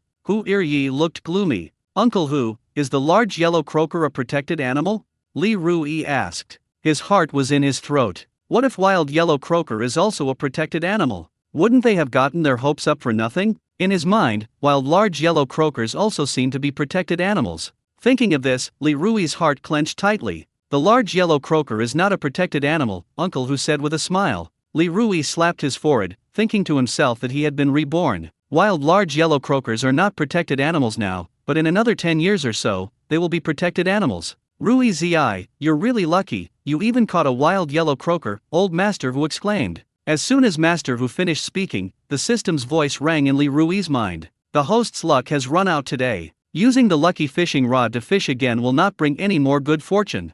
Has your luck run out? Li Rui was stunned. He wanted to press his advantage and continue fishing, hoping to catch another large yellow croaker. Now it seems somewhat unrealistic. Daddy, Kiwakuo wants to eat fish. Kiwakuo's crisp voice rang in Li Rui's ears. Upon hearing this, Li Rui was stunned. He thought of a classic line from a TV series from his past life, Oldemo, I want to eat fish. Daddy will cook for you tonight. Li Rui touched Kiwakuo's little face. He. Kiwakuo laughed happily, her little tongue even twirling around in her mouth. Li Rui put the large yellow croaker into the net and began to reel in the fishing rod. Urgenzi looked on anxiously and said, "Brother Rui, what are you doing? You're not planning to leave now, are you? They're on a roll right now." He wanted to fish a little longer. "There's plenty of time in the future, let's not go fishing today," Li Rui said as he packed his fishing rod. "Not fishing anymore?" Urgenzi found it unbelievable. "Brother Rui, you just caught a big yellow croaker. While your luck is still good, fish a little longer. Maybe you can catch another big yellow croaker and bring it ashore." Li Rui, however, showed no emotional fluctuation. "Pack your things, let's go home, and we can go fishing again another time. Even if I fish again, I won't catch anything good." The system just reminded him that his luck for the day had been completely used up. A lucky fishing rod without luck will find it hard to catch anything good. "Daddy, these fish were caught by Kyokuo. Is Kyokuo as good as you?" Kyokuo pointed to some small fish in the net and asked with a grin. "That's right, Kyokuo is just as amazing as her dad," Li Rui replied with a smile. The Second Army did not retreat. He knew that once his brother Rui made a decision, no one could change it. Left with no other choice, he began packing up his fishing gear. "You're really leaving?" Even Master Hu found it unbelievable. "Really, let's go," Li Rui answered readily. After confirming his location, Uncle Hu ran to a nearby spot, picked up his fishing rod, and ran to where Li Rui was. He then baited the spot and prayed, "May Mazu bless me and help me catch a big yellow croaker." Li Rui didn't want such a good spot, so it's perfect for him. On the way home, Li Rui asked Urgenzi to film a video of the big yellow croaker and send it to Song Ling. The video was just sent. Song Ling then called, "Urgenzi, hurry, and bring that big yellow croaker to my restaurant." Song Ling said urgently. What Jufula lacked most was good ingredients, and what it had in abundance was wealthy people. Many wealthy people don't care about money, they just love good food. Jufula has now made a name for itself. Every day, wealthy people from all over the country flock to Jufula to savor its delicious food. "Sis, I didn't catch the big yellow croaker, my brother Rui caught it." Urgenzi scratched the back of his head and said with a sheepish smile. Song Ling immediately understood Urgenzi's intention. She said very frankly, "Urgenzi, I'm willing to pay 20,000 for that big yellow croaker." 20,000? Urgenzi knew that yellow croaker was expensive, but he was still shocked by this price. My goodness! How could a fish weighing just over 3 pounds be sold for a staggering 20,000 yuan? This was something he would never have dared to do before. "President Song, Urgenzi and I will be bringing the fish over in a bit." "Wait a moment," Li Rui said loudly, grabbing Urgenzi's phone in his hand. The price of 20,000 yuan was beyond his budget. He didn't mind doing a favor and selling the large yellow croaker to Jufulu. "Okay, I'll wait for you in the lobby of our restaurant." Song Ling was very much looking forward to buying the large yellow croaker as soon as possible. Seeing Li Rui put away his phone, Urgenzi glanced at Li Rui, seemingly wanting to say something but then stopping himself. "Say what you want to say, don't hold back." Li Rui knows Urgenzi too well. As soon as Urgenzi sticks out his butt, he knows what he's going to say. If Kyokuo wasn't around, he would definitely say, "Speak your mind." "Brother Rui, I won't split the money from this big yellow croaker." "What's that word again, disrespectful?" Urgenzi said, scratching his head. Urgenzi didn't study very well when he was in school. Kyokuo looked up at Urgenzi and said with a grin, "Uncle Urgenzi, Kyokuo knows that word is disrespectful." Recently, whenever Suzayan Jiao has free time, she teaches Kyokuo a few idioms. A few days ago, Kyokuo learned the idiom to accept something without respect. Yes, it's disrespectful to accept such a gift. Urgenzi nodded like a chicken pecking at rice, thinking to himself, "I'm actually not as good as Kyokuo." Li Rui's face turned cold, and his tone grew icy. "Urgenzi, if you try to break the rules we set before, you can forget about following me." Urgenzi trembled in fright. "Brother Rui, no, I'll follow you for the rest of my life. I feel at ease following you." "Don't say things like that again," Li Rui warned. "Okay." Urgenzi forced a smile. Back in the village, people saw that Urgenzi and Li Rui were carrying a lot of fish, and they were all extremely envious.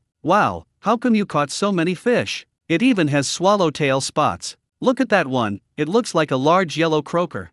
A crowd gathered around, heads bowed, staring at the fish, pointing at one here and another there, their exclamations of amazement never ceasing. If nothing unexpected happens, everyone in Xingfu village will know about this in a quarter of an hour. "Ruizi, how did you catch that?" "Teach your uncle." An old man from the village shouted. "Uncle Chen, I just got lucky. I don't have any special skills when it comes to fishing," Li Rui replied with a smile. Just then, Li Fang ran over carrying a chicken. She planned to kill a chicken to nourish her son. "My son has been going beach combing for the past few days and he's exhausted." She felt it at noon today. Rui Zi, what's going on? Why are all these people surrounding you? Li Fang squeezed through the crowd and asked curiously. After asking the question, she saw the fish that Li Rui, Urgenzi, and Kiwakuo had caught. So many fish. There were even grouper and large yellow croaker inside. Li Fang's mouth was wide open. Mom, I caught some fish. Take a few home to eat later, Li Rui said with a smile. As they talked, the two entered the house. Li Fang laughed heartily. Fish have a lot of fins, and your dad and I aren't used to eating fish. What a waste that they ate it. It's only real money if you sell it. Mom, I know what you're thinking. You've lived a life of hardship, never having enough to eat or wear. What have you been working for all this time? When we get back, you'll have to take a few, Li Rui said firmly. All right, Li Fang laughed heartily. Her son had grown up and was now able to care for his mother. Urgenzi noticed the chicken in Li Fang's hand and asked, Auntie, why did you bring a chicken? Li Fang said with a smile, I'm giving you and Ruiza some nourishment. You two have been exhausted these past few days. Li Fang had just finished speaking. Kiwakuo's crisp voice rang out, Grandma, Kiwakuo wants to eat chicken too. Kiwakuo wants to eat chicken thigh. Okay, Grandma will kill a chicken for Kiwakuo to eat later. Li Fang patted Kiwakuo's round little head. Mom, you've come at the right time. Keep an eye on Kiwakuo. Zion Jio will be back soon. Urgenzi and I have to go sell these fish now. Song Ling was waiting for them at Jufulu. Now they had to hurry over. The fresher the fish, the more valuable it is. Li Fang pushed her hand forward. You guys hurry up. Sell these fish while they're still alive. Child, I'll keep an eye on things for you. I'll have your dad come over later. He can watch the kids, and I'll cook. The elderly couple may not have any other skills, but they can do what they can for their son. Kiwakuo quickly shouted, Daddy, I want a Barbie doll. When you come back, Daddy will bring you a Barbie doll. Li Rui pinched Kiwakuo's little nose. Before long, Li Rui got on his family's tricycle, carrying Urgenzi, and drove out of his house. However, at this moment, Yutao rushed over, opened his arms, and stopped the tricycle. Li Rui frowned almost imperceptibly. His brow quickly relaxed, and he asked with a smile, Uncle Yu, is there anything I can help you with? We're all from the same village, so we have to maintain appearances no matter what. Adults need to know how to get along with each other. Urgenzi's face darkened, and he looked at Yutao with some displeasure. He recognized the man. He was a ruthless seafood dealer from Xingfu village. Rui Zi, I just heard you caught a big yellow croaker, is that true? Yutao said as he walked to the tricycle, then craned his neck to look at the fish in the tricycle's cargo compartment. It's okay if you don't watch it. Upon seeing it, Yutao was immediately stunned. Goodness! So many fish! There really was a large yellow croaker inside. Uncle Yu, yes, that's true, Li Rui smiled. Rui, sell these fish to your Uncle Yu, and I'll definitely give you a high price this time. Yutao calmed down and looked up at Li Rui, saying anxiously, large yellow croakers are very expensive. The more expensive the catch, the greater his room for maneuver, and the greater the profit he can earn. These fish are already taken. Li Rui curled his lip, thinking to himself, do you think I don't know how long your teeth are? The claim that teeth are long is a malicious one from Crescent Island. Upon hearing this, Yutao became anxious. Rui Zi, we're from the same village. If you don't sell these fish to me, how are you going to sell them to outsiders? I'll bid 12,000 for this big yellow croaker. In Yutao's view, Li Rui would definitely be tempted by such a high price. Li Rui hadn't spoken yet. Urgenzi, who was standing in the carriage, chuckled and said, you want to eat farts, don't you? Uncle Yu, I've already promised these fish to someone else, and they're waiting for them. I won't say any more to you. With that, Li Rui twisted the accelerator, and the tricycle sped off. Rui Zi, if you think it's too low, we can talk about it again, Yutao said relentlessly from behind. Before long, Yutao was left far behind. When Yutao arrived at Chen Xiong's house, he squatted down with his butt sticking out, panting heavily. Uncle Yu, what's wrong with you? Chen Xiong happened to walk out of his house. I'm chasing after that kid Li Rui, Yutao replied breathlessly. Then he added, that kid Li Rui just caught a big yellow croaker weighing 3 or 4 pounds. I wanted him to sell it to me, but he wouldn't. He took it to town to sell now. What? Li Rui caught a 3 or 4 pound yellow croaker. Su Lanzi rushed out of her living room. Yutao nodded, Su Lanzi slapped her thigh, her face contorted in a grimace, and exclaimed, why does all the good fortune fall on Li Rui's head? It's just a big yellow croaker, what's so special about it? Chen Xiong said sourly. Chen Xiong, what are you so sour about? If you're so capable, why don't you catch a 3 or 4 pound yellow croaker yourself? Su Lanzi had been finding fault with Chen Xiong lately, something she had never done before. Chen Xiong hung his head and stopped talking. Yutao sighed, why won't you sell it to me? If he sold him that 3 or 4 pound yellow croaker, he could earn at least 1,000 yuan. About 10 minutes later, Li Rui and Urgenzi arrived at the entrance of Jufulu. Li Rui, Urgenzi, you've arrived. Bai Wenbin, the purchasing manager of Jufulu, had been waiting for more than 10 minutes. As soon as he saw Li Rui and Urgenzi, he greeted them with a big smile. As he spoke, he took out a pack of cigarettes and gave one to each of them. Li Rui tucked the cigarette behind his ear. Urgenzi wanted to smoke, but remembering that Kiwakuo didn't like the smell of smoke, he tucked the cigarette behind his ear. If Kiwakuo, that little guy, smells cigarette smoke on him, he'll definitely say, Uncle Urgenzi smells bad. Manager Bai, take a look at the fish we brought. Li Rui turned his head and glanced at the carriage. Li Rui, don't call me that. I'm just an employee. Just call me Wenbin. We'll be dealing with each other often in the future, so don't be too formal, Bai Wenbin said with a hearty laugh. Li Rui thought about it and then agreed. Bai Wenbin walked closer and saw the fish inside the tricycle. Wow, what a huge base. This base must weigh 7 or 8 pounds. And there's another swallowtail-shaped one? At this moment, Bai Wenbin is searching for large yellow croaker. When he saw the large yellow croaker, he exclaimed, it really is a 3 or 4 pound yellow croaker. He looked up at Li Rui, gave him a thumbs up, and praised him. Li Rui, you're really amazing, I admire you. He was also a fisherman. He works during the day, so he usually goes night fishing. He has never seen anyone catch such a large yellow croaker before. Duh. At this moment, Song Ling, dressed in a little suit and wearing high heels, walked out. Let me see the big yellow croaker quickly, Song Ling said urgently. Sister, she's over there, Urgenzi pointed. Song Ling looked at the large yellow croaker with a delighted expression. Not bad.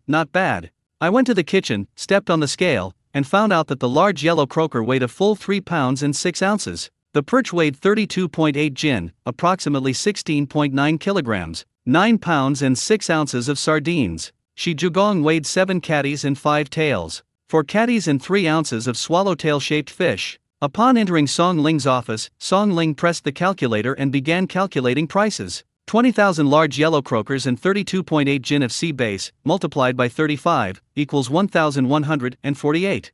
Sardines weighing 9 catties and 6 tails, multiplied by 25, equals 240. Shi Jugong weighs 7 jin and 5 liang, multiplied by 100, equals 750. The swallowtail pattern weighs 4 catties and 3 tails, multiplied by 500, equals 2,150. Total, 24,288. At this point, Song Ling looked up at Li Rui and smiled. How about I give you 24,300? Upon hearing this number, Urgenzi's expression became quite exaggerated. This afternoon, they went fishing and earned a total of over 20,000 yuan. This is just too incredible. Converted to 10%, that's 2,430. President Song, I'll listen to you. Li Rui smiled. Doing business with a big boss like Song Ling is so smooth. They are not only generous, but also very magnanimous. Yu Tao from their village, never mind, I won't say anything more about him. It affects my mood. Take this form and go to the finance office to get the money. Song Ling stood up from her chair and placed a form in front of Li Rui. Li Rui managed to get his hands on some good stuff time and time again. This made Song Ling start to take Li Rui seriously. President Song, about the pearl matter, when would you like to inquire about it? Li Rui took the order and glanced at Song Ling with a smile. Upon hearing Li Rui mention the pearl, Song Ling lightly slapped her forehead. Look at my brain, I actually forgot about this. She looked at Li Rui and continued, I've already asked about the pearl for you. My friend plans to come over tomorrow. Bring the pearl with you then and let her take a look. Sell it if the price is right. If the price isn't right, we can talk about it later. What do you think? Li Rui naturally couldn't refuse. Okay, he had no other way out. Li Rui, go to the finance office and get the money. I need to talk to my brother for a bit. Song Ling had some rather private questions she wanted to ask her brother. Okay, you guys talk. After saying that, Li Rui took the form and went to the finance office. At this moment, only Song Ling and Urgenzi remained in the office. Urgenzi said with a grin, Sis, isn't my brother Rui amazing? Song Ling patted Urgenzi on the back. Be serious, I'm asking you, are you and Li Rui still going to play cards? I'm not going. Rui and I have both quit gambling, Urgenzi replied. Upon hearing this answer, Song Ling smiled with satisfaction. Let me ask you again, how much salary does Li Rui pay you when you work for him? Urgenzi raised his head and said proudly, I work for my brother Rui, and he gives me 10% of the profits. Today, I made 2,430 while fishing. Song Ling was somewhat surprised. She didn't expect Li Rui to be so generous. Your brother Rui treats you well. Song Ling felt that it was pretty good that her brother was now following Li Rui. That's right. Li Rui snorted with his nostrils flared. My brother Rui is like my second parents. Song Ling tapped Urjunzi on the head twice. Can you be serious? What kind of second parents are you? He is your second parent, so what should I call him? After learning all this, Song Ling decided to help Li Rui more in the future. She helped Li Rui because of her younger brother, Junzi. After leaving Jufulu, Li Rui immediately transferred 2,430 yuan to Urjunzi. Brother Rui, let's go have a big meal. Li Rui rubbed his hands together and said with a cheerful smile, my mom cooks at home. Li Rui said, then stared at Urjunzi and instructed, Urjunzi, keep this money safe. We men shouldn't ask our families for money for everything. You still need to get married and have children in the future. He genuinely regarded Urjunzi as his own younger brother. The two have been brothers for over a decade. Get married and have children? Can I do it? Urjunzi scratched his head, somewhat unsure of himself. These days, getting married and having children comes at a very high price. The bride price includes 3 gold pieces, plus the cost of the wedding banquet and other miscellaneous expenses. Just thinking about it gave Urjunzi a headache. The two got on the tricycle while talking. Li Rui said, Urjunzi, if you follow me, I guarantee you'll be able to get married in the future. Upon hearing this, Urjunzi immediately gained confidence. Brother Rui, I believe in you. Urjunzi, don't waste money. We'll spend what we need to spend, and we won't spend a single penny on what we shouldn't. Li Rui rode his tricycle to the entrance of a large supermarket. Upon entering the supermarket, Li Rui went to the toy section and picked out a Barbie doll. He bought a big pink Barbie doll for over $100. Brother Rui, you're so thoughtful. Kuakuo asked you to buy a Barbie doll when we came, but I forgot about it, Urjunzi said cheerfully from the side. That's my daughter. I promised her, how could I forget? Li Rui's eyes were filled with hope for the future. Life is getting better and better, and the day when he can pay off his debts is not far away. He had previously gambled and borrowed a total of 218,000 yuan online. He paid back 8,000 last time. He plans to pay back more this time. Being debt-free is so liberating. Being burdened with debt always made him feel as if his hands and feet were tied up.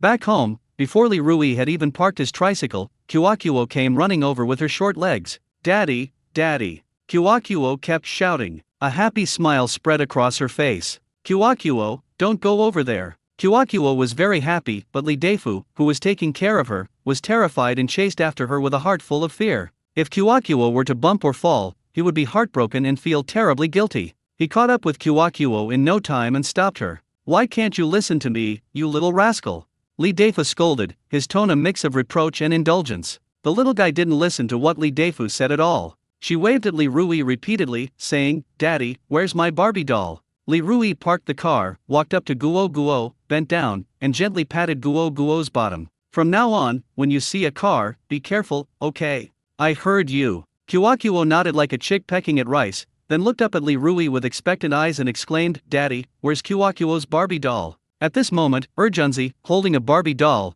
jumped from the carriage of the tricycle to Kuakuo. Ta-da! Urjunzi waved the Barbie doll in his hand as he spoke. Kuakuo's eyes lit up the moment she saw Barbie. She opened her 2 short arms and quickly hugged the Barbie doll to her chest. It's so pretty. Kuakuo loved it so much. She hugged the Barbie doll tightly, unwilling to let go, her little face pressed against the fluffy Barbie doll. Dinner's ready, wash your hands and eat. At that moment, Li Fang poked half her head out from the kitchen and called out to everyone. Su Xianjiao carried a plate of stir-fried chicken out of the kitchen. She came back at 6 o'clock this afternoon. After returning, she helped Li Fang with chores such as picking vegetables. Li Fang told her several times to go and rest, but she politely declined each time. It smells so good. Kuakuo sniffed, hugged her Barbie doll, and ran behind Su Xianjiao, following closely behind her. Have your dad take you to wash your hands? Su Xianjiao glanced back. Li Deifu walked over, took Kuakuo's hand, and led her to the restroom. Soon, the group took their seats. On the table were stir-fried chicken, stir-fried oysters, deep-fried lotus root slices, and celery and dried tofu, as well as a delicious seafood soup. Urjunzi, your aunt's cooking isn't very good, so you'll have to take on more of the work, Li Fang said with a smile. Auntie, your cooking is amazing, much better than my mom's. I love your food. With that, Urjunzi picked up a piece of lotus root sandwich and started eating it in big bites, saying, It's so delicious. Li Fang grinned from ear to ear. Li Rui didn't say anything. He picked up a chicken leg and was about to put it in his mouth when, snap! Li Deifu, who was sitting in the main seat, suddenly knocked the chicken leg off Li Rui's chopsticks with his chopsticks. Dad, what are you doing? Li Rui was bewildered. Lee Daefu said with a dark face, "The chicken leg is for Kyokuo, you can't eat it." Before Lee Daefu could finish speaking, he put the chicken leg into Kyokuo's little iron wrist. The little iron wrist is surrounded by patterns of pleasant goat and big wolf. He looked at Kyokuo and put on a kind face. "Kyokuo, you kept asking for chicken legs, so Grandpa has put a chicken leg in your bowl now. Eat it quickly." "Give it to Daddy," Kyokuo said crisply. "Dad doesn't like it, you eat it." Lee Daefu lowered his head, leaned close to Kyokuo, and said with a big smile. He turned back to Lee Rui, his face dark, and asked, "Don't you like chicken legs?" Lee Rui was speechless, but he still smiled and said to Kyokuo, "Grandpa is right, Dad doesn't like chicken legs. Dad was just picking up a chicken leg to give to Kyokuo. Kyokuo, you should eat it." Kyokuo nodded emphatically. After saying that, she picked up the chicken leg with both of her little hands and began to gnaw on it in big bites. "It smells so good." Kyokuo smiled happily. Urjunzi was holding back his laughter so hard he almost suffered internal injuries. At this moment, he really wanted to say to his brother Rui, "Brother Rui, were you a free gift when your dad topped up his phone credit?" Su Xianjiao looked at Li Rui with a smile. Li Fang then picked up a piece of chicken breast and put it in Li Rui's bowl. "Eat up." After the brief incident, everyone continued eating. After finishing his meal, Urjunzi said goodbye to everyone and then got on his electric scooter. "Urjunzi, don't rush off, I want to say a few words to you." Before it got dark, Li Rui walked out of the living room and called out to Urjunzi in the yard. "Brother Rui, what's wrong?" Urjunzi asked with a puzzled look. Li Rui walked over and instructed, "Don't spend money recklessly. Keep the money I transferred to you. If you feel the urge to spend money, keep some for yourself and let your mother keep most of it." Urjunzi's mother is a thrifty and hardworking middle-aged woman. Li Rui was relatively at ease knowing that Urjunzi's mother managed his money. "Brother Rui, I'll keep 500, and I'll have my mom save the rest for me." Urjunzi thought for a moment, then replied with a grin, "Okay." Li Rui waved his hand. "You can go now. Remember to come over first thing tomorrow morning, we'll go to your sister's together." Urjunzi said, "I understand," and rode away on his electric bike. After dinner, Su Xianjiao wiped Kyokuo's mouth. Kyokuo raised her right hand and said loudly, "Daddy, Mommy, Kyokuo wants to go play on the beach, can you take me?" "Let's go," Li Rui said, taking Guoguo's right hand. Seeing this, Su Xianjiao took Kyokuo's left hand. The family of three walked towards the beach. Reaching his front door, Li Rui turned back and said, "Mom, put the dishes there. I'll wash them when I get back. I'm not going beachcombing tonight." Inside the kitchen, Li Fang pretended not to hear what was said. She continued washing the dishes. Li Daefu was wiping the table in the living room. Xingfu village is very close to the sea. Before long, Li Rui, Su Xianjiao, and Kyokuo arrived at the beach. "Uncle Hu, why haven't you gone home yet?" Li Rui saw that Uncle Hu was still at the spot where he had been fishing. He went over to see how many fish Uncle Hu had caught. Huiryi quickly pulled the fishing line ashore and packed up his fishing gear. How shameful! How embarrassing! Today, he fished for almost 2 hours and only caught one tiny fish. "Uncle Hu, let me see how many fish you caught," Li Rui asked as he stepped forward. Uncle Hu didn't say anything, picked up his fishing gear and net, and headed home. At this moment, Li Rui saw that Huiryi only had 3 fish in his pocket, 2 of which he had bought from him. The remaining one is only as long as a finger. Upon seeing the 3 fish, Li Rui understood why Master Hu ignored him and packed up his fishing gear to go home whenever he saw him. "Daddy, Mommy, there's a bulging thing here, come and take a look." Kyokuo took off her shoes, squatted on the beach, pointed at a bulging thing, and shouted loudly. Soon, Li Rui and Su Xianjiao arrived at Kyokuo's side. The two of them squatted down on the beach. "What is this?" Kyokuo asked curiously. Upon closer inspection, Li Rui immediately recognized the bulging object. He pried open the sand with his hands, picked up the cat's eye snail, and squeezed it hard. The water inside the snail splashed out and soaked Kyokuo's face. "Ah!" Kyokuo screamed and patted the air in front of her eyes. "Congratulations, host, you have gained 24,300 points. If you want to buy anything, you can do so from the system at any time. You now have a total of 25,088 points." The system's voice rang in Li Rui's mind. Li Rui was already used to this. In other people's systems, the system's voice immediately sounds as soon as the money is received. His system sometimes experiences delays. "Daddy, you're so mean," Kyokuo exclaimed. A moment later, her eyes widened as she looked at the cat's eye snail in Li Rui's hand with great curiosity. Cat's eye snail is a type of marine snail named for its shell surface, which resembles a cat's eye. When it relaxes, its snail meat unfolds and lies flat on the beach. Once it senses danger, its snail flesh will quickly retract into its shell. When a person squeezes its snail meat, the meat will quickly spray out a large amount of water in all directions. Daddy, this is so much fun. Let Kyokuo play with it too. Kyokuo reached out and took the cat's eye snail from Li Rui's hand. She squeezed it hard, but the cat's eye snail in her hand didn't react much. Seeing this, Kyokuo looked up at Li Rui with great confusion. Daddy, why isn't it spraying water like before? Li Rui explained with a smile, this thing is called a cat's eye snail. The cat's eye snail in your hand was just squeezed by my hand. It sensed the danger, so most of its body has already burrowed into its shell. That's why it didn't spray water out when you squeezed it again. Squeezing cat's eye snails is a particularly stress-relieving activity. Li Rui wanted to pinch it again. Oh, so that's how it is. This cat's eye shell isn't fun anymore. Kyokuo put the cat's eye shell she was holding onto the beach. There's another cat's eye snail here. Li Rui found another cat's eye snail next to his feet. Upon hearing this, Kyokuo quickly moved her little body and came to the front of the cat's eye snail. Kyokuo was a little scared. She pointed at the cat's eye snail and asked timidly, Daddy, will it bite?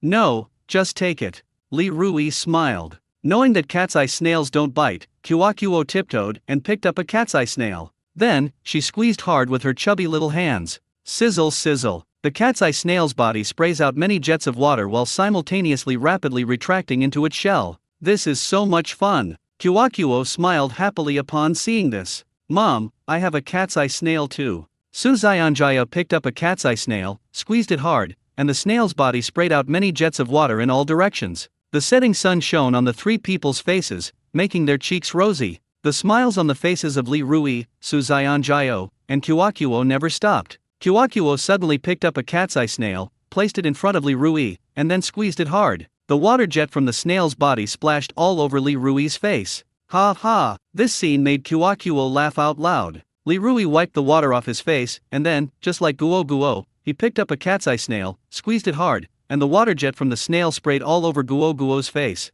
Before long, Suzayanjayo also joined the water fight team. The family of three had a great time. Just then, Sister Giwa, who was on the shore, called out to Li Rui, Ruizi, are you going to go beachcombing tonight? She wanted to follow Li Rui to the beach. Li Rui has been incredibly lucky these past few days, and she's been extremely envious. Ruizi, stop playing and let's go beachcombing. Aunt Hehua, who was next to Sister Giwa, also called out. Many people in the village longed to go beachcombing with Li Rui. Li Rui went to the beach to eat meat. They are content with just a sip of soup. Sister-in-law Giwa, Aunt Hehua, I'm taking the night off. Li Rui didn't want to be like a donkey pulling a millstone, going back and forth endlessly. He and Urgenzi went beachcombing this morning and fishing this afternoon. No matter what, he wouldn't go beachcombing again tonight. Don't risk your life for money. When Aunt Giwa and Aunt Hehua heard that Li Rui wasn't going to go clamming that night, they kept sighing. Seeing that it was getting late and dark, Li Rui and Suzayanjayo, just like when they arrived, held Kyokuo's hands and walked towards home. Daddy, Mommy, Kyokuo has a surprise for you tomorrow. Kyokuo tilted her head and looked at Li Rui and Suzayanjayo, saying mysteriously, what surprise is it?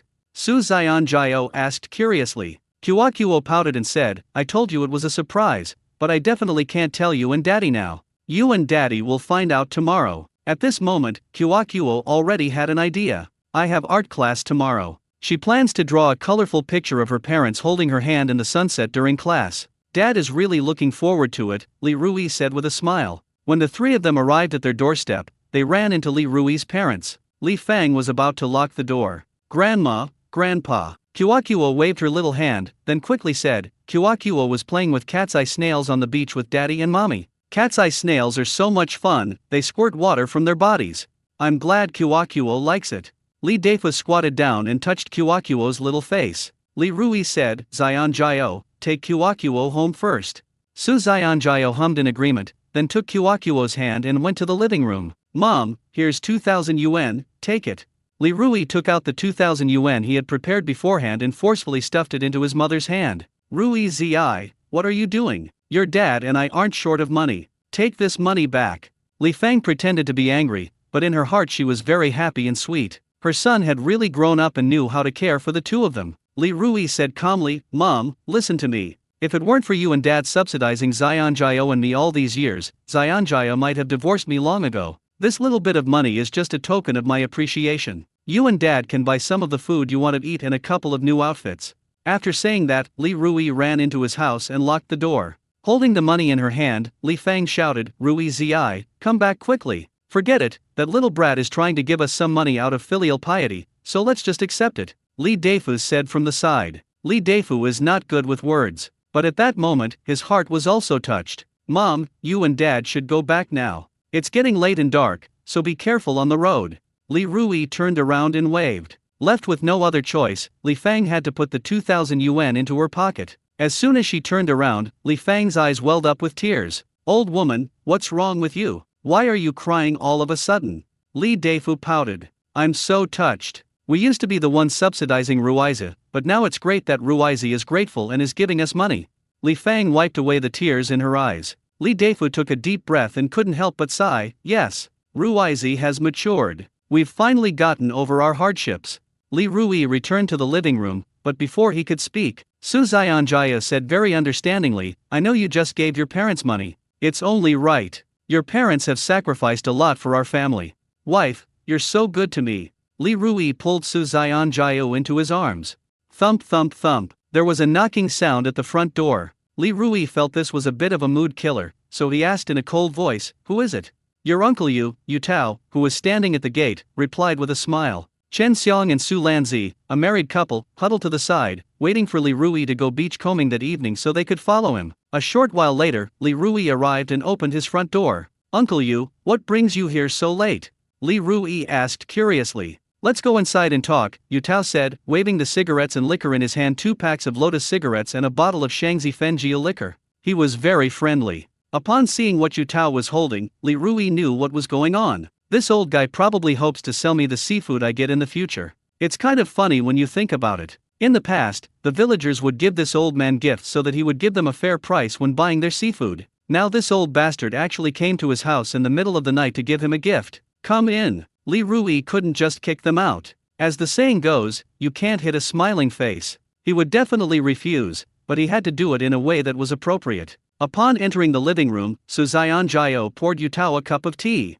Uncle Yu, have some tea. Su Xianjia politely placed the teacup next to Yu Tao. Yu Tao waved his hand, looked at Li Rui, and went straight to the point. Rui, if you ever get anything good in the future, sell it to your uncle, okay? After saying that, Yu Tao put the cigarettes and alcohol in his hand on the table. This is a small token of my appreciation from your uncle. Uncle Yu, what are you saying? You're the only seafood dealer in our village. How can you say that? Most of the people in our village depend on you for their livelihood, Li Rui said with a smile. After Li Rui finished speaking, Yu Tao felt quite embarrassed. Yu Tao forced a smile. Rui Zi, you're different from others, you're quick-wit. Uncle sincerely wants to buy the seafood you get in the future. Don't worry about the price, it will definitely satisfy you. Uncle Yu, I really want to agree to your request, but I have signed a contract with a restaurant in town, and I can't afford the penalty for breach of contract. Li Rui pretended to be willing to agree to Yu Tao's request. Having said that, Yu Tao understood what was going on. Alright, it's getting late. You and Xianjia should go to sleep early. I'm going back now. Yu Tao picked up the cigarettes and alcohol he had brought and walked out. Damn, he's such a pathetic fishmonger with a monopoly. After Yu Tao left, Su Xianjia chuckled. In the past, it was always the villagers who gave Uncle Yu gifts, but tonight Uncle Yu actually came to our house to give us a gift. Li Rui curled his lip and said coldly, Uncle Yu is no kind person. He has a lot of teeth. I won't sell him anything good. Take that big yellow croaker for example. That old rascal is playing the emotional card, trying to buy it for 12,000. But Erjun's older sister, Song Ling, immediately asked for 20,000. As Yu Tao stepped out of Li Rui's house, he was seething with anger. Seeing Chen Xiang and Su Lanzi still lurking there, he coldly remarked, Why haven't you left yet? Uncle Yu, come on, have a cigarette. Chen Xiang stepped forward and offered a cigarette. Seeing Yu Tao puffing out smoke, Chen Xiang smiled and said, My wife and I are waiting here for Li Rui to go out to go beachcombing. You must know how lucky that kid Li Rui has been these past few days, Uncle Yu. Yu Tao gets annoyed whenever he hears the name Li Rui. Don't mention Li Rui to me.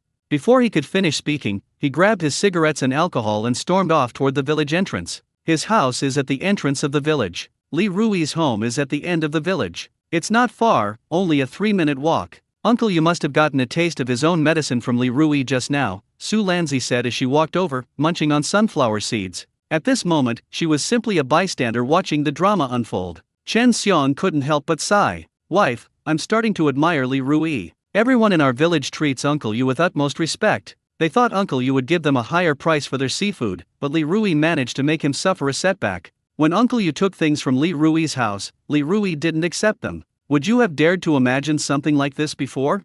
Previously, he had tried to sell the seafood his family had acquired in town, but no one in town would buy it. He's also tried his hand at street vending, but the results weren't very good. Crescent Island is relatively isolated. It's difficult for people on the island to do business with people on the mainland. All of this is due to cost. Yes, Su Lanzi felt that Chen Xiong's words made sense. In fact, she also had grievances against Yutao, because the prices Yutao offered were never very high. A cold wind blew, and Chen Xiong sniffed. He stared at Li Rui's front door and murmured, "When is Li Rui going to go beachcombing tonight?" He had barely finished speaking when he saw Li Rui. "Wife, Li Rui is out." Chen Xiong seemed a little excited. Su Lanzi became extremely focused. However, the next moment, they saw Li Rui lock his front door. Farmers would lock their doors from the inside at night. If you go out during the day, you will lock the door from the outside. This is different from commercial housing in the city. He locked the door, Su Lanzi said softly. Why did he lock the gate? Is he not going to go beachcombing tonight? Chen Xiong seemed a little disappointed. Li Rui returned to his bedroom. Qiuo kept asking Li Rui to tell her a story. "Let me tell you a story," Li Rui said with a smile. "Once upon a time, there was a mountain, on the mountain was a temple, and in the temple lived an old monk." Li Rui had only been talking for a short while when Qiuo fell asleep. At this moment, Li Rui took the initiative to say to Su Zionjiao, "Wife, today Urgenzi and I sold fish and made a total of 24,300. Urgenzi will take 10%, which is 2,430. I gave my parents 2,000. There are 21,870 left." Upon hearing this number, Su Zionjiao was taken aback. "How can there be so many? You can actually make so much money fishing." This shattered Su Zionjiao's understanding. "Urgenzi and I were lucky today. I caught a big yellow croaker and sold it for a full 20,000 yuan, Li Rui said. "Li Rui, tell me the truth, how much money do you still owe?" Su Zionjia stared intently into Li Rui's eyes. Without trust between husband and wife, life would be difficult to endure. After a moment of contemplation, Li Rui said, "I still owe 210,000 yuan in online loans." At this point, he quickly grasped Su Zionjia's hand. "Wife, please don't worry, I will pay back this money as soon as possible. I believe in you." Su Zionjia didn't blame Li Rui. Instead, she comforted him, "Everyone makes mistakes. Don't blame yourself too much. Everyone has their ups and downs in life. We're a couple, and things will get better." "Oh, right, honey, this morning Urgenzi and I went beachcombing and collected a bunch of oysters. We found over 30 oyster pearls in one of them," Li Rui said, recalling the incident. "What? You and Urgenzi?" Su Zionjiao exclaimed in surprise. Before she could finish speaking, Qiuo, who was lying asleep on the bed, frowned and turned over. Seeing this, Su Zionjiao quickly lowered her voice. "Li Rui, you and Urgenzi are so lucky. Oyster pearls will be sold tomorrow, and I reckon I can pay back half of what I owe." Li Rui laughed. Speaking of the online loans he owes, Li Rui feels like slapping himself in the face. If he doesn't have any outstanding online loans, he can go to the city tomorrow and pick up a pickup truck. That's great. Su Zionjiao breathed a sigh of relief. Li Rui's online loans had been troubling her, making her unable to sleep or eat properly. She just kept it to herself and didn't say anything. Su Zionjia struggled for a moment, then picked up her phone from the bedside table. "What are you doing with your phone? Aren't you going to sleep? You have to go to work tomorrow." Li Rui looked at his wife with a puzzled expression. Su Zionjia rarely checks her phone at this time in the past. Su Zionjia didn't speak, she tapped her phone a few times. A short while later, Li Rui's phone rang. 40,000 yuan has been deposited into your account. What's going on? Li Rui was a little confused. He picked up his phone and saw that Su Zionjiao had just transferred 40,000 yuan to him. He suddenly looked up, his eyes fixed on Su Zionjiao. "Wife, why did you transfer so much money to me?" Su Zionjia smiled gently. "Take this money to pay off your online loans. I have 50,000 yuan saved up in secret. I'll give you 40,000 yuan, and I'll keep the remaining 10,000 yuan for emergencies." Li Rui was unwilling to accept the money. He planned to transfer the 40,000 yuan to Su Zionjiao. However, just as he was about to operate it, Su Zionjiao grabbed his hand and his phone. "Don't transfer the money. We're family. I want you to pay off your online loans as soon as possible. Being debt-free is a blessing.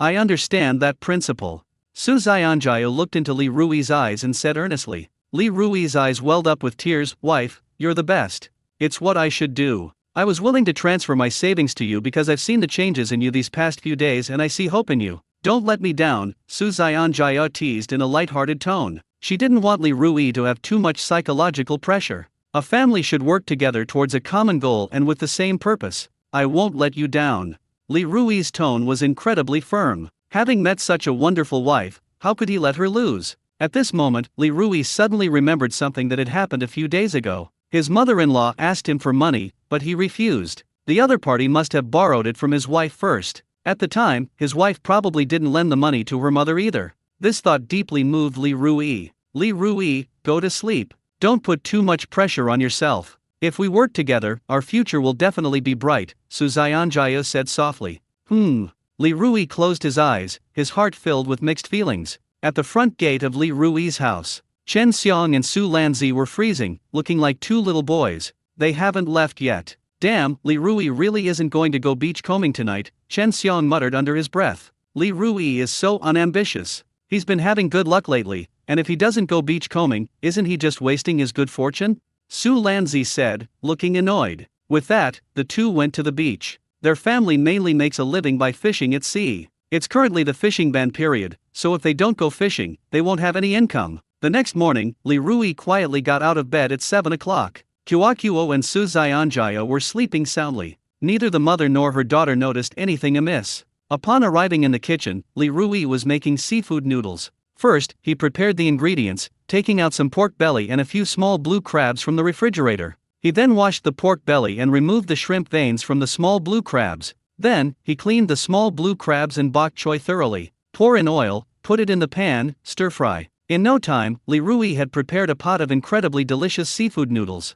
The aroma filled the entire kitchen. Li Rui took a deep breath and became absorbed in the moment. At 7:30, the family of three sat down at the dining table. Kuo's two big eyes were half open and half closed. Daddy, when will we have a holiday? Kuo had only been to school for 2 days and was already thinking about a holiday, just like Li Rui when he was a child. We'll have 3 more days of school, then it'll be holiday. Li Rui rubbed Guo's little head. Kuo pouted and asked, how long is 3 days? Li Rui patiently explained it to Guo, but Kuo still didn't know exactly how long 3 days was. Eat up. If you don't eat, mommy will eat too. Seeing that Kuo was not touching her chopsticks, Su Xianjia put her chopsticks on Kuo's bowl. Kuo, eat. The little guy is quite possessive of his food. She picked up her chopsticks, rolled the noodles in them, put them in her mouth, and with a slurp, swallowed the whole noodle. After finishing breakfast, Su Xianjia went to work. Kuo went to kindergarten. Just as Li Rui was about to clear the dishes, his cell phone rang in his pocket. Li Rui, my friend is coming to my office at 9 o'clock. You and Urjunzi should bring Hazu and arrive around 9 o'clock. It was Song Ling calling. Yesterday, Song Ling heard from Urjunzi that Li Rui gave Urjunzi a cut, so she became particularly interested in Li Rui's affairs. Before going to bed last night, she made a special phone call to her friend Chinyu. On the phone, she told Chinyu to be honest. Chinyu understood immediately and promised to give a reasonable price tomorrow. President Song, thank you so much. Urjunzi and I will definitely arrive before 9 o'clock. Li Rui said excitedly. His mother said yesterday that those oyster beads could sell for tens of thousands of yuan, but he doesn't know exactly how many he can sell yet. I get more excited, especially at times like these. Okay, I'll wait for you in my office. Song Ling said and then hung up the phone. Li Rui finished washing the dishes and was wiping the living room table when Urjunzi rode over on his electric scooter. Brother Rui, I'm here. Urjunzi walked into the living room excitedly. He was also very excited at that moment. The mystery of how much those 30-odd oyster pearls will sell for is about to be revealed. I'll wipe it. When Urjunzi saw Li Rui wiping the table, he ran over, snatched the rag from Li Rui's hand, and began wiping the table carefully. As he wiped, he said, Brother Rui, last night when I went back, I transferred 1930 to my mom. She was terrified. She thought we had done something illegal. After I told my mom what happened, her eyes reddened. My dad's eyes were brimming with tears. He said we were finally on the right track. Urjunzi spoke of this matter with a sense of accomplishment. He used to cause his parents a lot of worry. Now that he's doing something worthwhile and earning a good amount of money, how could his parents not be happy? Work hard, and you'll get married and have kids someday. Li Rui patted Urjunzi on the shoulder. Yes. Urjunzi nodded heavily. He never dared to dream of getting married and having children before. But now he has a little confidence. A man with money has confidence. This is an eternal truth. Junzi, let's go. Li Rui picked up the small box containing the oyster beads, walked to his yard, and prepared to ride his tricycle to town. Brother Rui, don't rush, let me clean your dining table first, Junzi called out from the living room. As he spoke, he quickened the pace of wiping the table. 15 minutes later, the two arrived in town. Li Rui glanced at the time and saw that it was only 8:20. He looked up at Junzi and asked, "Have you had breakfast?" "I didn't eat," Junzi said with a sheepish grin, scratching his head. "I'll take you to have breakfast." Li Rui rode his tricycle and led Junzi to a noodle shop. Junzi got out of the car and hurriedly ran to a bank. Li Rui didn't know what the kid was going to do, so he asked, "Where are you going?" "Brother Rui, don't worry about it." Junzi went to the bank, withdrew 1,000 yuan, and planned to give Li Rui's mother 1,000 yuan for living expenses. He eats at Li Rui's house every day, and he doesn't feel at ease eating there unless he gets some living expenses. After Junzi returned with the money, Li Rui asked, "What were you doing at the bank, kid?" Junzi chuckled and didn't tell the truth. "I went to get some money, it's more reassuring to have some cash on me." While the two were talking, the owner brought over a bowl of beef noodles and a basket of steamed buns. Prices on the island are higher than those on the mainland. A bowl of beef noodles costs 18 yuan. Xiaolongbao, soup dumplings, are sold in baskets of 12. Brother Rui, isn't this a bit too extravagant? Junzi grinned foolishly. They used to eat seaweed and tofu noodles. I've hardly ever eaten beef noodles or xiaolongbao, soup dumplings. Li Rui looked up and said, "We're different now. We can make money, so we need to improve our lives. You can have beef noodles, and I'll have steamed buns." As he spoke, he pushed the beef noodles in front of Junzi. "Brother Rui, I won't stand on ceremony with you." Junzi picked up his chopsticks and began to wolf down his food. Li Rui just picked up his chopsticks and ate a small steamed bun. He looked up and saw that Junzi's bowl of beef noodles was empty. "That's fucking fast. Junzi, are you a reincarnated starving ghost?" Li Rui rolled his eyes at Junzi, then ordered the owner to bring another basket of xiaolongbao. "Brother Rui, you really understand me." Junzi really wasn't full. After finishing breakfast, Li Rui paid by scanning a QR code. Junzi chuckled to himself, "Brother Rui, our lives are getting better and better. This breakfast alone cost 40 or 50 yuan. We never dared to eat like this before. Stop talking nonsense, get in the car, we need to get to your sister's office before 9 o'clock. Li Rui rode his electric tricycle, carrying Junzi, to the entrance of Jufulu. As soon as the two entered the lobby manager, Chen Shishang, happily ran over and offered them cigarettes. Once Li Rui and Chen Shishang became acquainted, they stopped being so polite. He waved his hand and refused directly, saying, "Manager Chen, I've quit smoking. Don't offer me cigarettes anymore." "Okay." Chen Shishang smiled as he put a cigarette into the box, then turned to Junzi. "Junzi, what about you?" "I'm trying to quit smoking." Junzi didn't accept the cigarette either. He'll have to eat at his brother Rui's house more often from now on. If that little brat Kuakuo smells cigarette smoke on him, she'll definitely avoid him and call him a stinky uncle. Chen Shishang was somewhat surprised, and thought to himself that Junzi's change was too great. "President Song is waiting for you in her office, you should go over there." With business to attend to, Chen Shishang didn't chat with the two of them. A short while later, the two entered Song Ling's office. Li Rui greeted Song Ling politely. Junzi didn't consider himself an outsider. He rummaged through a drawer and found a box of top-quality Longjing tea, then brewed a cup for his brother Rui. "Brother Rui, have some tea," Junzi said with a smile. Li Rui was caught in a dilemma whether to accept the answer or not. "Li Rui, drink up. That's a top-grade Longjing tea my friend gave me. Try it and see how it tastes." Song Ling said with a smile, then glared at Junzi.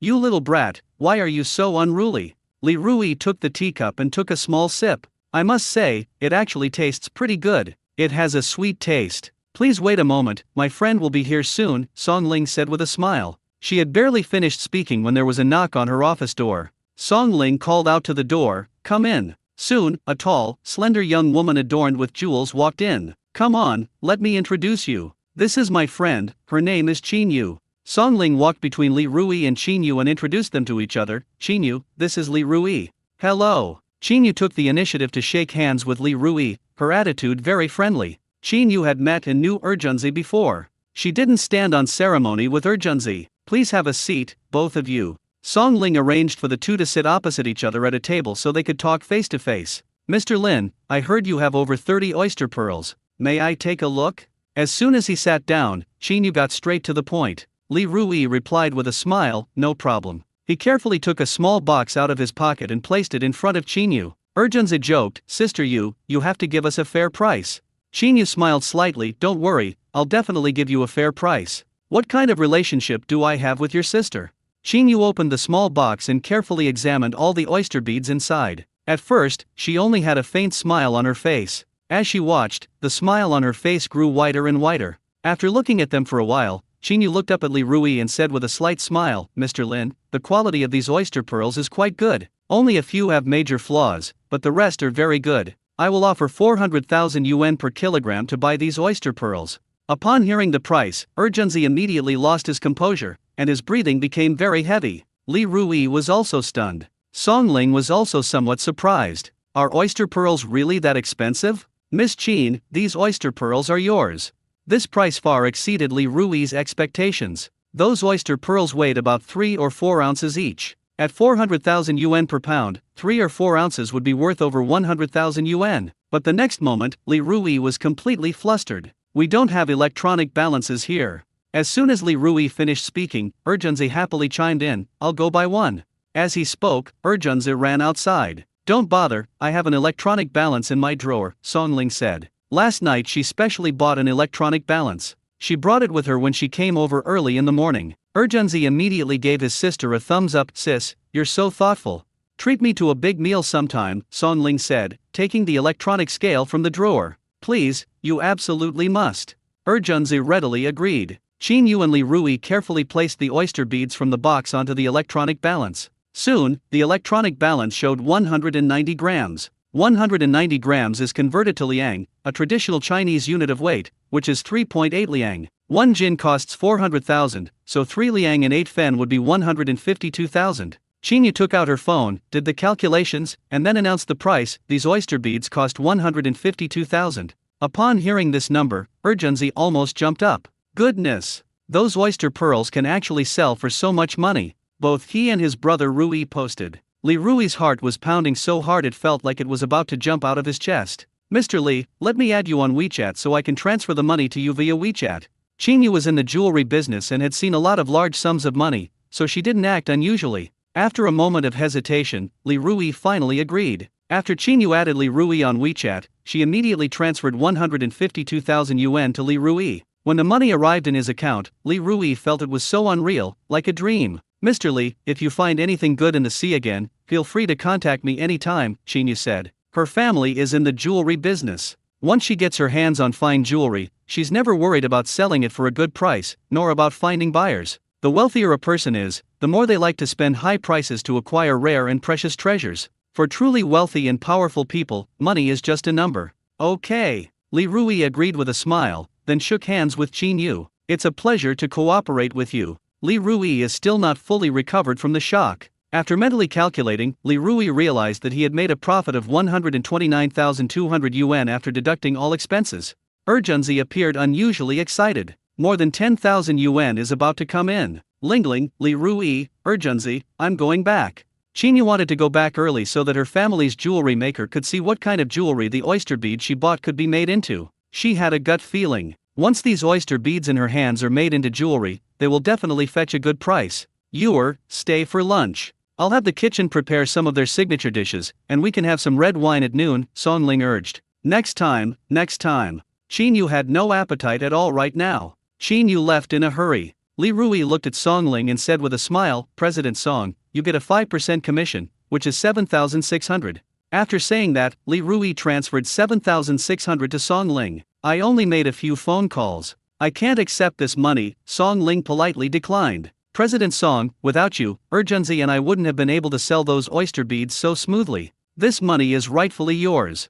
Li Rui was telling the truth. Oyster pearls are expensive, but without a suitable seller, it won't fetch a good price. He brought Urgenzi along just now in order to get closer to Song Ling. No matter the era, personal connections are always very important. Sister, you used to say I was useless and only knew how to ask you for money. What do you say now? Urgenzi felt completely at ease. In the past, when he went gambling with Li Rui, he mostly spent his sister's money. This led his sister to look down on him. His sister always said he was hopeless and could never amount to anything. In front of Li Rui, Song Ling grabbed Urgenzi's ear, making Urgenzi scream in pain. How dare you talk to me like that? Now that you've made a little money, you're getting cocky, aren't you? Song Ling raised her eyebrows and increased the pressure on her hand. Sister, let go, I was wrong.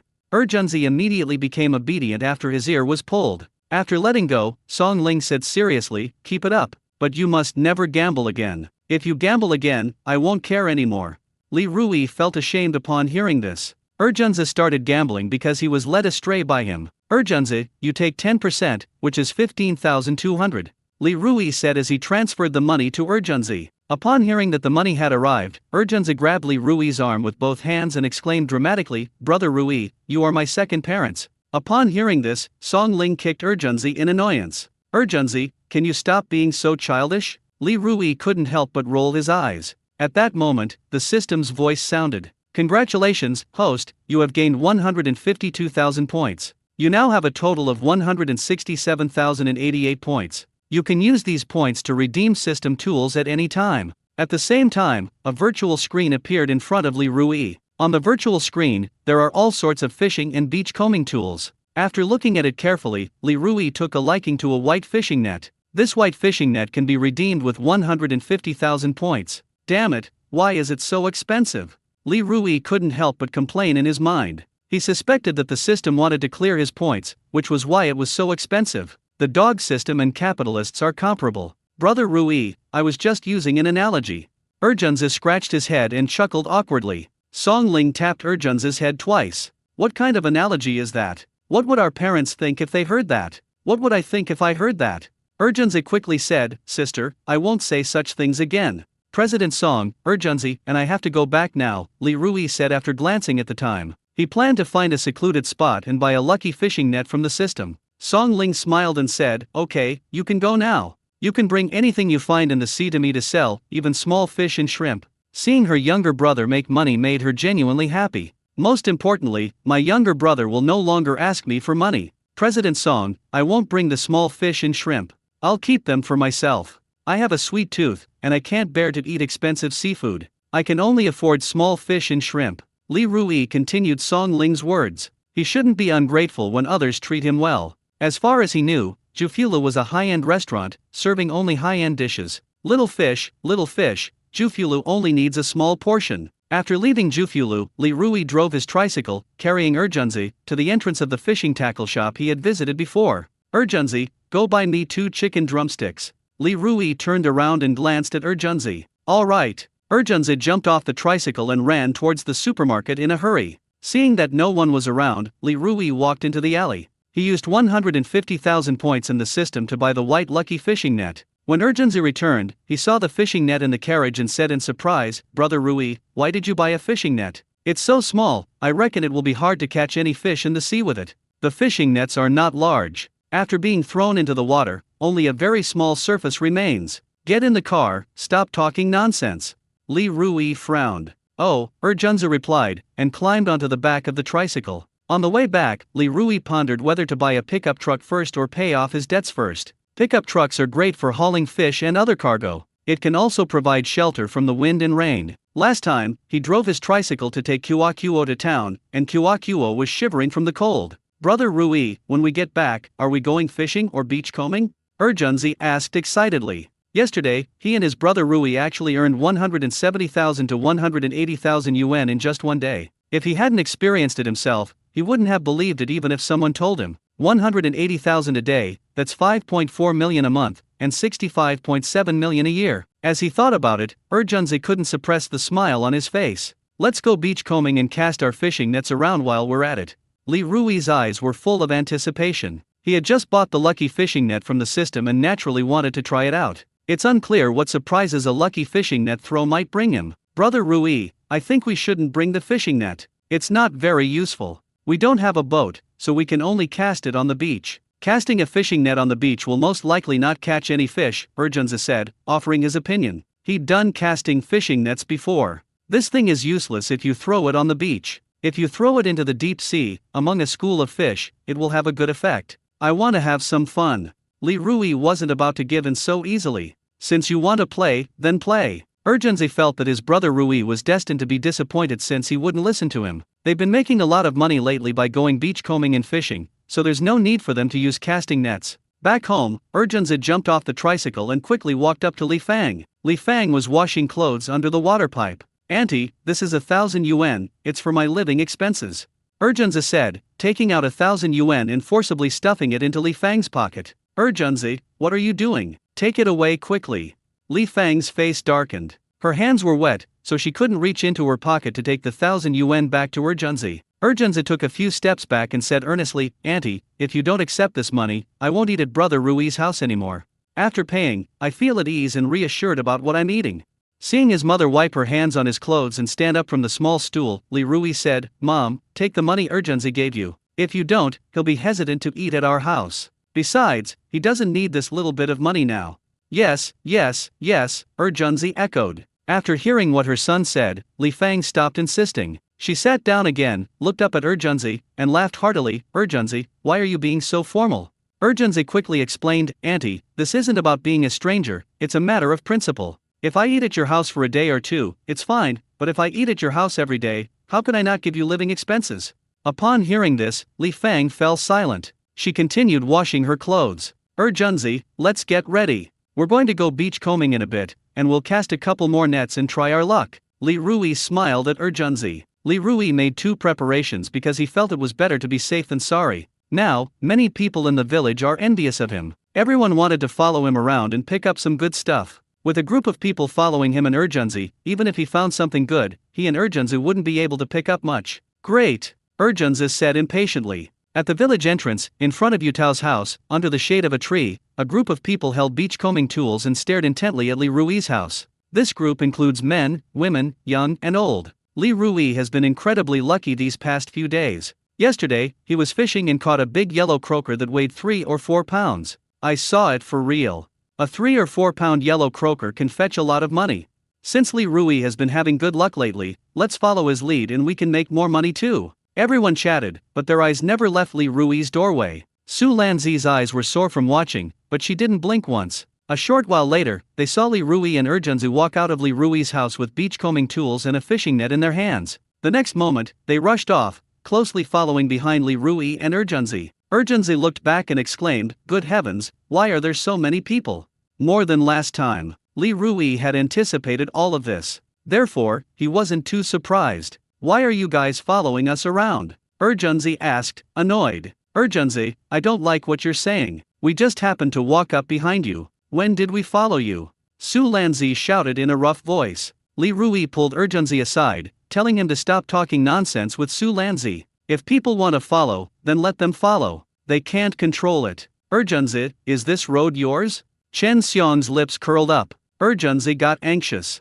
He whispered in Li Rui's ear, "Brother Rui, what do we do? With so many people following us, how are we supposed to go beachcombing?" "Let's not go beachcombing for now," Li Rui said with a meaningful smile. "If we're not going to go beachcombing, what are we going to do?" Urgenzi was taken aback. Li Rui waved the fishing net in his hand and laughed, "Go cast 2 nets." Urgenzi replied somewhat speechlessly, "All right then." Wherever the two went, Chen Xiong, Su Lanzi, and others followed them there. Soon, these people followed Li Rui and Urgenzi to a large reef. "Rui Zi, you're not planning to cast a fishing net here, are you?" Li Rui's cousin, Li Delong, asked in surprise. The others behind Li Rui were also very surprised. Fishermen typically only cast their nets during high tide. Li Rui, on the other hand, cast his fishing net when the tide was out. Isn't this going against the natural order? Beachcombers only occasionally cast their fishing nets onto the beach. Nowadays, almost no one in Xingqiu village does this anymore. It's not that I didn't want to, but that I did try and didn't gain much. What on earth is Li Rui doing? Chen Xiong was a little annoyed. He was following behind Li Rui, hoping to pick up some good stuff, but Li Rui ended up throwing fishing nets into the reef area. This is a complete waste of his time. Su Lanzi whispered in Chen Xiong's ear, "I reckon Li Rui is doing this to make us leave on our own. He doesn't want us following him around to go beachcombing." Upon hearing this, Chen Xiong's eyes lit up instantly. "Wife, you're so smart. We're not leaving. We'll just stay here and watch him cast his fishing net." After saying that, Chen Xiong sat cross-legged on the large reef and stared intently at Li Rui. Whoosh! Under everyone's watchful eyes, Li Rui threw the fishing net out of his hand. Because Li Rui used too much force and didn't control the strength and direction well, the fishing net didn't unfold and clump together, falling into the sea. Seeing this, Chen Xiong slapped his thigh and burst into laughter. "Li Rui, you're hilarious. Do you even know how to cast a fishing net? Who throws a fishing net like that? If you throw it like that, the net won't even come apart. If the net doesn't come apart, how are you going to catch any fish? Li Rui's cousin, Li Dalong, shook his head. How did they cast that net? Some of the others present covered their mouths and chuckled. Some people were laughing so hard they were doubled over. Even Urgenze covered his face with his hands, saying, "Brother Rui, let's go beach combing." His brother Rui threw the net. It was unwatchable. Li Rui also knew that he hadn't completely spread the net out. "Don't rush, let's see if we've caught anything," Li Rui said. As he spoke, he quickly pulled the fishing net up. Chen Xiong is a skilled fisherman. He asserted directly, "The net is clumped together, it'll be very difficult to catch any fish." Li Dalong nodded slightly, clearly agreeing with Chen Xiong's statement. Everyone stood on tiptoe, their eyes fixed on the fishing net that Li Rui was pulling up. "There's a fish, and a big one at that." I don't know who shouted it. The next moment, Li Rui pulled the fishing net out of the water. There were 7 or 8 fish in the fishing net. Most of them are grouper. The largest one weighs a full 5 pounds. How can there be so many fish? Chen Xiong was so surprised to see so many fish that he jumped up from the big rock. His eyes almost popped out of their sockets as he looked at the fish in the net. Li Dalong also found it unbelievable. "Damn, there are a lot of fish. Rui Zi's luck is simply incredible. He just threw it casually, his posture was wrong, the net clumped together, but he still managed to catch so many fish." Li Dalong clicked his tongue. Everyone else fell silent. "Brother Rui, you're awesome." Urgenze grinned from ear to ear. With another pull, Li Rui hauled the fishing net ashore. Crescent Island has explicit regulations that allow the casting of small fishing nets in this rocky area, even during the closed season. Large fishing nets are strictly prohibited. This regulation is in order to attract tourists to visit and experience the feeling of casting fishing nets. Crescent Island places great importance on tourism. At this moment, the fish inside the fishing net were jumping and frolicking. "Brother Rui, so many fish." Urgenze ran over with a bucket, picked up the fish, and threw them into the bucket. Those around them stared in disbelief. Chen Xiong was extremely unconvinced. "Damn, how come Li Rui is so lucky? If it were anyone else, they definitely wouldn't have caught 2 fish." After picking up a few groupers, Urgenze suddenly exclaimed, "There's something good here." Everyone looked down. "Brother Rui, there's some really good stuff." Urgenze was extremely excited. Urgenze's words greatly piqued everyone's curiosity. What exactly is this amazing stuff? They only heard Urgenze keep saying there were good things in the net, but they hadn't seen what they were yet. "Bring it up and let me see." Li Rui walked closer and took a look, but he didn't see anything good. At this moment, Urgenze dug out a rat-shaped grouper from among several groupers. The mouse-shaped perch, scientifically known as the humpback perch, is also called the green perch or the giant perch. Its body is long and oval, laterally flat and stout, with a large mouth and covered with irregular spots, making it somewhat resemble a rat. In an instant, a commotion broke out around them. It really is a rat-spotted bird. Rat grouper is very valuable. If you take rat grouper to Yutao's house, you can sell it for 450 yuan a pound. Damn it, is Li Rui having some incredible luck lately? He just casually tossed the net around, and before he even got it out of the water, he still managed to catch a rat. Chen Xiong's eyes turned red with jealousy. Su Lanzi opened her mouth wide and exclaimed, "It really is a rat-spotted bird." Li Dalong was utterly speechless. Why is it that all the good things have been happening to Li Rui lately? He couldn't understand it, and he couldn't figure it out. "Brother Rui, this rat-spotted catfish probably weighs 3 or 4 pounds. Urgenze weighed the rat-spotted catfish in his hands, then looked up at Li Rui with a big smile. "Mouse spots are very expensive. At her sister's place, a pound can sell for at least 500 yuan. The larger ones can cost up to 800 per kilogram. Put it in the bucket." Li Rui smiled to himself, thinking that this lucky casting net was really awesome. Even if it was stuck in the water, it could still catch good stuff. Urgenze put the spotted rat into the bucket. Then, he looked up and gave Li Rui a thumbs up. "Brother Rui, you're awesome. Stop talking nonsense, quickly throw all the fish in the net into the bucket. As for the small fish and shrimp in the net, throw them all into the sea." Li Rui wanted to strike while the iron was hot and catch a few more nets. "Okay." Urgenze quickly threw the big fish from the net into the bucket, and threw all the small fish and shrimp into the sea. Chen Xiong took a closer look and said sourly, "This rat-spotted animal isn't that big." Upon hearing this, Li Dalong stared at Chen Xiong in shock. "Holy crap, Chen Xiong, what are you saying? This spotted rat must weigh at least 4 pounds. A 4-pound spotted rat isn't considered big." "Sour grapes," and Lotus said coldly, glancing at Chen Xiong. At this moment, Li Rui squatted down and straightened the fishing net. When he cast the net, he didn't straighten it out properly, which caused it to clump together and not spread out. "Brother Rui, the nets are tangled." Let me help you untangle them. Urgenzi saw that some fishing nets were tangled, so he ran over and quickly untangled them. Seeing that Urgenzi had untangled the knot, Li Rui used his body as the center, and with the power of turning and swinging his arms, he smoothly threw the fishing net away. Puff! This time, the fishing net fell smoothly into the sea. Li Rui was born by the sea and used to be a fisherman. For the past 2 years, he has been addicted to gambling and has forgotten the techniques of hand-throwing nets. Upon closer reflection, I remembered it again. Li Rui won't have the same good luck as before. That was a newbie perk. I've had those too, Chen Xiong said. Li Dalong also felt that Li Rui wouldn't have the same good luck as before. He murmured, I once cast my net into the rocky area, but the result was not satisfactory. I only caught a few small fish and a few small shrimp, which was more than I could eat, so I released them all in the end. Everyone stood on tiptoe, craning their necks to look at the fishing nets cast into the water. Everyone was eager to know if Li Rui could catch another big fish. Brother Rui, hurry up and close the net. Urgenzi urged. Don't rush. Li Rui explained to Urgenzi calmly, in the deep sea, it takes about 30 seconds to haul in the net after it's been cast out. In the shallow sea, it takes about 15 seconds. There is a technique to casting fishing nets. In shallow waters, the fishing net sinks to the bottom quickly, so it only takes about 15 seconds to haul it in. However, in the deep sea, the fishing nets take longer to sink to the bottom, so more time is needed. Upon hearing Li Rui's words, Chen Xiong couldn't help but think to himself, Li Rui knows quite a lot. A moment later, Li Rui used both hands to slowly pull up the edge of the fishing net, drawing the fish together. So delicate, so incredibly delicate, Chen Xiong couldn't help but exclaim inwardly upon seeing Li Rui's professional technique. The local fishermen, including Li Dalong, also thought Li Rui was quite professional. Soon after, the fishing net was pulled out of the water. The fishing nets haven't surfaced yet. People on the shore could see the fish jumping and frolicking in the net. Damn, how come there are so many big fish again? Chen Xiong's eyes were practically spitting fire as he looked at them, muttering to himself, Li Rui has been having a run of good luck lately. Li Dalong cried out in pain. His eyes were glued to the screen. It seems like this net caught more fish than the last one.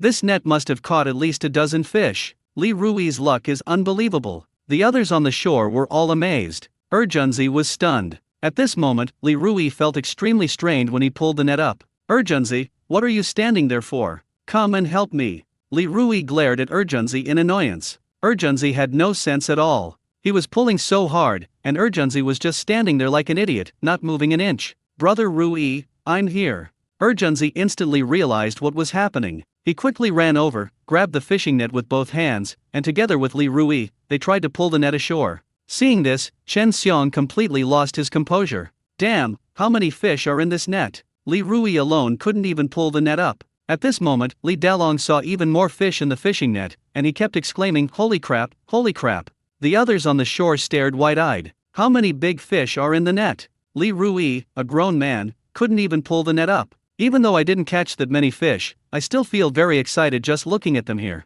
At this moment, a 10-pound bass is struggling in the fishing net. This left Li Rui and Urgenzi in a very sorry state. Brother Rui, we've got a big catch. Urgenzi strained with both hands, pulling up the fishing net with a happy smile on his face. Urgenzi, we have to work together. We can't have you putting in effort while I'm not, or vice versa, Li Rui said through gritted teeth. Both Li Rui and Urgenzi's hands were red from being pulled by the fishing net. Urgenzi, confused, asked, Brother Rui, what do you mean? How can you be so stupid? I'll count to 3, and we'll both pull together, understand? Li Rui couldn't help but roll his eyes at Urgenzi. Understood, Urgenzi said softly, as he was quite exhausted. Then, the two of them shouted 1, 2, 3 in unison. After reaching the third, they pulled together and finally managed to drag the fishing net ashore. The two of them plopped down on the rocks, their bodies following suit. Li Rui finally relaxed. He stood with his limbs outstretched, gazing at the sky, the muscles in his arms twitching incessantly. Urgenzi was panting heavily.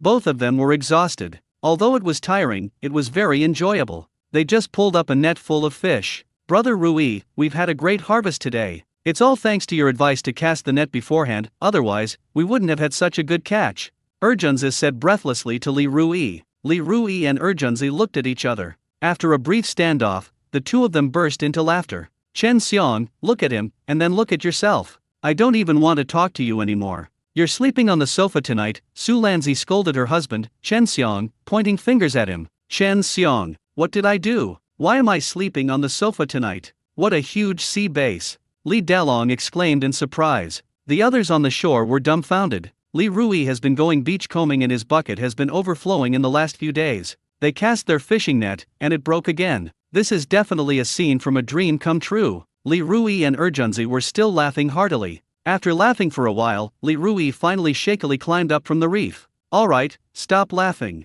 Let's quickly put the fish into the bucket. Same old routine, throw the small fish and shrimp into the sea. Li Rui walked up to Urgenzi and nudged his ankle with his foot. Urgenzi quickly climbed up from the reef. Okay, he replied and began to load the fish from the net into buckets. The two were busy and having a great time. Brother Rui, here's a grouper weighing over a pound. Urgenzi shouted excitedly as he picked up the fish. Li Rui glanced at it and then told Urgenzi to put the fish into the bucket. Those watching from the sidelines were incredibly envious. How much money will we make from so many fish? There are also expensive fish species like the grouper in here. When will we be able to catch such a net? We'll be laughing in our dreams. Urgenzi picked up the 10-pound sea bass and said with a big smile, Brother Rui, it's huge. Our bucket is almost full. After saying that, Urgenzi put the 10-pound sea bass into the bucket. Chen Xiong's eyes darted around, and he slyly thought that he might also be able to cast his net into the rocky area and catch some good stuff. Thinking of this, he tugged at his wife Su Lanzi's arm. What? Su Lanzi was in a bad mood at the moment and glared at Chen Xiong. Honey, there are lots of fish here. I'm going home to get our fishing net and cast it a few times, Chen Xiong whispered to his wife, Su Lanzi. Afraid that people around him would hear him, he quickly ran home, grabbed a fishing net, and started fishing there. The more people there are, the fiercer the competition becomes, and the less he will gain accordingly. Su Lanzi's eyes lit up immediately. Go quickly, go quickly. Su Lanzi shrank her neck, waved her hand, and said with a sly smile. She was also afraid that people around her would hear her conversation with her husband. Chen Xiong took a few steps back, and taking advantage of the moment when no one was paying attention, he quickly turned around and ran towards the village. At the same time, Urgenzi cried out in surprise again. Good heavens, there's a tiger stripe in here. Urgenzi carefully lifted the tiger-striped fish out of the net with both hands. The tiger-spotted tiger became enraged, flung itself to the ground, and fell to the ground. Li Dalong, standing nearby, stared wide-eyed. It really is a tiger stripe. This tiger stripe must weigh at least 3 pounds. Tiger grouper, scientifically known as brown-spotted grouper, is generally 0.5 meters long, but can reach up to 1.2 meters in length and weigh up to 22 kilograms. It has an oval shape, is laterally flattened and stout. Its body color is yellow and light brown, with golden yellow being the best, and its entire body is covered with dense, fine brown spots. He is fierce and suspicious by nature. It is very powerful and has a violent nature. It is expensive. Wild tiger grouper, about 200 or 300 yuan per kilogram. The heavier it is, the more expensive it is. My goodness, this net not only has rats but also tigers. Li Rui is so lucky. In all my years, I have never seen anyone throw a fishing net and have it burst. This net should sell for 3,000 or 4,000. Everyone around was incredibly envious. Li Rui and Urgenzi's hands ached from picking up fish, but neither of them felt tired at all. Just then, Chen Xiong arrived in a flurry, carrying his family's small fishing net on his shoulder. Make way quickly, Chen Xiong shouted excitedly. He planned to cast 2 nets at the spot where Li Rui had just cast his. There are many fish in that place. While Li Rui and Urgenzi were picking up fish, he could go to that spot and cast 2 nets. Seeing Chen Xiong carrying a small fishing net over his shoulder, Li Dalong slapped his thigh and said regretfully, Oh my god, why am I so late? I'll go home and get my own fishing net now, and cast a few nets here. As he spoke, he ran towards home. He threw his beachcombing tools aside and completely ignored them. On the large reef, the others finally came to their senses. The next moment, these people followed suit, dropping their beachcombing tools and rushing off towards their homes. The scene was like a zebra migration. People in rural areas like to follow trends. I saw others making money doing this, so I did it too. If you see others making money doing something, then do that too. In a short while, almost everyone on the large reef had left. Only Li Rui, Urgenzi, and Chen Xiong and his wife remained. Chen Xiong, hurry up and throw it. Su Lanzi stood behind Chen Xiong and shouted anxiously as she watched him about to throw the net. She could almost picture her fishing net bursting open. Chen Xiong threw the fishing net into the sea with perfect technique. Honey, don't rush, let's wait for the internet to settle down first, Chen Xiong said with a smile as he turned to look at his wife. The seawater is deep, so after casting the fishing net, you have to wait about half a minute before you can lock the fish in place. Su Lanzi nodded expectantly. After saying that, she closed her eyes, put her hands together in front of her chin, and began to pray. Lots of fish, lots of fish, lots of fish. Su Lanzi kept repeating these 3 words to herself. Urgenza said, grumbling as he picked up the fish. Brother Rui, that old bastard Chen Xiong threw his fishing net right where we were just now. Urgenza's face was cold, and his tone was angry. Never mind him, let's hurry up and collect the fish. Li Rui smiled slightly. His fishing net was a lucky fishing net he bought from the system. The fishing nets used by Chen Xiong's family were just ordinary fishing nets. It would be incredibly difficult for Chen Xiong to find anything of value in the rocky area. Brother Rui, aren't you angry at all? I want to get rid of that old bastard Chen Xiong, he's taking up our space. Urgenzi clenched his fist. What's the use of getting angry? We didn't contract this place. If he wants to cast his fishing net here, let him. Li Rui didn't care at all. To catch fish, location doesn't matter, the fishing net is. Urgenzi thought about it and agreed, but he was still very unbalanced. At the same time, Chen Xiong was pulling up the fishing net with great anticipation. Goodness, with this net, we're sure to catch several grouper and several tigers. Chen Xiong said with a smile. It's up! It's up! Su Lanzi exclaimed excitedly, craning her neck and staring intently at the fishing net in the water. There must be a lot of fish in the fishing net. What kind of fish will there be? A large sea bass? A grouper? Or a tiger grouper? Su Lanzi eagerly awaited the news. Such a good fishing spot, you could probably catch a lot of fish just by casting a net anywhere. Urgenzi turned to look at the fishing net in the water and said with some displeasure. Only Li Rui managed a slight smile. The next moment, Chen Xiong saw that half of the fishing net had been pulled up but there were no fish, and he was a little disappointed. However, he quickly adjusted his mood. There must be a lot of fish under the fishing net. How could such a good spot be without fish? Chen Xiong thought to himself. He immediately became extremely focused. Hurry up! Su Lanzi was extremely anxious. Upon hearing this, Chen Xiong pulled hard with both hands, and the entire fishing net was exposed above the water. There were only a few small fish and shrimp, each about the size of a finger, inside. Why isn't there anything good?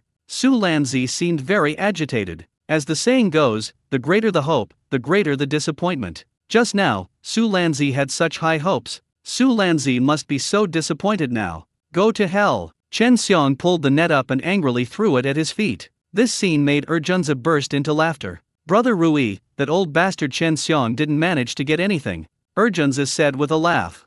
Chen Xiong, how can you be so useless? In the same place, Li Rui cast his net and it exploded, but you only caught a few small fish and shrimp. Su Lanzi was furious. She had just been praying so fervently. Chen Xiong said with a bitter face, Wife, I don't know why this is happening. After saying that, he tidied up the net and threw it back down. He refused to believe that his luck was so bad today. At this moment, other villagers gradually came running over. Puff puff puff. Standing on the large reef, all of them threw the nets they had just brought into the water. The scene was quite spectacular. The splashing water rose higher and higher with each wave. Each of them wore a happy smile, hoping for a fruitful day. Brother Rui, are we going to throw the net again later?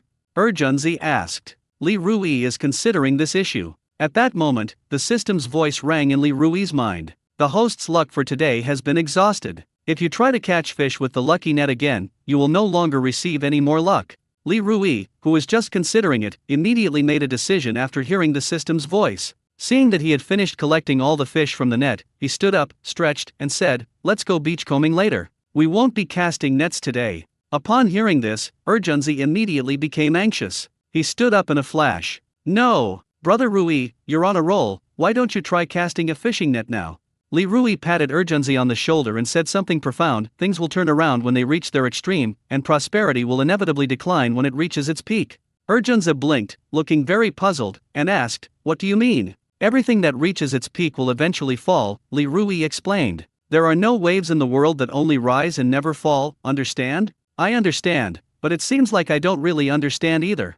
Urgenzi scratched his head. Li Rui carried a bucket and walked towards home. Let's go home first, put these fish away, and then we'll come back to go beachcombing. He talked as he walked. Urgenzi wiped his hands on his clothes, then took out his phone, took a few pictures of the bucket next to him, and sent them to his sister Songling's phone. Sis, Rui, and I had another great day.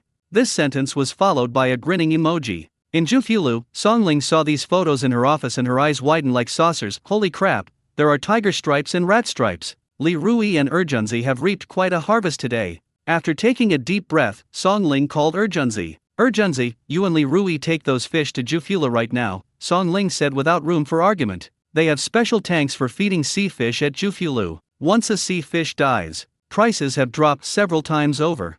Sister, I'm afraid it's not possible now. Rui and I are going to go beachcombing later, Urjunza replied with a grin. Go back to the beachcombing area. Now you and Li Rui take those fish to Jufulu immediately, Song Ling repeated, her tone becoming more forceful and stern. After saying that, she began to explain. Tiger grouper and mouse grouper are both high-quality seafood. If they die, the price will be greatly reduced. After hanging up the phone, Song Ling made a video call to Li Rui. She explained her demands. Without saying a word, Li Rui agreed. When they got home, Li Fang hadn't finished cooking yet. Ruizi, Urjunzi, why are you both back so early? Li Fang asked in surprise. Auntie, look at our buckets, Urjunzi said smugly. Urjunzi approached Li Fang. Li Fang glanced into the bucket and froze. Why are there so many fish? Li Fang looked up in surprise. Brother Rui was lucky today. He only threw the net into the water twice and caught so many fish. Urjunzi chuckled. Li Fang was stunned. Are fish so easy to catch now? This doesn't make sense. Mom, Urjunzi and I are going to town now. Urjunzi's sister is in a hurry to buy these fish because she's worried they'll die, Li Rui said. Go quickly, go quickly. Li Fang grinned. This is a good thing. No sooner had Li Fang finished speaking than Yutao arrived uninvited. Rui Zi, I just heard someone say that you cast your fishing net and it broke. Is that true? Yutao asked curiously. Uncle Yu, it is true. This matter cannot be hidden any longer, because many people have seen it. Yutao was utterly shocked. It's actually true. At this point, he put on a smiling face again. Rui Zi, we're from the same village. If you have anything good, you should consider selling it to me first. If you sell it to someone else, you'll have to make a trip, which isn't worth it. Yutao wanted to make a profit from the price difference. Li Rui made an excuse. Uncle Yu, when you came last time, didn't I tell you? I signed a contract with a big boss in town. The penalty for breach of contract is very high. The good stuff I got can only be sold to her. How dare this old man come to his house again and again to make such a request? This old man wasn't like this before. Rui, stop trying to fool your Uncle Yu. Yutao hadn't finished speaking when Li Rui interrupted him. Uncle Yu, the big boss in town is waiting for me, so I won't keep you company. Please go ahead. In a short while, Li Rui and Urjunzi loaded 2 buckets full of fish onto the tricycle. Upon seeing the catch in the bucket, Yutao couldn't help but exclaim, wow, there are even grouper and tiger grouper. He can earn at least several $100s by handling these 2 items. Rui Zi. Yutao wanted to say a few more words. Boom! Li Rui twisted the door of the tricycle, which made a buzzing sound and then sped off. Yutao's face was as black as the bottom of a pot. Why don't you give him any face at all? He's an elder. Uncle, these days everyone values the spirit of contracts and respects laws and regulations. My son Ruizi couldn't do anything about it, so please don't take it to heart, Li Fang said with a smile. We should still say the polite things. We're from the same village, we see each other all the time, so we have to keep up appearances. This is outrageous, Yutao said, turning his face away. Sister-in-law, how do you raise your child? I, an elder, and… Yutao was interrupted by Li Fang before he could finish speaking. Yutao, if you put it that way, I won't agree. I don't think my son did anything wrong. Don't talk about my son like that. Li Fang's face was filled with anger. Yutao's imposing manner vanished instantly. Fine, I'm not talking to you anymore, I'm leaving, Yutao said, then turned and walked out. Don't talk about our son like that again, Li Fang warned sternly. She knew better than anyone what kind of person Yutao was. Yutao is a wolf in sheep's clothing. They're incredibly ruthless in their pursuit of making a bigger profit. Yutao quickened his pace and slunk away. That's just how some people are. Bullying the weak and fearing the strong. Meanwhile, the rocky area was crowded with people, and Chen Xiang and others were still throwing and pulling nets into the water. Why aren't there any fish? This doesn't make sense. So many of us are fishing here with nets and we've caught almost nothing, but Li Rui just caught a net here and it exploded. Damn it, I don't believe I can't get something good here today. The group was extremely frustrated because they hadn't caught any fish. Chen Xiang was so angry that he started cursing. Only when he was completely exhausted did Chen Xiang lie down on the large reef and gasp for breath. How could this happen? Su Lanzi sighed. After saying that, he kicked Chen Xiang. You still have the nerve to rest. Chen Xiang, panting, whispered, Wife, I'm really exhausted. Let me rest for a while. At this point, the others also collapsed from exhaustion onto the large reef. The sounds of panting rose and fell. What's going on these past few days? Is God blind? All the good luck has fallen on Li Rui. Why doesn't he share the good fortune equally? Su Lanzi squatted down next to Chen Xiang with a gloomy face. Who knows? Chen Xiang scratched his head, feeling extremely frustrated. In the past, he was the most skilled young man in the village at fishing at sea. In recent days, Li Rui has emerged as a dark horse, leaving him far behind. Hu Yi said weakly, "This has worn me out. Why can't I catch a tiger grouper or a rat grouper?" Only then did they accept reality. They're casting their nets here today, but they're not catching anything of value. Let's go, don't waste any more time here. Aunt Lotus shook her head as she walked away. These people arrived quickly. They left quickly. In no time at all, almost all of them had left. Chen Xiong didn't believe in superstition. After resting for a while, he finally regained his strength. "I'll try casting 2 more nets."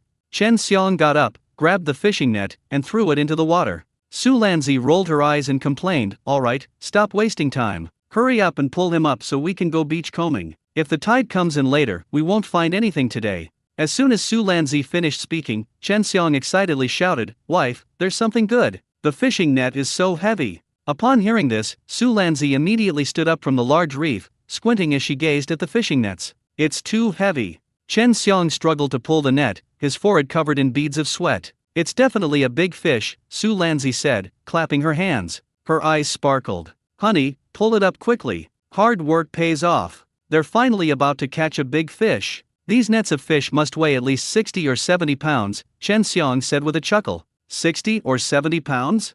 Su Lanzi became even more excited. "Quickly pull it up."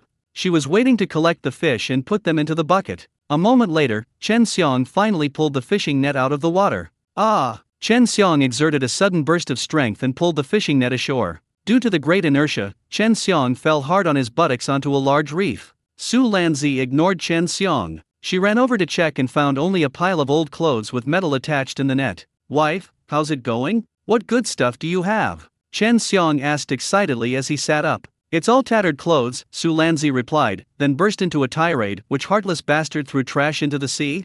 After rummaging through the pile of old clothes, Su Lanzi only found a small shrimp. The little shrimp bounced around in Su Lanzi's hand a few times before falling into the sea. "No way!" Chen Xiong squatted down and started searching for fish and shrimp in the pile of tattered clothes, but found nothing. Meanwhile, Li Rui and Erjunzi had already arrived at the entrance of Jufulu. "Brother Rui, we're going to make a lot of money this time," Erjunzi said excitedly. He jumped from the back of the tricycle onto the ground. After jumping out of the car, Erjunzi rubbed his hands together and continued talking. "My sister pays a high price for grouper and tiger grouper. I personally witnessed someone selling a tiger grouper to my sister and taking away more than 3,000 yuan. Li Rui nodded slightly, feeling a sense of anticipation. At this moment, Bai Wenbin, the purchasing manager of Jufulu, rushed over. "Li Rui, Erjunzi, I didn't keep you waiting too long, did I?" Bai Wenbin said with a smile, offering a cigarette. "Manager Bai, I don't smoke this stuff." Li Rui waved his hand. Bai Wenbin gave an awkward smile. "You mentioned it before, but I forgot."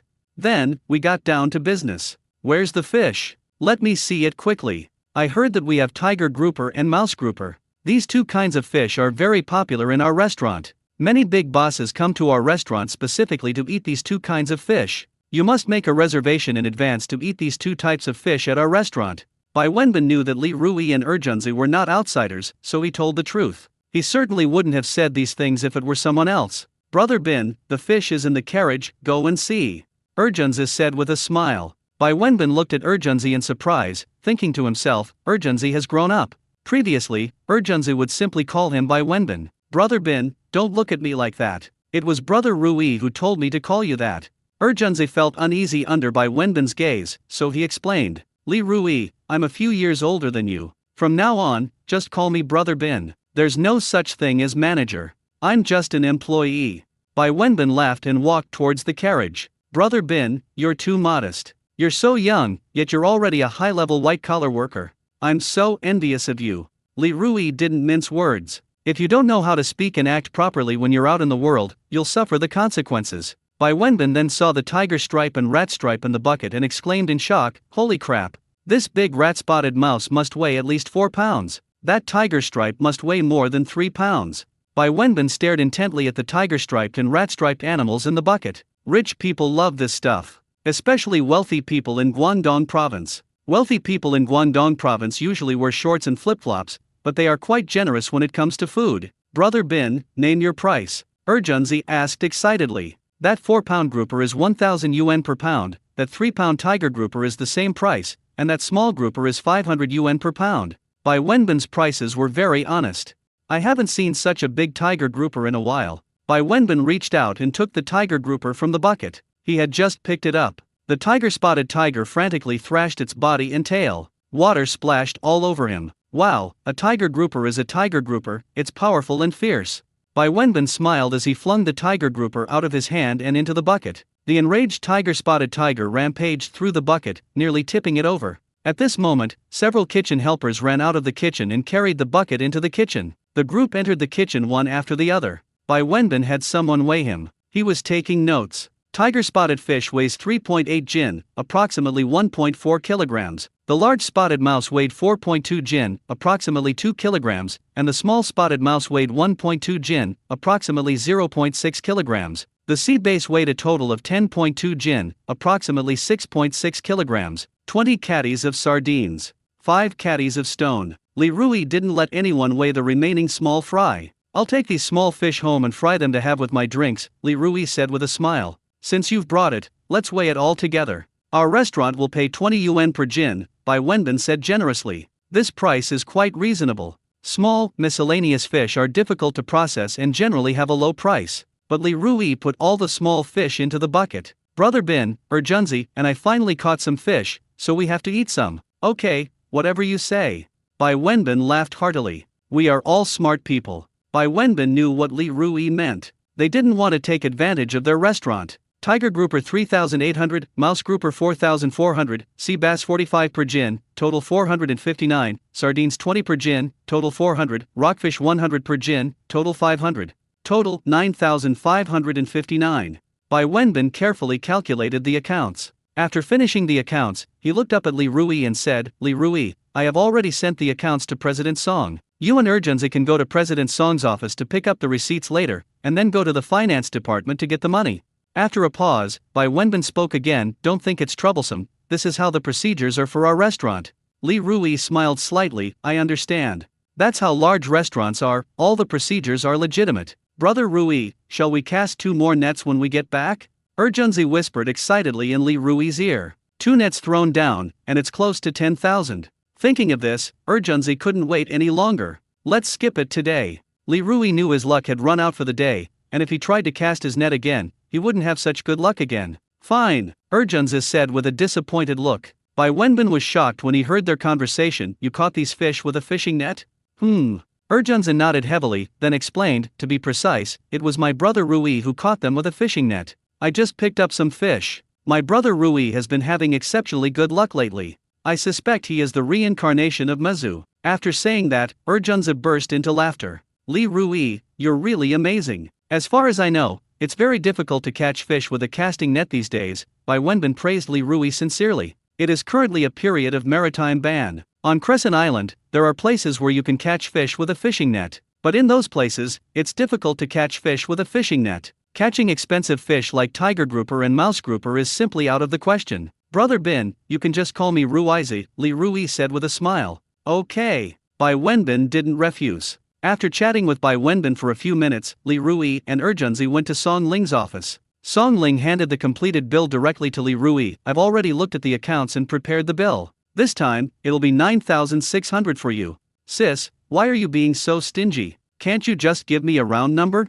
Junzi pouted, seemingly a little dissatisfied. Junzi, your sister has already been more than enough. Don't push your luck. Junzi could talk to Song Ling like that, but Li Rui couldn't. He glared at Junzi with annoyance. The account shows 9,559. Song Ling was willing to give 9,600, which was already quite generous. Junzi actually went too far and wanted 10,000. Junzi, you should learn more from Li Rui.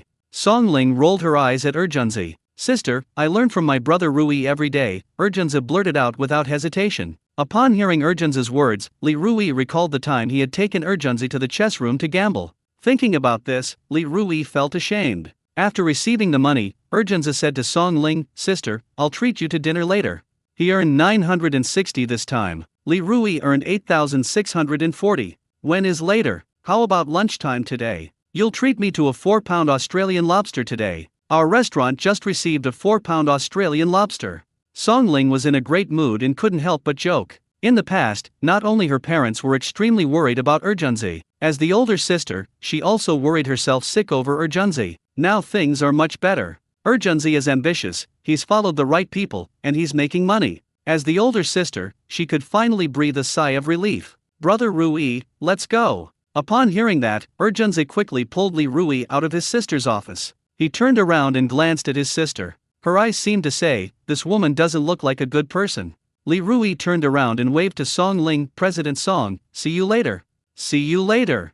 Song Ling waved back. After Li Rui and Erjunzi disappeared from her sight, she laughed so hard she almost fell over. After leaving Jufulu, Li Rui decided to buy some wine and vegetables. Brother Rui, where are we going? Erjunzi asked from the back of the carriage. Let's go to the braised food shop first and buy some pig's head and pig's tail meat, then go to the supermarket and buy 2 bottles of wine, some peanuts, and cucumbers. When we get there, if we see anything we want to buy, we'll buy more. Li Rui wanted to drink. Now that we have money, we need to improve our lives. He used to be addicted to gambling and didn't care about his quality of life at all. Now his thinking has changed. Pig turning its head is another way of saying pig's tongue. How about Fenjiu? I like drinking Fenjiu. Urkuatu is too strong, I can't get used to it. Erjunzi almost drooled. Pig's head meat, pig's head, peanuts, and smashed cucumber are all good dishes to accompany drinks. Just hearing about it makes my mouth water. Li Rui thought for a moment before saying, then let's get 2 bottles of Fenjiu with yellow cap.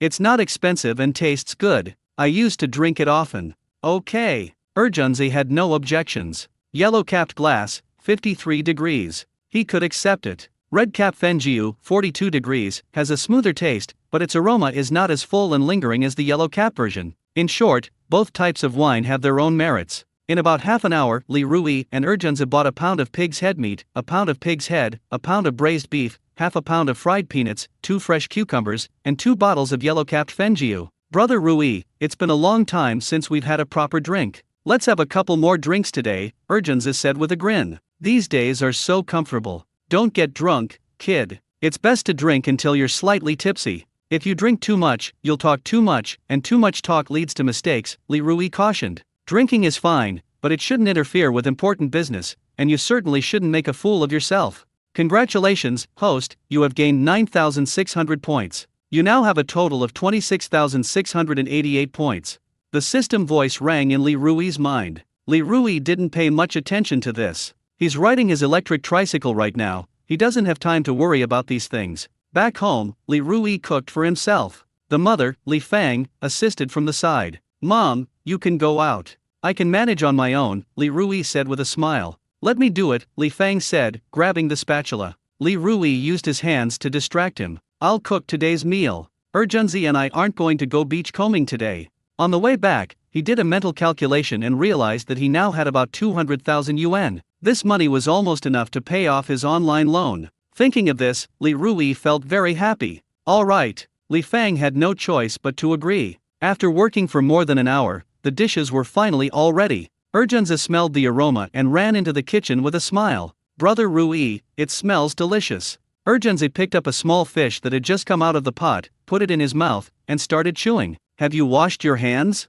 Then eat. Li Rui lightly kicked Erjunzi's butt. Erjunzi laughed and said, I'll wash my hands, I'll wash my hands. After washing his hands, Erjunzi happily served the dishes to the table. As Erjunzi watched the pig's head meat and the pig turning its head, his mouth kept watering. Li Fang and Li Deifu, an elderly couple, also went into the kitchen to serve the dishes. Everyone's faces were beaming with happiness. After he sat down, Li Rui brought out 4 wine glasses and placed them in front of him. Why are you drinking? Li Fang asked in surprise. Mom, I'm happy today, so I deserve a drink, Li Rui said with a hearty laugh. A little drink won't hurt, Li Deifu chimed in. Li Fang glared at her old man and said, You old fool, your drinking problem is acting up again, isn't it? Li Deifu glanced at his wife and said, Why are you talking so much nonsense? After saying that, the couple both laughed. It seems the two of them have had far too many conversations like this throughout their lives. Li Rui poured the wine, filling both glasses to the brim, filling one halfway, and filling the other only a little less than halfway.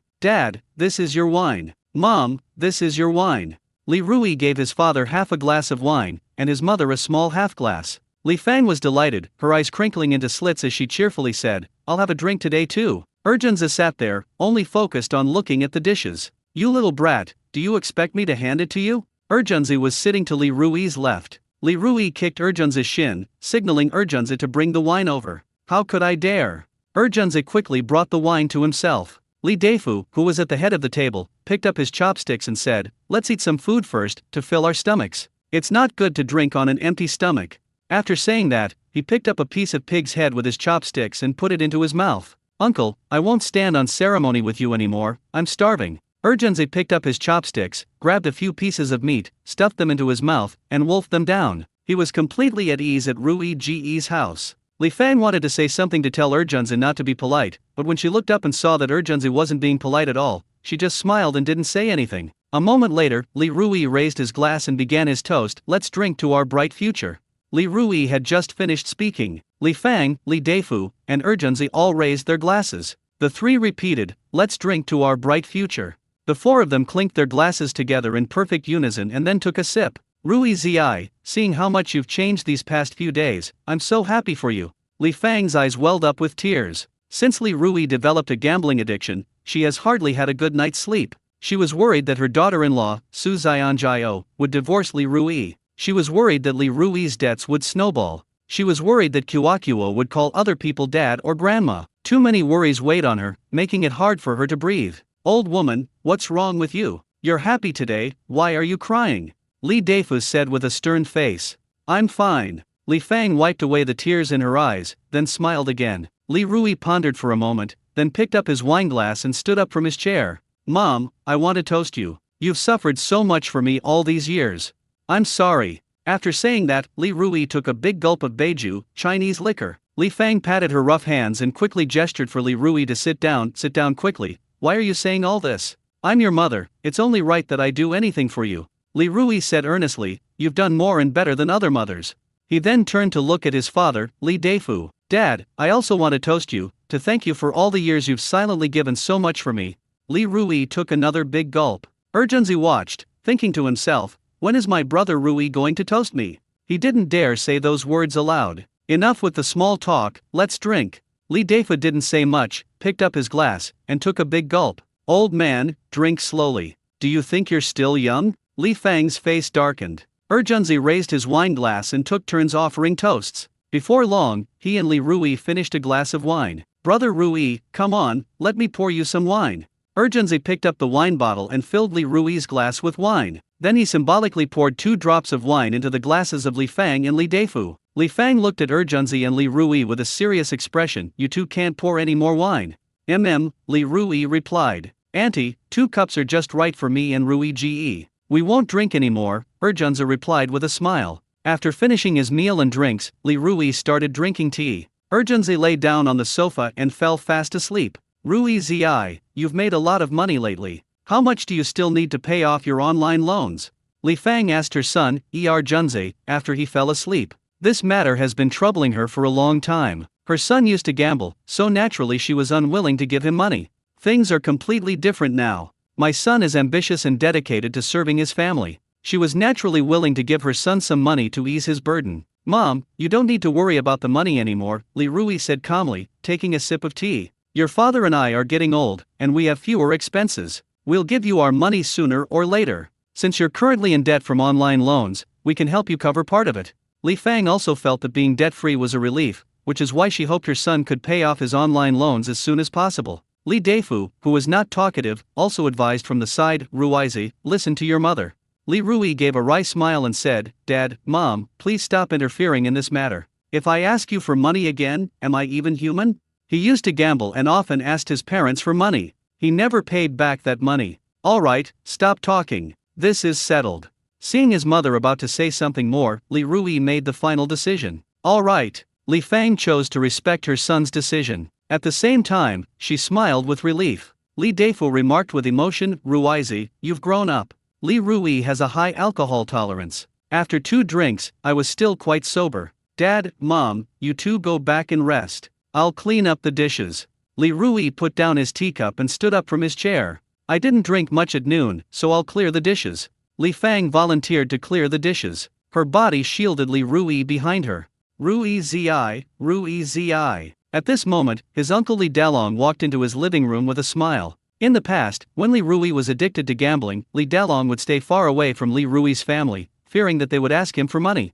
Li Dalong also made many sarcastic remarks in the village, saying that Li Rui would ruin his family sooner or later, and that Li Rui's wife would definitely run away. Therefore, Li Rui didn't have a good impression of his cousin. Dalong, what brings you here? Li Fang asked in surprise. Li Dalong hadn't stepped into this house for more than 2 years. Li Deifu smoked a cigarette, glancing sideways at Li Dalong. He remained seated, showing no intention of getting up. Li Rui didn't say a word. Sister-in-law, I'd like to invite your family to a meal. It's been a long time since your family has served us any dishes, Li Dalong said with a hearty laugh. He glanced at Li Rui a few times, intentionally or unintentionally. Li Fang was taken aback for a moment, then asked, Dalong, it's not a holiday, why are you treating us to a meal? She knew Li Dalong too well, he never came to her unless he needed something, and he's incredibly stingy. Sister-in-law, we're all relatives. I'm treating you to a meal. Do we need to celebrate holidays? Li Dalong played the emotional card, laying the groundwork for what he was about to do.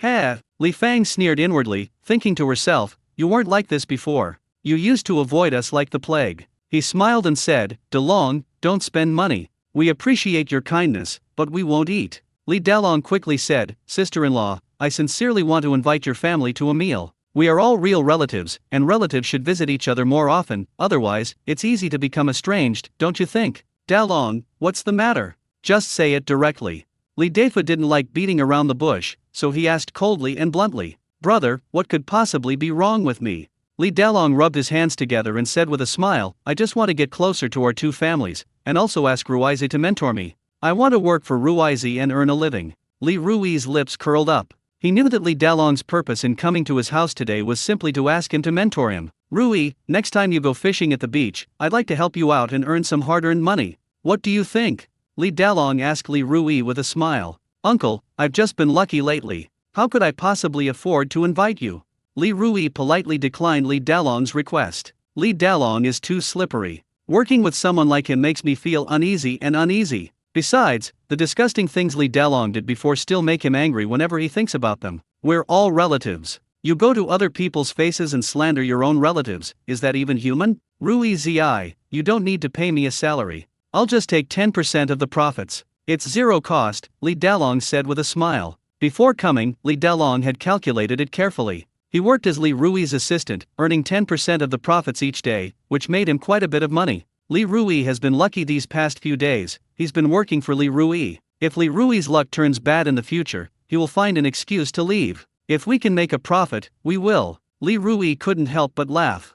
Li Dalong really dared to think big. Before Li Rui could speak, Li Fang hurriedly shouted, no. Li Deifu also disagreed, but he didn't say anything. Sister-in-law, why not? We're all relatives. Li Dalong frowned, and he tried to appeal to emotions again. Li Rui felt nauseous when he heard Li Dalong utter the word relatives. When you're useful, everyone's family. When you're no longer useful, I have nothing to do with him. No means no, there are no excuses, Li Rui said firmly. Rui Zi, how dare you talk to your uncle like that? Li Dalong's face immediately darkened. Then he pointed at Urjunzi, who was fast asleep on the sofa, and shouted, Urjunzi, you took everyone else, why didn't you take me? I am your uncle. You two are not related. Li Dalong seemed very annoyed. Li Rui sneered twice and said, you are not the same as Urjunzi. How come it's different? Li Dalong insisted on getting to the bottom of it. Uncle, there are some things we should just keep to ourselves.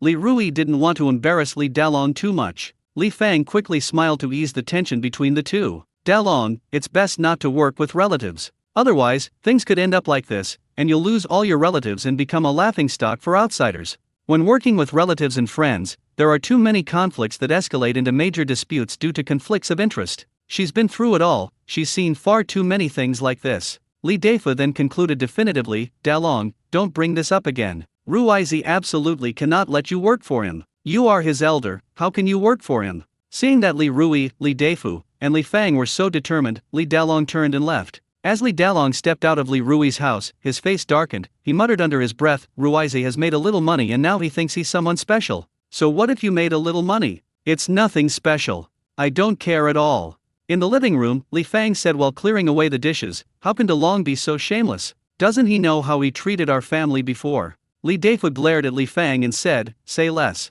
Did I say something wrong? Li Fang retorted angrily. He then turned and gave instructions to Li Rui. Rui Zi, no matter what your uncle says to you in the future, don't bring him along. I know his character better than you do. I've been through this, I see things more clearly than you do. Her son is better now. Lee Delong wants to get a share of the pie without contributing anything. There's no such thing as a free lunch. Mom, even if you didn't say anything, I wouldn't bring my uncle. Lee Rui put his arm around his mother's shoulder. After chatting with his mother for a while, Lee Rui lay down on the sofa and fell asleep. At 4:50 p.m., Lee Rui was woken up by his alarm clock. Lee Rui opened his eyes groggily. He washed his face, brushed his teeth, and ran to pick up Kyokuo. The kindergarten school bus usually drops Kyokuo off at his doorstep at 5 p.m. Urgenzi was still lying on the sofa, fast asleep. Daddy, do you remember the surprise Kyokuo told you about?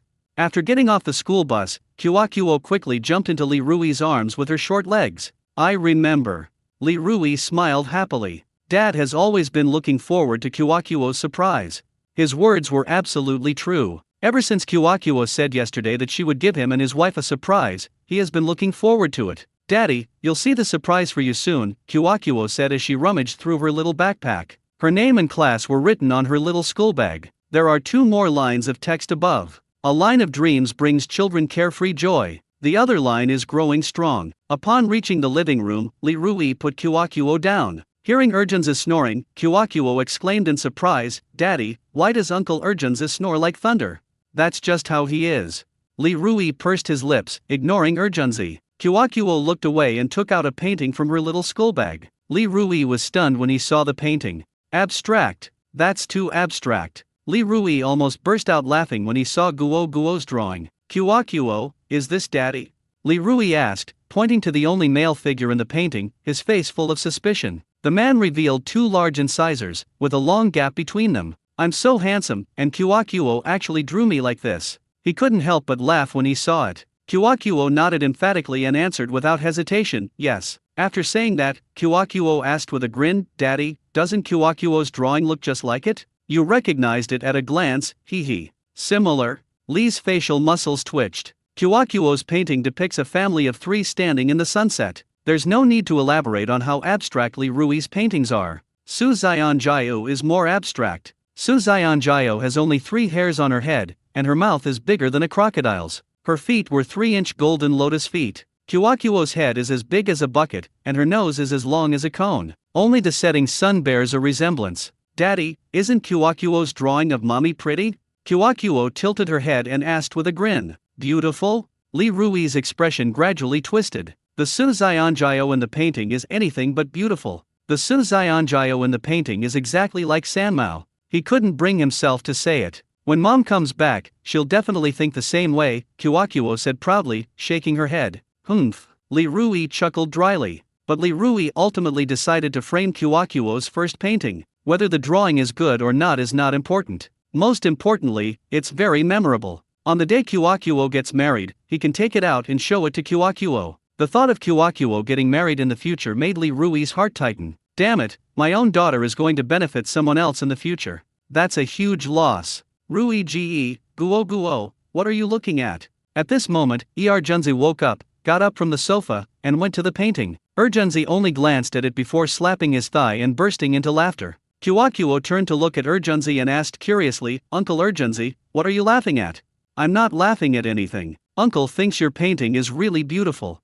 Urgenzi covered his mouth, afraid that he would laugh out loud again. He won't get struck by lightning, will he? Kyokuo clapped her hands and laughed. Uncle Urgenzi also thinks Kyokuo's painting is beautiful. At this moment, Lee Rui really wanted to use a camera to record Guo's current appearance. Oh, right, I have a cell phone. You can also take photos with your phone. With this in mind, Lee Rui propped up the painting. Kyokuo, stand next to the painting, Dad will take some pictures of you. Lee Rui said, holding his phone and directing Kyokuo. Urgenzi, who was standing to the side, was in Lee Rui's way. Lee Rui glared at Urgenzi with annoyance, get out of the way. Their attitudes were completely different. Brother Rui, can you treat me the same way you treat Kyokuo? Urgenzi muttered to himself. What, you want to be my daughter? Lee Rui replied irritably. Urgenzi's face stiffened, and he waved his hands repeatedly, no.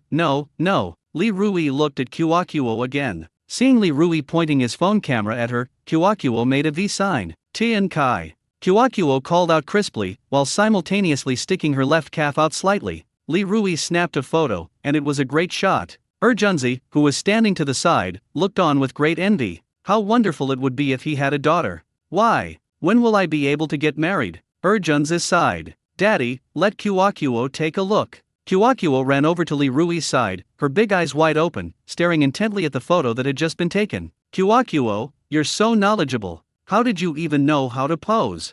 Li Rui looked at Kyokuo with surprise. Kyokuo replied with a proud look, I learned it at kindergarten. Before taking pictures of us, the teacher would teach us to strike all sorts of poses. Li Rui couldn't help but sigh. Kids these days know so much. They're nothing like they were when they were kids. When they were young, they were timid and hesitant, afraid to speak when they saw strangers. Kids these days are almost all born with a knack for being tech-savvy. Looking at the photo on his phone, Li Rui mentally complained, the resolution is terrible. I'm thinking about when I'll go to town to buy 2 new cell phones and a camera. He plans to document Kyokuo's growth process. Kyokuo, come over here, Dad will take a few more pictures for you. Let's just make do with these for now. He'll take more pictures for Kyokuo when we buy a new phone and camera. Okay. Kyokuo nodded, then ran over to the painting. This time, Kyokuo cupped her little face in her 2 chubby little hands and pouted her little lips. Seeing this, Urjunzi couldn't help but smile bitterly. I'm not even as good as a 3-year-old. It's beautiful, so beautiful, Li Rui said with a smile. Next, Li Rui took several more photos of Guo. Every time, Kyokuo manages to strike a different pose. This made Li Rui feel that Guo's tuition of 5,000 yuan for half a year was not in vain. Kyokuo, you're so knowledgeable. Uncle Urjunzi admires you so much. You can actually strike so many nice poses. Urjunzi's words were not flattery, but rather his true feelings. Kyokuo giggled. Urjunzi, do you want to have a child? Li Rui nudged Urjunzi's thigh with his leg. Brother Rui, would anyone like someone like me? Urjunzi looked up at Li Rui. Urjunzi always seemed very self-conscious about matters between men and women. He had never been in a relationship, nor had he ever held a girl's hand. Yes. Li Rui gave an affirmative reply, and then encouraged him, Urjunzi, you need to have confidence in yourself. In the future, when you see a girl, don't be timid and hesitant. What girl likes a timid and hesitant boy? Do I? Urjunzi asked, lacking confidence. Urjunzi thought about it carefully and realized that it seemed to be true, especially when he met pretty girls. Just then, Kyokuo's childish voice rang in Urjunzi's ears. Uncle Urjunzi, our teacher said that everyone deserves to be liked by others. Urjunzi was amused by this. Li Rui nudged Urjunzi's thigh with his leg again. Listen to that, how reasonable you are. Brother Rui, I will try my best to change. At this moment, Urjunzi seemed to have made a great decision. Kyokuo looked up at Li Rui with a smile and said, Daddy, the teacher taught us a song today, and Kyokuo will sing it for you now. Li Rui leaned back on the sofa, put his hands behind his head, and nodded slightly, indicating that Kyokuo could begin. In the little garden, dig and dig, plant tiny seeds, and let tiny flowers bloom. In the big garden, dig and plant big seeds, and big flowers will bloom. Kyokuo sang while gesturing vividly. Li Rui was so engrossed in the moment that the corners of his mouth unconsciously turned up, and a happy smile appeared on his face. Daddy, how did I sing? Kyokuo snuggled into Li Rui's arms after finishing her song and asked with a grin. It sounds beautiful. Li Rui hugged Kyokuo. Daddy can listen to it endlessly. Kyokuo's eyes immediately lit up, and she suddenly looked up. Really? Without even thinking, Li Rui replied, of course it's true. Then Kyokuo will sing it for you again. Kyokuo said, and started singing again. Urjunzi, who was standing next to him, also thought it sounded great. This catchy children's song, accompanied by the crisp, clear sounds of fruit, is as melodious as the sound of silver bells jingling. Halfway through the song, Kyokuo skipped and hopped over to Li Rui. Li Rui asked, puzzled, why did you stop singing? Daddy, I want to plant flowers. I want to plant lots and lots of flowers in our yard. Kyokuo spread out her arms and drew a semicircle. Okay, Li Rui readily agreed. Who can blame him for being a doting father to his daughter? After saying that, Li Rui took out his phone and typed, tomorrow I'll buy a Sony camera, 2 Huawei iPhones, and a few potted plants. He was afraid he'd forget when he went to town tomorrow. There's a saying that goes, a bad pen is worse than a good memory. Kyokuo wants flower seeds, Kyokuo quickly added. Kyokuo wants to dig and plant tiny seeds in her little garden, so that tiny flowers can bloom. Li Rui finally understood Kyokuo's intentions. Kyokuo wants to bring the lyrics to life. Okay, I promise you everything. Li Rui gently pinched Guo's little nose. Brother Rui, let's go fishing. Urjunzi was itching to go fishing. My reasons were twofold. First, I wanted to fish. Second, I wanted to make money. He's become a bit addicted to making money lately. They can make a fortune while they're on a winning streak. Who knows what will happen in the future? Beachcombing is similar to farming. both depend on the weather for their livelihood. Daddy, Kiwakuo wants to go fishing with you guys too, Kiwakuo pouted and said, but Kiwakuo still has homework to do. Just as Kiwakuo finished speaking, Suzayanjayo, who had just gotten off work, walked in. No, you can't go. It's too dangerous for a child like you to go fishing, Suzayanjayo scolded sternly. She had some complaints when Li Rui took Kiwakuo fishing last time. It's so dangerous for a 3-year-old to go fishing. Kiwakuo is being naughty. Li Rui also joined in the folly. Daddy. Kiwakuo looked at Li Rui pitifully. Kiwakuo, do you want to get beaten up?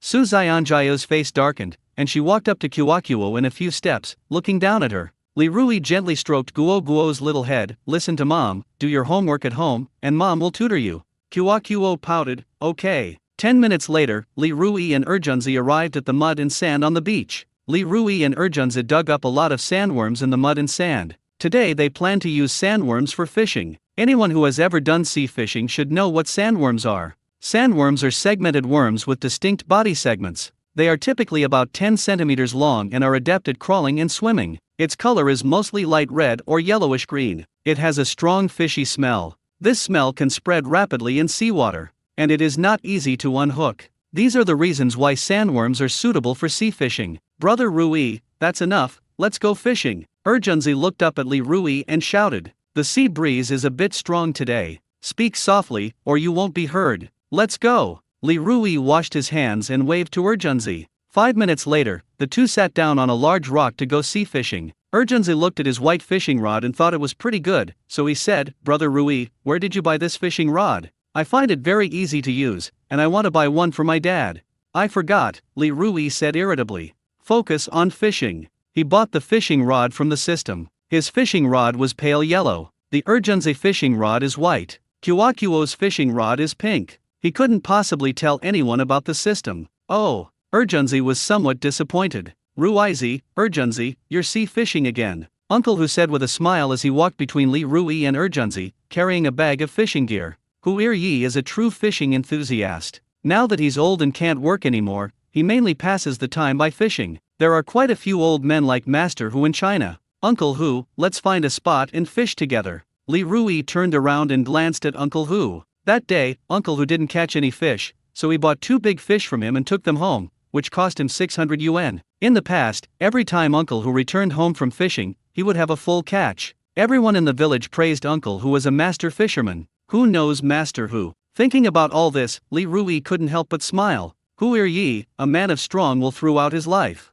You can spend as much money as you want, but you absolutely cannot be an empty shell. Ruizi, Urgenzi, you two were lucky that day and caught a lot of fish. I'm afraid you won't be so lucky today, Old Master Hu said with a smile as he baited the hook. The bait that Uncle Hu used was live shrimp, not sandworms. Just as Master Hu was about to cast his bait, Li Rui's bait was bitten by a big fish. The fishing float plunged into the seawater. Seeing this, Li Rui gripped the fishing rod tightly with both hands and then let out the line appropriately. Fishing is a skill. Once a big fish takes the bait, it really tests the angler's mentality. We must not rush, absolutely not rush. If you rush things, the big fish may get off the hook. Holy crap, what kind of fish is that? It's so strong. Old Master Hu was dumbfounded. Rui Zi's luck is just too incredible. We'd only been here a short while when they brought out a big fish. Li Rui wasn't in a hurry at all, he was playing with the fish. He used the elasticity of the fishing rod to pull the fish left and right, and up and down. His purpose in doing this was to prevent the fish from desperately trying to escape in one direction in the water.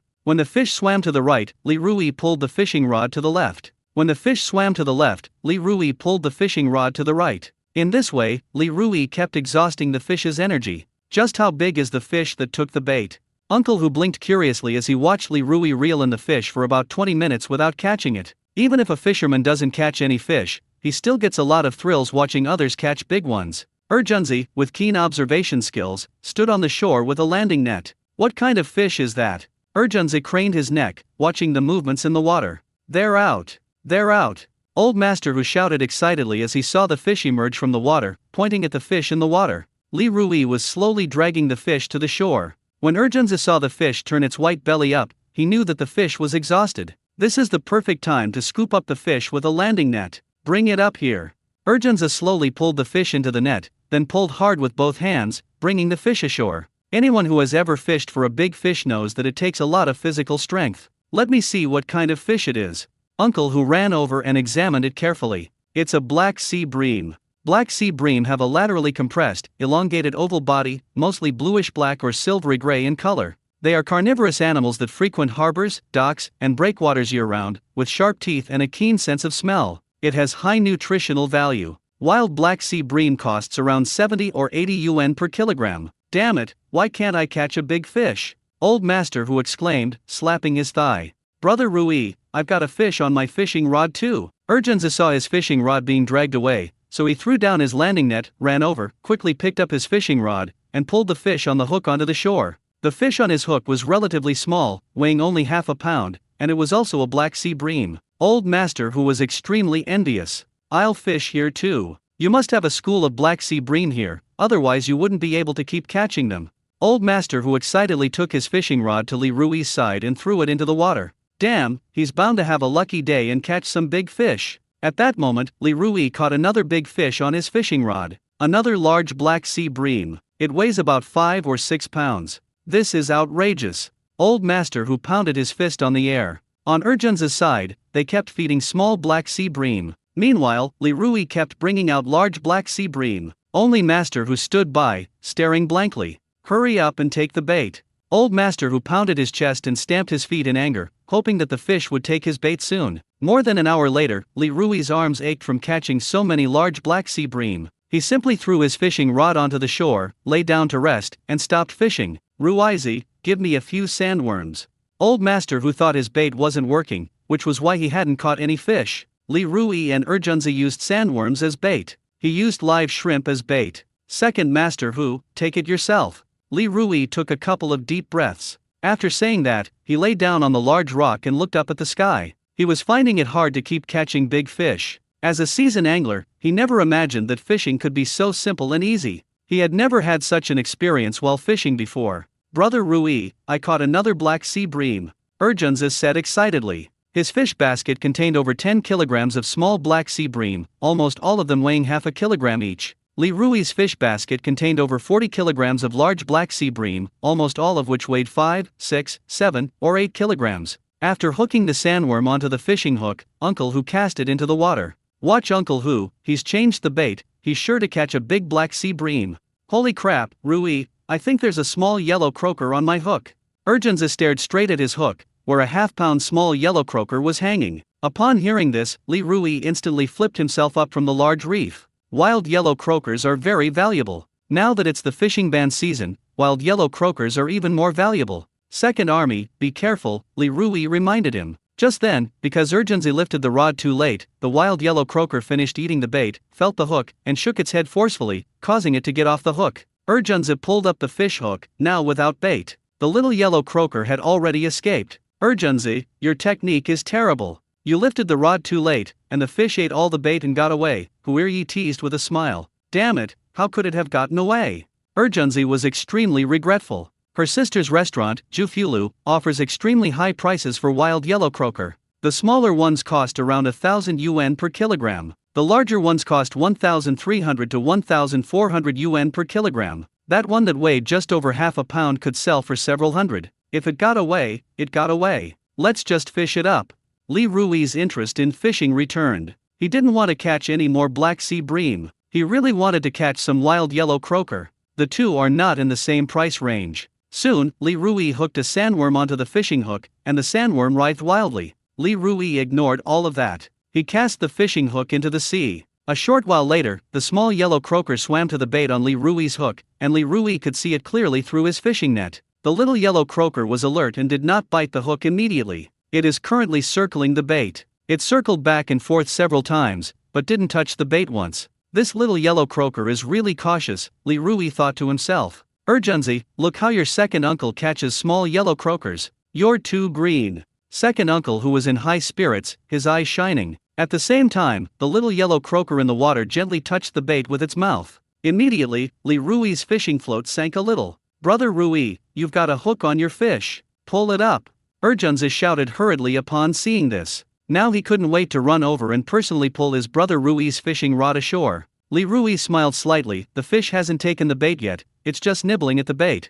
He doesn't have the ability to see through the fish catch. When that little yellow croaker was nibbling at the bait in the water, he must have pulled the fishing rod ashore with one swipe. Some cunning fish will lightly touch the bait with their mouths to determine whether the food is safe and edible. Only after confirming that there is no danger will they swallow the bait whole. This behavior is called baiting. As expected, before Li Rui could finish speaking, the fishing float bobbed up again. Huir Yi, who was standing to the side, gave a thumbs up. Ruizi, you're awesome. That judgment is quite accurate. Even a seasoned angler like him sometimes can't tell whether a fish has actually taken the bait or is just playing with it. Li Rui actually figured it out right away. The student has truly surpassed the teacher. Damn, the fish have become spirits. Urjunzi cursed. Urjunzi, the worst thing you can do when fishing is to be impatient and hasty. Be calm and don't rush. If you're like this, even if you encounter a big fish, you won't be able to handle it, Li Rui said calmly. Urjunzi chuckled twice and then said nothing more. He continued fishing. The little yellow croaker in the water, seeing that the bait posed no danger, did not immediately bite it.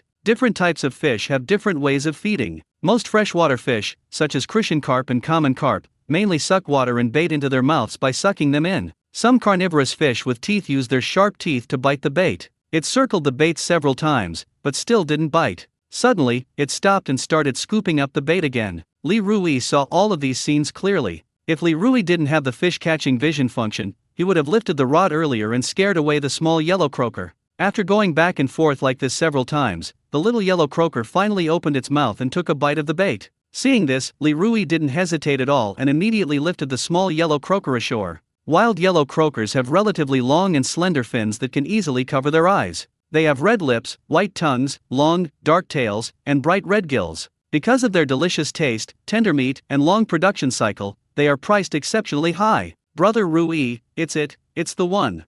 Urjun's eyes were fixed on the small yellow croaker that had been pulled up. This was the same small yellow croaker that had bitten his hook earlier. It has a big gap in the middle of its mouth, I remember it very clearly. Old Master Hu, standing nearby, exclaimed in surprise, Rui Zi, how did you manage to catch all those wild yellow croakers? Envy and jealousy welled up in Master Hu's heart. This little yellow croaker is too clever. If I hadn't been patient, it would have escaped long ago, Li Rui said as he took the little yellow croaker off the hook and threw it into the fish basket. Urjunzi ran over and grabbed the small yellow croaker from Li Rui's fish trap. Li Rui thought Urjunzi wanted to see what the small yellow croaker looked like, but who knew that the next moment, Urjunzi slapped Xiahuanjia twice across the face. I told you not to get off the hook.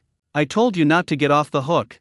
Urjunzi vented his anger. Although the yellow croakers are now theirs, there's still a difference between whether they were caught by him or by his brother Rui. Hey Urjunzi, you son of a bitch, why did you slap the fish twice? I've only ever seen people slap dogs on the street twice, but I've never seen anyone slap a fish they caught twice. Li Rui joked with a smile, then burst into laughter. Huir Yi looked gloomy. Why haven't they brought the fish yet? Urjunzi then slapped Xiahuanjia twice more. Alright, stop. If you kill the little yellow croaker, it won't be worth anything. Li Rui was somewhat speechless. A fish has taken my bait. Old Master Hu exclaimed excitedly. He jumped up from the fishing chair. Before long, Uncle Hu caught a black sea bream weighing about half a pound. Finally, we've won. Master Hu was beaming with joy, his eyes practically disappearing from his grin. At this moment, Li Rui picked up the net and scooped it into the water. In an instant, Li Rui scooped up a small yellow croaker weighing about half a pound. When Huir Yi saw this, he kept exclaiming, holy crap, this can actually work? Rui Zi is incredibly lucky. Brother Rui, you haven't really been possessed by Mezu, have you? Urjun's mouth dropped open. How come he didn't know that his brother Rui was a fishing expert before? Li Rui picked up the small yellow croaker and threw it into the fish basket. I was just lucky. I happened to see that little yellow croaker swim to the shore. Li Rui clapped his hands and smiled faintly. Another fish caught. Urjunzi pulled the fishing rod ashore, and a black sea bream weighing more than a pound landed beside him. While unpacking the fish, Urjunzi chuckled and said, Brother Rui, I've never had such a smooth fishing experience before. Yesterday, I fished with you, and just like today, it went incredibly well. I feel like I'm dreaming. Li Rui picked up the conversation and asked, Urjunzi, do you know what this is called? What's your name? Urjunzi asked with a smile. That's called good luck coming your way, even a door can't stop it, Li Rui said with a smile. Uncle Hu also occasionally brings out a black sea bream. This made Master Hu so happy that he showed off his few remaining teeth. Ruizi, you guys are really lucky. Fishing with you is so much fun. Look, I've already caught 8 black sea bream in no time, said Uncle Hu happily. Master Hu, it's because you're skilled. If you weren't skilled, could you have caught so many fish? Li Rui flattered. Older people like to be praised. Upon hearing this, Master Hu smiled and said, my skills aren't as good as you say. Every time he goes fishing, if he doesn't catch any fish, he buys a few from someone else. In his words, it's impossible for him to join the Air Force, he'll never join the Air Force in his lifetime. Rui, can you sell me a bigger Black Sea bream? Old Master Hu laughed for a while before stopping, and he looked at Li Rui with a serious expression. Hu Yi was originally a teacher in Pinggang Town. He has been retired for 1 or 2 decades, and his monthly pension is not low. His 2 children are both successful and are developing their careers abroad. Therefore, he is not short of money. Uncle Hu, didn't you catch a lot of fish? Why are you still asking us to sell them? Urgenzi asked in surprise. Li Rui felt that Urgenzi's question was unnecessary. The reason why Master Hu bought fish from them was definitely for the sake of face. Before Master Hu could speak, Li Rui agreed to his request. Second Master Hu, I'll sell you, Li Rui said, then glared at Urgenzi. Hu Yi spent 700 to buy a 7.5 pound Black Sea bream from Li Rui. Ruizi, Urgenzi, this is a trade secret. You absolutely mustn't tell anyone about me buying fish from you, Hu Yi said mysteriously. This is about his pride. Li Rui smiled and said, Second Master Hu, don't worry, we won't tell anyone. Urgenzi also promised not to tell. This old man is quite interesting. Urgenzi turned his head and glanced at Hu Yi, a smile in his eyes. Now, the fish aren't biting much. Li Rui then realized that the luck value of the fishing rod was about to run out. Brother Rui, this is really frustrating.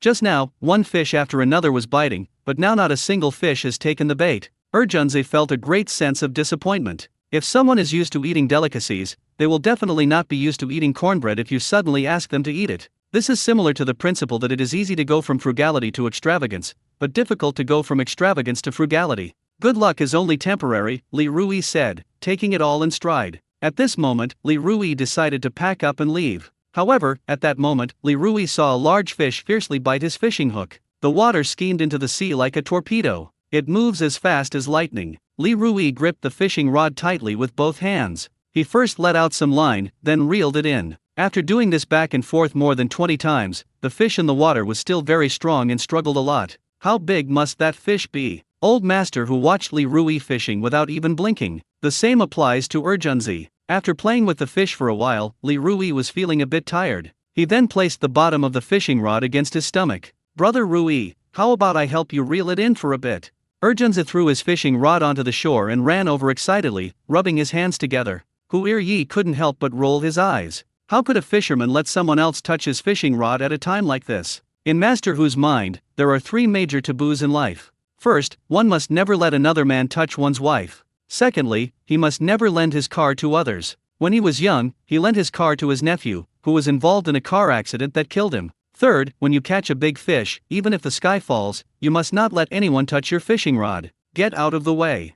Li Rui said this without even glancing at Urgenzi. Urgenzi smiled sheepishly and said nothing. Hu Yi curled his lip and snorted, Urgenzi, do you even know the rules of fishing? If someone else has caught a big fish, you can't touch their fishing rod unless they ask you to help them. This is taboo. Urgenzi scratched his head and said with an awkward laugh, I don't understand. At the same time, Li Rui was being pulled back and forth by the fish in the water. At this moment, Li Rui was extremely excited, his heart pounding. Any angler can understand Li Rui's current feelings. Urgenzi, go get the landing net. When the fish gets to the shore and is exhausted, scoop it up, Li Rui instructed. In fact, Li Rui didn't want to speak. He wanted to conserve his energy to continue playing the fish. He'll be upset for a while if the fish gets away. Understood. Urgenzi replied in a rather childish manner, then picked up the net, stood on the bank, and kept a close eye on the big fish in the water. Urgenzi, be careful. If you mess up this time, you and Ruizi won't even be brothers anymore, Hu Yi joked with Urgenzi. The big fish is about to escape from Urgenzi's hands. I reckon Ruizi will beat up Urgenzi. Master Hu stroked his chin, thinking to himself. Urgenzi dared not be careless in the slightest. He kept his eyes fixed on the big fish in the water. Let's see how long you can hold out. Li Rui wasn't in a hurry at all. The fish in the water was a yellowtail amberjack, weighing about 10 kilograms. After swimming for about 28 minutes, the yellowtail in the water stopped struggling, and its belly began to roll upwards. At this moment, Li Rui slowly pulled the yellowtail amberjack to the shore. Wow, it's huge, Urgenzi thought to himself. Seeing that the yellowtail had stopped struggling and was exhausted, with its belly facing upwards, Urgenza carefully used the net to scoop it up. Just then, Urgenza slipped, and the edge of the net in his hand slammed into the head of the yellowtail amberjack. The yellowtail was startled by the collision. The next instant, the yellowtail amberjack struggled again. The net in Urgenza's hand was almost flung away by the huge body of the yellowtail amberjack. A yellowtail weighing over 10 kilograms struggles in the water, its strength reaching tens of kilograms. Holy shit, Urgenza shouted several times. The tail of the yellow-striped yellowtail in the water thrashed wildly, splashing a lot of water all over Urgenza. Urgenza's clothes were all wet. You son of a bitch, how did you use the net? Li Rui couldn't help but curse. Well, he'll have to keep the fish running for a while longer. When using a net, the movement should be steady, gentle, and precise. But Urgenza's actions were too hasty, which angered the yellowtail in the water, making him busy for quite a while. At this moment, Li Rui saw that the yellowtail amberjack was showing signs of breaking free from the hook, and his heart was in his throat. After calming down, Li Rui promptly adjusted the angle of the fishing rod, tilting it upwards as much as possible to maintain the tension of the fishing line and allow the hook to better catch the fish's mouth. Brother Rui, I slipped just now, and the edge of the landing net hit the fish's head, Urgenza explained, quite annoyed. It's alright, don't say anything. Li Rui stopped paying attention to what had just happened. All he wanted to do was get the yellowtail amberjack ashore as quickly as possible. Master Hu was terrified. If the fish gets away, Rui Zi must be cursing Jun Zi to death. That was a very, very big fish. Using the fish catch X-ray vision function, Li Rui discovered that the yellowtail amberjack in the water had not gotten off the hook, but there were signs that it was about to. Stop struggling, just come up here obediently. Li Rui was very careful with every step he took, afraid that the fish would get off the hook. He was covered in sweat by now. Finally, through his persistent efforts, he managed to drag the yellowtail amberjack back to shore. Urgenza, be careful, don't slip again, Li Rui said sternly. This time, Urgenza will scare the yellowtail amberjack again. He really does swear. No, it won't happen, Urgenza replied in a very low voice, then slowly moved the net. Li Rui cooperated perfectly, luring the yellowtail into the net. Ensuring the entire body of the yellowtail amberjack was inside the net, Urgenza held his breath and steadily lifted the net upwards with both hands. Only after the net had scooped the fish ashore did Urgenza dare to breathe. Call! Urgenza let out a long breath, and his tense emotions gradually eased. Damn it, we finally got this bastard ashore. Li Rui breathed a sigh of relief. He can finally take a break. Old Master Hu ran over, looked at it carefully, and looked up, saying, "This is a yellowtail amberjack." The yellowtail has a spindle-shaped body that is relatively long and slightly flattened from the side. It can usually reach a length of 1 meter or even longer and weigh up to 20 kilograms. Larger individuals can weigh more than 100 kilograms. Urgenza gestured with his arms, then looked up at Li Rui and said with a smile, "Brother, this fish must be 80 or 90 centimeters long, it's so long." Old Master Hu walked around the yellowtail amberjack, resting his chin on his hand, and said, "This yellowtail amberjack must weigh about 13 or 14 pounds. As they were talking, Kiwakuo came running over from not far away. "Daddy, how many fish did you catch? Let Kiwakuo see." Kiwakuo was being led by the hand by Su Zionjiao. Li Rui wasn't worried about her falling. Several villagers followed behind Su Zionjiao and Kiwakuo. "Wow, what a huge fish. Daddy, did you catch this fish?" Kiwakuo looked at Li Rui with admiration. "Dad caught it." Li Rui wanted to pat Guo Guo's little head, but he pulled his right hand back as soon as he reached out. His hands were dirty when he baited the fish earlier. "Daddy, you're so amazing!" Kiwakuo exclaimed, jumping up and down. As soon as Kiwakuo finished speaking, her friend Chen Yaoyao came forward and also saw the large yellowtail weighing over 10 kilograms. Chen Yaoyao was stunned. Chen Xiong then said sourly, "It's just luck." His eyes were full of envy. Su Lanzi turned to look at Chen Xiong and scolded, "Look how good Li Rui is at fishing." The others present couldn't help but whisper among themselves. "Rui Zi has been amazing these past few days. He's been finding a lot of good stuff while beach combing, and he's been catching great things with his nets. Now, even when he's fishing, he's been able to catch such a big fish. Damn, there seems to be a small yellow croaker weighing half a pound in Li Rui's fish basket." Not one, but two. These people were all stunned. Some people couldn't even believe their eyes. "It really is a small yellow croaker," Chen Xiong exclaimed as he approached, his eyes widening like saucers. Su Zionjiao also found it unbelievable. Small yellow croakers are very difficult to catch. The price is also high. "I was just lucky." Li Rui didn't want to be surrounded by onlookers, so after putting the yellowtail into the fish basket, he and Urgenza carried his fish basket towards the village. Su Zionjiao was holding Urgenza's fish basket. Qiuaqiu looked at her friend Chen Yaoyao and said smugly, "Yao Yao, isn't my daddy amazing?" Chen Yaoyao kept her mouth shut, her eyes lowered, and remained silent. Chen Xiang said indignantly, "I'm going to get my fishing rod and cast a couple of times here too. If Li Rui can catch small yellow croakers here, so can he. They both have 2 shoulders and 1 head, he's no worse than Li Rui." "Dad, can you do it?" Chen Yaoyao asked with hopeful eyes. "It'll definitely work. Dad will catch lots and lots of fish later," Chen Xiang said firmly. Su Lanzi gave Chen Xiang a cold look and said irritably, "Chen Xiang, can't you stop bragging? I've noticed you're getting worse and worse lately." She used to envy her own. She was ugly, but she found a good husband. Lately, she's been feeling more and more that her husband is useless. At Li Rui's home, Li Fang is cooking. Li Deifu was pinching small fish and shrimp. "Grandma, Grandpa, come and see how many fish my dad caught," Qiuaqiu shouted as soon as she entered the house, putting her hands to her mouth. A short while later, Li Fang came out wearing an apron. Li Deifu followed closely behind. Li Deifu still had fish entrails left in his hand. "Oh my!" Li Fang exclaimed involuntarily when she saw the fish in the fish basket. Li Deifu was stunned. He was stunned. Is it really that good to fish at the beach now? In less than 3 hours, Ruizi and Erjunzi had caught so many fish. For a moment, Li Deifu was dazzled by what he saw. Black sea bream, yellowtail amberjack, and small yellow croaker. Li Deifu was so surprised when he got closer that he couldn't close his mouth. Li Rui and Erjunzi then threw the fish basket into the tricycle's cargo compartment. The tricycle's cargo compartment sank slightly. The tires were flattened. Su Xianjia struggled to hold Erjunzi's fish basket, preparing to throw it into the carriage, but Li Rui grabbed it and pulled her away. "I'll take care of it." Li Rui tossed Erjunzi's fish basket into the carriage. "Ruizi, Erjunzi, you two are really something. You only fished for 2 or 3 hours, and you caught so many fish." Li Fang grinned, her wrinkles crinkling at the corners of her eyes. After she finished speaking, Li Fang smelled a burnt smell. "My favorite." Li Fang rushed into the kitchen, only to find that the green peppers and eggs she had stir-fried were completely burnt. Qiuaqiu ran up to Li Deifu and asked with a grin, "Grandpa, isn't my daddy amazing?" "Amazing, amazing." Li Deifu laughed heartily. He only acts like this when he's with Qiuaqiu. Li Deifu is generally serious and rarely smiles when he is with others. "I wonder what this little yellow croaker will taste like," Li Rui muttered to himself as he took a lively little yellow croaker out of the fish basket. Seeing this, Su Xianjia snatched it away. "Small yellow croakers are expensive, and they don't taste good."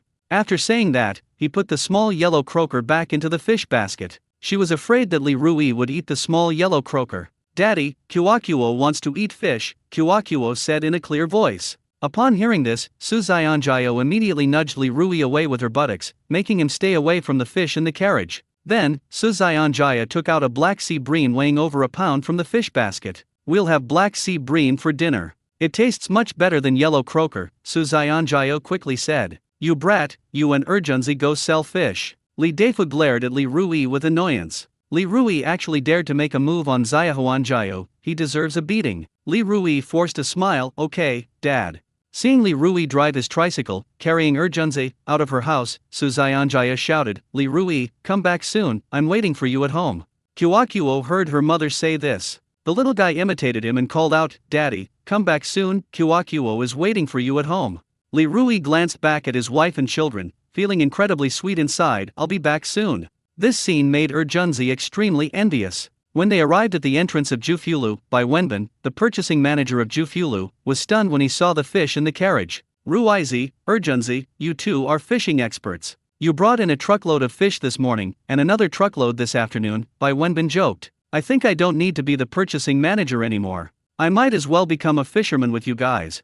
Brother Bin, we rely on the weather for our livelihood, it's not as stable as yours. You often leave early and come home late, I really envy you," Li Rui said with a smile. Bai Wenbin waved his hand and laughed loudly, "I can't do it. Don't be fooled by my position as manager. I'm just trying to make a living." As the two were talking, a kitchen helper from Jufula ran out and carried the fish from the carriage into the kitchen to be weighed. Black sea bream weighed 152.8 jin, 14 catties and 3 ounces of yellow-striped yellowtail, 1 pound and 3 ounces of small yellow croaker. Ruizi, Erjunzi, we're not strangers. I think these fish are pretty good, so I'll offer a higher price. "Don't tell anyone outside," Bai Wenbin said seriously. He wasn't afraid of Li Rui telling outsiders, but he was afraid of Erjunzi telling outsiders. Li Rui is steady and reliable. Erjunzi is still too inexperienced, he's easily carried away by making a little money. Brother Bin, Urgenzi, and I definitely won't tell anyone about this. Li Rui looked up and smiled. Urgenzi nodded. Seeing this, Bai Wenbin said, the Black Sea Bream weighs 91 caddies, so the total price of the Black Sea Bream is 13,752. I'll charge you 6,500 for your big yellow croaker. Wild small yellow croaker is 300 per caddy, so 1 caddy and 3 ounces is 390. Total, 20,642. When Bai Wenbin quoted this price, Bai Wenbin was completely stunned. Li Rui and Urgenzi made over 20,000 yuan fishing in one afternoon. Who would believe that if I told them? Brother Rui, it's over 20,000. Urgenzi excitedly called out in Li Rui's ear. Calm down, Li Rui said with a slight smile. In the past, he would have been just as excited as Urgenzi about this. But now, he has bigger ambitions. A mere 20,000 yuan is nothing to him. At that moment, Bai Wenbin was sending a message to Song Ling on his mobile phone. In Song Ling's office, Song Ling saw the message sent by Bai Wenbin and could hardly believe her eyes. Li Rui and Urgenzi have been incredibly lucky lately. They made over 9,000 yuan this morning fishing with nets, and then made over 20,000 yuan fishing this afternoon. Song Ling's mouth dropped open. After muttering to herself, Song Ling made a phone call to Bai Wenbin. Have them come to my office. I haven't left yet, and the finance department is working overtime. After arriving at Song Ling's office, Song Ling patted Junzi's shoulder vigorously and said with a smile, Junzi, you're something else. Urgenzi glanced at his brother Rui before saying, it's my brother Rui who's lucky. Li Rui, here's the order form. Song Ling handed the pre-prepared order form to Li Rui. President Song, it's getting late. My wife and kids are waiting for me at home, so I need to get back soon. Li Rui wanted to go home early, so he wasn't in the mood to chat with Song Ling. Song Ling smiled and said, Li Rui, you should go home soon. Turning to Urgenzi, she said, Urgenzi, you stay here. Let's have dinner together. Forget it. I don't want to listen to your chanting. Urgenzi said with a look of disgust. Every time he was alone with his sister, she would give him a lecture, telling him to be more sensible and not to worry his parents. He was tired of hearing those words. How dare you talk to your sister like that? Song Ling's face immediately darkened. Sis, let's have dinner together sometime.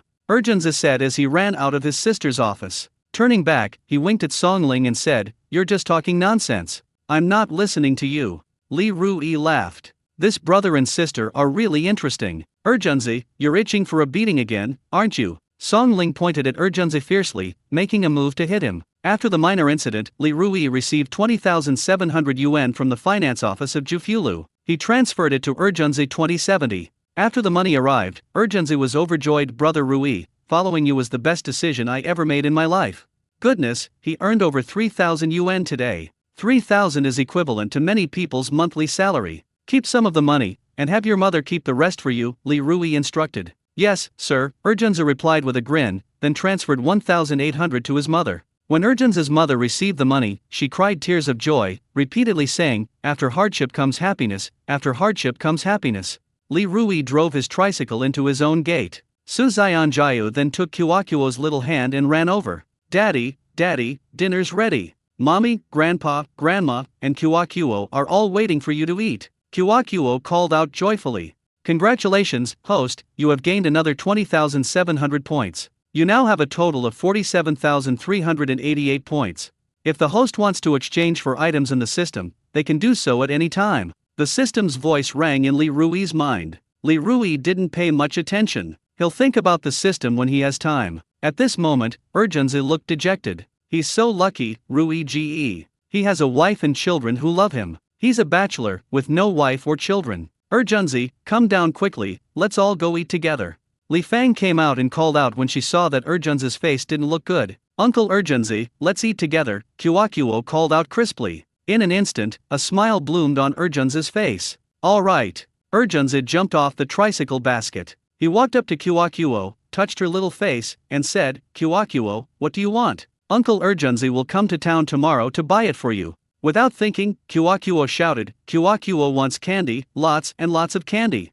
Uncle Urgenzi is coming to town tomorrow, and he'll buy you lots and lots of candy, okay? Urgenzi said with a smile. Urgenzi, it's not good for children to eat too much candy. Don't buy it for Kuokuo. Su Xianjiao wasn't worried about Urgenzi spending money, nor was she trying to save him money. She genuinely didn't want Kuokuo to eat too much candy. Whether you're an adult or a child, eating too much sugar is bad for your health. Urgenzi looked up at Su Xianjiao and smiled slightly. Sister-in-law, I'll buy less. After all, I already promised Kiwakuo, and I don't want to break my promise to her. The group entered the living room, chatting and laughing. The bowls and chopsticks were already set out, just waiting for Li Rui and Urgenzi to come back for dinner. The food is ready, you guys eat first. Why wait for Urgenzi and me? We're not strangers. Li Rui washed his hands and sat down in a chair. The phrase, we're not strangers, warmed Urgenzi's heart. Urgenzi laughed and chimed in, that's right. I'm not an outsider. Kiwakuo quickly chimed in. Grandpa asked Kiwakuo to eat, but Kiwakuo firmly said no. Kiwakuo wants to wait for Daddy to come back so we can eat together. Oh, and Uncle Urgenzi too. Li Deifu was worried that Kiwakuo would be hungry, so he let Kiwakuo eat first. In Li Deifu's view, the adults in the family could wait for Li Rui and Urgenzi to come back and eat together. The child doesn't need to wait. He would be heartbroken if his precious granddaughter went hungry. This child is too attached to her father, Li Fang said cheerfully. Everyone, pick up your chopsticks and start eating, Li Deifu said, then picked up his chopsticks and began to eat. After he said that, the others present also became quite blunt. Li Rui picked up a shrimp, put it in his bowl, and started peeling it. Daddy, Kiwakuo wants to eat shrimp. Kiwakuo sat in her high chair, her two little legs swinging back and forth, and pointed at the shrimp on the plate with her chopsticks. Tonight's dinner was quite lavish, with fried small fish, fried shrimp, steamed black sea bream, green pepper and egg, braised pork head, braised pork belly, and a large bowl of Harry's tofu soup. It looks very appetizing. I knew you wanted to eat shrimp. Li Rui put the broken shrimp meat into Kiwakuo's bowl. Kiwakuo tried to pick it up with her chopsticks a few times, but couldn't. Seeing this, Li Rui fed the shrimp meat into Kiwakuo's mouth. Delicious, so delicious. Kiwakuo muttered as she chewed on the shrimp. Dad, shall we have another drink tonight? Li Rui suggested.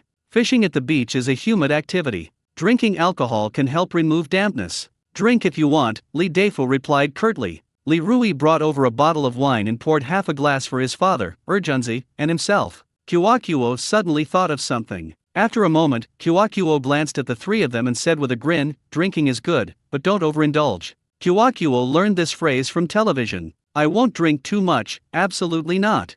Li Deifu was amused and burst into laughter. After finishing his meal, Urgenzi rode his electric bike home. Li Deifu and Li Fang, a married couple, were clearing away the dishes. Kiwakuo sat in the corner playing with her toys. Honey, I have something to tell you. Li Rui said with a smile in his eyes. What did you say? Su Xianjia was about to clear the dishes so that her parents-in-law could go home and rest early. The parents-in-law had been busy all day and deserved a rest. Li Rui said happily, I just calculated it, and I have about 220,000 yuan in hand now, while I owe 210,000 yuan online. Before Li Rui could finish speaking, Su Xianjiao excitedly interrupted him. Real. Su Xianjiao's eyes shone with light. She had waited too long for this day. As the saying goes, being debt-free brings a sense of peace. The online loans that Li Rui owes her keep her from ever finding peace of mind. Li Rui nodded, then shared his thoughts. Should we buy a pickup truck first, or pay off the online loans first? Pay off the online loans first, Su Xianjiao said without hesitation. You can buy a car later. The faster she pays off her online loans, the more at ease she feels. Okay. Li Rui took out his phone and paid off all the 210,000 yuan in online loans he owed. Looking at the display on Li Rui's phone, Su Xianjiao let out a long sigh. At least we're not in debt anymore. Su Xianjiao felt a great weight lifted off her shoulders. Li Rui was looking forward to buying a pickup truck soon. At present, his tricycle is not enough. When I went to sell fish today, the tricycle almost couldn't hold them all. Honey, I feel like I'm dreaming. The past few days, I've been crying all the time. Kiwakuo and I can hardly stand staying in this house anymore. I even thought about taking Kiwakuo to work elsewhere, Su Xianjiao said softly. She was afraid her in-laws would hear her say that. Li Rui held Su Xianjiao's hands in both of his, and they looked into each other's eyes. Wife, what happened before was my fault. I want to apologize to you here. The past is the past, why bring it up again? What matters is the present. Su Xianjiao didn't want to dredge up the old issues. It's so good to have you. Li Rui put his arm around Su Xianjiao's waist. Su Xianjiao nestled in Li Rui's arms. After a while, Su Xianjiao finally broke free from Li Rui's embrace. It's getting late, and I have to work tomorrow. Go wash Kiwakuo's face and feet, and I'll help Mom and Dad clear the dishes, Su Xianjiao said before heading to the dining table. Li Rui then went to find Guo Guo. Dad, Mom, you should go back. I'll clean up here. Su Zionjio wiped the table. Zionjio, you've had a long day at work, so you don't need to do any housework. Your dad and I have nothing to do, so we can help you with the chores, Li Fang said with a smile. Even Li Deifu, who was usually quiet, spoke up.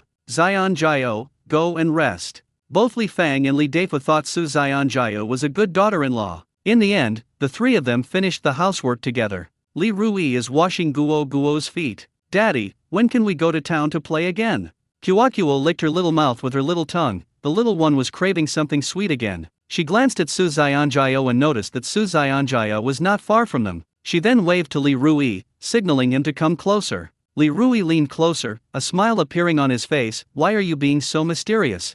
Daddy, can you secretly give Kuakuo candy from now on, without letting mommy know, okay? Kuakuo asked in a very, very soft voice. Before anyone knew it, Su Zionjio quietly walked over. Kuakuo, what did you say? Su Zionjio asked sternly. Kuakuo was startled. She waved her little hands like a fan. Kuakuo didn't say anything. Do you think mom didn't hear? You just said you wanted dad to secretly give you candy.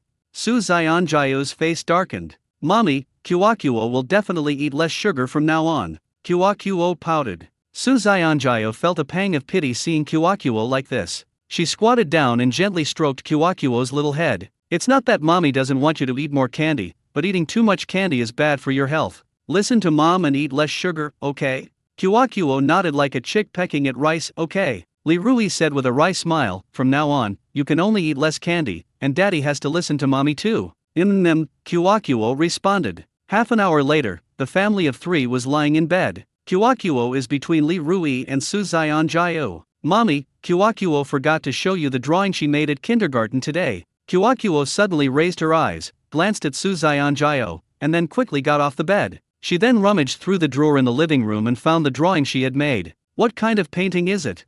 Su Zionjio was very curious, and she was also a little excited. A short while later, Kuakuo placed the painting in front of Su Zionjio. Kuakuo giggled. Daddy praised my drawing. Mommy, do you think my drawing is good or not?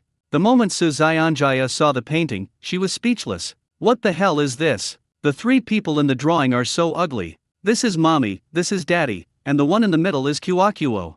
Kuakuo pointed to the three people in the drawing. After she finished speaking, she pricked up her little ears, hoping that her mother would praise her. Ha! Su Zionjio's face scrunched up. Are these three people definitely her family of three? Kuakuo drew her so ugly. In the painting, she has only 3 strands of hair on her head. Mommy, isn't Kuakuo's drawing beautiful? Kuakuo asked, clapping her little hands. It looks good, very good. Su Zionjio answered reluctantly, her smile forced. Upon hearing this, Kuakuo danced with joy. Kuakuo knew mommy would say that. Kuakuo is simply a little drawing prodigy.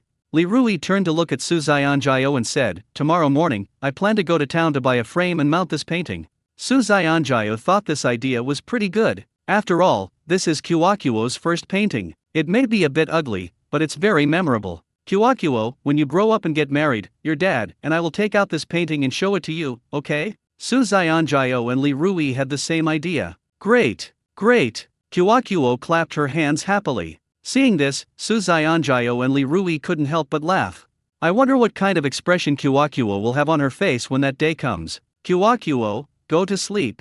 Li Rui didn't want Kuakuo to get up too late tomorrow. Daddy, Kuakuo wants to hear a story.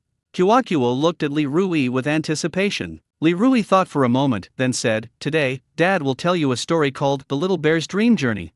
Let's begin. In a dense forest lived a cute little bear. Every night, the little bear would lie in its warm little bed and listen to its father tell stories. Li Rui just said a few words. Kuakuo fell asleep. The little guy was sleeping soundly, with a little drool dripping from the corner of his mouth. This little guy is really fussy. Li Rui picked up Guo and laid her flat on the middle of the bed. Go to sleep. Su Zionjia turned off the light and turned on the small lamp by the bed. Kuakuo likes to sleep with the lights on. Whether she's asleep or not, the light must be on. Li Rui got up very early the next morning. He was in the kitchen, making breakfast. The weather is bad today, the sky is gloomy, and Li Rui plans to take a day off. Kuakuo went to kindergarten as usual. Su Zionjio went to work as usual. I'll find some time to discuss this with Zionjio and ask her to resign, Li Rui thought to himself. Working in the factory is tedious and boring. Now that he has the ability, he naturally hopes that his wife can have an easier life. This morning, he sent a message to Urgenzi, telling him not to come today. Riding his tricycle, Li Rui arrived in town and ran into his mother-in-law, Chen Yi. Pinggang town is not large. The chances of encountering it are quite high. Li Rui, I was just about to come find you. Chen Yi stopped Li Rui's tricycle. Mom, what did you want to see me about? Li Rui frowned. Chen Yi said in a shrill voice, my son is getting married soon, and we're short of the bride price. You need to find a way to scrape together the money. Upon hearing this, Li Rui's lips twitched. Mom, I still owe a ton of money. I was thinking of borrowing some from you to pay it off. Can you lend me some? He won't mention anything about the money he's made recently. Li Rui, how could you do this? I raised my daughter all these years, and now you've given her away for nothing. Chen Yi snapped, rolling up her sleeves. Mom, I have something to do, so I won't chat with you anymore. Li Rui's tricycle made a sharp turn, avoiding Chen Yi. Chen Yi chased after her. Li Rui, why are you like this? Could you chip in a little bit? If my daughter hadn't married you, she would definitely have married a rich man. Now I'm asking you to lend me some money, what's wrong with that? Chen Yi ran all the way until she was tired, then she stopped. She squatted on the ground, panting heavily, and muttered to herself, I'll call my daughter later and ask her to divorce you. At this moment, Li Rui arrived at an art gallery. Don't let Crescent Island's small size fool you, it has everything you need. Although small, it has all the vital organs. Boss, do you have any frames for mounting paintings? The owner was a middle-aged woman. As soon as Li Rui walked into the gallery, he stated his purpose. Sir, our gallery has 3 types of frames. Which one would you like? The owner was very enthusiastic and led Li Rui to see the 3 types of frames in their shop. The first type is a regular wooden picture frame. The price is not expensive. One is 30. The second type is a frame made of PS foam material. This quality is very poor. 115. Li Rui didn't like either of the first 2 options. He took a liking to the third type of picture frame, a high-end solid wood frame, which cost 200. This is it. Li Rui pointed to a 7-inch solid wood high-end picture frame. After paying, Li Rui went and bought 2 Huawei phones and a Sony camera. I spent 4,500 yuan on 2 Huawei phones. The model is Nova 11SA. The Sony camera cost 5,000. The model is ZV-1. Damn it, money really flies. Of the more than 10,000 I had, I only have 800 left. I need to hurry up and make some more money. Li Rui couldn't help but complain as he left the camera store. Without money, it's impossible to provide a good life for your wife and children. Back home, Li Rui patiently framed Guo Guo's first painting. After it was finished, Li Rui hung it on the wall. He looked left and right, up and down, and he never got tired of looking at it. At 10 a.m., Li Rui picked up his phone and made a call to Urgenzi. Urgenzi, let's go catch some fish today, Li Rui said into his phone. Okay, brother Rui, I'm itching to get my hands dirty. Urgenzi on the other end of the phone immediately became interested. Urgenzi arrived in a flurry on his electric scooter. Brother Rui, has the painting been framed? Urgenzi saw the painting hanging on the wall as soon as he entered the living room. The painting on the wall was so eye-catching that it was hard for him not to see it. How was it? Li Rui asked with a smile. Urgenzi gave a thumbs up, really good. At this moment, Li Fang arrived. She came to do laundry and cook. My son and daughter-in-law have been quite busy lately, so she has some free time and can put her remaining energy to good use. Ruizi, Urgenzi, go catch some fish. Li Fang was washing clothes under the water pipe when she saw Li Rui and Urgenzi, one holding a net and the other a bucket, and asked, Auntie, Rui and I are going to catch fish. Rui is having a lot of good luck lately, so we're sure to catch a lot of fish, Urgenzi replied with a smile. Li Rui glanced at his mother and said, Mom, we're leaving. Li Fang waved and said with concern, be careful. The ocean swallows many people every year. It's best to be careful. Before, when her husband Li Deifu went out to sea to fish, she would lie alone in bed at night, always worried that something might happen to him. We'll be careful, Li Rui said as they walked. At the village entrance, in the shade, as soon as Huiryi saw Urgenzi and Li Rui, he quickly walked towards them. He wanted to feast his eyes on it. He rarely fishes with nets anymore, he's too old and his physical strength can't keep up. In his spare time, he enjoys fishing and admiring the sea view. Upon seeing this, Su Lanzi ran home. A moment later, she came up behind Li Rui and Urgenzi, carrying a small fishing net. Her husband, Chen Xiong, went to the beach. Ruizi, Urgenzi, you two went fishing again. Old Master Hu smiled, his impression of Li Rui and Urgenzi had completely changed. Before, Li Rui and Urgenzi almost lived and ate in the card room. Now, Li Rui and Urgenzi were positive, energetic, and hardworking. Who wouldn't like a young man like that? Second Master Hu, we're going to catch fish, Li Rui replied with a smile. Su Lanzi remained silent. She planned to throw her fishing net next to Li Rui and Urgenzi later, hoping to get some of their luck. Li Rui and Urgenzi have made a lot of money recently, which makes her extremely envious. I'll just watch from the sidelines and enjoy the view, Old Master Hu grinned. When are you guys fishing again? I'd like to go with you, okay? Uncle Hu, sometimes we go fishing, sometimes we go beach combing, and sometimes we catch fish with nets. It's not a fixed routine. Li Rui couldn't possibly call Uncle Hu every time before going fishing, that was impractical. Mr. Hu has a retirement pension and has no burdens at all. He is different from Urgenzi. He has a wife and children to support. Urgenzi needs to earn money to get married. Sometimes he envied retired old men like Uncle Hu, whose salaries were much higher than those of young people, and who had no family burdens. That's true, Master Hu laughed loudly. Urgenzi noticed Su Lanzi behind them. He frowned but did not speak. The group chatted and laughed as they arrived at the large reef in the rocky area. Li Rui did not rush to throw the net. He found a spot relatively close to the sea, walked over, and then cast his fishing net out. The fishing net was cast out gracefully into the sea. After casting fishing nets many times, you'll become quite adept at it. Su Lanzi stumbled to Li Rui's side, and then she threw out the small fishing net she was holding. Su Lanzi, why are you standing so close to my brother Rui? Urgenzi couldn't stand it anymore. Urgenzi, is the reef area your property? I can stand wherever I want. Su Lanzi rolled her eyes at Urgenzi. Urgenzi wanted to slap Su Lanzi across the face. Li Rui was also a little annoyed by Su Lanzi. No matter what he and Urgenzi did, this woman followed them everywhere. She was like a leech, impossible to shake off. 30 seconds later, Li Rui began to pull the net up. Li Rui was having some difficulty pulling. Seeing this, Urgenzi was extremely excited. Looks like there's a lot of stuff inside, Urgenzi chuckled. Standing at the back, Uncle Hu stood on tiptoe, craning his neck to look at the fishing nets in the water. Just then, a small yellow croaker jumped up from the bottom of the fishing net. There's a little yellow croaker. Old Master Hu exclaimed excitedly. Urgenzi hurriedly ran over to help Li Rui, but Li Rui scolded him. Urgenzi, be careful. You're running so fast, what if you slip and fall? Urgenzi immediately slowed down. The next moment, Li Rui pulled the fishing net out of the water. Immediately, the fish in the net began to jump around frantically. Hu Yi slapped his thigh in amazement. Good heavens, how come there are so many fish? Last time, almost the entire village stood on the reef and threw fishing nets into the sea, but almost no one caught anything good. Su Lanzi, standing next to Li Rui, couldn't hide the envy in her eyes when she saw the fish in Li Rui's fishing net. Brother Rui, I'll definitely be more careful from now on, Urgenzi said with an embarrassed smile. Li Rui had already pulled the fishing net ashore. This net of fish probably weighs about 20 or 30 pounds. Not too much, not too little. Aside from a few small yellow croakers, there doesn't seem to be anything of good quality. Old Master Hu leaned closer to take a look. Urgenzi took the snakeskin bag out of the bucket, placed it on the reef, and weighed it down with a large rock. Then, Urgenzi quickly picked up the fish. Ta-da! The fish were thrown into the bucket one after another by Urgenzi. Li Rui looked at the net and found that it contained mostly sardines. Sardines aren't worth much. It costs about 20 yuan per jin, 500 grams. Seafood prices fluctuate considerably. It might be 200 today, maybe it will be 100 tomorrow. This thing is related to many aspects. Oh, time. Oh, the weather. All of these factors can affect the price of seafood.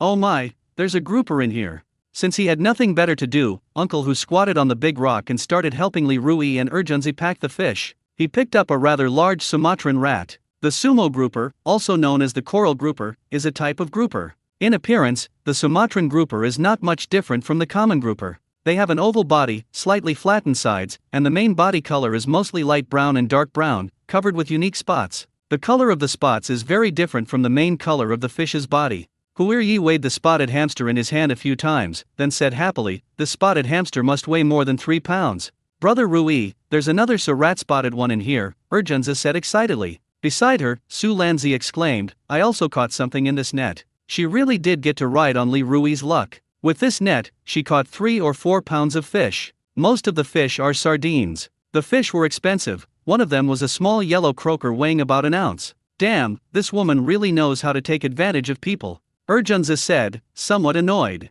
Li Rui was also a little annoyed. He didn't really like Su Lanzi. Urgenzi, let's ignore her and hurry up and pick up the fish. Li Rui also found a grouper from the pile of fish. This grouper must weigh more than 4 pounds. Li Rui made a mental estimate. With one net cast, he caught more than 10 pounds of sardines, more than 8 pounds of small yellow croakers, 15 or 16 pounds of grouper, and several pounds of miscellaneous fish. It's not bad. Brother Rui, this net can sell for at least several thousand. Urgenzi laughed heartily. Why is there a Su Shubun? Su Lanzi asked in surprise. She cast her net and caught only 3 or 4 pounds of sardines and a small yellow croaker weighing about 1 ounce. Compared to this, Su Lanzi felt very unbalanced. Wow, Lanzi, you've gotten quite a lot too. Master Hu exclaimed. Second Master Hu, this won't do. My net is far inferior to Li Rui's, Su Lanzi said as she picked up the fish. Sai, Li Rui and Urgenzi get to eat meat, while she can only drink soup. Li Rui knew that Su Lanzi had just benefited from the lucky fishing net throw. He racked his brains, thinking about how to prevent similar incidents from happening again. Those who had a good relationship with his family and benefited from the good fortune of the lucky fishing net throw were left alone. However, Su Lanzi did not have a good relationship with his family. Su Lanzi, could you please stop throwing your fishing net right next to my brother Rui? Urgenzi gave Su Lanzi a cold look. He finds that old woman annoying just looking at her. It's like a piece of dog skin plaster, always following him and his brother Rui. Urgenzi, what's wrong with this sea? Is it your private property? You can cast your fishing nets here, but I can't?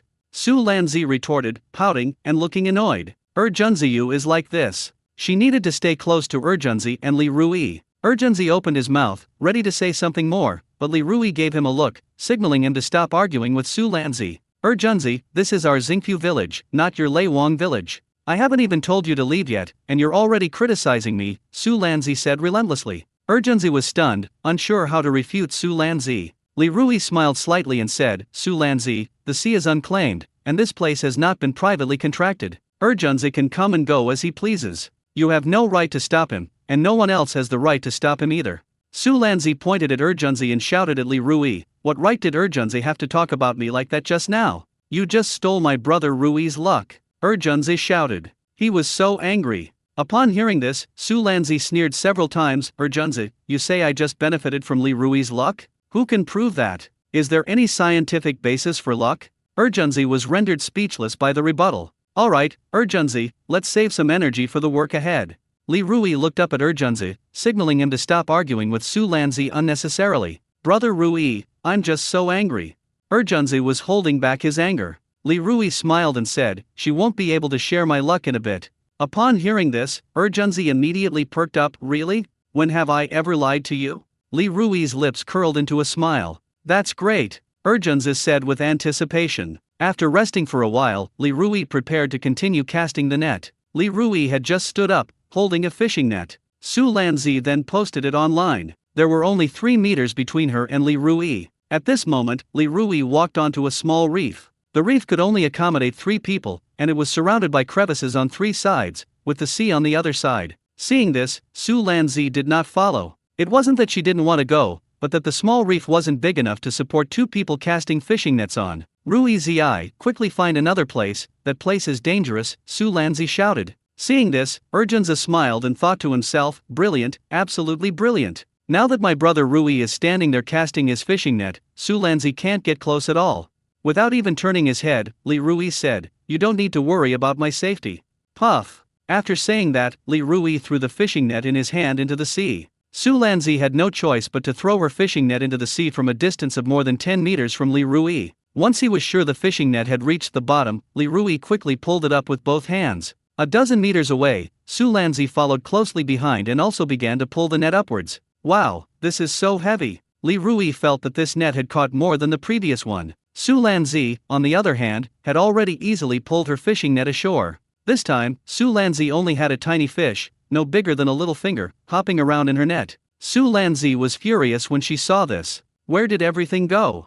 Su Lanzi's face looked extremely pale. She completely ignored the tiny fish, no bigger than her little finger, in the fishing net. That stuff wasn't even enough to fill a tooth gap for her. Meanwhile, Li Rui's fishing net gradually surfaced. At the bottom of the fishing net, several fish were jumping upwards. Upon seeing this, Old Master Hu couldn't help but exclaim in surprise, so many fish. He called out like that. Su Lanzi quickly turned her head to look at Li Rui's fishing net. There are so many fish. Su Lanzi's eyes widened. It looks like it's another small yellow croaker.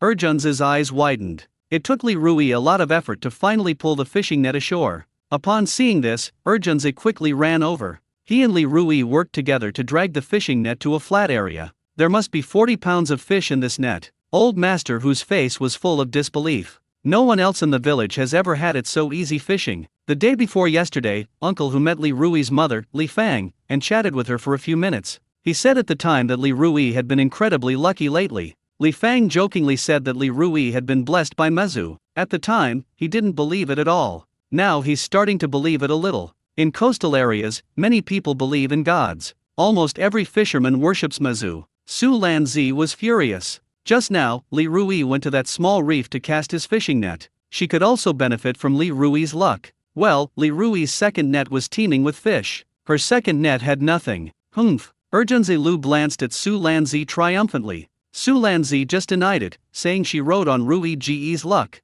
Now you've proven it. He kept these words to himself. Just as his brother Rui said, he might as well save his energy for the work ahead. There are plenty of fish, but not many of them are expensive, Su Lanzi said sourly. She hadn't finished speaking. Hu Yi, who was standing next to Li Rui, exclaimed loudly, "Oh my, there's a red light in this net." Red light is a name for rosacea. The people on Crescent Island habitually refer to rose spot as red lantern. People in the Guangdong and Guangxi regions prefer to call rose spots red spots. The name varies from place to place. The rose grouper is also a type of grouper. Its full name is black-edged grouper, and its body shape is not much different from other groupers. Its body is oval, laterally compressed and robust, with a large head, a wide mouth, small eyes, and relatively bright body color, mainly orange-red to reddish-brown, with a row of triangular black spots on its dorsal fin. Uncle Hu, where's the red light? Urgenzi was getting excited. He looked at the fish in the net but didn't see the red light, so he couldn't wait to look up at Uncle Hu. Red lights are expensive.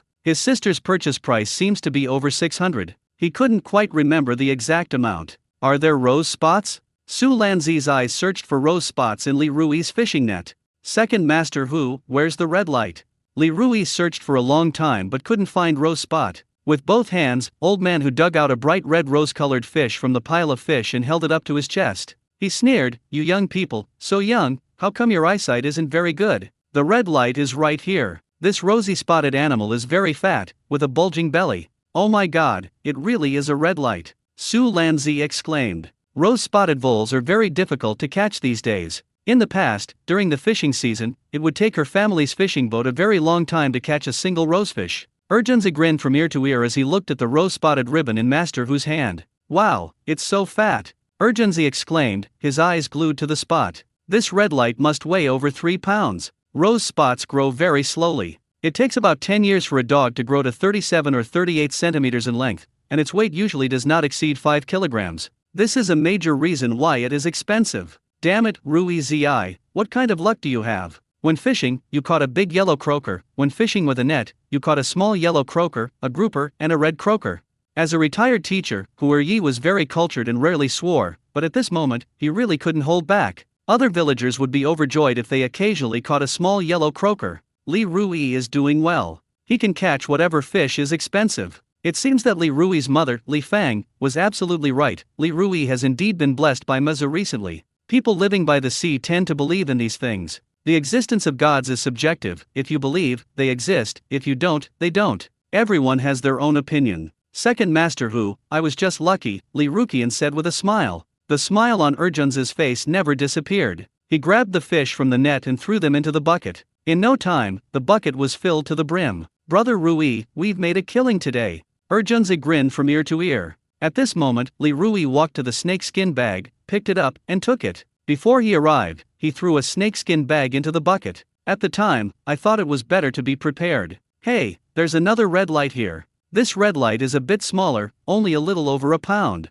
Uncle Hu then found a rose-colored grouper from the pile of fish. Su Lanzi, who was more than 10 meters away, was dumbfounded. Li Rui was casting a net to catch fish in the rocky area. She was also casting nets to catch fish in the rocky area. Why is there such a big difference in the results? Second Master Hu, don't bother, don't get your hands and clothes dirty, Li Rui said with a smile as he looked up at Second Master Hu. "Second Master, I'm not afraid." Second Master Hu was also very enthusiastic about pretending to be a fish. Seeing this, Li Rui planned to give Master Hu a few pounds of miscellaneous fish later. Master Hu had helped them, so they had to show their appreciation. It was only right to reciprocate. He couldn't let Master Hu work for nothing. Coming to her senses, Su Lanzi was furious. After taking a deep breath, she ran to where Li Rui had just been standing and threw the fishing net into the sea. Li Rui just caught a net full of fish here, so I'm sure I can catch a lot of fish here too, Su Lanzi thought to herself. When she pulled the net up, there were only a few small sardines in it, weighing less than 2 ounces.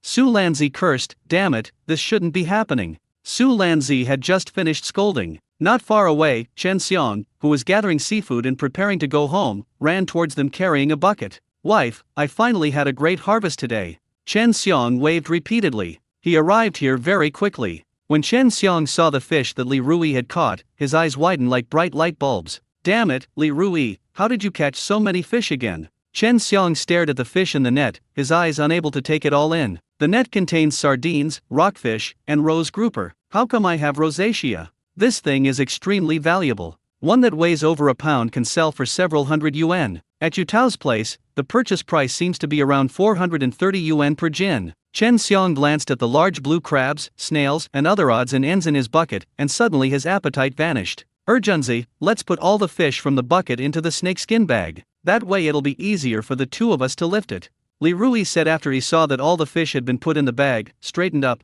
looked at the bucket and the snakeskin bag, and thought for a moment. There were only 2 of them, him and Urgenzi. The 2 of them carried the snakeskin bag containing the fish, which made things a little easier. Hu Yi said with a smile, I'll take the bucket back for you. Thank you very much, Uncle Hu. Li Rui didn't stand on ceremony. He'll just give Master Hu a few more pounds of miscellaneous fish later. Hu Yi waved his hand and laughed heartily. Ruizi, it was just a small favor. Watching you catch fish with nets is really enjoyable. I've had a real feast for the eyes today. Urgenzi used both hands to pry open the opening of the snakeskin bag. Seeing this, Li Rui quickly poured all the fish in the bucket into the container. The 2 men, each carrying one end of a snakeskin bag, walked towards the village. Uncle Hu walked beside Li Rui, carrying a bucket filled with fishing nets. Ruizi, can you sell me some sardines? They're delicious fried, and they go really well with drinks. Old Master Hu smacked his lips, his mouth watering. After being pan-fried, the sardines have a golden and crispy exterior while remaining tender inside. With one bite, you can enjoy the crispy outside and tender inside texture, as well as the rich and fresh aroma. Pair it with some wine. It's absolutely wonderful. Uncle Hu had bought sardines from Yutao before, but he thought the prices were too high, so he only bought them 2 or 3 times. Uncle Hu, what are you saying? You've been running around helping us just now, why should we charge you for taking some sardines from us?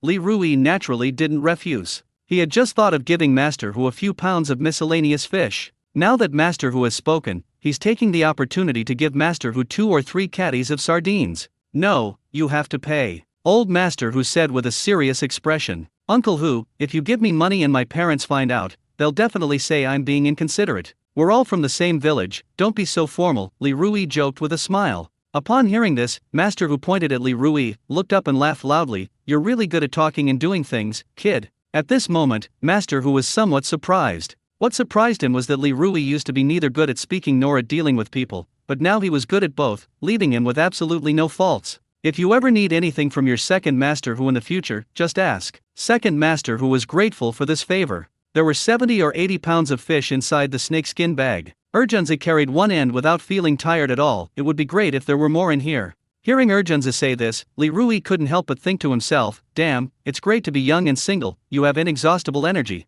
He was exhausted. After walking for a few minutes, Li Rui, panting heavily, said intermittently, let me rest for a bit, let me catch my breath. Before he could finish speaking, Li Rui put the snakeskin bag containing the fish on the ground. Urgenzi rubbed his hands together and looked at Li Rui with a smile. Brother Rui, how about you let me throw a couple of nets in the future? I also want to experience the feeling of a net exploding. Okay, next time you cast a few more nets. Li Rui couldn't wait for Urgenzi to put in more effort. After resting for a while, Li Rui and Urgenzi picked up the fish again and headed towards the village. Seeing that Li Rui and Urgenzi were struggling to carry the load, Hu Yi stopped chatting with Li Rui. Master Hu knew that when people were tired, they had no desire to speak. The group had just arrived at the village. At the village entrance, a group of people, young and old, ran over and surrounded the area in the shade. Yutao stood at his doorstep, looking at the fish that Li Rui and Urgenzi were carrying, feeling uneasy. Ruizi, Urgenzi, how come you two had such a big harvest again? Are fish in the sea so easy to catch these days? My goodness, this bag of fish must weigh at least 70 pounds. The elderly and children who gathered around were trembling with fear as they followed Li Rui and his group into Li Rui's house. Just leave it here, Li Rui said, placing the snakeskin bag containing the fish on the ground. Then, Li Rui leaned against the wall, panting heavily. At this moment, Urgenzi was also quite exhausted. Urgenzi squatted on the ground, not wanting to speak. You two silly kids, why didn't you call me? If I had known you'd caught so many fish, I would have driven our tricycle all the way to the beach, Li Fang said, walking over with a mixture of reproach and heartache. Mom, it's okay. Urgenzi and I are young. We're just tired. We'll be fine after a good night's sleep. Li Rui finally recovered, but his speech was still a little slurred. Urgenzi joked, Rui and I are working out to build muscle. Upon hearing this, Li Fang patted the air with her hand. Don't be so silly next time. Rui Zi, your dad, and I are just sitting at home doing nothing. Li Fang complained a few more times before going to cook. After resting for a while, Li Rui brought 3 clean plastic bags from his kitchen. Rui Zi, what kind of fish are in the snakeskin bag? And He Hua kept peeking into the snakeskin bag. Fish that are easy to catch normally. Li Rui smiled and then emptied all the fish out of the snakeskin bag. Suddenly, all the fish that Li Rui and Urgenzi had caught appeared in front of everyone. Aunt Lotus has sharp eyes and spotted several rat spots at a glance. Wow, so many spotted rats. This thing isn't cheap. Aunt Lotus shouted. The other onlookers also started making a fuss. Not only do we have grouper, but also small yellow croaker. Goodness, there's even a rare rose-spotted fish. Rose-spotted fish are hard to catch even on long voyages. How did Rui manage to catch it with a fishing net? Holy crap, it really is a rose grouper. My family hasn't caught one of these in years. Li Rui ignored these people. He grabbed several handfuls of sardines and put them in a plastic bag. Uncle Hu, here you go. Li Rui placed a plastic bag containing more than 3 pounds of sardines in front of Uncle Hu. Rui Zi, I would be honored to receive this. Second Master Hu chuckled as he took it from his hand. He accepted this favor. He will pay it back later. It is human nature to reciprocate gifts. Seeing this, Li Dalong squeezed through the crowd to Li Rui and shouted, Rui, you gave Master Hu so many fish, aren't you going to give me any? Upon hearing this, Li Rui frowned. His uncle has a really big face. Just now, Uncle Hu was helping him with all sorts of things, but his cousin did nothing and just asked him for fish. Maybe next time. Li Rui politely declined. Rui Zi, what do you mean by this? Do you think an outsider is closer to you than your cousin me? Li Dalong glared at him, his beard bristling. Aunt Lotus rolled her eyes, then glanced at Li Dalong. Dalong, you're so old, why are you still doing such a shameful thing? Rui gave Master Hu fish because Master Hu just helped him. You haven't done anything yet, so why are you asking Ruize for fish? As elders, we can't take advantage of our age. There are so many people here. If Ruize gives all the fish, how many fish does Ruize have to give him? When Li Rui heard Aunt Hehua say that, he felt even more indifferent to his cousin. How could his cousin not understand the truth that Aunt Hehua knew? Uncle Dalong, please don't do this kind of thing again. Someone else spoke up. For a moment, Li Dalong felt ashamed. A moment later, Li Dalong shook his hand and said angrily, I was just joking. I didn't really want to ask Ruize for fish. If I want to eat fish, I'll go buy it myself. How much can a few pounds of fish cost? After saying that, he turned and left without looking back. Li Rui then packed 3 portions of fish. He gave 1 portion to Master Hu, 1 portion to Urgenzi, and the other portion to himself. Urgenzi, let's put these fish back in and then load them onto the truck, Li Rui said, glancing up at Urgenzi. As soon as Li Rui finished speaking, Uncle Hu put down the plastic bag in his hand, picked up the snakeskin bag on the ground, and pried open the opening of the snakeskin bag with both hands. Seeing this, Li Rui thought to himself that if his uncle had such good judgment, he would definitely have given him a few pounds of fish. Aunt Lotus and sister-in-law Osman thus rolled up their sleeves, ready to help, but Li Rui blocked them. Aunt Hehua, sister-in-law Gihua, don't bother with this. It's just a small matter. Don't trouble yourself. Just make sure you don't get your clothes dirty, Li Rui said with a smile. Soon after, the fish was packed and loaded onto the tricycle. Li Rui said goodbye to his mother and then went to town with Urgenzi to sell fish. When the tricycle passed by Yutao's house, Yutao's expression was very unpleasant. That Li Rui is outrageous. He'd rather sell his catch to someone else than to me. Doesn't he care about my feelings at all? Yutao said, sulking. 10 minutes later, Li Rui and Urgenzi arrived at the entrance of Jufulu. As usual, Bai Wenbin, the purchasing manager of Jufulu, greeted Li Rui and Urgenzi there. Several kitchen helpers stood behind Bai Wenbin. Ruize, Urgenzi, what good stuff have you two gotten your hands on this time? Bai Wenbin greeted them with a smile. He went closer and saw only a snakeskin bag. This only fueled his curiosity. Brother Bin, have someone carry this into the kitchen and empty the fish out. Then you'll know what good stuff Urgenzi and I have gotten our hands on this time. Li Rui teased him a little. You guys quickly carry this snakeskin sack inside, Bai Wenbin ordered. Immediately, the kitchen helpers behind him carried the snakeskin bag full of fish to the back kitchen. Li Rui, Urgenzi, and Bai Wenbin followed behind them. After the fish was poured out, not only Bai Wenbin's eyes widened, but also those of the other kitchen helpers. So many fish that are not commonly seen. You two are incredibly lucky. You managed to catch so many rare fish like grouper, yellow croaker, and rose grouper. I seriously suspect you've been possessed by Mazu, the goddess of the sea, lately. After Bai Wenbin finished speaking, everyone burst into laughter. Brother Bin, hurry up and have someone sort them and then weigh them, Li Rui said expectantly after stopping his laughter. He was eager to know how much money he and Urgenzi had made in total this time. This time, he and Urgenzi caught fewer fish than last time, but the quality was much higher. Selling seafood at Jufulu is so relaxing. Firstly, the price was quite good. Secondly, they don't need to categorize things themselves. To sell seafood in their village, not only are the prices low, but they also have to sort the seafood themselves. You guys hurry up and sort these fish into different categories, then weigh them, Bai Wenbin instructed. Before long, all kinds of fish were sorted and put into basins. I must say, the work efficiency here is really high. Old CAI in the kitchen weighs the items. Bai Wenbin took notes and called out the numbers. 16 catties and 1 tail of grouper, 9 catties and 2 tails of small yellow croaker, 28 catties and 6 tails of sardines, 4 catties and 1 tail of rose grouper, 12 catties and 3 tails of rockfish, and 8 catties and 9 tails of miscellaneous fish. The rats weigh 510 grams each, totaling 8,211. Small yellow croakers are 300 per catty, totaling 2,760. Sardines are 35 yuan per catty, totaling 651 yuan. Rose spots are 650 per jin, totaling 2,665. Shijugong costs 100 jin, totaling 1,230.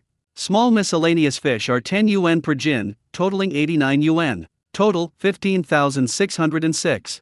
After the accounts were settled, Bai Wenbin suddenly raised his head and looked at Li Rui and Urgenzi as if they were monsters. Wow, Ruizi, Urgenzi, I'll fish with you guys from now on. What you earned this morning is more than my monthly salary, Bai Wenbin said enviously. Brother Bin, you're joking, aren't you? Someone like you, a high-level white-collar worker with a stable income, how could you possibly become a fisherman? Urgenzi and I are struggling to make ends meet, Li Rui said with a smile. Urgenzi was overwhelmed by the number he had just heard. He was still immersed in joy. What high-level white-collar worker? They received their monthly salary and spent it all in one go, just like a white-collar worker. That's the correct explanation of a white-collar worker, Bai Wenbin joked with a smile. After saying that, Bai Wenbin sent the accounts to Song Ling. Li Rui patted Bai Wenbin on the shoulder and smiled, Brother Bin, I'll treat you to drinks later. Now, Urgenzi and I will go to President Song's office first. I'm serious, so you absolutely mustn't go back on your word.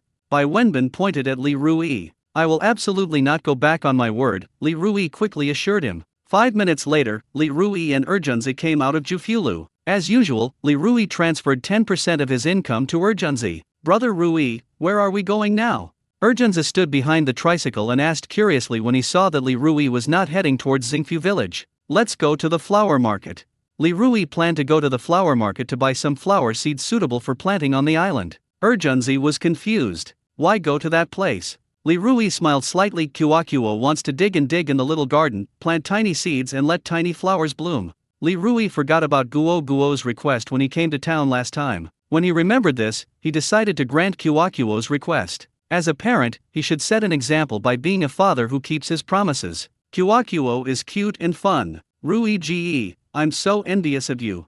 Urgenzi couldn't help but smile when he thought of Kuakuo. That little guy was just too much fun. Upon arriving at the flower market, Li Rui entered a flower shop. Urgenzi wasn't interested in flowers, he drove his tricycle to buy groceries and wine. The shop was run by a plump middle-aged woman. Sir, what would you like to see? The shopkeeper asked Li Rui warmly. I'd like to buy some flower seeds that are suitable for planting now and for growing on our crescent island, Li Rui said, explaining his purpose. The shop owner smiled and said, Sir, you may not know much about flowers. Let me give you a simple explanation. Flowers are divided into annual flowers and perennial flowers. Annual flowers will complete the process from seed germination, growth, flowering, fruiting and death within 1 year. White clover is an example of an annual flower.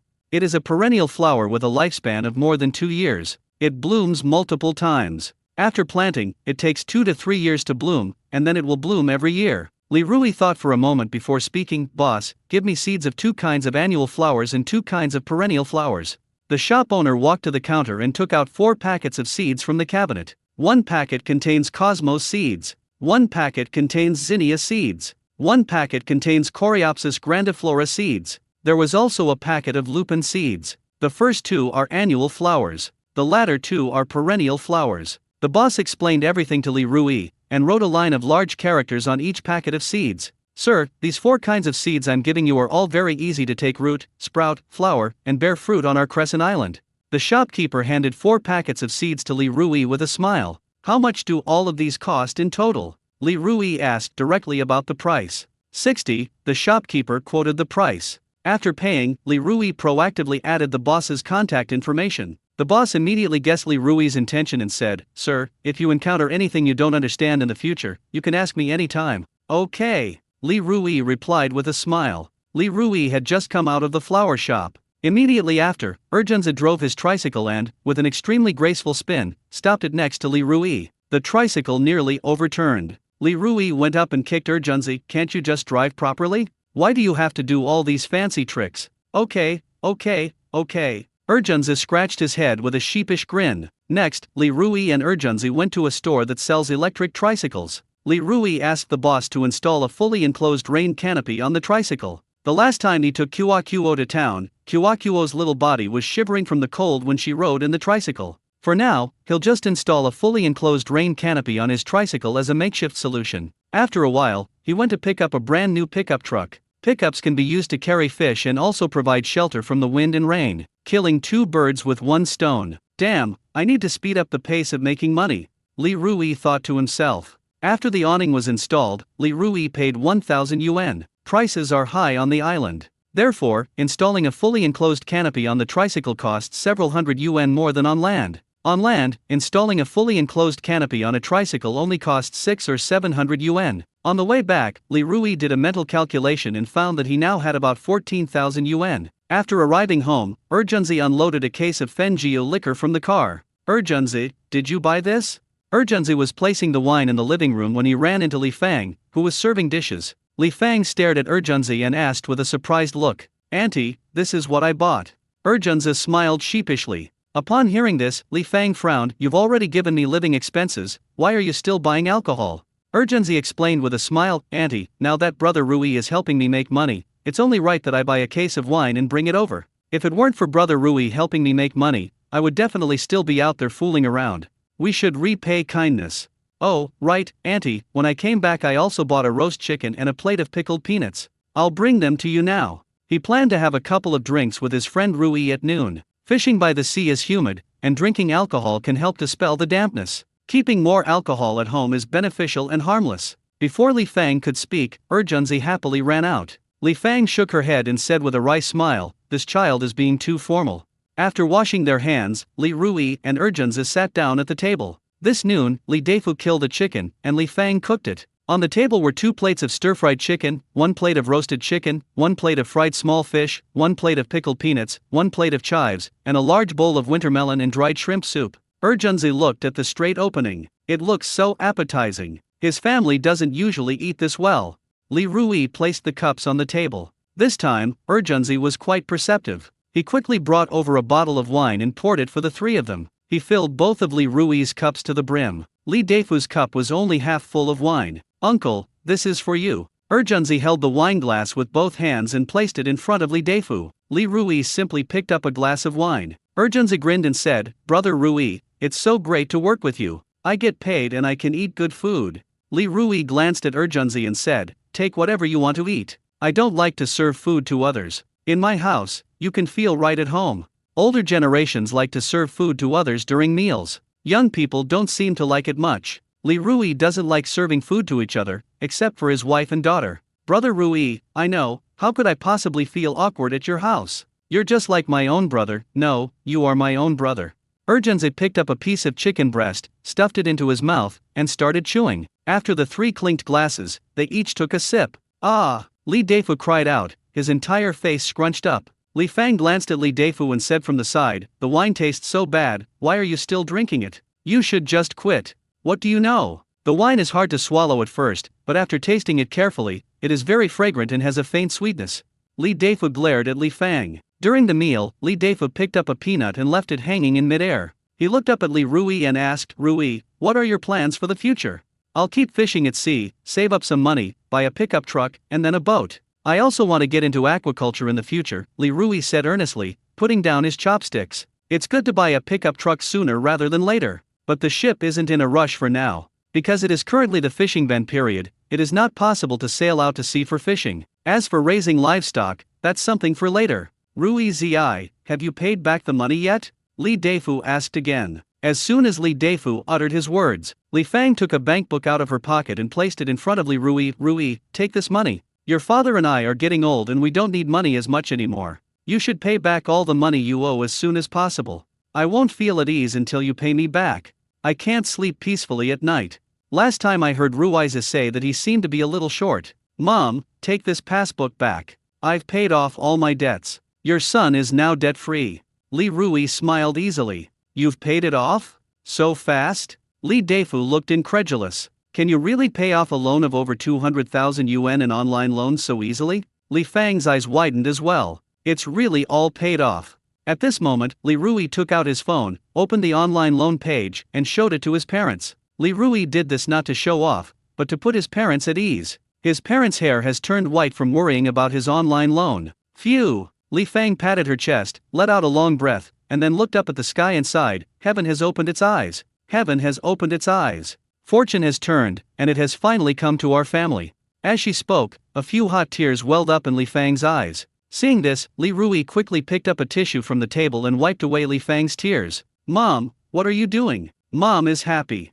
Li Fang choked up twice. Li Fang treated Erjunzi like this because she didn't consider him an outsider. Erjunzi didn't dare to look, he kept his head down and focused on eating. Wiping away her tears, Li Fang turned her crying into a smile and instructed Li Rui and Erjunzi. Ruizi, Erjunzi, don't tell anyone about your money-making business. Don't flaunt your wealth, understand? I know. Li Rui was well aware of the treacherous nature of people. Auntie, I understand.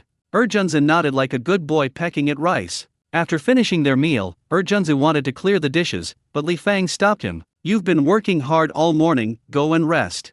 Li Fang's face darkened. Auntie, I'll lie down for a bit. Erjunzi smiled. Li Fang smiled and said, go quickly. After drinking, Li Rui usually doesn't go to bed. He and Erjunzi both slept on the sofa in the living room. Li Deifu helped clear the dishes. At 4:30 p.m., Li Rui and Erjunzi both woke up. Erjunzi, how about you rent a house in our village? Li Rui patted Erjunzi's thigh. Erjunzi was still half asleep and seemed not to be fully awake yet. Although Xingfu village and Leiwang village are not far apart, it's not a good idea for Erjunzi to travel back and forth every day, especially when Erjunzi had been drinking and was riding his electric bike home at night. Okay. Erjunzi was very happy. He didn't want to travel back and forth every day. Li Rui kept this in mind. At this moment, Li Rui wanted to go fishing, but the system's voice came through. Host, please note that today's lucky fishing rod is no different from the ordinary fishing rod. Upon hearing this, Li Rui gave up his idea of going fishing and told Erjunzi to have dinner before going back. Okay, I'll listen to you. After saying that, Erjunzi lay back down on the sofa and continued to sleep. This kid, why does he sleep so much every day?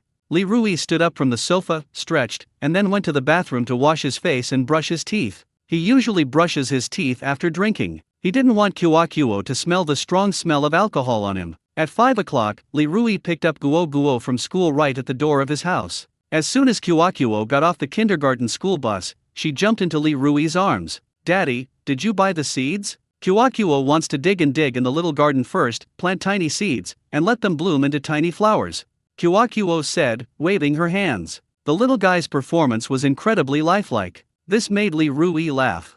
I've bought them. Dad will take you to plant flowers now, Li Rui said with a smile. After finding 2 small shovels in the storage room, Li Rui and Guo went to a corner of his yard and started digging. The corner of his yard wasn't paved with cement. It's perfect for planting flowers. Daddy! Guo called out crisply. What? Li Rui looked up at Guo. Suddenly, Guo smeared her finger on Li Rui's face. Suddenly, the mud on Guo's fingers got onto Li Rui's face. Ha ha, the little guy did something naughty and laughed heartily. Daddy's going to smear mud on your face too. Li Rui dipped his finger in some mud and dabbed it onto Guo's little face. No! Guo shouted as she moved her small body backward, but she still got infected. The two had a lot of fun. It was their faces that suffered. "Daddy, what flower seeds are we planting today? When will Kyokuo see the flowers?" Kyokuo put away her playful mood, stared at Li Rui, and asked with great curiosity. "Kyokuo, don't rush what you do.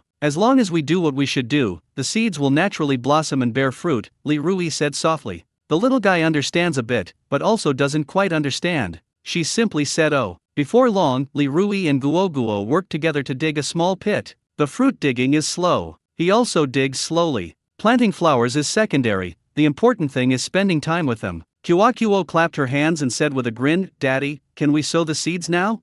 "Okay." Li Rui gently pinched Guoguo's little nose, getting some mud on it again. "Daddy, let Kyokuo throw the seeds." When Kyokuo saw Li Rui pick up a packet of seeds, she ran up to him and placed the packet in front of him with both hands. "These are cosmos seeds," Li Rui said, gently placing a few cosmos seeds into Kyokuo's palm. Kyokuo was very careful, afraid of dropping even one. Walking up to the small hole she had just dug, Kyokuo threw all the seeds in her hand into it with a mighty throw. After doing all this, Kyokuo patted her little hand. "Seeds, seeds, bloom quickly." Kyokuo squatted on the ground, her little head close to the ground, her two big eyes looking at the seeds in the small pit, and called out to the seeds in a clear voice. Li Rui smiled. This little guy is still impatient. He'll have something else to do from now on. That is watering and fertilizing. "Kyokuo, let's bury the seeds together." Li Rui pulled up his sleeves, preparing to push the soil with his hands, and then he pulled up Kyokuo's sleeves as well. "Okay," Kyokuo said loudly. Li Rui and Guoguo used their hands to push the soil and bury the cosmos seeds. Plant growth requires several key elements: light, temperature, water, soil, nutrients, and air. These things are all indispensable. Cosmos is best sown in spring or autumn. It's April now. It's springtime. Both Li Rui and Guoguo had their hands covered in mud. "Daddy, this is so much fun." Kyokuo rubbed the mud in her hands, giggling, revealing her pearly white teeth. "If you're having fun, play a little longer." Li Rui thought it was a good thing to be close to nature and feel its beauty. After playing for a while, Kyokuo looked up at Li Rui and said noisily, "Daddy, let's continue digging and digging in the little garden, planting little seeds and making little flowers." Li Rui picked up the small shovel and started digging a hole again. Kyokuo also picked up a small shovel and started digging a hole. Kyokuo has very little strength. She was digging the hole purely for fun. She shoveled the mud here and there, like a bulldozer pushing soil. After digging the hole, Kyokuo planted the seeds of Coreopsis grandiflora. Golden Coreopsis is different from Cosmos. Cosmos is an annual flower. Annual flowers produce quickly. If planted now, they will flower and bear fruit in summer and autumn, and then die. Annual flowers are all about growing fast. It flowers and bears fruit quickly. Death is just as quick. Coreopsis is a perennial flower. Perennial flowers take at least 2 years to flower and bear fruit, and can bloom multiple times, blooming almost every year thereafter. While Kyokuo and Li Rui were having a great time, Urjunza stretched, yawned, and walked out of the living room. "Brother Rui, Kyokuo, what are you doing?" Urjunzi asked, yawning as he looked at Li Rui and Kyokuo. "Uncle Urjunzi, Kyokuo and her dad are planting flowers." Before Li Rui could even speak, Kyokuo quickly looked up and answered Urjunza's question. As soon as Li Rui saw Urjunzi, he treated him as a free source of labor. "Urjunzi, go to the living room and bring the camera over. Take a few more pictures of me and Kyokuo. The camera is in the drawer under the Maza statue." Li Rui shouted loudly at Urjunzi. Urjunzi rubbed his eyes, said okay, and ran into the living room, grabbed a camera, and snapped a series of photos of Li Rui and Kyokuo. "Daddy, Mommy will be back soon. If she sees us covered in mud, she won't scold us, will she?" Kyokuo asked suddenly, looking nervous. "No," Li Rui replied calmly. "If kids don't play in the mud during their childhood, when will they ever play in the mud again?" Upon hearing this, Kyokuo immediately grinned. "Daddy, Kyokuo wants to draw on your face." Kyokuo giggled. Without any hesitation, Li Rui offered his face as soon as Kyokuo spoke. "Kyokuo, be careful, don't be afraid of getting mud in Daddy's mouth and eyes," Li Rui reminded him. Kyokuo nodded.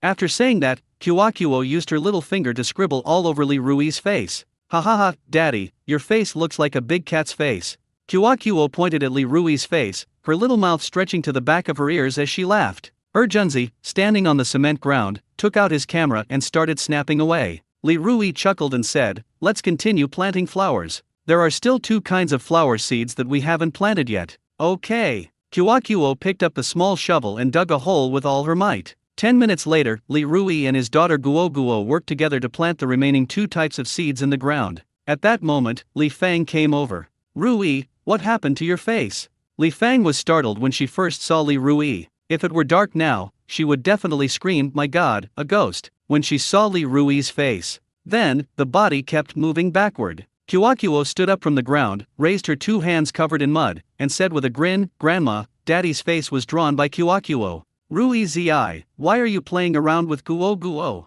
Li Fang complained. Li Deifu, who followed in, immediately put on a stern face and said, "Old woman, how can you talk like that? Kuakuo likes to play like this, and Rui Zi is with her. This is a parent-child activity, not some kind of nonsense." Urgenza seized the opportunity and started snapping photos of Kuakuo. Kuakuo looks innocent, carefree, and adorable from this angle. The photos will definitely turn out great. "Fine, call me whatever you want. I'm going to cook. Zion Jaya should be back soon." Li Fang rolled her eyes at Li Deifu and then went into the kitchen. "Kuakuo, do you want to draw on Grandpa's face?" Li Deifu stepped forward with a smile on his face, which revealed many wrinkles. Kuakuo immediately replied, "Okay." Upon hearing this, Li Deifu immediately squatted down and let Kuakuo draw on his face with her fingers. "Kuakuo, don't get it in Grandpa's eyes and mouth," Li Rui quickly reminded him. Looking at the scene before him, Li Rui thought of his father when he was young. When his father was young, he would often count to 3 and then whip him with his belt. Back then, if he made any serious mistake, he would inevitably be severely beaten. Grandparents and grandchildren love each other so much. "Alright, Kuakuo, stop playing. Go wash up with Daddy," Li Rui said sternly. He then turned around and asked Urgenzi to pour a basin of warm water over. Urgenzi once again became free labor. A short while later, Urgenzi placed a basin of warm water on the steps in the living room. "Brother Rui, I just snapped a few dozen photos. You'll definitely be satisfied when you see them," Urgenzi said, trying to take credit. "Uncle Urgenzi, Kuakuo wants to watch later." Kuakuo looked up at Urgenzi and shouted. Li Rui washed his hands and face for a while before he could clean them. Then he washed Kuakuo's face and hands. Urgenzi patted Kuakuo's little head and smiled, "Okay." After they both washed up, Kuakuo stood next to Urgenzi, happily looking at the photos Urgenzi had just taken. Li Rui was looking into what to pay attention to when planting flowers. Growing flowers requires time and perseverance. Li Rui didn't know much about how to fertilize, what kind of fertilizer to use, when to water, or how much water to use. Li Rui took out his phone and chatted with the florist for a few minutes, learning what kind of fertilizer the 4 types of flowers he was growing needed and how to water them. A diluted liquid fertilizer should be applied every 2 weeks. You should not give too much, nor should you give too little. Excessive fertilization can easily burn the roots. Insufficient fertilization will result in inadequate nutrients. He also has to water it every day, once in the morning and once in the evening, just enough to keep the soil moist, but not waterlogged, as waterlogging can easily cause the seeds to rot. Damn, there are so many rules. Li Rui has a big head. Looking at Kuakuo's smiling face, Li Rui decided that no matter how much effort he had to put in, he had to cultivate the flower. The seeds were planted by him and Kuakuo together, making them very meaningful. "Mommy, you're back." At this moment, Kuakuo ran to the living room door, opened her 2 chubby little hands and hugged Suzayan Jayo's legs, calling out with a big smile, "Li Rui, the chickens have scratched up the muddy ground in our yard." Suzayan Jayo asked, her eyes full of doubt. She saw pits of all sizes when she passed by there. She thought it was scratched by chicken feet. Li Rui was amused. "Kuakuo and I just planted flower seeds in that muddy patch of ground." "Oh, I see." Suzayan Jayo suddenly realized. "Sister-in-law, I was taking pictures while Rui and Guo were planting seeds," Urgenza said, fiddling with the camera in his hand. Suzayan Jayo's attention was immediately drawn to the camera. "Urgenzi, whose camera is that in your hand?" She had thought about buying a camera to record Kuakuo's growth and show it to Kuakuo when she grew up, but after thinking about it, she dismissed the idea. Firstly, cameras are too expensive. Secondly, she didn't have much time or energy to take photos of Kuakuo. As for asking Li Rui to buy a camera, she had never even considered it before. "Honey, I bought the camera," Li Rui said with a smile. A moment later, Li Rui took out 2 brand new Huawei phones from the drawer. "This pink Huawei phone is a gift from me. This blue Huawei phone is one I bought for myself. In my eyes, these 2 phones are couples' phones." Li Rui handed over the pink Huawei phone. His wife, Suzayan Jayo, is currently using a cell phone that's 5 or 6 years old and incredibly slow. "My phone still works, why are you spending that money?" Suzayan Jaya said with a smile in her eyes, but she was actually overjoyed inside. Li Rui bought her a phone, regardless of the amount of money involved. The key point is that Li Rui cares about her and is willing to spend money on her. After saying that, Su Xianjiao took the phone. Your phone hasn't worked for a long time. When Li Rui said this, his heart felt like it had been pricked by a needle. If it weren't for his gambling, his wife changed her phone a long time ago. Su Xianjiao was playing with her phone, thoroughly enjoying it. This phone is really nice. Su Xianjiao smiled and turned to Li Rui. Let's not spend money if we don't have to. The child is growing up, and there will be many more expenses. We need to save more money now, because when the child gets older, their education will cost a lot of money. Wife, I'm buying you a phone. Spending money is money that should be spent.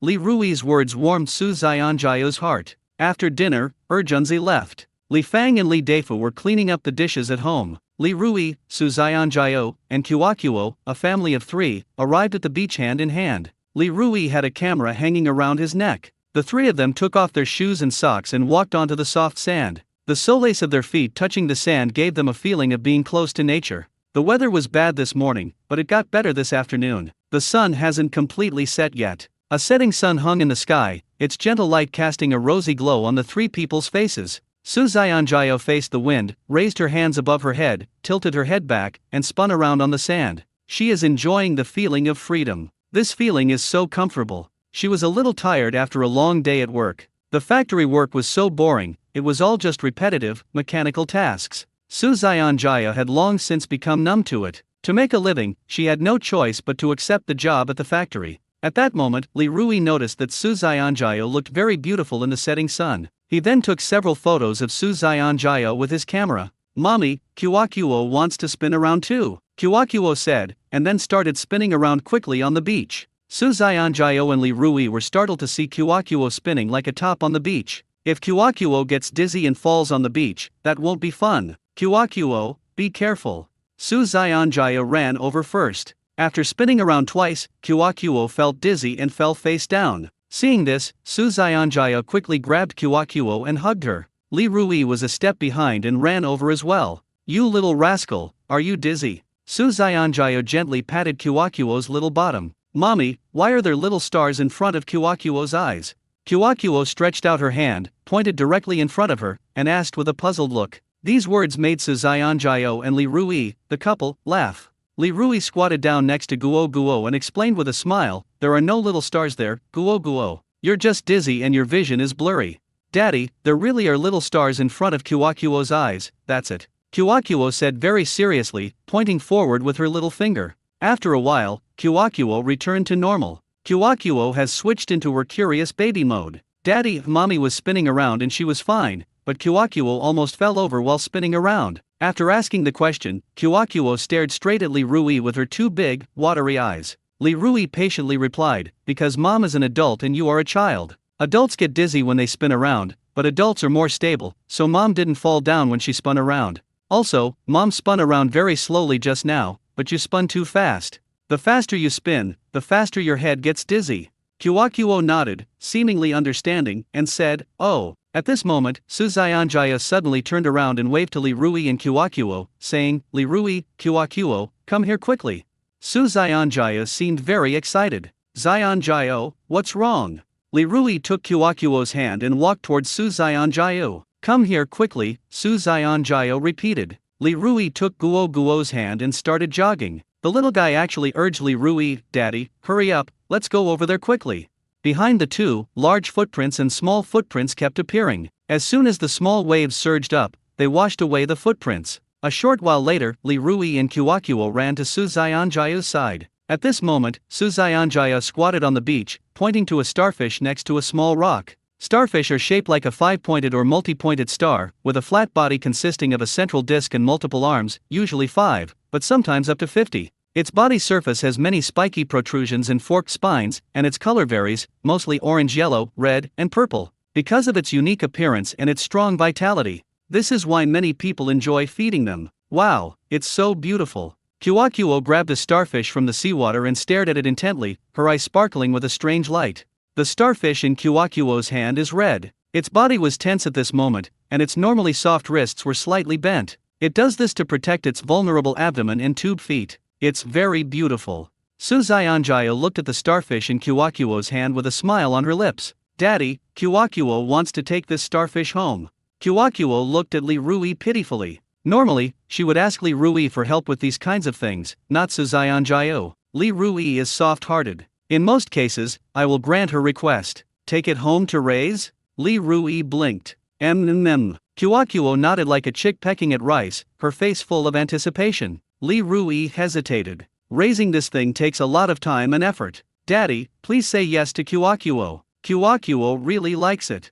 Kyokuo held the starfish in one hand, tugged at Li Rui's clothes with the other, and said with a pout. He looked so pitiful. Seeing Kyokuo like this, Li Rui no longer hesitated. He said very firmly, we must take it back and raise it. Who can blame him for being a doting father to his daughter? Have to. He has taken on another job. He wants to cultivate the flower seeds. He will have to feed the starfish later. Would. As soon as Li Rui finished speaking, Guo kissed Li Rui's cheek with her little mouth. After the kiss, Kyokuo said with a grin, Daddy, you're so sweet. You little rascal, you're really good at manipulating your dad. Suzayanjayo patted Kyokuo's little head. Mommy, what does handle mean? Kyokuo turned to look at Suzayanjayo. Suzayanjaya didn't know how to explain it for a while. Seeing this, Li Rui explained, it means you make your father listen to you too much. Kyokuo understands. Kyokuo is very smart and grasps things immediately. You guys have fun, I'll take pictures of you. Li Rui thought the scenery was nice today, so he decided to take a few more pictures of Kyokuo and Suzayanjayo. What do you use the camera for? Isn't it just for taking pictures? Suzayanjayo held Kyokuo's hand and walked towards the setting sun. Li Rui squatted on the beach, found a good angle, and took several pictures of Suzayanjayo and Kyokuo. Damn it, we shouldn't have let Urjunzi leave so early. We should have let him stay and act as a tool. Urjunzi left. The family of three couldn't take a photo together. Li Rui, give me the camera, I'll take some pictures of you and Kyokuo.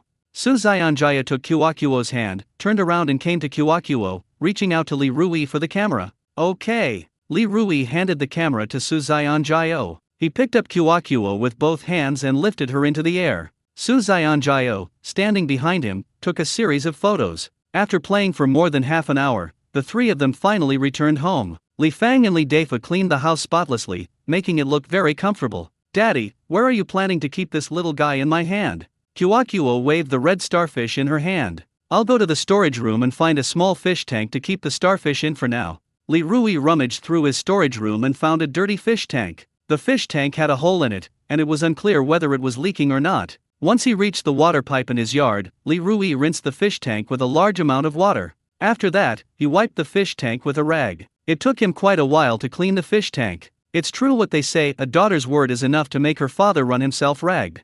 Daddy, are you done yet? Kyokuo ran over. Okay. Li Rui took the starfish from Guo and threw it into the fish tank. Starfish generally live in saltwater environments. Salinity typically ranges from 1.020 to 1025 and requires regular monitoring and adjustment using a hydrometer. We had some seawater stored at home, which came in handy. Li Rui finally finished after working for half a day. At this moment, Kyokuo rested her chin on her hands and her elbows on the table as she looked at the starfish in the fish tank. Daddy, can it accompany Kyokuo as she grows up?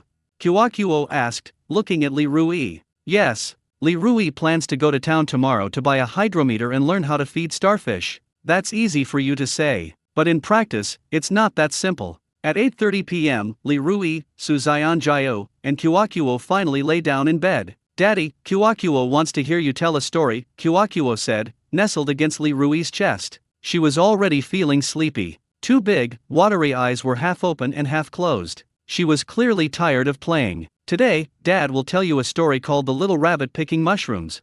Let's begin. On a bright and sunny morning, little rabbit Nini hopped out the door to go to the forest to pick delicious mushrooms. Li Rui had only been talking for a short while when Kyokuo fell asleep. Kyokuo had drool dripping from the corner of her mouth, and the drool dripped onto Li Rui's shirt. Li Rui didn't pay any attention to this. The little one has finally fallen asleep. Li Rui was exhausted. He picked up Kyokuo and laid her flat between him and Suzayanjayo. As usual, Suzayanjaya turned on the bedside lamp and turned off the main bedroom light. Suzayanjaya whispered, Li Rui, you don't really need to keep that starfish. I'm at work now, and you're busy every day. How can we have time to take care of that starfish? I want to give Kyokuo a happy and fulfilling childhood, Li Rui said with a slight smile. In her previous life, he was such a jerk that he caused Kyokuo a lot of trouble. In this life, he must make amends, otherwise his conscience will not allow it. Su Xianjiao pouted, I also want to give Kuo a happy and fulfilling childhood, but we have to do what we can. She was mainly worried about Li Rui. She could see how tired Li Rui was today. Xianjiao, don't mention this matter anymore. I have plenty of energy. With that, Li Rui changed the subject again. Xianjiao, resign after a while. Let's take another look. Su Xianjia still felt that Li Rui's beachcombing fishing was not that reliable. Once Li Rui loses his income, this family depends on her to support it. Women hold up half the sky. Men can support their families. She can too. Everyone has their low points and unpleasant moments. Li Rui used to gamble and not make any money, but he still took money from her. At that time, she thought that one day Li Rui would turn over a new leaf. During that time, she struggled to support her family until she saw the light of day again. Li Rui, stop trying to get me to quit my job. Beach fishing is very unreliable. You and Urjunza didn't make much money today, did you? Su Xianjiao snorted. Fishing at the beach is entirely dependent on the weather. Luck is also important. Today, Urjunzi and I earned 15,600 yuan. Li Rui said with a hint of pride. How come you've made so much money again? You two have been so lucky lately. Su Xianjiao exclaimed in disbelief. For several days in a row, Li Rui and Urjunzi earned more than 10,000 yuan each. This luck is unbelievable. Li Rui pinched Su Xianjiao's delicate little face and chuckled. Didn't my mom say that I was blessed by Muzu? I'm the chosen one, and I can make a lot of money fishing in the future. Snap! Su Xianjia slapped Li Rui's hand away, then rolled her eyes. How is that possible? Even if Muzu bestows blessings upon you, it will only last for a period of time. That's not necessarily true, Li Rui laughed. As long as the system exists, he can continue to make a lot of money. Silly girl, I don't know where you get your confidence from. Su Xianjia turned over, then pulled the blanket up with her hand, turned to her side, and closed her eyes. After closing her eyes, she began to think about resigning. If Li Rui can really earn tens of thousands of yuan a day in the future, then she might as well quit her job. Working in a factory not only means enduring humiliation, but also makes it difficult to balance family life. At 8:30 a.m., only Li Rui was left at home. At this moment, Li Rui was brushing his teeth. Thump thump thump. Suddenly, the sound of a hand tractor came from outside. The sound came from afar and approached. Li Rui, carrying a toothbrush and a toothbrush cup, walked into the living room of the house. In the distance, Urjunzi was driving a hand tractor into the gate of his house. Brother Rui, we're using this tractor to haul fish today. With this tractor, what more could we ask for? Urjunzi laughed heartily, his white teeth showing in his smile. A short while later, the hand tractor stopped in Li Rui's yard. That's the good thing about the countryside, you have your own yard, so it's convenient to put anything you want there. Unlike in the city, where if you own a car you have to buy a parking space or find one. Urjunzi, is this tractor yours? Li Rui walked over, spat a mouthful of white foam on the ground, and then kicked the left front wheel of the tractor. The tractor in front of me looks quite vintage. The front of the car was black and covered in oil stains. There is also a gap in the front of the car. A sense of familiarity from the 80s and 90s washes over me. It's mine. It hadn't been used for many years. My dad had it repaired yesterday, and it's usable now. This carriage can hold more than a ton of fish. Urjunzi patted the tractor's carriage and grinned. Is it easy to start? Li Rui asked Urjunzi. Urjunzi lifted the wooden seat of the tractor, dug out a crank handle from underneath, and quickly ran to the front of the vehicle, inserting the crank handle into the starter hole on the side of the engine. Then, Urjunzi raised his head, looked at Li Rui, and said with a smirk, Brother Rui, watch closely. After saying that, Urjunzi shook the crank vigorously. Urjunzi held the front of the car with his other hand. Instantly, the two wheels of the tractor began to spin rapidly. The front of the tractor jerked forward and then backward, making a loud noise. Urjunzi tried shaking it for a long time, but he still couldn't get the tractor to start. Seeing that Urjunzi hadn't even pressed the decompression button, Li Rui kicked Urjunzi. Stop shaking it. Shaking this thing like that is more tiring than pulling a millstone. Li Rui shouted. There was no way around it, the tractor was just too loud. If you speak softly, you won't be heard at all. Urjunzi stopped, panting heavily. Brother Rui, what's wrong? In less than 30 seconds, Urjunzi cranked the handle more than a dozen times. At this moment, Urjunzi was covered in sweat. He had hoped to show off his skills in front of his brother Rui, but who knew the result would be like this? You didn't even press the decompression button. You could shake this tractor for ages and it still wouldn't start. Li Rui said, speechless. Li Rui had driven a tractor a few times. When you crank this thing, you have to press the decompression button. When you feel the tractor engine is about to start, you have to let it go. The cooking time and temperature are very important. Yeah. Urgenzi scratched his head sheepishly. Then, Urgenzi held the crank handle in one hand and pressed the decompression button with the other. After taking a deep breath, Urgenzi continued shaking. As a result, Urgenzi released the decompression button prematurely, causing the tractor engine to stop working again. Get out of the way, let me do it. Li Rui shoved the toothbrush and cup in his hand into Urgenzi's hands, then squatted down, holding the crank handle in one hand and pressing the pressure relief button in the other. After shaking it 3 times, the engine started making a buzzing sound. Black smoke billowed from the chimney. Seeing this, Urgenzi took several deep breaths. He really liked the smell of cooking oil. A moment later, he began to praise Li Rui. Brother Rui, you're still the best. When I arrived, my dad was cranking the tractor. Li Rui walked to the tractor seat and moved the decompression lever. Soon, the tractor stalled. Have you had breakfast? Li Rui asked Urgenzi. Today's breakfast was made by Su Xianjiao. After having breakfast, Su Xianjiao went to work. Urgenzi stammered. Judging from your appearance, I know you haven't eaten. Li Rui took the toothbrush and cup from Urgenzi's hand back. Come with me to have breakfast. Later, we'll go to the reef area and cast a few more nets. Let's work a little longer today. The previous times, even though he and Urgenzi caught a lot of fish, they had nowhere to put them. Now it's all right. With the hand tractor, even if he and Urgenzi caught a ton of fish, they wouldn't have to worry about where to put them. After having breakfast, the two drove the tractor to the area below the reef.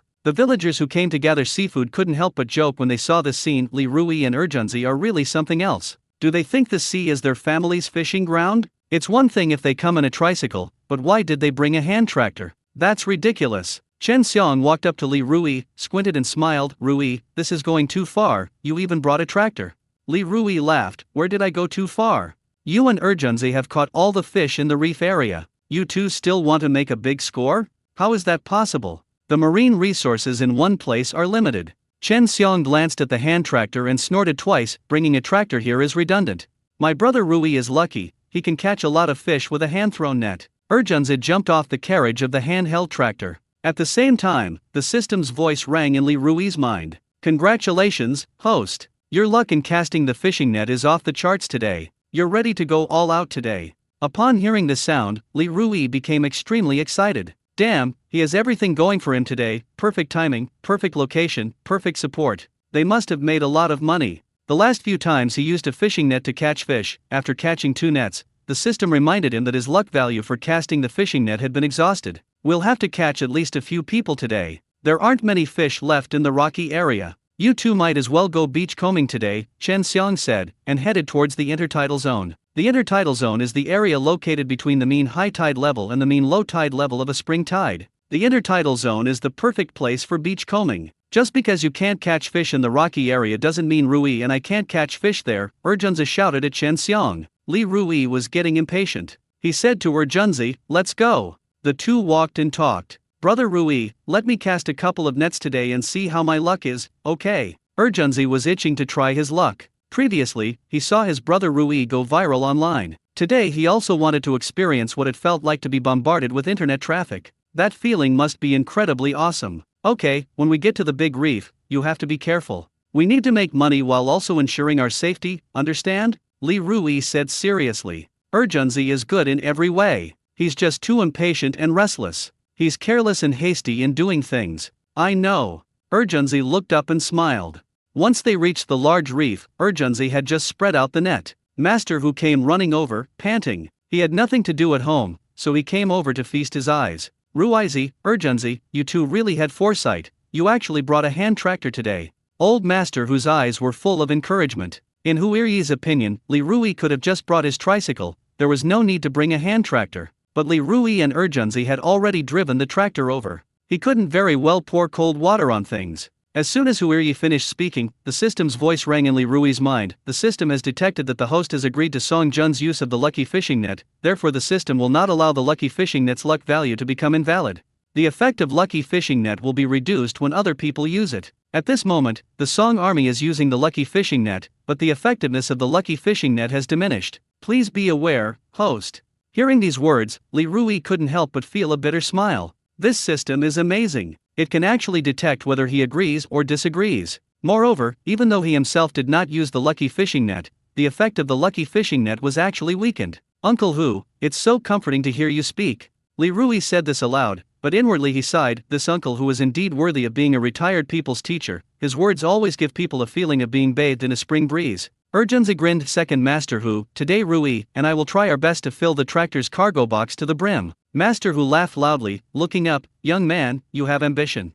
Without further ado, Urgenzi gathered his strength and then threw the fishing net in his hand. Urgenzi was too excited. He didn't release the first net, it clumped together. Brother Rui, I'm sorry.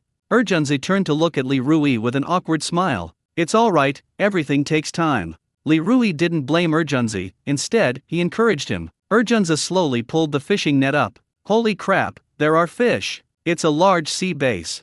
Urgenzi's eyes gleamed as he looked at the 3-pound sea bass in the fishing net. At this moment, there is a large sea bass and several small sardines in the fishing net. Holy crap, Urgenzi, you're incredibly lucky. You threw the net into a clump, and you still managed to catch so many fish. Old Master Hu slapped his thigh in amazement. Others from their village had also cast fishing nets in the rocky area, but very few people actually caught any fish. Small fish, shrimp, turtles, and crabs don't count. Urgenzi, carrying a fishing net, ran down and threw the fish from the net into the tractor's cargo box. Seeing this, Chen Xiang curled his lips slightly, thinking to himself, I knew Li Rui and Urgenzi wouldn't be able to catch many fish in the reef area with their fishing nets anymore. It turns out I was right. A smug look played on Chen Xiang's lips. Afterwards, Chen Xiang continued to head down and catch the sea. Several other people gathering seafood nearby whispered among themselves upon seeing this. Just like we just said, Urgenzi and Li Rui spent a long time and only caught a big fish weighing 2 or 3 pounds.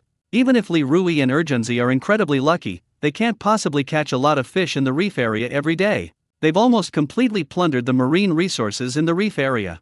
In the blink of an eye, Urgenzi had reached the large reef. Seeing that Urgenzi was in a hurry to cast the net again, Li Rui grabbed Urgenzi's arm. Calm down first, don't rush to cast the net. When casting the net, separate your feet shoulder width apart, 1 foot in front and 1 foot back, and lean your body slightly forward.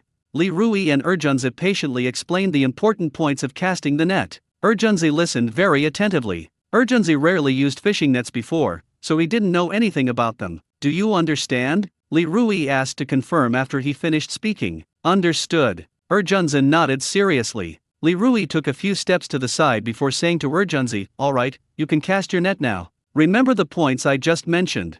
He needs to make some space so that Urgenzi has room to throw the net. Puff. This time, Urgenzi threw the fishing net out with great ease. The fishing net was unfurled and fell into the water. Urgenzi, you're learning pretty fast, said Master Hu from the side. Seeing that Urgenzi and Li Rui hadn't come down from the big reef for a long time, Chen Xiang and the other beachcombers around them became even more certain of their previous guesses. During this period, marine resources in the reef area are running low. Today, Li Rui and Urgenzi didn't find anything good in the reef area. Meanwhile, on the large reef, Urgenzi was pulling the net upwards with all his might. Holy crap, holy crap, holy crap. Urgenzi exclaimed 3 times in a row, then exclaimed, Brother Rui, it's so heavy. I feel like there's a ton of fish in the net.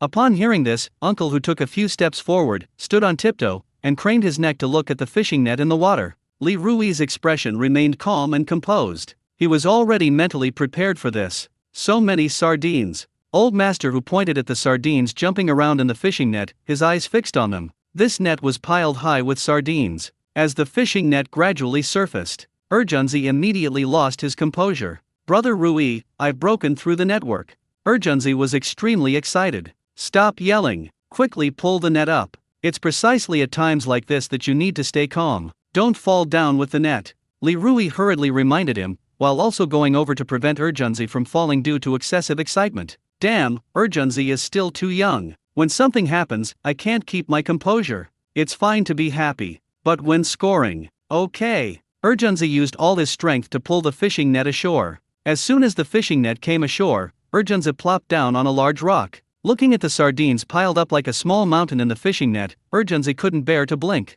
Urgenzi, you're incredibly lucky today. You caught a big fish in that net earlier, and now you've even broken the net. Old Master Hu exclaimed in surprise. What good luck Ruizi and Urgenzi have been having lately. Fishing resources in the reef area are very, very scarce. But the 2 brothers caught fish here using a fishing net, and they caught them every time, as if they were picking up money. This net should be worth about 1,000 yuan. Li Rui weighed the fish in the net, which contained about 30 kilograms of sardines. A pound of sardines costs around 30 yuan. It weighs over 30 jin, which is exactly over 1,000 jin. Upon hearing the number, Urgenzi grinned foolishly and said, "Brother Rui, I'm pretty lucky too, right? Stop grinning like an idiot. Let's carry these fish down together, and then we'll come back and cast the net later." Li Rui wasn't too keen on these few fish. The system had said that today's lucky net casting was off the charts. The system didn't say that before. He and Urgenzi can earn more than 10,000 yuan by catching fish here. The system's statement today directly raised his expectations. Chen Xiong was catching seafood nearby and didn't go far. After a while of catching the tide, Chen Xiong would look up at the tractors below the reef area. Li Rui and Urgenzi are having a bad day. So far, the two of them haven't earned as much as I have by myself. Chen Xiong smiled, feeling a little smug. He just picked up several large blue crabs, which he estimates can sell for 300 or 400.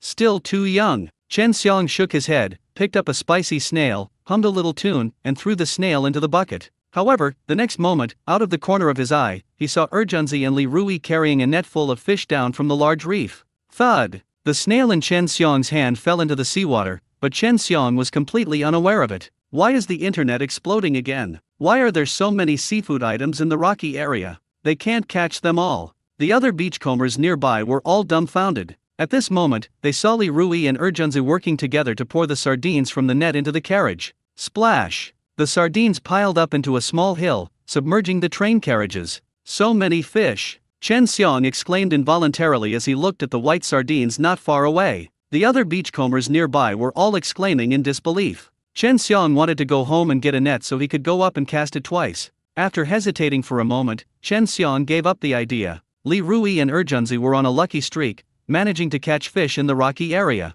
He can't. It's so hard for a man to admit he's not good enough. But at this moment, Chen Xiong admitted that he was no longer capable. Meanwhile, Urgenzi and Li Rui returned to the large reef. "Brother Rui, let me cast the net again. I'm on a winning streak right now, I can't let this run out of steam," Urgenzi said with a big smile, eager to cast the net again. "Alright, cast another net."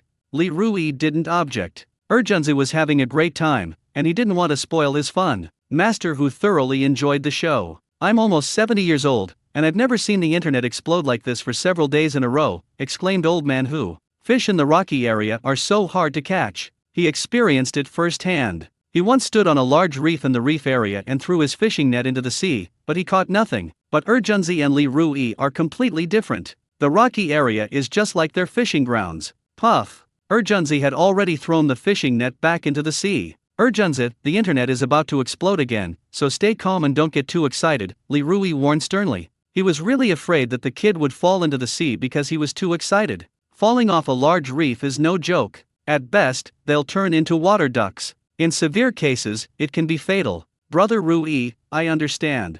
Urgenzi no longer dared to grin and joke. "Rui Zi, you're dreaming. How could you possibly get caught on the internet again? Good luck can't last forever for Jun Zi," Old Master Hu said with a wry smile. 30 seconds have passed since Urgenzi threw the fishing net. The fishing net was cast just as it hit the bottom. Urgenzi quickly pulled the fishing net upwards. Holy crap! Urgenzi's eyes widened in disbelief. He felt the fishing net was incredibly heavy. "What's wrong?" Uncle Hu asked curiously, puzzled. Urgenzi held his breath and said in a low voice, "I feel like the internet has crashed again." If it weren't for Rui's warning to him earlier, his mouth was already grinning like a chrysanthemum. "This feels so good." "Urgenzi, don't try to fool me, Huir Yi. How could you have broken the net again? It's very difficult to break the net here. You broke the net just now, which was already quite remarkable." Huir Yi thought Urgenzi was joking, but in the blink of an eye, he then saw the fish jumping and bouncing in the net. It really went viral online again. Master Hu was stunned. Damn, what kind of luck is Urgenzi having today? The internet is flooded with posts. He's just watching, and he's thoroughly enjoying it. How awesome must it be for the second in command of the actual practitioners? "Brother Rui, so many Shijugong," Junzi shouted excitedly as he pulled the fishing net ashore. This net yielded sardines and rockfish, half and half. Looking at the fish, Li Rui couldn't help but sigh inwardly. "The system is honest, it didn't lie to me." Urgenzi used a fishing net, but both times the net broke. But they didn't catch any valuable fish, let alone small yellow croaker. Even Sushubun didn't manage to catch a single one. "Urgenzi, take a rest. Once you've rested enough, we'll carry the catch down." Li Rui plopped down on a large rock. "Brother Rui, I'm full of energy, I don't need to rest." Urgenzi was very excited. As he spoke, Urgenzi picked up the fishing net full of fish and staggered down the stream. Li Rui was extremely nervous. He suddenly stood up and lightly kicked Urgenzi's butt. Put it down right now. Urgenzi's shirt was soaked through by the seawater. Okay. Urgenzi put down the fishing net with a sheepish grin. Urgenzi, think before you act in the future. What if you slip and fall down carrying so many fish? Li Rui scolded. Urgenzi scratched his head after being scolded, not daring to say a word. Li Rui sighed and said, "Don't be so reckless in the future." "I understand." Urgenzi forced a smile. After resting for about 2 minutes, Li Rui and Urgenzi carried the fishing net down the river. Not far away, Chen Xiong, who was gathering seafood, stared at the fish in his net, feeling numb with amazement. They all have 2 shoulders to carry 1 head. How come Urgenzi and Li Rui are so lucky? The other beachcombers around them stared at the fish in the nets, their eyes practically popping out of their sockets. Is the internet going viral again? This time, the net not only caught sardines, but also rockfish. This net should sell for 3 or 4,000. Damn it, the money they make in a little over an hour is more than what we make in a month. What kind of world is this? These people in Chen Xiong felt nothing but envy. Chen Xiong's hands were itching. I'm not going to pick them up anymore. I'll go home and get a net. I'll go up there and cast a couple of times. Maybe I'll have amazing luck today. Chen Xiong said as he picked up the bucket and ran towards home. Urgenzi and Li Rui are capable. He can definitely do it too. Chen Xiong cheered himself up in his heart. Several other people gathering seafood nearby were also tempted. Like Urgenzi, they picked up their buckets and ran home. They don't seek to be blown up online, they just want to be blown up online today. If they can pull off a major upset today, they should be burning incense in gratitude. Meanwhile, Li Rui and Urgenzi were walking towards the large reef. Urgenzi, we need to calm down. Don't rush or panic. If you keep acting like this, you're not going to follow me anymore. Li Rui was genuinely scared. Brother Rui, no, I'll definitely be more careful from now on. Urgenzi waved his hands repeatedly, looking panicked. If Rui Ge doesn't include him in his activities, he can't manage this all by himself. Seeing that Li Rui's expression had softened considerably, Urgenzi rubbed his hands together and said with a grin, Brother Rui, how about I cast another net later? I'm lucky today, it would be a pity if I didn't cast more nets. The feeling of being bombarded with messages online made Urgenzi extremely happy. Stop tossing, I'll toss it later. Li Rui frowned. He is the host. He casts a lucky fishing net, and the luck value of the lucky fishing net will not decrease. The second army can explode on the internet. I wonder what will happen when he casts his fishing net. Urgenzi was a little disappointed, but he didn't dare to say anything. Upon reaching the large reef, Li Rui cast his fishing net into the sea. Rui Zi, why didn't you let Jun Zi keep casting? Jun Zi is having a lucky streak right now, aren't you ruining his luck? Old Master who was indignant on Jun Zi's behalf when he saw someone else casting the net. At the entrance of Xingfu village, Su Lanzi was standing at the gate of Yutao's house, eating sunflower seeds and chatting with Yutao. Uncle Yu, Urgenzi, and Li Rui were acting really flashy today. They drove a hand tractor to the reef area early this morning. Su Lanzi chuckled twice, then added with a laugh, isn't that just making us a laughing stock? Yutao curled his lip. Li Rui and Urgenzi probably don't think the sea is their private fish farm. Yutao felt very unhappy whenever he thought of Li Rui. He had approached Li Rui several times before. One night, he specially delivered a gift to Li Rui's door, but Li Rui refused to accept the gift and also refused to come to his house to sell his catch. Li Rui and Urgenzi have been lucky lately, but after a while, Li Rui and Urgenzi's luck ran out. They wanted to see if the big hotels in town would still accept the small fish and shrimp they had caught. Uncle Yu, I reckon Urgenzi and Li Rui won't find anything good today. There can't be good stuff waiting for them to find in the reef area every day, Su Lanzi said, spitting out a sunflower seed shell on the ground and grimacing. There are plenty of fish in the rocky area every day, so who in the village wouldn't go fishing there? It's very likely. Yutao prayed in his heart, hoping that Urgenzi and Li Rui would return empty-handed, so that the villagers would tease them for days. While cracking sunflower seeds, Su Lanzi joked, Uncle Yu, we're not in a hurry. We'll just wait here. It won't be long before Li Rui drives by. Then we'll have a clear look at how much seafood he and Urgenzi have caught. 10 minutes ago, after Li Rui threw the net, Huer Yi, who was watching the commotion from the sidelines, felt indignant on behalf of Urgenzi. Urgenzi was also grumbling to himself. That Rui guy is really something. I'm having such good luck right now, why won't he let me cast a couple more nets? Urgenzi had just finished venting his frustrations. Li Rui struggled to pull the net upwards with both hands. Rui, what's wrong? Old Master whose eyes widened, full of anticipation. It seemed that Li Rui had also caught quite a bit of good stuff in this round. At this moment, Li Rui pulled the net up with both hands, and the veins on his arms bulged out. That must have taken a lot of effort. Urgenzi quickly ran over and together with Li Rui pulled the net up. Brother Rui, there must be a lot of good stuff online, Urgenzi said with a broad smile. He's lucky today. Rui Ge seems to have better luck. Soon, the two brothers worked together to pull the net out of the water. Water dripped steadily from the fishing net. Wow, this net has actually expanded by a whole size. Old Master Hu exclaimed in surprise, then added excitedly, good heavens, I see several red spots. They're all so big. Glug. After Huiryi finished speaking, he subconsciously swallowed a mouthful of saliva. Red spots generally refer to the red-spotted fish. The red-spotted fish has an oval body, a flat side profile, and a base color of brownish-red or brownish-gray. Many parts of its body are covered with dense orange-red spots.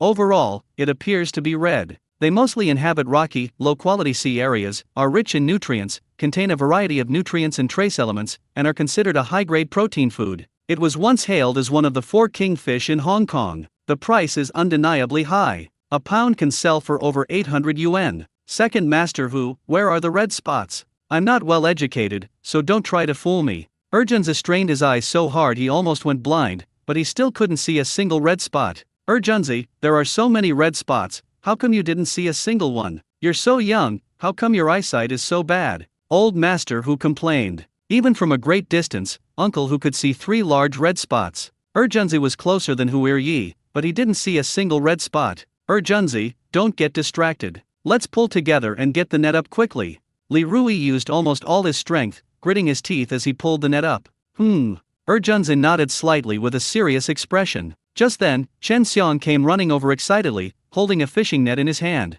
When he saw the fish in the net, he was completely captivated. Erythema. 1, 2, 3. Chen Xiang counted silently in his mind. Finally, with the combined efforts of Li Rui and Urgenzi, the fishing net was pulled ashore. At this moment, Li Rui sat on the ground, too tired to speak. Urgenzi was panting heavily. Old Master Hu stepped forward, his eyes glued to the fish in the net. He saw many kinds of fish. Most of them are inexpensive, but there are also quite a few expensive ones. This net caught far too many fish. It must weigh at least 50 or 60 pounds. It really is erythema. Chen Xiang stepped forward and examined it carefully. Rui Zi, I shouldn't have spoken up for Jun Zi just now. Jun Zi was lucky today, but you were even luckier than him, Second Master Hu laughed heartily. Watching Urgenzi and Ruizi fish is so exciting. One after another, they exploded. Almost every single one of them came back. Uncle Hu, you've seen a lot, how much do you think this net of fish is worth? Chen Xiang turned to look at Uncle Hu. Although Chen Xiang was an old fisherman, but he hadn't caught so many expensive fish in a long time. Therefore, he couldn't estimate how much money he could make from this net of fish. After examining the fish carefully and thinking it over, Mr. Hu said, I estimate this net of fish can sell for around 10,000 yuan. Upon hearing this, Chen Xiang's mouth dropped open. What? This net of fish can sell for 10,000 yuan? Master Hu, are you serious?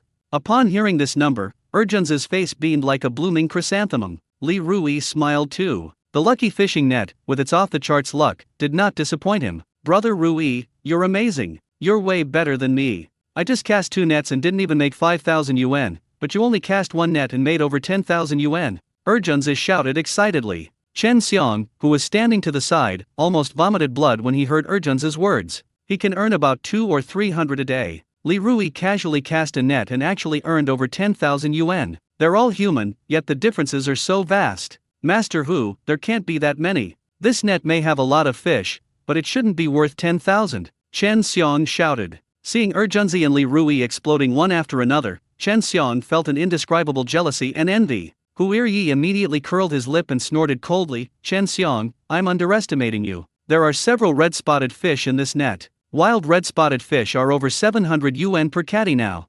There must be 10 pounds of erythema in here. 10 pounds of erythema would cost over 7,000.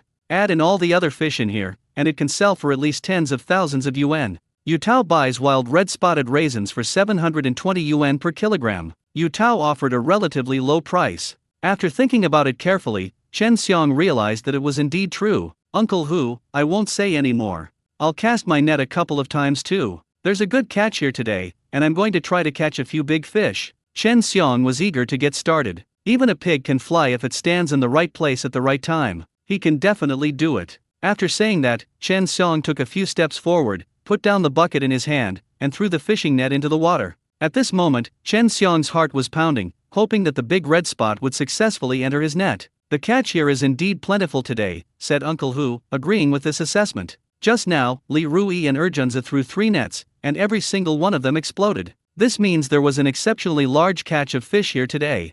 Brother Rui, let's hurry up and carry this net of fish down to the truck, Erjunzi said happily. This net is worth over 10,000. Then he could get more than 1,000. Making money is so easy. He had never had such an experience before. His mother often whispered things like money is hard to earn and shit is hard to swallow in his and his father's ears. He was tired of hearing those kinds of things. What's the rush? Let me rest for a bit.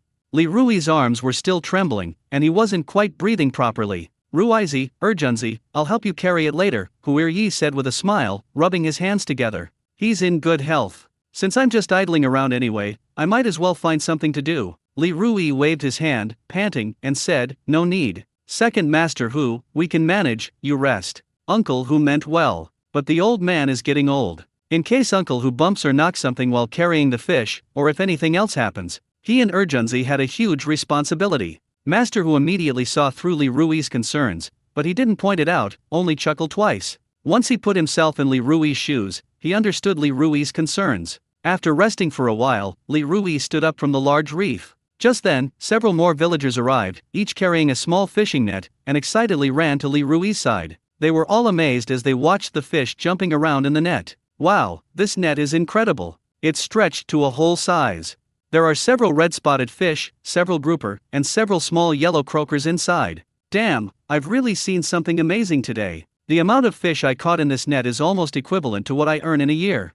Li Rui yelled, make way! Make way! Everyone quickly made way for them. Seeing this, Erjunzi lifted one end of the fishing net. Li Rui then lifted the other end of the fishing net. The two men worked together to carry the fishing net down into the water. Hu Yi followed excitedly. Soon, Li Rui poured the fish from the fishing net into the tractor's cargo box. Splash! The fish piled up into a small mound inside the tractor's cargo bed. A dozen or so fish slid down the pile of fish. Erjunzi thoroughly enjoyed watching it. Ruizi, Erjunzi, you two have had another good harvest. Old Master Hu clicked his tongue twice. Upon hearing this, Erjunzi immediately faced the sea, opened his arms, closed his eyes, and shouted, thank you for the sea's gift. The air feels exceptionally fresh and sweet today. With this thought in mind, Erjunzi took a few deep breaths of fresh air. In reality, the air at the seaside is very mixed. It has a salty and fishy smell, a fresh feeling, a damp feeling, and the smell of microbial metabolic products. Meanwhile, on the large reef, Chen Xiong was pulling his net up when he saw a fish jump up from the bottom of the net.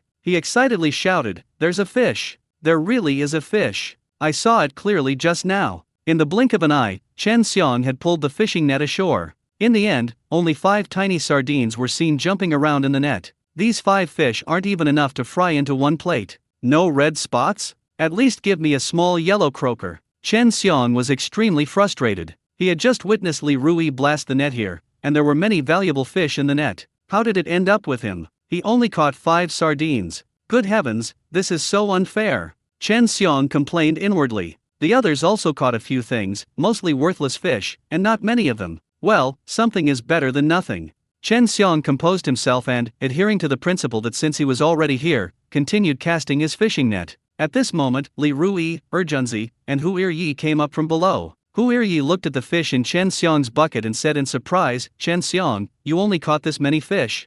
That shouldn't be happening. Today, the fish in the reef area are as numerous as hairs on a cow. He just witnessed Li Rui and Erjunzi blasting net after net. How did it end up with Chen Xiong? Is that all? Chen Xiong replied in a muffled voice. Puff. As soon as Chen Xiong finished speaking, Li Rui threw the lucky fishing net into the sea. Swish swish swish. Chen Xiong and the others all turned to look at Li Rui. They wanted to see if Li Rui could still dominate the internet. There's clearly not much fish to catch here. 30 seconds later, Li Rui lifted the net and pulled it upwards with both hands. Why can't I pull it? Li Rui was stunned for a moment. Even with another burst of effort, Li Rui still couldn't pull the fishing net. Brother Rui, what's wrong? Erjunzi noticed something was amiss. The net can't be pulled, Li Rui said honestly. Upon hearing this, Chen Xiong immediately wore an ambiguous smile. It must be online. As soon as he said that, the others on the shore followed suit and spoke up. It's definitely been taken down online. There are all kinds of things in the sea. Li Rui's network may be outdated. Master, who was a man of wide experience and knowledge, he asked, Rui Zi, can't you pull it at all? It can only be pulled a little bit, Li Rui replied. After hearing what Li Rui said, Master, who also felt that the net had been set up. It must have been some random thing in the sea that got your net caught. Take it easy. Swing the rope back and forth in your hand, but don't pull too hard. If you pull too hard, you might ruin the whole net. Master, who suggested. Rui Zi, luck is a very mysterious thing. It can't stay with someone forever, Chen Xiang said cheerfully. The others on the shore began to whisper among themselves. It seems our ancestors were right, things reach their extremes and then reverse, prosperity inevitably leads to decline. Urgenzi and Ruizi were incredibly lucky just now, but now they're having a run of bad luck. At that moment, Li Rui was shaking the rope in his hand back and forth. Is it really going to be taken down? He redeemed this net by spending 150,000 points in the system. It's incredibly valuable. Rui Zi, how are you? Can you lift the net now? Old Master, who asked with concern. Once a network is broken, it's useless. It's no big deal. Li Rui tried, but still couldn't pull the net at all. I can't pull it. Li Rui turned around and glanced at Master Hu. Brother Rui, what should we do now? It's not good for you to keep holding on like this. Your hands will definitely get sore after a while. Urgenzi was undecided. He thought his brother Rui could dominate the internet a couple more times, but things turned out like this. After thinking for a moment, Li Rui made a decision, pull it up. If this net is ruined, it's ruined. Damn, his hands are getting a little sore now. If this continues, he definitely won't be able to hold on for long. So, without further ado, they pulled upwards with all their might. If the network is truly going to break down, there's nothing he can do. This stagnation is not going to work. Urgenzi, come here, let's pull it up together, Li Rui called out to Urgenzi. Okay. Urgenzi ran over excitedly. Urgenzi also gripped the rope on the fishing net with both hands. Seeing this, Chen Xiang curled his lip and said, this net is probably ruined. The other people on the shore smiled and shook their heads. Pulling with brute force will only ruin the entire net. Just wait, once the net is pulled up, it'll definitely leave a huge hole. This net won't even catch a small fish or shrimp, let alone a full one. Brother Rui, the net seems to be really caught. No matter how hard I pull, I can't budge it. Urgenzi pulled hard, but still couldn't move the fishing net. Damn it, how could this happen? He and his brother Rui are really lucky. The internet is down right now. Isn't this cutting off his and his brother Rui's source of income? Don't use brute force, let's pull together.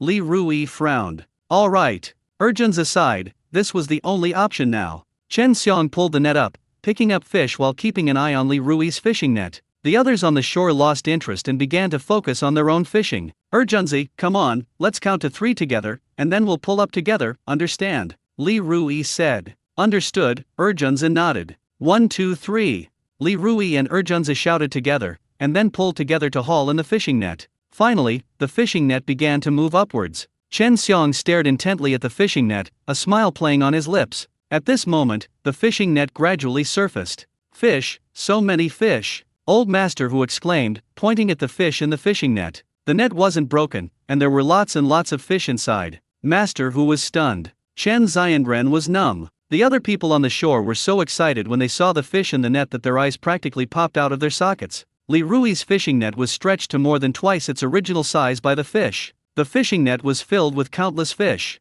Urgenzi was also stunned. Stop standing there dumbfounded, keep pulling with me and bring the net up, Li Rui shouted in Urgenzi's ear. Urgenzi snapped out of his daze and responded. Then, the two of them exerted their strength together again. The fishing net has risen a little higher. Pointing to a large yellow croaker in the fishing net, Uncle Hu exclaimed excitedly, what a huge yellow croaker. This yellow croaker must weigh at least 1.5 pounds. Chen Xiang looked in the direction that Master Hu pointed and saw a very large wild yellow croaker. What a big yellow croaker. Chen Xiang stared intently at the wild yellow croaker. The others on the shore quickly pulled up their fishing nets, threw them ashore, and then all gathered around. Wow, this net must have yielded at least 120 pounds of fish. What kind of fishing net is this? It's been stretched to more than twice its size, yet it's still completely intact. I want one of these fishing nets too, my nets aren't as elastic. 2 of them ran over and helped Li Rui and Urgenzi pull the fishing net ashore. All 4 of them were exhausted. After Li Rui plopped down on the large rock, he lay sprawled out on it. He needs to rest for a while now. The muscles in his legs and arms were trembling violently. His chest was heaving violently. Urgenzi was panting heavily, and beads of sweat were seeping from his forehead. The remaining two are better off. This net must hold over 100 pounds of fish. Old Master Hu exclaimed, his eyes wide as he stared at the fish in the net, his voice trembling with surprise. I'm just standing here using a fishing net to catch fish, and I'm lucky if I can catch 10 fish in one go. But Li Rui is hauling in over 100 pounds of fish in one net?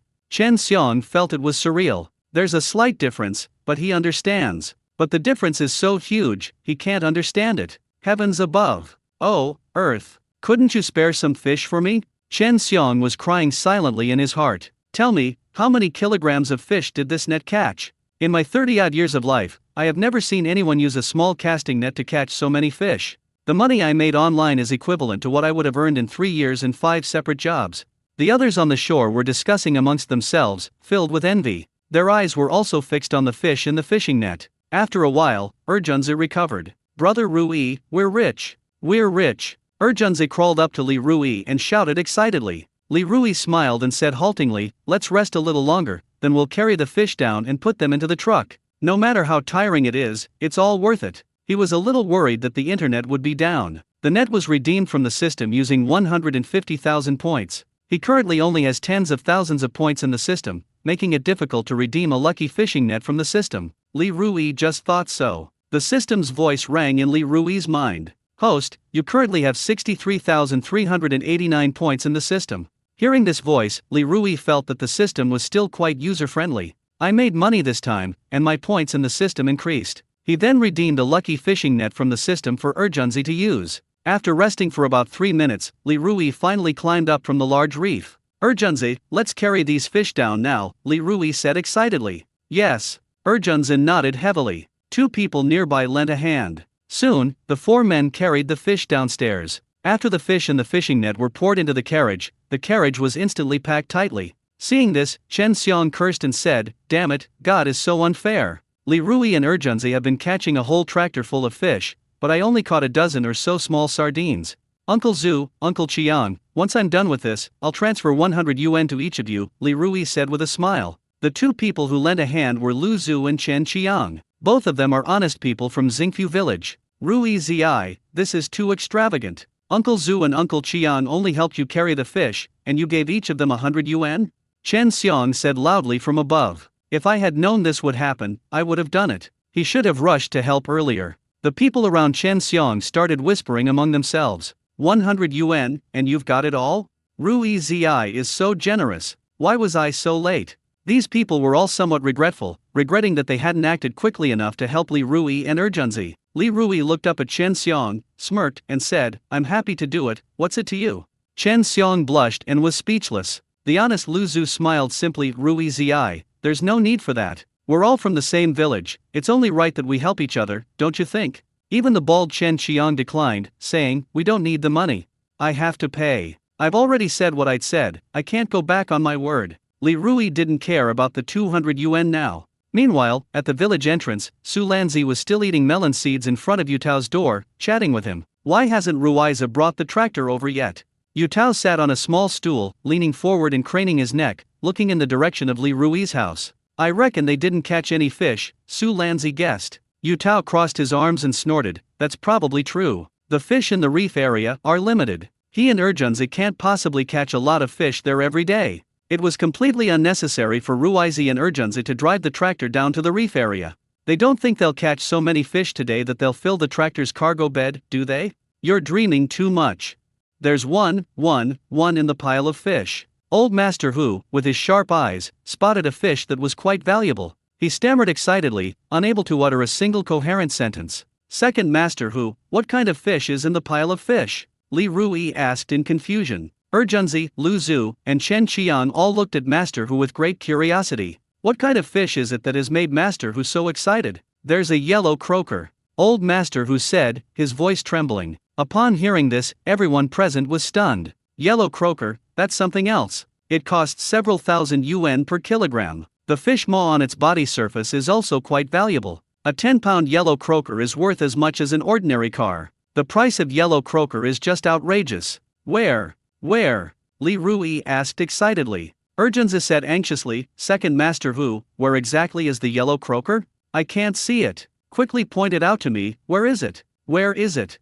Lu Zhu and Chen Qian were both breathing very rapidly. Their eyes were fixed on the yellow croaker among the pile of fish. Upon hearing this, Chen Xiang and the others who were standing on the large reef rushed over. In no time, the trailer of Urgenza's hand tractor was surrounded by these people. Uncle Hu dug a large fish out of the pile of fish and held it in his hand. Uncle Hu, the fish you're holding is a sea bass, not a yellow croaker. Li Rui was a little disappointed. In his opinion, Uncle Hu must have been seeing things and mistook the sea bass for a yellow croaker. Urgenza's face was filled with disappointment. Lu Zhu and Chen Qiang grinned sheepishly. Chen Xiang and the others then teased Master Hu. Uncle Hu, you're getting old, your eyesight isn't so good anymore. That fish in your hand is clearly a sea bass, why are you calling it a yellow croaker? Chen Xiang secretly breathed a sigh of relief. Luckily it was a sea bass. If it had been a yellow croaker, Li Rui and Urgenzi would have been rolling in money. That's how the villagers are. I don't want you to have a miserable life, but I also don't want you to have a good one. This is probably just human nature. I took the wrong one. Old Master Hu laughed, then threw away the sea bass in his hand and started digging in the pile of fish again. He dug for a long time but couldn't find the yellow croaker. The people around him increasingly felt that Old Master Hu was getting old and his eyesight was failing. Urgenzi turned to look at Li Rui and sighed. Brother Rui, we were so happy for nothing. If there had really been a yellow croaker in this pile of fish, we would have been rich. People living by the sea almost universally know the value of the yellow croaker. It's alright, didn't we catch so many fish today? Li Rui was quite open-minded. If there were no yellow croakers, so be it, he could accept it. He and Urgenzi will have plenty of opportunities to make big money in the future. It's not a big deal that we didn't catch any yellow croakers today. Yellow croakers aren't that easy to catch. This Master Hu must have misjudged them. Chen Xiang shook his head and said with a smile. After saying that, Chen Xiang walked towards the large reef. The others followed Chen Xiang toward the large reef. However, at this moment, Uncle Hu actually dug out a yellow croaker weighing over 20 pounds from the pile of fish. The yellow croaker is here. I'm not seeing things, I really did see a yellow croaker in the pile of fish just now. Old Master Hu raised the yellow croaker high with both hands and said loudly with a big smile. Li Rui stared blankly at the yellow croaker in Hu Yi's hand. Urgenzi was stunned. His mouth was wide open. Chen Xiang and the others quickly turned around. When they saw the yellow croaker in Uncle Hu's hand, they were stunned again. Oh my god, what a huge yellow croaker. Ruizi, Urgenzi, you two are rich today. This yellow croaker can sell for at least 100,000 yuan. Master Hu said excitedly. Urgenzi snapped out of his daze and excitedly danced around. Brother Rui, we're really rich now. Master Hu wasn't seeing things, he really did see a yellow croaker just now. This yellow croaker that Uncle Hu should fetch at least 100,000. Even if he takes 10%, it's still over 10,000. As he thought about it, Urgenzi jumped around even more enthusiastically. I actually managed to scoop this thing up. Li Rui nodded slightly, inwardly sighing. After the luck value of the lucky casting net went off the charts, it's really awesome, even catching a yellow croaker. This can't be real, Chen Xiang roared inwardly. This one fish alone is worth more than a year's worth of his work. The others around clicked their tongues in amazement. What a huge yellow croaker. The yellow croaker is a treasure from head to toe. For many years, our village has not caught any yellow croakers. Urgenzi and Ruizi are really lucky today, they caught yellow croakers. I'll be laughing in my sleep if I catch a yellow croaker. When Hu Yi's arm got tired of holding it, he put the yellow croaker he was holding into the carriage. Urgenzi, let's go sell fish, Li Rui said with a smile. Urgenzi nodded vigorously, feeling extremely pleased. Off to sell fish. Li Rui started the tractor. Thump thump thump. Thick black smoke billowed from the chimney. Urgenzi smelled the cooking oil and looked completely blissful. After getting into the tractor, Li Rui drove it towards the village. Urgenzi placed his feet on either side of the tractor carriage. He kept a close eye on the fish inside the carriage. If a fish falls off the train carriage, he will immediately run down and pick it up. Chen Xiang and the others whispered amongst themselves. How come Ruizi and Urgenzi are so lucky? They can even catch those yellow croakers. I've been a fisherman for over 10 years and I've never caught a yellow croaker. Chen Xiang's face was extremely ugly. A moment later, Chen Xiang ran to the large reef. He hoped he could catch a yellow croaker today. Puff! With this hope in mind, Chen Xiang began casting his fishing net. Lu Zhu and the others followed suit. There are yellow croakers in the sea. Let's all try to catch one and bring it ashore. Chen Qiang shouted, and then he cast his fishing net. 5 minutes later, Li Rui and Urgenzi arrived at the end of Xingfu village. At the village entrance, Yutao immediately spotted Li Rui and Urgenzi, along with Urgenzi's hand tractor. "They're here! They're here!" Su Lanzi exclaimed, pointing at Li Rui. "I saw it." Yutao curled his lip. "I wonder how many fish they caught just now." Su Lanzi chimed in, "I reckon they didn't catch many fish just now. A few days ago they were lucky, catching over 100 catties of fish in a single day. Today they can probably only catch 100 catties at most." As the two men spoke, the tractor drew ever closer to them. The ocean isn't their fish farm. How could they possibly catch so many fish in the reef area every day? Yutao stood up from the small stool and took a few steps forward. He wanted to see the fish in the tractor's cargo bed as soon as the tractor arrived. Su Lanzi also craned her neck, looking at the tractor not far away. Her eyes were wide open at that moment. Buzzing, Li Rui drove the tractor incredibly fast. Thick black smoke billowed from the chimney. "Urgenzi, hold on tight, let's speed up and sell the fish," Li Rui said loudly, a happy smile on his face. Before long, the tractor arrived at Yutao's doorstep. Yutao looked into the carriage and was completely dumbfounded. The carriage was actually filled with fish? That can't be. Su Lanzi also saw the catch inside the carriage. At that moment, the expression on her face was like that of someone who had seen a monster. Exaggerate. That's extremely exaggerated. After a moment of stunned silence, Yutao realized what was happening and started chasing after the tractor. "Rui Zi, stop. Your uncle Yu has something to say to you," Yutao shouted at the top of his lungs. "He'll earn at least several thousand yuan from that tractor load of fish." However, Li Rui neither saw Yutao nor heard what Yutao said. "Go back. This truckload of fish has already been reserved by someone else." Urgenzi, standing inside the truck, waved to Yutao. "Rui Zi, stop right now." Yutao was exhausted from running and finally had to stop, squatting on the ground, panting heavily. Meanwhile, at the village entrance, in the shade, a large crowd had gathered. Several rural women were chatting animatedly among them. "Rui Zi and Jun Zi just caught a truckload of fish in the reef area." "Really? There aren't many fish in the rocky area." "Of course it's true, I saw it for sure. My husband saw it with his own eyes. There was a yellow croaker weighing over 30 kilograms in that truckload of fish." That's how messages are passed on. The more exaggerated the better, the better. The yellow croaker that Li Rui and Urgenzi caught only weighed a little over 20 kilograms, but in their mouths, it became more than 30 pounds. If anyone in the village brings this up again tomorrow, the version will be even more exaggerated. "My god, Rui Zi and Jun Zi actually caught a yellow croaker weighing over 30 pounds. Su Lanzi exclaimed, her pupils dilating in shock, as she held a melon seed in front of her mouth for a long time without putting it into chew. Upon returning and hearing these people's words, Yutao felt as if his heart was bleeding. He can make a lot of money from a yellow croaker weighing over 30 kilograms that passes through his hands. The news that Li Rui and Urgenzi caught a truckload of fish will soon spread throughout the entire Xingfu village. At this moment, the tractor stopped in front of Jufulu. Many staff members of Jufulu came out to look at the fish inside the tractor carriage. Even Song Ling came. "President Song, please have someone sort these fish quickly," Li Rui said as he approached Song Ling. "Fish are likely to die if left in the carriage for an extended period of time." Song Ling instructed all the idle people in the kitchen to come out and sort the fish caught in the carriage. A short while later, a group of people dressed as chefs came out and sorted the fish caught in the carriage. "Sister, look what that is," Urgenzi said with a smile, pointing to the yellow croaker in the carriage. Song Ling looked over. The next moment, Song Ling involuntarily covered her mouth with both hands, and she couldn't help but exclaim in surprise, "Oh my god, that's a yellow croaker." At this point, Song Ling slapped Urgenzi's shoulder a few times and shouted excitedly, "How did you catch such a big yellow croaker?" Urgenzi glanced at Li Rui with a hint of smugness. "That was caught by my brother Rui."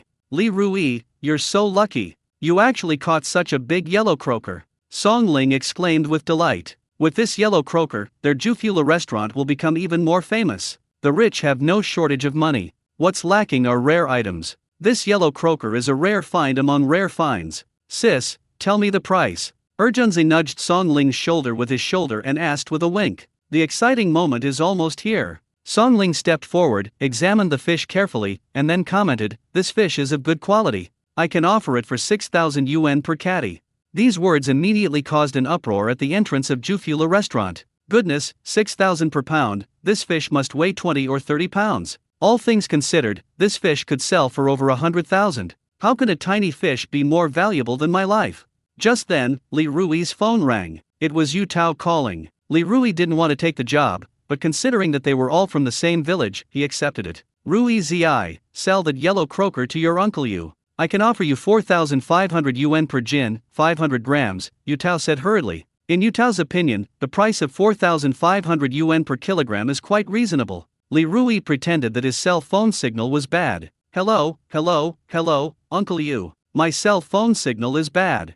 Before he could finish speaking, Li Rui hung up the phone. Junzi ran up to Li Rui and asked with a grin, Brother Rui, what do you think of this price? Not bad. Li Rui nodded slightly. Li Rui, if you have no objections, I'll have someone carry this fish inside. Song Ling wanted to process the yellow croaker as soon as possible. The fresher the fish, the more valuable it is. Everyone understands this principle. Li Rui smiled and said, President Song, I have no objection. Upon hearing this, Song Ling had the yellow croaker removed from the carriage. The group marched in a large procession toward the kitchen. Brother Rui, how much do you think that yellow croaker weighs? Junzi asked, rubbing his hands together. 25 jin, I guess. Li Rui said after thinking for a moment. Junzi did the calculations carefully, then exclaimed loudly, if it really weighs 25 jin, it would sell for 150,000. He takes 10%, which is 15,000. Thinking of this, Junzi was so happy he almost jumped for joy. Soon, everyone came to the kitchen. Old Cai in the kitchen weighs the items. After the fish was placed on the scale, Junzi's heart pounded. 28 catties and 6 ounces, Old Cai reported. Upon hearing this number, Junzi was completely dumbfounded. Li Rui was also a little surprised. It was more than 3 pounds heavier than he had expected. Li Rui, the price of this fish is 171,600, but I'll give you 172,000, Song Ling said generously. Thank you very much, Mr. Song. Li Rui thought to himself that the big boss was indeed generous. Then, people started carrying fish in one after another. Old Cai weighed the items and called out the numbers as he did so. Sardines, 56 catties, rockfish, 21 catties and 1 tail, large yellow croaker, 3 catties and 8 tails, red spotted fish, 12 catties and 6 tails, miscellaneous fish, 28 catties and 3 tails. Bai Wenbin, the finance manager of Jufulu, was keeping accounts from the side. Sardines are 35 yuan per catty, totaling 2,275 yuan. Shi Zhugong weighed 111 jin, totaling 2,321. Large yellow croakers are priced per piece, 8,000 per piece, 3 in total, for a total of 24,000. Red spots 800 per jin, totaling 10,080. Mixed fish cost 10 yuan per jin, totaling 283 yuan. Total 38,959. In the kitchen, Song Ling meticulously calculated the accounts. Li Rui, 38,959 plus the previous 172,000 equals 210,959. Song Ling's expression was meticulous. Song Ling takes everything involving accounts very seriously. After saying that, Song Ling showed a very relaxed smile. I'll give you 211,000. Junzi stood there dumbfounded. 211,000? Goodness, so many? If he gets 10%, he can get more than 20,000. Why does it feel like making money is so easy these days? Working for Brother Rui, making money is like picking it up off the street. Others might only earn a little over 20,000 yuan a year. He earned more than 20,000 yuan in one day. Upon arriving at Song Ling's office, Song Ling immediately wrote out a form and handed it to Li Rui. Li Rui, no matter how much fish you catch in the future, you can bring it to Jufula to sell, Song Ling said with a faint smile. President Song, how much seafood can your Jufula restaurant possibly consume? Li Rui asked, somewhat surprised. When they arrived, Li Rui was worried that Jufula wouldn't be able to handle the tractor load of fish they had brought. In hindsight, his worries were completely unnecessary. Song Ling didn't hide it from Li Rui. She frankly stated, Bai Kun, the biggest seafood dealer on Crescent Island, has monopolized almost all the fish caught on Crescent Island. Then he would resell the catch to us restaurant owners at a high price. Several restaurant owners on Crescent Island are now secretly working together to boycott Bai Kun and try to reduce the amount of goods they get from him. I am one of them. Upon hearing Song Ling's words, Li Rui couldn't help but curse Bai Kun in his heart. Bai Kun was exploiting both sides. Junzi immediately started cursing Bai Kun is a real scoundrel. The small seafood vendors in various villages on Crescent Island are offering low prices because of him. After chatting with Song Ling for a few more minutes, Li Rui prepared to go to the finance office to get the money. Just as Junzi was about to leave, Song Ling grabbed his arm. Ouch, sis, you're hurting me, Junzi cried out in pain. Li Rui, go to the finance office and get the money. My brother and I are going to chat for a bit, Song Ling said, looking up at Li Rui with a smile. Okay, Li Rui said, and then left. After closing her office door, Song Ling asked, Junzi, does Li Rui always give you 10% of the money he gets? Upon hearing this, Urgenzi got angry and raised an eyebrow, saying, "Sis, what do you mean by that? Are you questioning my brother Rui's character? If you keep this up, I'm leaving. I'm your sister, I'm just concerned about you, aren't I?" Song Ling rolled her eyes. "Yes, are you satisfied now?" Urgenzi's face darkened. Song Ling quickly stopped the conversation. Then she turned to another matter that she was more concerned about. "Urgenzi, after Li Rui gives you the money, transfer it to our mother and let her keep it for you. Do you know?" Song Ling was worried that Urgenzi would spend money recklessly. Urgenzi shook his head, his face bitter. "Sister, that's what my brother Rui told me too. Every time my brother Rui gives me money, I only keep a little bit and transfer the rest to our mother." After hearing what Urgenzi said, Song Ling's impression of Li Rui improved even further. Li Rui truly regarded Urgenzi as his own younger brother. "Alright, you can get lost now." Song Ling released Urgenzi's arm and said irritably, "Sister, can I take 2 bottles of your good wine home to drink today?"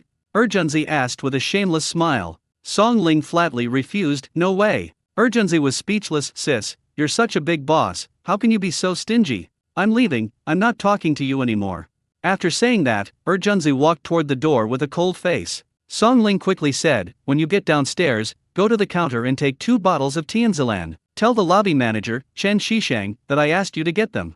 Upon hearing this, Urgenzi immediately turned around and ran over, grabbing his sister's arm and beaming with joy, saying, "Sister, you really are my dear sister."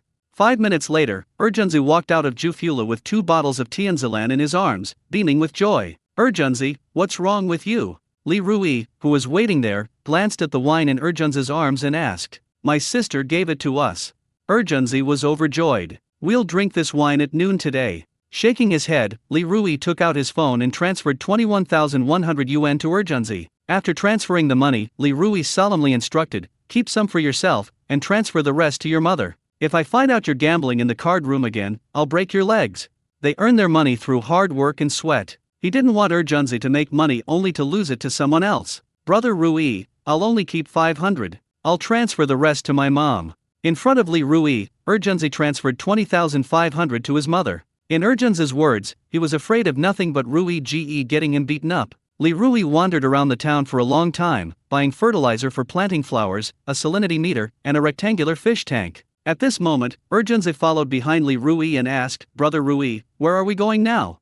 "A jewelry store," Li Rui replied. "What are we going there for?" Urgenzi asked, puzzled. Li Rui glanced back at Urgenzi and said, "Tomorrow is your sister-in-law's birthday. In the past few years, your sister-in-law has suffered with me, and I have never bought her any decent gifts. Now that I have money, I'm going to buy her a gold necklace."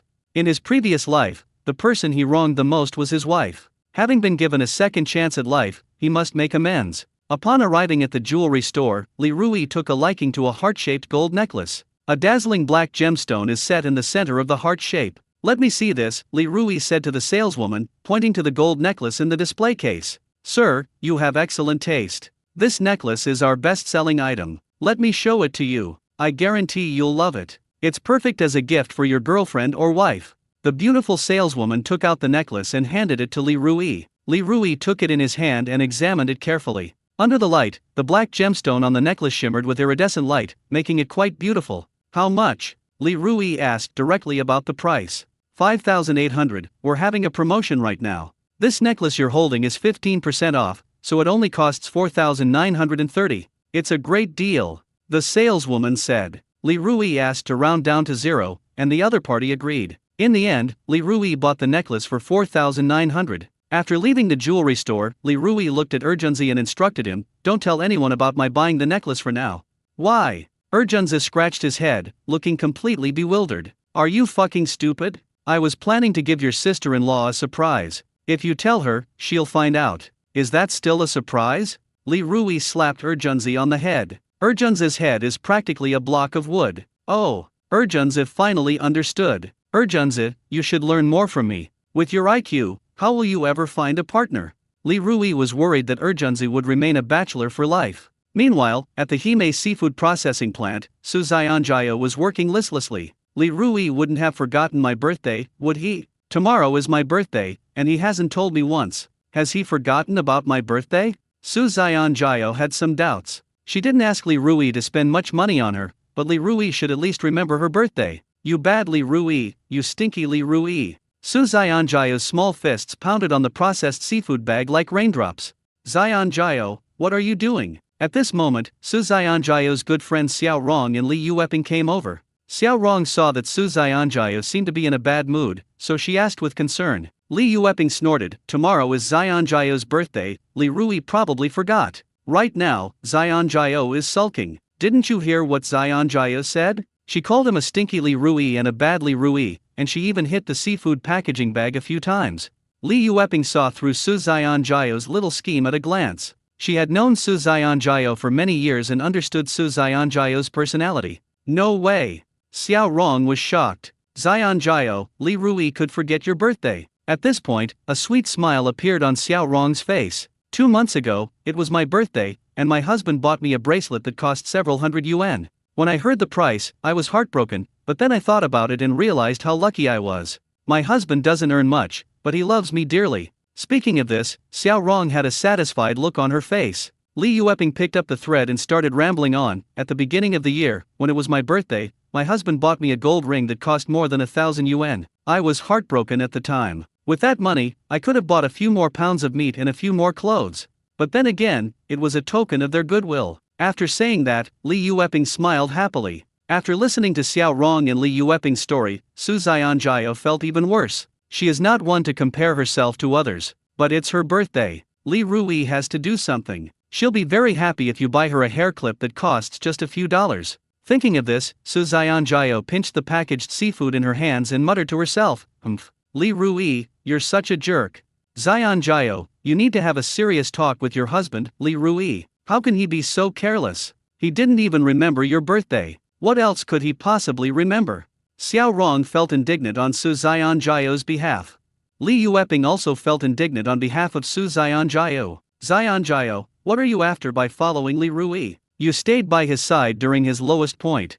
He actually forgot your birthday? Is he even human? Li Yueping was furious. Su Xianjiao gave an awkward smile and defended Li Rui, saying, Li Rui has been busy lately, so he forgot my birthday. Oh well, it doesn't matter whether I celebrate my birthday or not. I'm a grown-up, why would I care about such things? She said that, but she felt very uncomfortable inside. At this moment, Li Rui went to the cake shop again. Junzi followed behind him, helping him carry things. Hello sir, are you here to order a cake? A female shop assistant approached with a smile and asked proactively, how much is this cake? Li Rui pointed to a heart-shaped cake model and looked up at the shop assistant. The shop assistant immediately began to explain. This cake is made with animal-based cream. Animal-based cream cakes are all natural, with no artificial additives. They have a rich and natural milky flavor, melt in your mouth, and are very healthy. Therefore, it is a bit more expensive. This cake costs 288. Li Rui was a little confused. He asked what other types of cream they had. The shop assistant patiently explained it to Li Rui. Another type of cream is vegetable cream, which is synthetic. The synthetic materials include water, sugar, emulsifiers, and other artificial synthetic materials. Vegetable cream is white in color, highly stable, not easily deformed, and easy to store, but it contains trans fatty acids, which are not good for the body if used for a long time. Li Rui frowned, thinking to himself, isn't this all about technology and ruthless work? It seems I really need to eat less vegetable shortening in the future. I'll reserve this heart-shaped animal-shaped cream cake, Li Rui said, pointing to the heart-shaped cake model from earlier. Sir, when do you want it? The shop assistant's eyes crinkled into crescent shapes with a smile. The reason she talked so much with Li Rui was that she hoped he would buy her an animal-based cream cake. Selling high-priced cakes benefits their store's revenue and also her bonus. I'll come pick it up at 4 o'clock tomorrow afternoon, Li Rui said after thinking for a moment. Okay, I've got it. The clerk took out a pen and paper from his pocket, wrote a line, then looked up at Li Rui and asked, Sir, what kind of message would you like to write on the cake card? Li Rui scratched his head, intending to say, just write happy birthday, wife, but he quickly rejected it. Simply writing happy birthday to my wife sounds both ordinary and uncultured. Li Rui scratched his head and began to think seriously. Junzi leaned forward and whispered, Brother Rui, write happy birthday on your dime. No way. Li Rui immediately rejected the idea, looking at Junzi as if he were an illiterate person. Everyone does it this way. Junzi felt there was nothing wrong with writing happy birthday. Li Rui lightly tapped Junzi on the head and said irritably, it's precisely because everyone else does it that I can't do it. Junzi shrank back, not daring to speak again. After thinking for a while, Li Rui said to the shop assistant, "The card says, 'My dear, time flies like a song, and you are the most beautiful melody. May this cake sweeten your heart. I will love you not only today, but year after year.'" Upon hearing this, the shop assistant couldn't help but give a thumbs up. "Sir, what you said is so eloquent. There aren't many people on Crescent Island as eloquent as you," the shop assistant praised with a smile. "I'm just average," Li Rui said modestly, waving his hand. Urgenzi also praised Li Rui highly. "Brother Rui, you really know your stuff. Someone as uncultured as me can only write things like happy birthday, peace and safety, and good health. I can't even think of anything poetic or melodious." Li Rui rolled his eyes at Urgenzi. "Learn more from me. If you had half my emotional intelligence, you would have been single long ago. Girls pay the most attention to their emotions. Even if you have no money, as long as you can provide girls with a great emotional experience, they are willing to be with you." Huang Mao was well aware of this. "That's right." Urgenzi nodded sheepishly. After paying, Li Rui and Urgenzi went to the supermarket. Li Rui bought balloons and hand-twisted confetti at the supermarket, spending several tens of yuan. "Urgenzi, tomorrow afternoon you and Mom hide in the corner of my living room. I'll signal you and Mom with my eyes to open your hands and light the fireworks. Don't mess me up then," Li Rui instructed. "Brother Rui, I will never let you get away with this." Urgenzi quickly patted his chest. After leaving the supermarket, Li Rui closed his eyes and pondered what else he needed to buy. After thinking for a while, Li Rui realized there was nothing else he needed to buy, so he and Urgenzi went to buy groceries again. On the chopping board, they cut 5 jin of pork, then went to a braised meat shop and bought braised beef, braised chicken, and some other braised dishes before driving the tractor back to the village. "Brother Rui, you're so romantic," Urgenzi exclaimed. "These days, if you don't know how to handle a woman's emotions, you can expect to be a bachelor for life." Li Rui said this specifically to Urgenzi. He hoped that Urgenzi could understand women. To lay a good foundation for finding a wife in the future. He will be very rich in the future. Urgenzi certainly isn't short of money. Now that Urgenzi has money, he naturally wants to find a wife. As soon as the tractor arrived at the village entrance, Yutao rushed over in a hurry. "Ruizi, where's the fish? Where's that yellow croaker?" Yutao asked anxiously. "Sold." Li Rui thought that Yutao was incredibly shameless. Back when he went to Yutao's house to sell seafood, Yutao relentlessly tried to lower the price. How could he have the nerve to keep bothering him like this? Damn it, shamelessness knows no bounds. If he were Yutao, he definitely wouldn't contact him again. "How much should I sell it for? The price I offered is already very good, no one else can offer 4,500 yuan per jin." Yutao clapped his hands and shouted with a bitter face. At this moment, Li Rui turned the tractor speed up to the maximum. Boom boom boom. The tractor went faster and faster. Yutao stood at his doorstep, sighing deeply, clearly quite depressed. "Brother Rui, that old bastard is really annoying." Urgenzi in the carriage also disliked Yutao. "Ignore him." Li Rui didn't want Yutao's personality to affect his mood. When the tractor arrived at Li Rui's house, it ran into Chen Xiong and the others. Chen Xiong and the others looked disheveled and covered in dust. It's clear that not much fish were caught. The buckets they were carrying